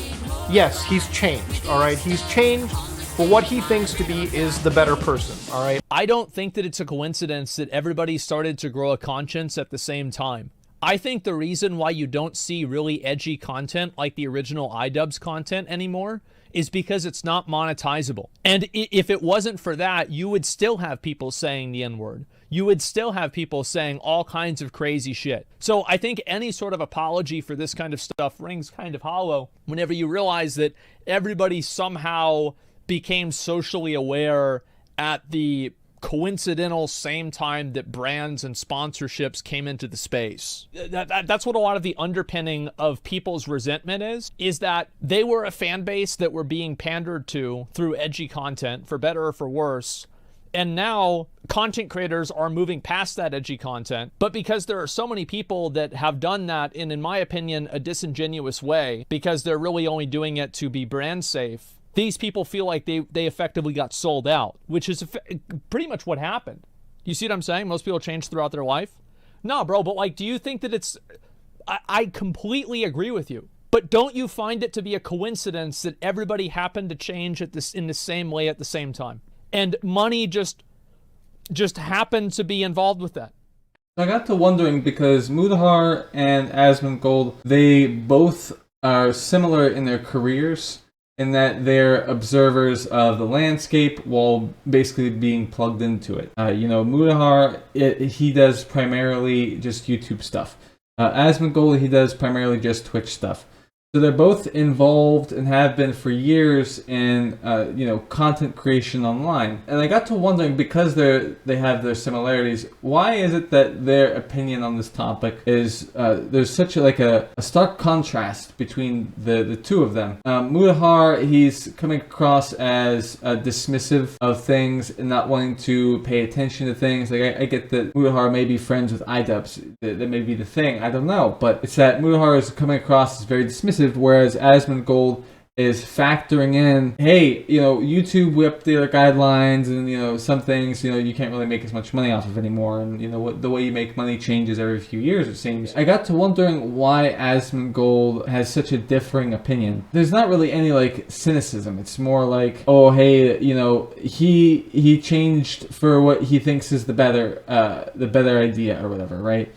He's decided to pursue being a better person, it seems, which I find very little genuine shit coming from the actual iDubbbz in all this, but that's beside the point. So I got to wondering, why is it that Mudahar is dismissive and doesn't factor in this element of financials? Why doesn't he factor it in? And then, you know, after so many takes and talking about it with myself, I believe the reason why there's such a stark contrast to why Asmongold is a bit sharper on this, a bit keener to do with all this, is because Asmongold is a bit more plugged in, right? Like his career is streaming, right? There's more editing to do with Mudahar's work than there is to do with Asmongold's work. So Asmongold, he has to be able to say a good number of things on the fly, but that he has to bother in the stream of consciousness so much. It makes sense that he would, you know, figure this out a bit quicker, I think, or at least factor in the financial element a bit quicker, in a way where it's not just iDubbbz that's doing this, it's that a lot of people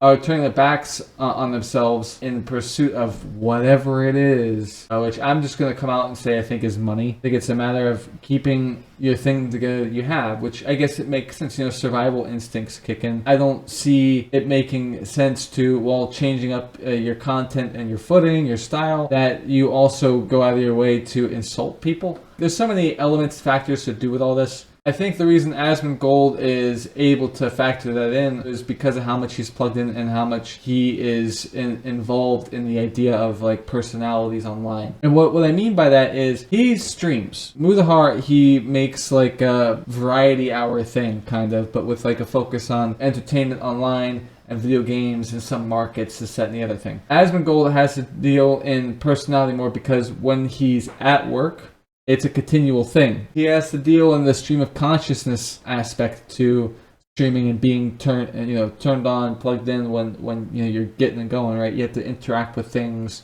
and you interact with your chat. So Asmongold, his career being as extremely involved, as intimately involved with people, as opposed to Mudahar, who is basically, he just kind of just presents to you like story, basically like, here's the article, the news story, the thing going on in Cyberland. I think that's the deal. I do think Asmongold understands this situation more than Mudahar does, because, you know, keep in mind, like, you know, Asmongold, while he's saying, like, you know, money is an aspect to all this, right? Like, suddenly everyone's got a fucking heart, suddenly everyone's nice, that money is involved. Mudahar didn't factor this in, but Asmongold did, because it makes sense to do so.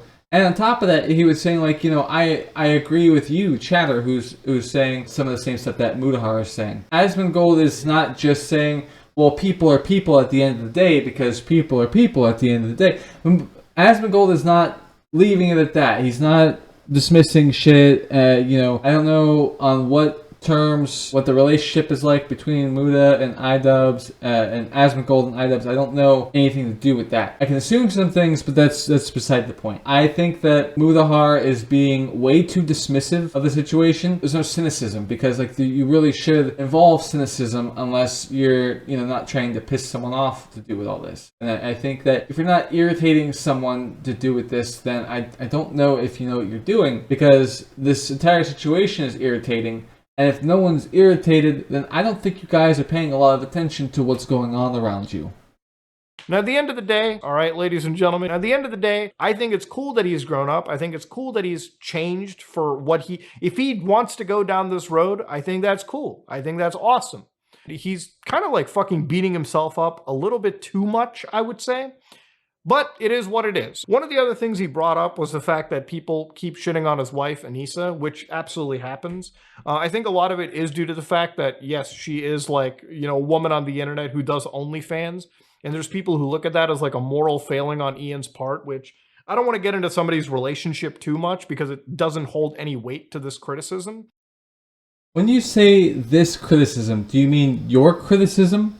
Because if you're trying to speak on your criticism, like that's understandable. However, your criticism is lacking because everything going on with the situation, there are some things to do with the relationship there, and you're not exactly being realistic here, but you wouldn't know that you're not being realistic. You couldn't know. I mean, you're not concerning yourself over if, you know, there's more to it. What do you care? You're just a YouTuber, right? No one's saying that you need to or should care. But you're speaking on a topic where iDubbbz's relationship has had more weight on this than you may be willing to admit or are aware. You know, it's not a secret. It's obvious.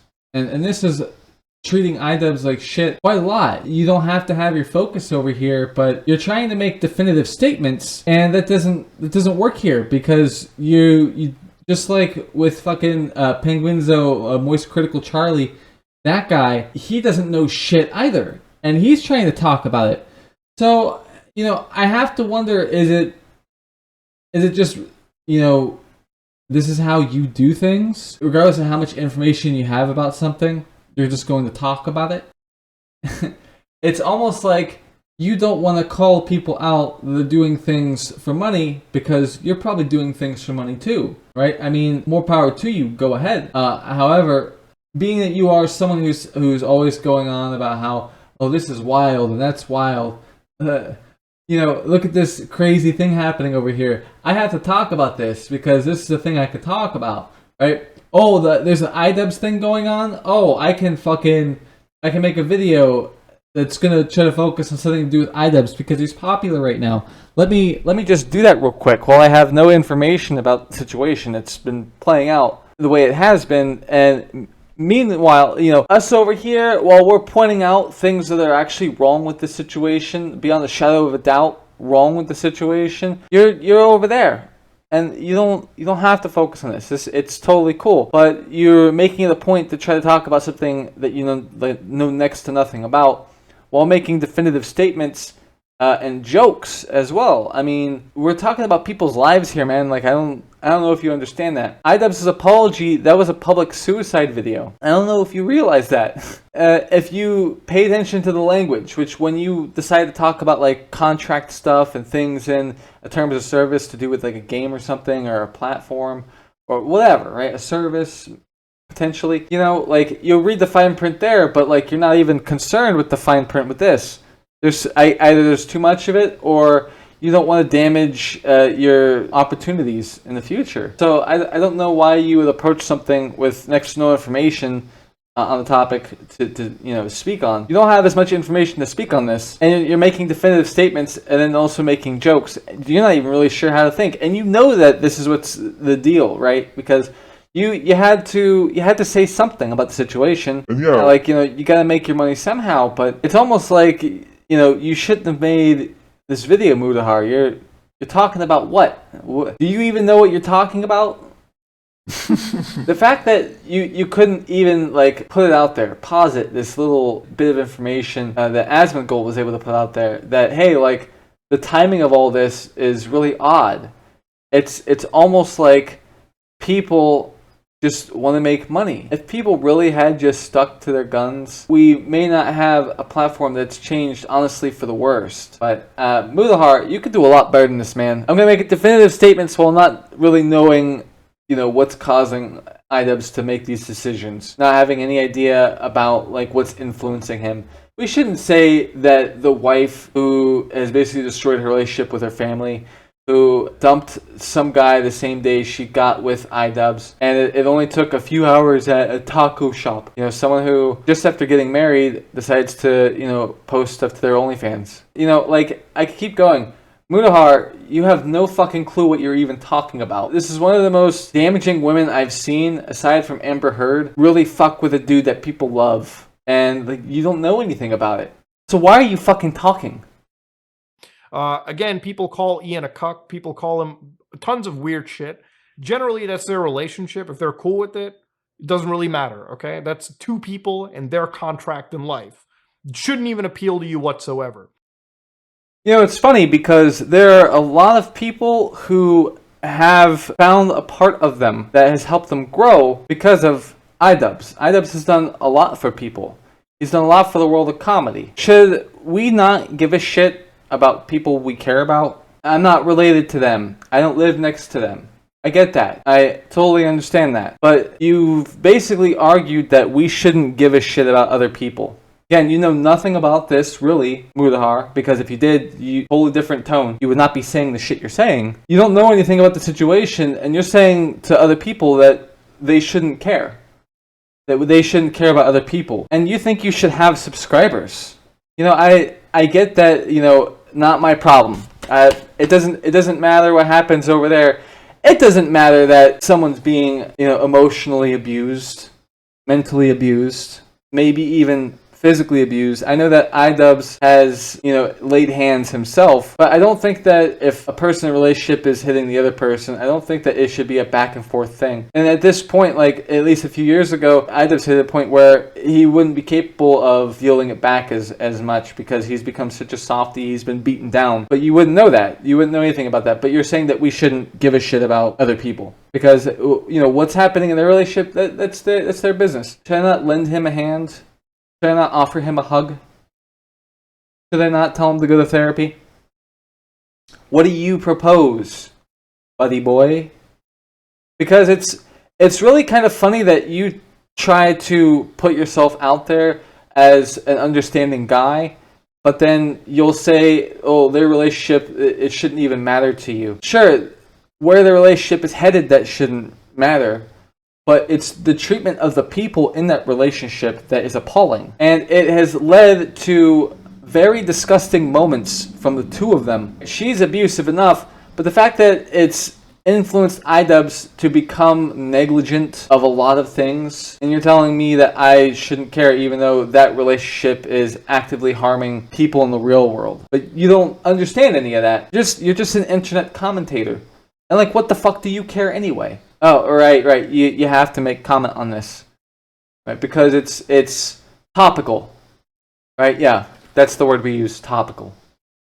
There are people that say, like, Anissa's pretty much forcing him to do these videos or shaming him, which is so fucking offensive to both of them. And it kind of shows that people baby Ian like he's a 32-year-old guy, okay? Listen to me very, very carefully.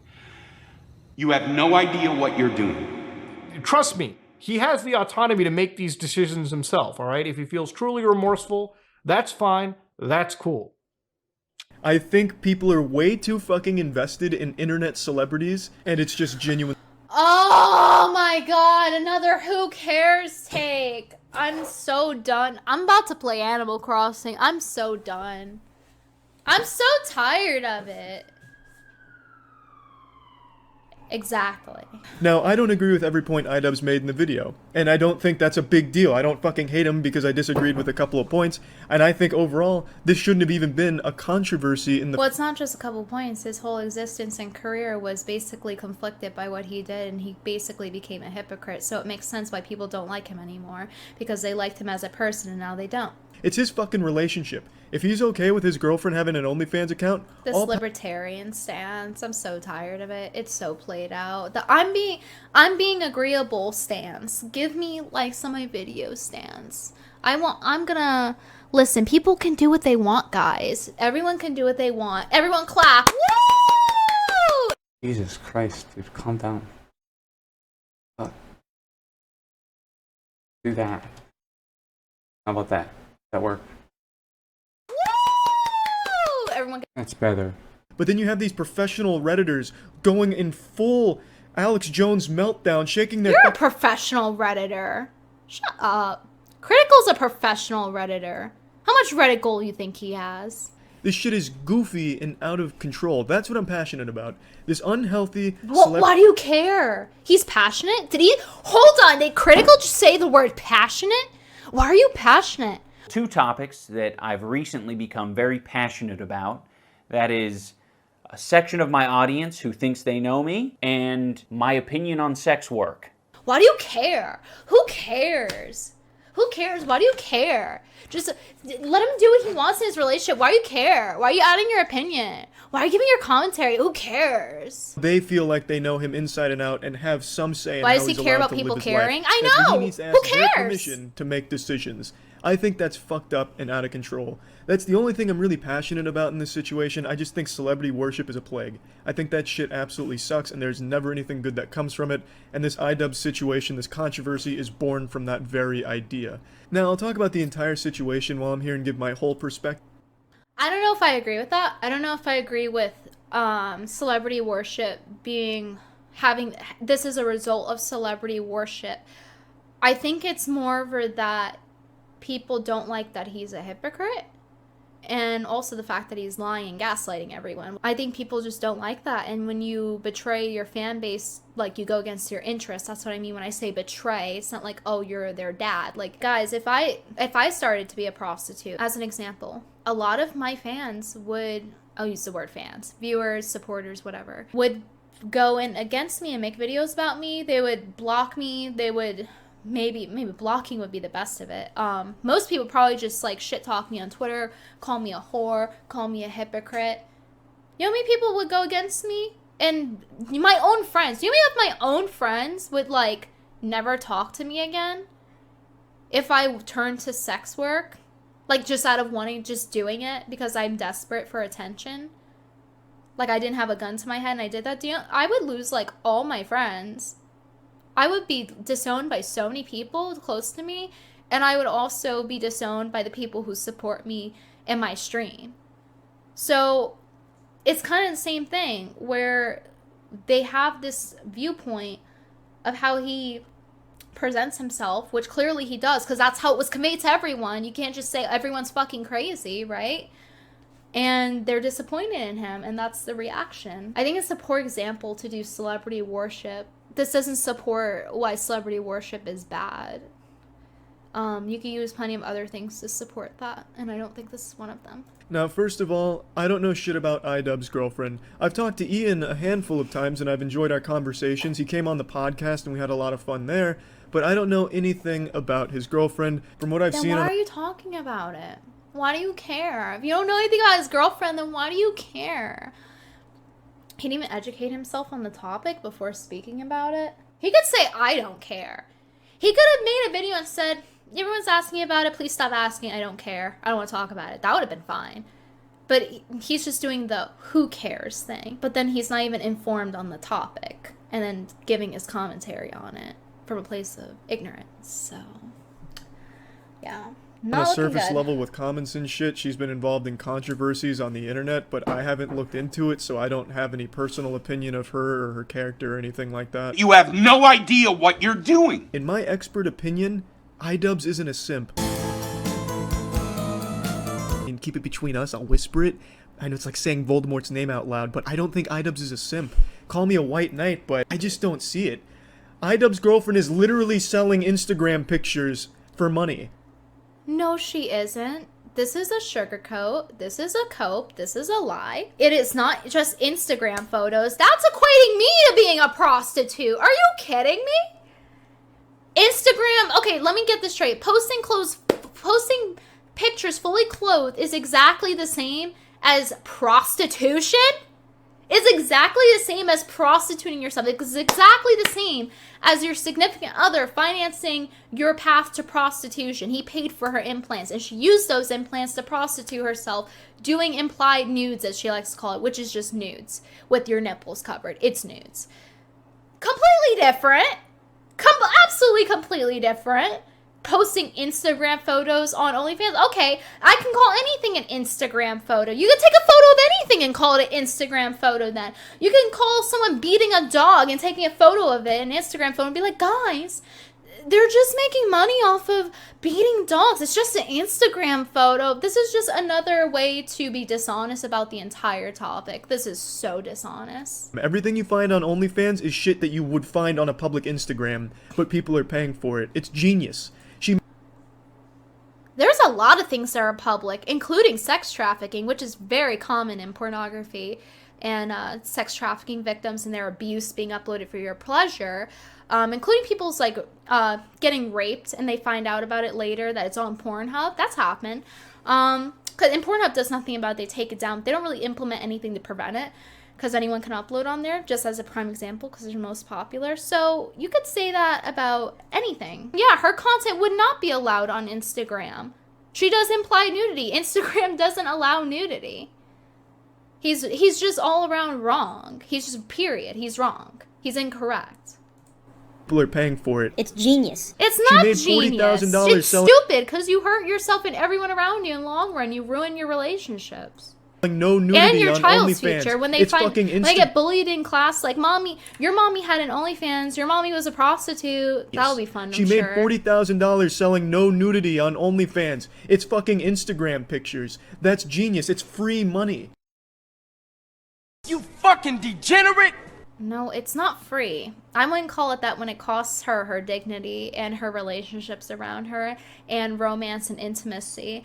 And in addition to that, he's lying. He's lying because he is aware. Either he's just completely oblivious, like he said earlier. You know, he said, oh, I don't know anything about her, and now he wants to talk about it like he knows everything. So either he's extremely ignorant on the topic, or he's being completely a dishonest person and lying. Because just covering your nip, guys, if I take my fucking shirt off right now, take my bra off, and then go like this to cover my nipples, it's not nudity anymore. This is no longer, guys, it's not nudity. I'm not a prostitute, see? My nipples are covered. I should get married and then send other men pictures of my naked body, but like cover it with my 2 fingers, and then it's not nudes, guys, then it's not cheating, right? This is making excuses. Enough of this gay banter. People don't realise how much actually work goes into a coffin. Oh, I just had the craziest dream. Yo, I dreamt that iDubbbz did a documentary about us and basically made me into the biggest internet personality of all time. With this final section, I want to take everything we've discussed, everything we've observed, and render an appropriate judgment. Ian and this video both are great character studies, so if in fact you or someone you know are going through a similar situation, hopefully this can point out a lot of the issues that may be present and things that contribute, any number of the issues. On top of this being, a way to cap off the video with rendering a rationalized judgment, aside from it being that, I'd like to also take the time to, as a collective, a few of us at least, try to give advice on what should be done next, what iDubbbz should do next. This isn't just a big old let's trash someone thing. This has always been more than that, this video. And I'm hoping that people understand that, because I don't want anything misunderstood. This isn't like for jokes. Yes, we've been making jokes. We need to lighten the mood as best we can manage. And if we care to do that while watching such a long video, we wouldn't be against trying to make for someone's painful situation hopefully become better, see some kind of resolving. As I said in the beginning, like I don't like making this video. I didn't want to have to make this video, but someone needs to take the time to really point out whatever makes sense, present it all in one place, and also, make sure other people have been heard about this, because it's not just me observing these things. It's not hard to see why things are the way they are for iDubbbz, for Ian. I don't want this video to, in anyone's mind, come across as we just want to talk shit. It's more than that. This is a person who, again, they're a pillar of the community here. At least they were. They gave us something that not many other people could. There's that whole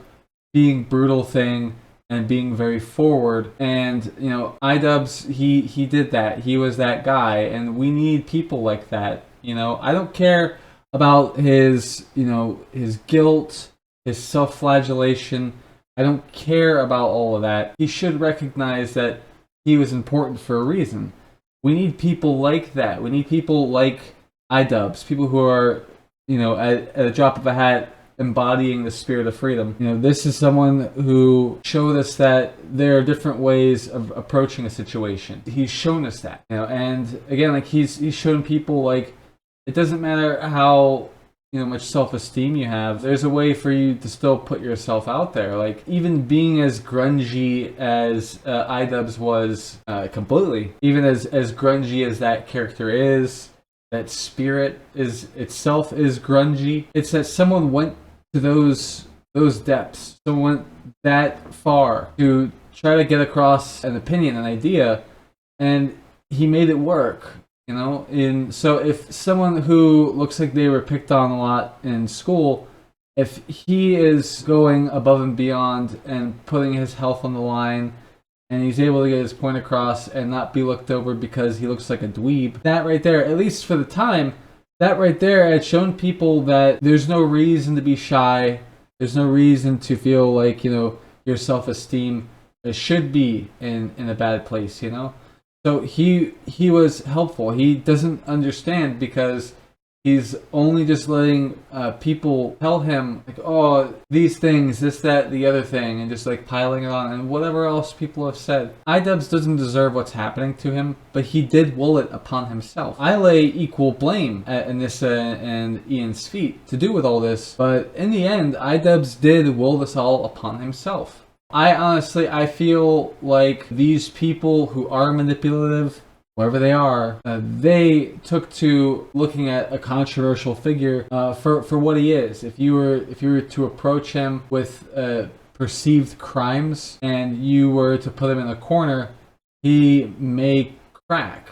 I mean, as it is, people, they tend to act differently when the camera is in front of them. And so if all it takes for iDubbbz to have self-esteem is to have a camera in front of him, then if he's backed into a corner and there's no camera, if he doesn't have control over the situation enough that he's not put in a bad way, I think you get what I'm getting at here. I have a few presenters here that I'd like to let just go and speak their piece, and I'm going to come back around and lay something at the feet on the table that hopefully iDubbbz can take for what it is. And I hope that people who have been naysayers to do with, our concerns, saying things about us that we're immature or whatever, or that we refuse to change, whatever that fucking Reddit comment said. This is more than just another internet person. And as I had gone on when I was reaming Smoothar's ass, I don't like this sentiment being pushed forward that we can't care about people. People who make money off of talking about things. I don't want to discount anything about them that makes them who they are, but I have to ask where the humanity is. Because when I'm hearing from Mudahar, of all people, their relationship, yes, it's true. Their relationship, it's got nothing to do with us. But to treat it as though we shouldn't give a shit that people are being very obviously harmed by their situation. To be told that there's no point to go off of, there's nothing that we should focus on. I'm not going to put up with that. at least where it matters. And if you are going to try to tell me that it doesn't matter that iDubbbz is different, if you aren't even going to acknowledge the details that you are unaware of, then I honestly don't know what to tell you, what to say to you. I don't want to acknowledge someone like Mudahar as someone that doesn't care what's happening to their peers, people who have inspired others to become more than what they are. iDubbbz is a very important person who has destroyed his life because he's decided that's what he wants for himself. And I'm being told that I shouldn't care. If this is what you prefer to do, don't talk to me about people ever again. So we saw the iDubbbz documentary. The documentary was extremely well cut. It was neutral. It represented what happened. And I think that's big, like character-wise, to not look for an angle to like get revenge or something. I think it's big-ish of him. Okay, so I'll say that. And also, I think he was as neutral as he could be. I know that some people are like, oh, you mentioned racism. He's got 8 million subscribers. He has to mention racism. For him to like even be associated with my name in any way is like a bold thing. He's playing with his livelihood at that point. So that's a huge deal. So I'm tremendously thankful to him. This whole thing started when iDubbbz came out to film a documentary about you, where he was essentially in a roundabout way trying to punk you, right? Yeah. Show you as a washed up comedian or something along those lines, right? Big time. But when that ended, you guys were seemingly on decent terms, right? Yeah, I felt, even though I knew he came out to try to clown me, but the exposure that I got from that, I got a pretty serious boost to my career, to which I'm indebted to him for, and I'm not really there are some grudges that I'll hold, but like I'm not gonna hold a grudge with iDubbbz. So I kind of felt like he had helped me out, and we made some good content. We made 2 really funny documentaries. His little shit backfired, but I was perfectly happy to do whatever. I and everyone else that loves Sam Hyde's work, we do have, at least a good lot of us, have appreciation for iDubbbz for what he did, but him going down to Rhode Island for that week, that destroyed him. I don't think people really understand to what degree iDubbbz really fucked his shit up, because iDubbbz, he and Anissa both had expressed a real concern over Danny. And of course, iDubbbz, as I've gone over, he handled that awfully. But then for iDubbbz to end up taking himself for a ride and believing everything, not picking up on obvious social cues when talking in the car with Sam, not seeing this for a joke the entire time, iDubbbz really got sunk into the ground with that entire situation, because he thought something awful was happening, and then it turns out to be just a joke. So I can see some reason for iDubbbz to have an issue with the entire thing being fake, and iDubbbz did seem to be okay for a good few days, at least on camera. So I don't know if iDubbbz could ever say that the way that all went, that would be like the reason he got started up the way he did and started treating Sam poorly. iDubbbz, I don't know if he understands what this feels like, but what he did to Sam, aside from all the Danny accusation stuff, Sam had trained Harley for his fight. And usually during the first big fight, person who's never boxed before professionally or whatever, the coach is supposed to be there. And iDubbbz, over personal issues, destroyed that opportunity, that relationship. He took away from boxing tradition itself. And this caused a lot of people to be very upset, very irritated with the situation. To ban Sam Hyde from the event was not ideal. It wasn't ideal. I mean, charity, that's 11.5K that charity missed out on. The charity or charities missed out on 11.5K from Sam, according to him. The price of the tickets, the 5 tickets total combined, 11.5K lost. Now the charity doesn't have the charities don't have that money because iDubbbz had personal reasons for banning someone from the event. You stole from tradition. You kept money from a charity as a result, and then had ended up showing people with that, at least somewhat, that this is where we're to have a problem. I don't know if iDubbbz has enough real-world experience to understand how not to treat a situation, a public situation, but him doing that to Sam, banning Sam from Critter Clash 1, that was the wrong play.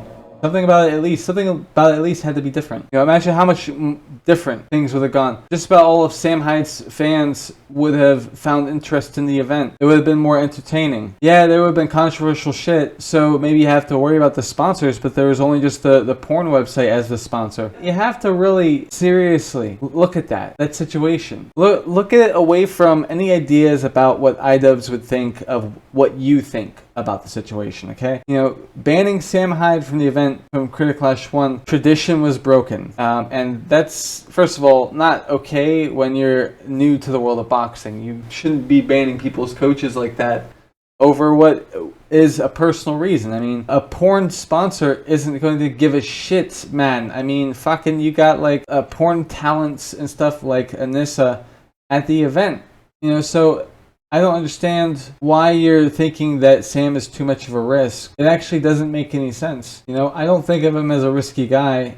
He may say some wacky things, but I mean, you know, that's par for the course. You're involved in like a fun thing or whatever, right? Even though you try to say that it's a serious thing, you treated it like it didn't really mean a whole lot. You really, I mean, the fact that you would defile boxing like that, ban Sam Hyde from the event, like that is one of the biggest crimes. Is you took one of the fighters and you reduced their experience. But you care so much about the vibes. The vibes, guys, the vibes. Guys, the vibes. You know, you pissed in the mouth of tradition over personal reasons. The coach should have been there. The coach should have been there. Coaches are supposed to be there. And you don't understand just what that means, that you took the coach from the fighter, the person who won their first fight. And then they went on the Critter Clash 2. And since the falling out, we now have a 1-1 record for Harley. You know, I mean, I don't really believe in karma like that, but Sam decided to overlook all the obvious things about, you know, getting away with it. iDubbbz's video, the documentary. I don't like calling it a documentary, but whatever. Sam was willing to overlook very obvious things that were fucked up about that video of yours, iDubbbz. Sam Hyde was willing to, like, look the other way on things. He was willing to treat you with, you know, special handling. He was appreciative in place of saying, like, oh, I didn't really appreciate that, but whatever. You made it so that not even what you did for him as a positive is enough to be quiet and remain neutral. I mean, everything that's happening to you is your fault. But, I mean, you're worried so much about things that aren't exactly a focus. How else do I say these things to you that you finally understand it? There is one good segment of the interview where Ian gets what I believe is a sincere point out of Sam. Ian talks about how he himself has made unsavory content in the past in an attempt to criticize the culture, which is probably an allusion to the time he went to Tana's fan meetup to say the gamer word. In that case, the point Ian was trying to make was that it's silly to hold one offensive word above all other offensive words. I'm going to wrap up this video with a phrase that most logical people can get behind. I mentioned it earlier in the video, and that is, it's either all okay or none of it's okay. But the window inevitably shifted on this subject, and even publicly possessing this opinion would be seen as deeply problematic in today's culture. So Ian has left that realm of content in pursuit of things that, in the eyes of society, will age a little better. And I've done some like unsavory stuff on YouTube. And it's all good. I've been able to get messages out there. It hasn't been like super, I think I've come to a similar conclusion that you have, which is like, it's not necessarily my place, nor is it like super productive to kind of preach at people per se. I think that it's kind of over for freedom of speech, for the type of shit that I would want to represent if I was out there doing something like 100% serious with my heart in it. I think it's probably that's like a suicide mission at this point. I think this is a significant part of the interview, as Sam is, for the first time since Ian has arrived, providing sincere answers to Ian's questions. But here's the catch. Ian doesn't include this in his documentary for some reason. Maybe he didn't think this was as significant as I did, or maybe he thought Sam was lying to him. Either way, this entire portion is completely ignored. I don't know about you, but I find it kind of interesting to point out that iDubbbz had omitted from his video, or someone on the editing team had omitted from the video, getting away with it, that iDubbbz can see where Sam is coming from about Danny back in the car. Sam had said something to the degree of Danny is a fuck up, and then iDubbbz meets Danny and says that he can see where Sam is coming from back in the car about Danny. That being missing from the video, it ruined the comedy of the video to some degree, because you took apart, an admission that you can kind of see where Sam is coming from. You take that from the video and it loses some of its youthfulness. The video does. When you ruin the comedic flow of scenes like that, you take from it its youth. It's very important that these videos have a sense of youthfulness to them, because it's about life, it's about people. And you took from the video a bit of youthfulness. And just like here now, as the man points out, Sam is someone who is seemingly an alt-right comedian or whatever. He explains he feels that entertainment has been ruined because of how things have gotten to be. And you took that from the video as well. You or whoever on the editing team decides to edit those videos the way they do, you took from the video, you devalued it.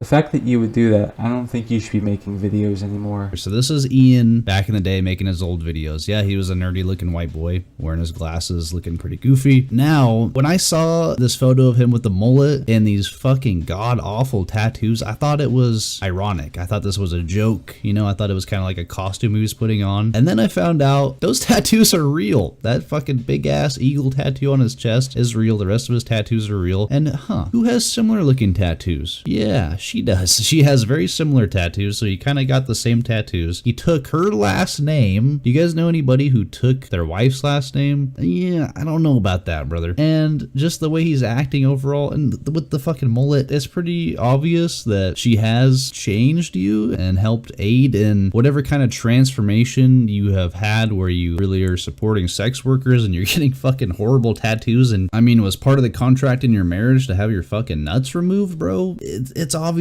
why people are saying these things. The main issue with iDubbbz in 2023 is change. Now, change is obviously necessary, specifically on YouTube, because if you don't change over time, you become irrelevant. The problem with Ian's change is that it is completely manufactured, and instead of acknowledging his past mistakes and learning from it, he just expects people to forget. Okay, well that one's just, it's not racist, it's just gay, because black people don't own any businesses, so that's bruh. So he pretends to be this enlightened new man, and his way of doing that is just condemning and insulting the same exact people that made him into a multi-millionaire. I did not like the interactions that I had with fans. There were quite a few human beings that I interacted with. In person? Yeah, in person, that just sucked. They just sucked because I attracted a lot of people who sucked. Some people were, as I described earlier, were very much like antisocial, weird basement dwellers, and the one time a month that they come out of their cave is going to restock on supplies at Walmart, and they run into me, their favorite YouTuber. Which is kind of the lifestyle you were living in. Yeah, exactly. I don't blame them. And what would they say? What would they do? Things that I am certainly not going to repeat. Coward.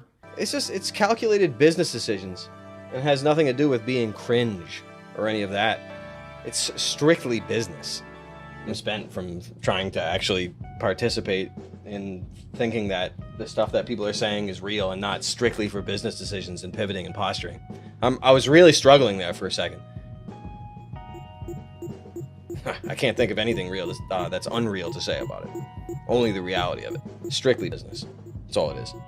I think it's worth noting that The day Ian essentially fell off was the day that he decided to upload a video where he essentially encouraged other men to jerk off to photos of his wife. Armed with that knowledge, it's very difficult to disentangle her from all of this. But more importantly, your wife is not a private person. She is a public figure. She's a Twitch streamer and an OnlyFans whore. She's very much involved in creator clash. And so you can't have it both ways. You can't be out there publicly doing this stuff and then act as if nobody should be allowed to criticize you or be surprised when they do. If you just want to live your life, quit all that shit and go like be a nurse working in a hospital.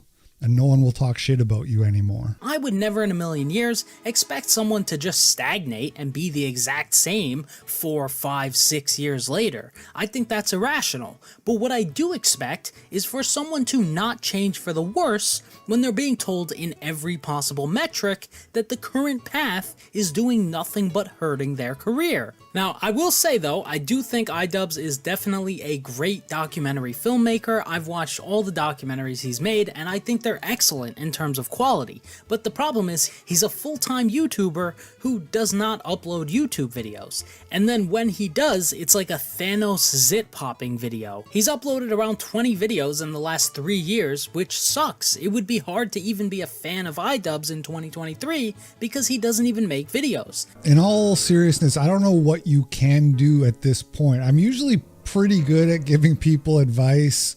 I don't know what to tell you, man. I don't know if there will be a return voyage, Mr. Frodo. The comments on this video are so bad. We're talking like 15-1 making fun of iDubbbz.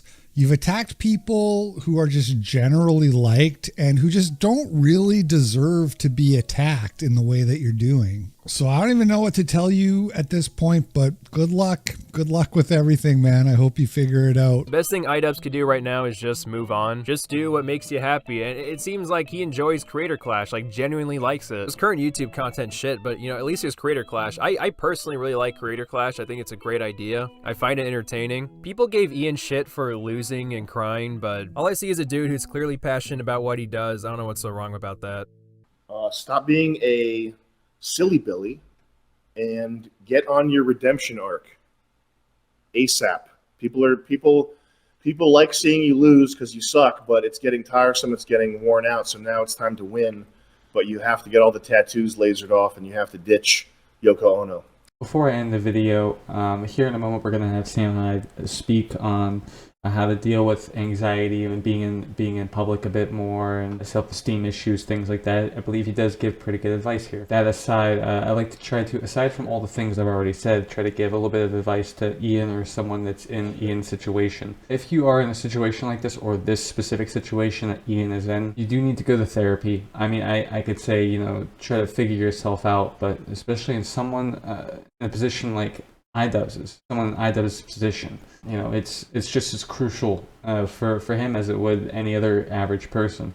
You know, he's not in an ordinary place in life. He's able to sustain himself off of things that he is already doing. But I mean, you know, I'm finding it hard to believe that Ian will be able to do this for very much longer. He's hurt himself a lot, coupled with the fact that it's not just him doing it to himself. That and the fact that there's someone involved in his life on this level, as intimately as in this is, really therapy, because it can't just be this thing where you deny everything. You can't just do that. You can't keep doing that. That's not gonna be very good for you in the long run. It's already doing a lot of harm to you. And frankly, the fact that no one really has, there are some people that have been pointing this shit up, the fact that there really aren't that many people giving as much attention to this as like someone just covering this just generally. I think there are a lot of eyes in the situation already. I don't think it's being received as it's meant to be. You know what I mean? Again, we don't know what's going on the inside with Ian's relationship completely, that things continue on like they do, but like I can make educated guesses and they would probably be pretty close to the mark. I'm not doing this for no reason. This guy is in serious trouble, and you know, I and others would not be going as in depth as we are. We wouldn't be, you know, putting ourselves on the line making these videos if it didn't matter. We're just supposed to allow for people to keep getting hurt. We're just supposed to stay quiet about that. Like that's a really really poor expectation of people around you, especially when later on in life you'll wonder, why didn't this stop sooner? We're saying this because we need you to understand this. Ian, or whoever you are in this situation or a similar situation, like, it's not like, yeah, we can make our jokes, but it's not funny. You know, there's nothing funny about this. You know, no one paid for this guy to come out and be a clown for us. You know, we didn't prop this guy up for him to hurt himself eventually and then be in denial so much that, you know, he pushes people away. Like, that's not making any sense. It's not helpful. Ian, or whoever you are that's doing these things, it's not helpful. And it's mortifying is a word that comes to mind, that you would do this in front of everyone. I think you should, again, start off with going to therapy. I think you should then also evaluate a lot of the things I and others have brought up. I've showcased a lot of it here, as I'm sure you know. Go over these things. Don't just accept it all. You know, you're hurting yourself, and it's sad to watch. Get your shit together, man. Go to therapy. Get your shit together. And more importantly, aside from going to therapy, if you want to try to, if you want to walk away from the past and all that stuff, you have to do as much as you can to walk away from that, right? If you think you have enough people in your new following that you can sustain yourself off of what you're doing, try this. Here's a little challenge for you. Why don't you go and start a new channel? Stop posting things on the original channel, iDubbbzTV. Stop posting on that channel. Don't call yourself iDubbbz anymore. Just call yourself Ian. Leave everything about the past behind. Disappear and emerge with something new. You know, you have to reinvent yourself. Yes, people will recognize you as iDubbbz, but you have to make a definitive statement. You're going to make it so that there's, you know, no guesswork about the whole deal, that we can see your, you know, your intentions for what they are. You know, start a new channel, distance yourself from the old shit, and you know, just don't interact with anyone that calls you iDubbbz. You know, people that are already on your network, you know, go ahead, let them refer to you as that. If they have respect for that whole thing that you're trying to do, where you're trying to walk away, you know, go ahead, just allow it, whatever, no big deal. But just know that, you know, everything to do with your past life, that if you're going to just shoot it in the head, do that for real, and just stop posting to the iDubbbz channel. Start a new channel, and make sure people on the iDubbbz channel know that you started a new channel and you're not doing anything really like the old iDubbbz in terms of content, in terms of like the attitude, the approach. You know, you've given up on that. You've made that clear. You've given up on that, so, you know, make it real. You know, see if that carries you like you think it would, because, you know, it's such a good idea to kill what you had, to go and try to be this other version of a person. You know, see if that works for you. I dare you. Stop posting to the iDubbbz channel. Create a new channel. Tell everyone that you're over here. You're not doing any of the old iDubbbz stuff. You know, like any investigative anything. You're not going to be mean. You're not going to, you know, talk about other people anymore. You're not going to investigate people anymore. You know, like you would have. You know, go ahead, abandon ship completely. Do that. That would be probably, honestly, not even as a joke. That would probably be a way for you to try to get past all this. Because I mean, if this is what you prefer, if you prefer to be just a soft boy that it just does whatever his lady wants or whatever, you know, if you want to keep all that, go ahead, start a gardening channel. Start a gardening and wildlife channel, and just, you know, settle down with a humble 20K subscribers, because that may be about all you get. You could see like a 6-figure break, but start a new channel.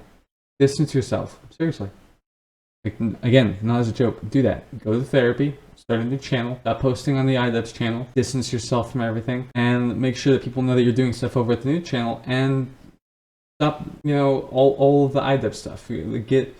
Put all that stuff away for good. Just do it, because I don't know if you can try to move past all this if it's still attached to you. You know, that's you have to distance yourself. If this is what you mean to do, you have to distance yourself. If that's what you choose to do, then so be it. Because I mean, that's like the logical step, right? If you want to do something healthy, right, you would drop the entirety of the old iDubbbz spirit. You would drop it all. You wouldn't talk about people. You know, you wouldn't do investigative things. You wouldn't do like toy stuff anymore because that's reminiscent of the iDubbbz stuff, right? Start a nice cozy old fucking wildlife and gardening channel. Just do that. You seem to have fun with the squirrel thing. People seem to like that. Go ahead and see where that takes you. You can do that. Or take everything I have said to you here, decide to say, fuck you, Anissa, I'm going to divorce you, and I'm going to buy a Firebird, and I'm going to make my vehicle match my new personality of being like a duplicitous, scummy little rat, and be like the new version of iDubbbz. Be a scumlord, you know, frequent punk rock scenes, try to fit in with people, try to be like Fantano, where people could see that like you're obviously a loser, but you care about a specific passion, a specific hobby now, and just do that. Do the Creator Clash thing. Have your fighters hurt each other even more. Have freak show mismatches. Just become a complete freak show. Hell, I mean, maybe even, you know, either do that or go ahead and do like the freak show version where you keep Anissa and the tattoos and you still buy the Firebird, but now you're doing like freak show boxing matches and you just become completely degenerate. You know, start a scat-centric OnlyFans. Just do that. Just be a scumlord. Just do that. I mean, you've already shown yourself to be fine with stabbing people in the back, talking poorly about them behind their back. You've made it a point to try to hurt people because you're someone that wanted to have an opinion on a thing like a fake relationship. You know, go ahead and be all of those scummy fucking things that you're already being and are. You know, just go ahead and be a fucking scumfuck. Go ahead, because I mean, like. We have to, if you want it to not be such an incredible shift in your life, it doesn't like put you through some kind of shock like your system, you know, do something where it's like a logical conclusion kind of thing, you know, really map out your life and figure that out. Do something that makes sense, but all this shit where you pretend that you and Anissa over there, you guys, you aren't fucking things up and she's not abusing you, and you know all this shit where you try to say that other people are the problem, not you. You know, you made some kind of effort to go, well, yeah, I am responsible for how my life has turned out. I mean, you've done that, right? I mean, you don't seem shy to do that. So, you know, why don't you accept things for what they are and just do a logical conclusion kind of thing. You can't do what you're doing now because it doesn't work, right? You can't be iDubbbz and try to embody this new idea that you should be a soft soy baby while you're also being shitty to other people. Like, you're trying to come across as a good guy, like the empathy mention made any sense for you to do, you know, or then reveal yourself to be, you know, maybe a psychopath. Just do something that makes sense. Do something that makes sense. You can't be a soft guy that is aware of people's feelings and shit. You can't do that and then also be a shitty person still. You can't, you know, it's not making sense. You can't do this anymore. All of this. You can't do this anymore. It's not working. It's far too chaotic at the scene. You're way too inconsistent about what you are thinking, saying, doing. There's too many inconsistencies. And again, you're trying to come across as a good guy, but you just come across as an asshole. You've been coming across as just a fucking asshole. And I'm responsible enough to say it's not just Anissa that's fucking your life up. I'm responsible enough to recognize that you are also responsible for that just as much as Anissa is. Anissa, yes, she has fucked your ass up. She has really hurt you, and everyone can see it. You're in denial. You're in denial. And I mean, the fact that you can't recognize your own abuse, man, that doesn't help you. It doesn't help you that you're in denial and overprotective of someone that's hurting you. You can't call yourself a good person and, you know, not even acknowledge that you mismatched one of your fighters while saying that you're going to protect your fighters. So that's my advice, is do something that makes sense. Make the next thing make sense and keep doing the next thing that makes sense to do. You know, with the tattoos and the shitty attitude where you'll stab everyone in the back, you could go and be a scumbag, a guy that deals in weird fights, you know, does OnlyFans stuff. You just go and be the simp pimp, as people have been calling you. Go ahead and do that. Start an OnlyFans account so that you start doing things within this, because it's public knowledge and this is put out there. You have equal troubles of your own, so you could monetize that. You know, you could do all of that. You could go ahead and be the nastiest, scummiest guy. You can buy a Firebird and leave the internet completely and say fuck off Anissa, and then just go and be a private person in New Mexico. You could do that.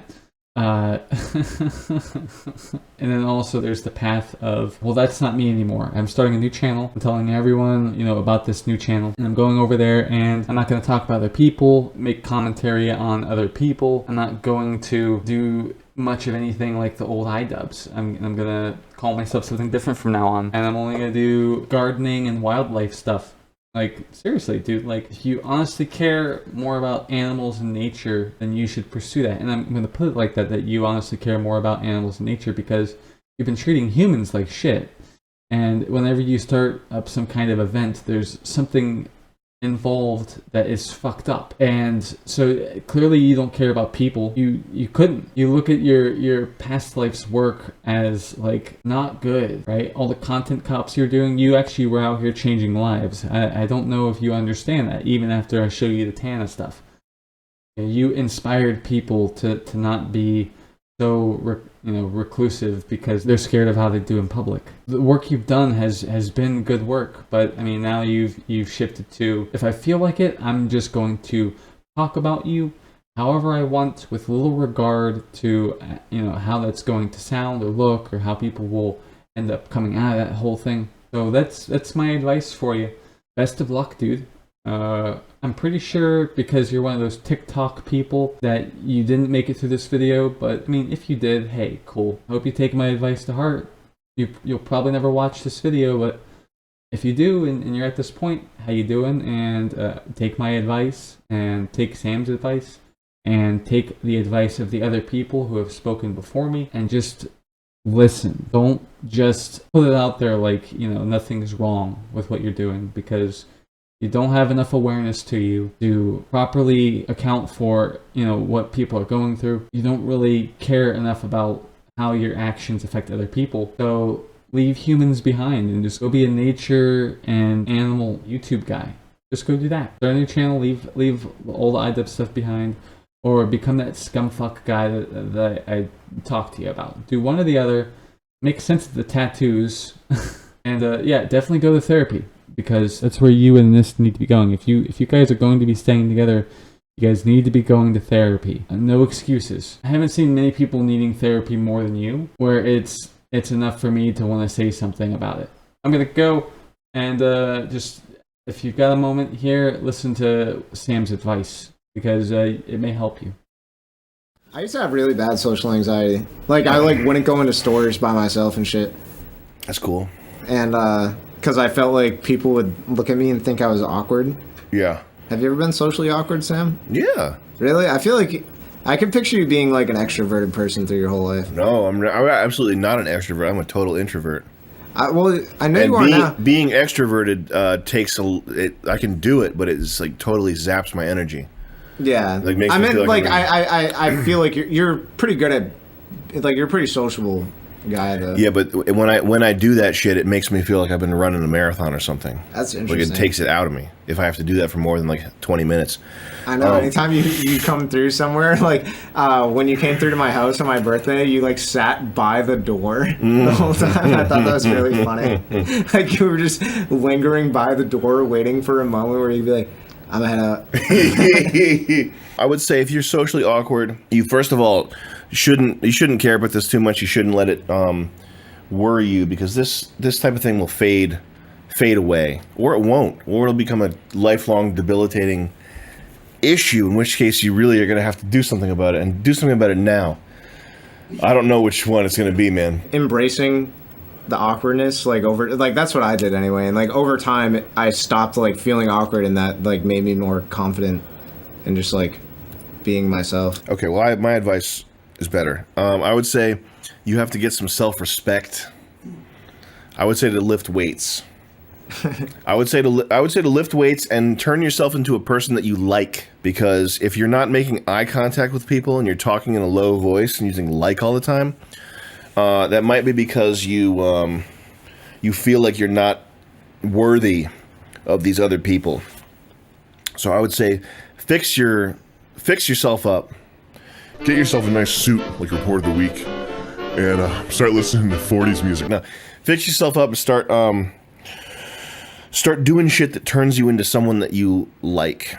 Martial arts, and by martial arts I mean jiu-jitsu or Muay Thai, and lifting weights will do that. The other thing to do is to become consumed by a cause or a purpose. I've never felt socially awkward for one moment when thinking about the ambitious things that I want to do and the stuff that I want to accomplish with media, and that's the God's honest truth. If I was trying to go to, let me think how to phrase this.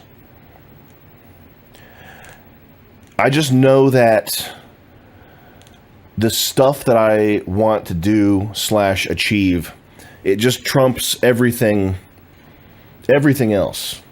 Like there's no interaction or anything that's like, there's no negative social consequences to me that are important enough that they can waver my sense of purpose. So if I was like, you know, talking to some slut like I do a lot, hell yeah, and she wasn't worshiping my muscles, I'd be fine with that. I don't care. If I was no, but seriously, if I was talking to a girl, and it wasn't going well, or I was in some party with people or something, like it's just like a situation. Even if the vibes were bad, or if I was like, you know, not clicking with people, it just wouldn't matter to me. This is something that shouldn't matter to you. You got to get to a position where this doesn't matter to you. One big thing is like, you got to prioritize what you care about, because when you're 15, 16, 17, you're like a maggot as a man. You know what I mean? You're subhuman. That's what I felt like in high school. I felt like I didn't feel like I hated myself or something. I just knew that my status was like subhuman. Yeah. Like I couldn't go out and like can I have $2,000? Like I couldn't go out and do something in the world.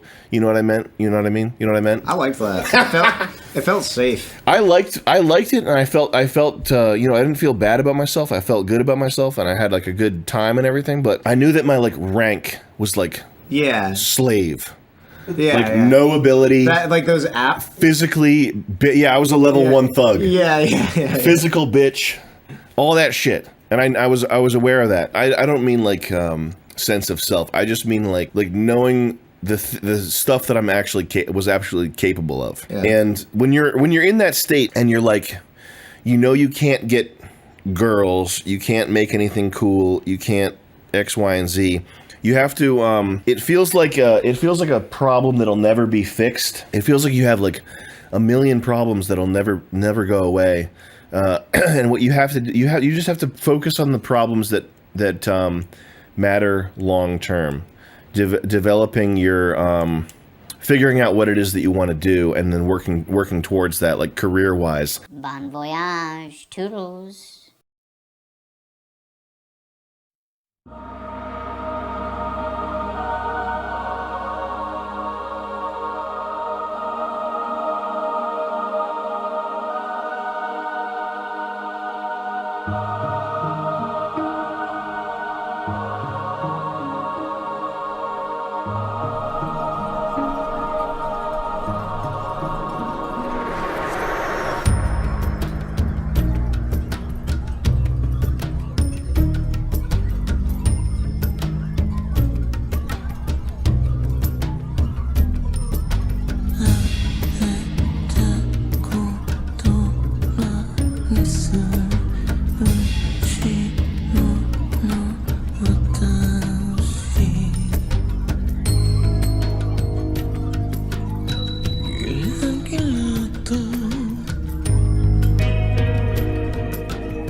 We have different opinions. It's not gonna change. Clearly, I'm too stupid. Fuck you! Yeah. You think you're gonna punk me? Fuck you! One of the few things I was actually looking forward to on day one was meeting Sam's girlfriend, Dan. Bye.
I was going to do this after credits section where I proposition iDubbbz. If he wanted this video removed, he could do a few things. One of those things that he does, whichever one it is, that would be the thing that gets the video taken down. I've realized since having the idea that there's an element of extortion to it that puts the idea in a legal gray area. So I'm not going to proposition iDubbbz to, do any of those things after the video is already out. But I'll tell you one of the ideas I had for iDubbbz. If he wanted this video taken down, then this is one of the things he'd have to do.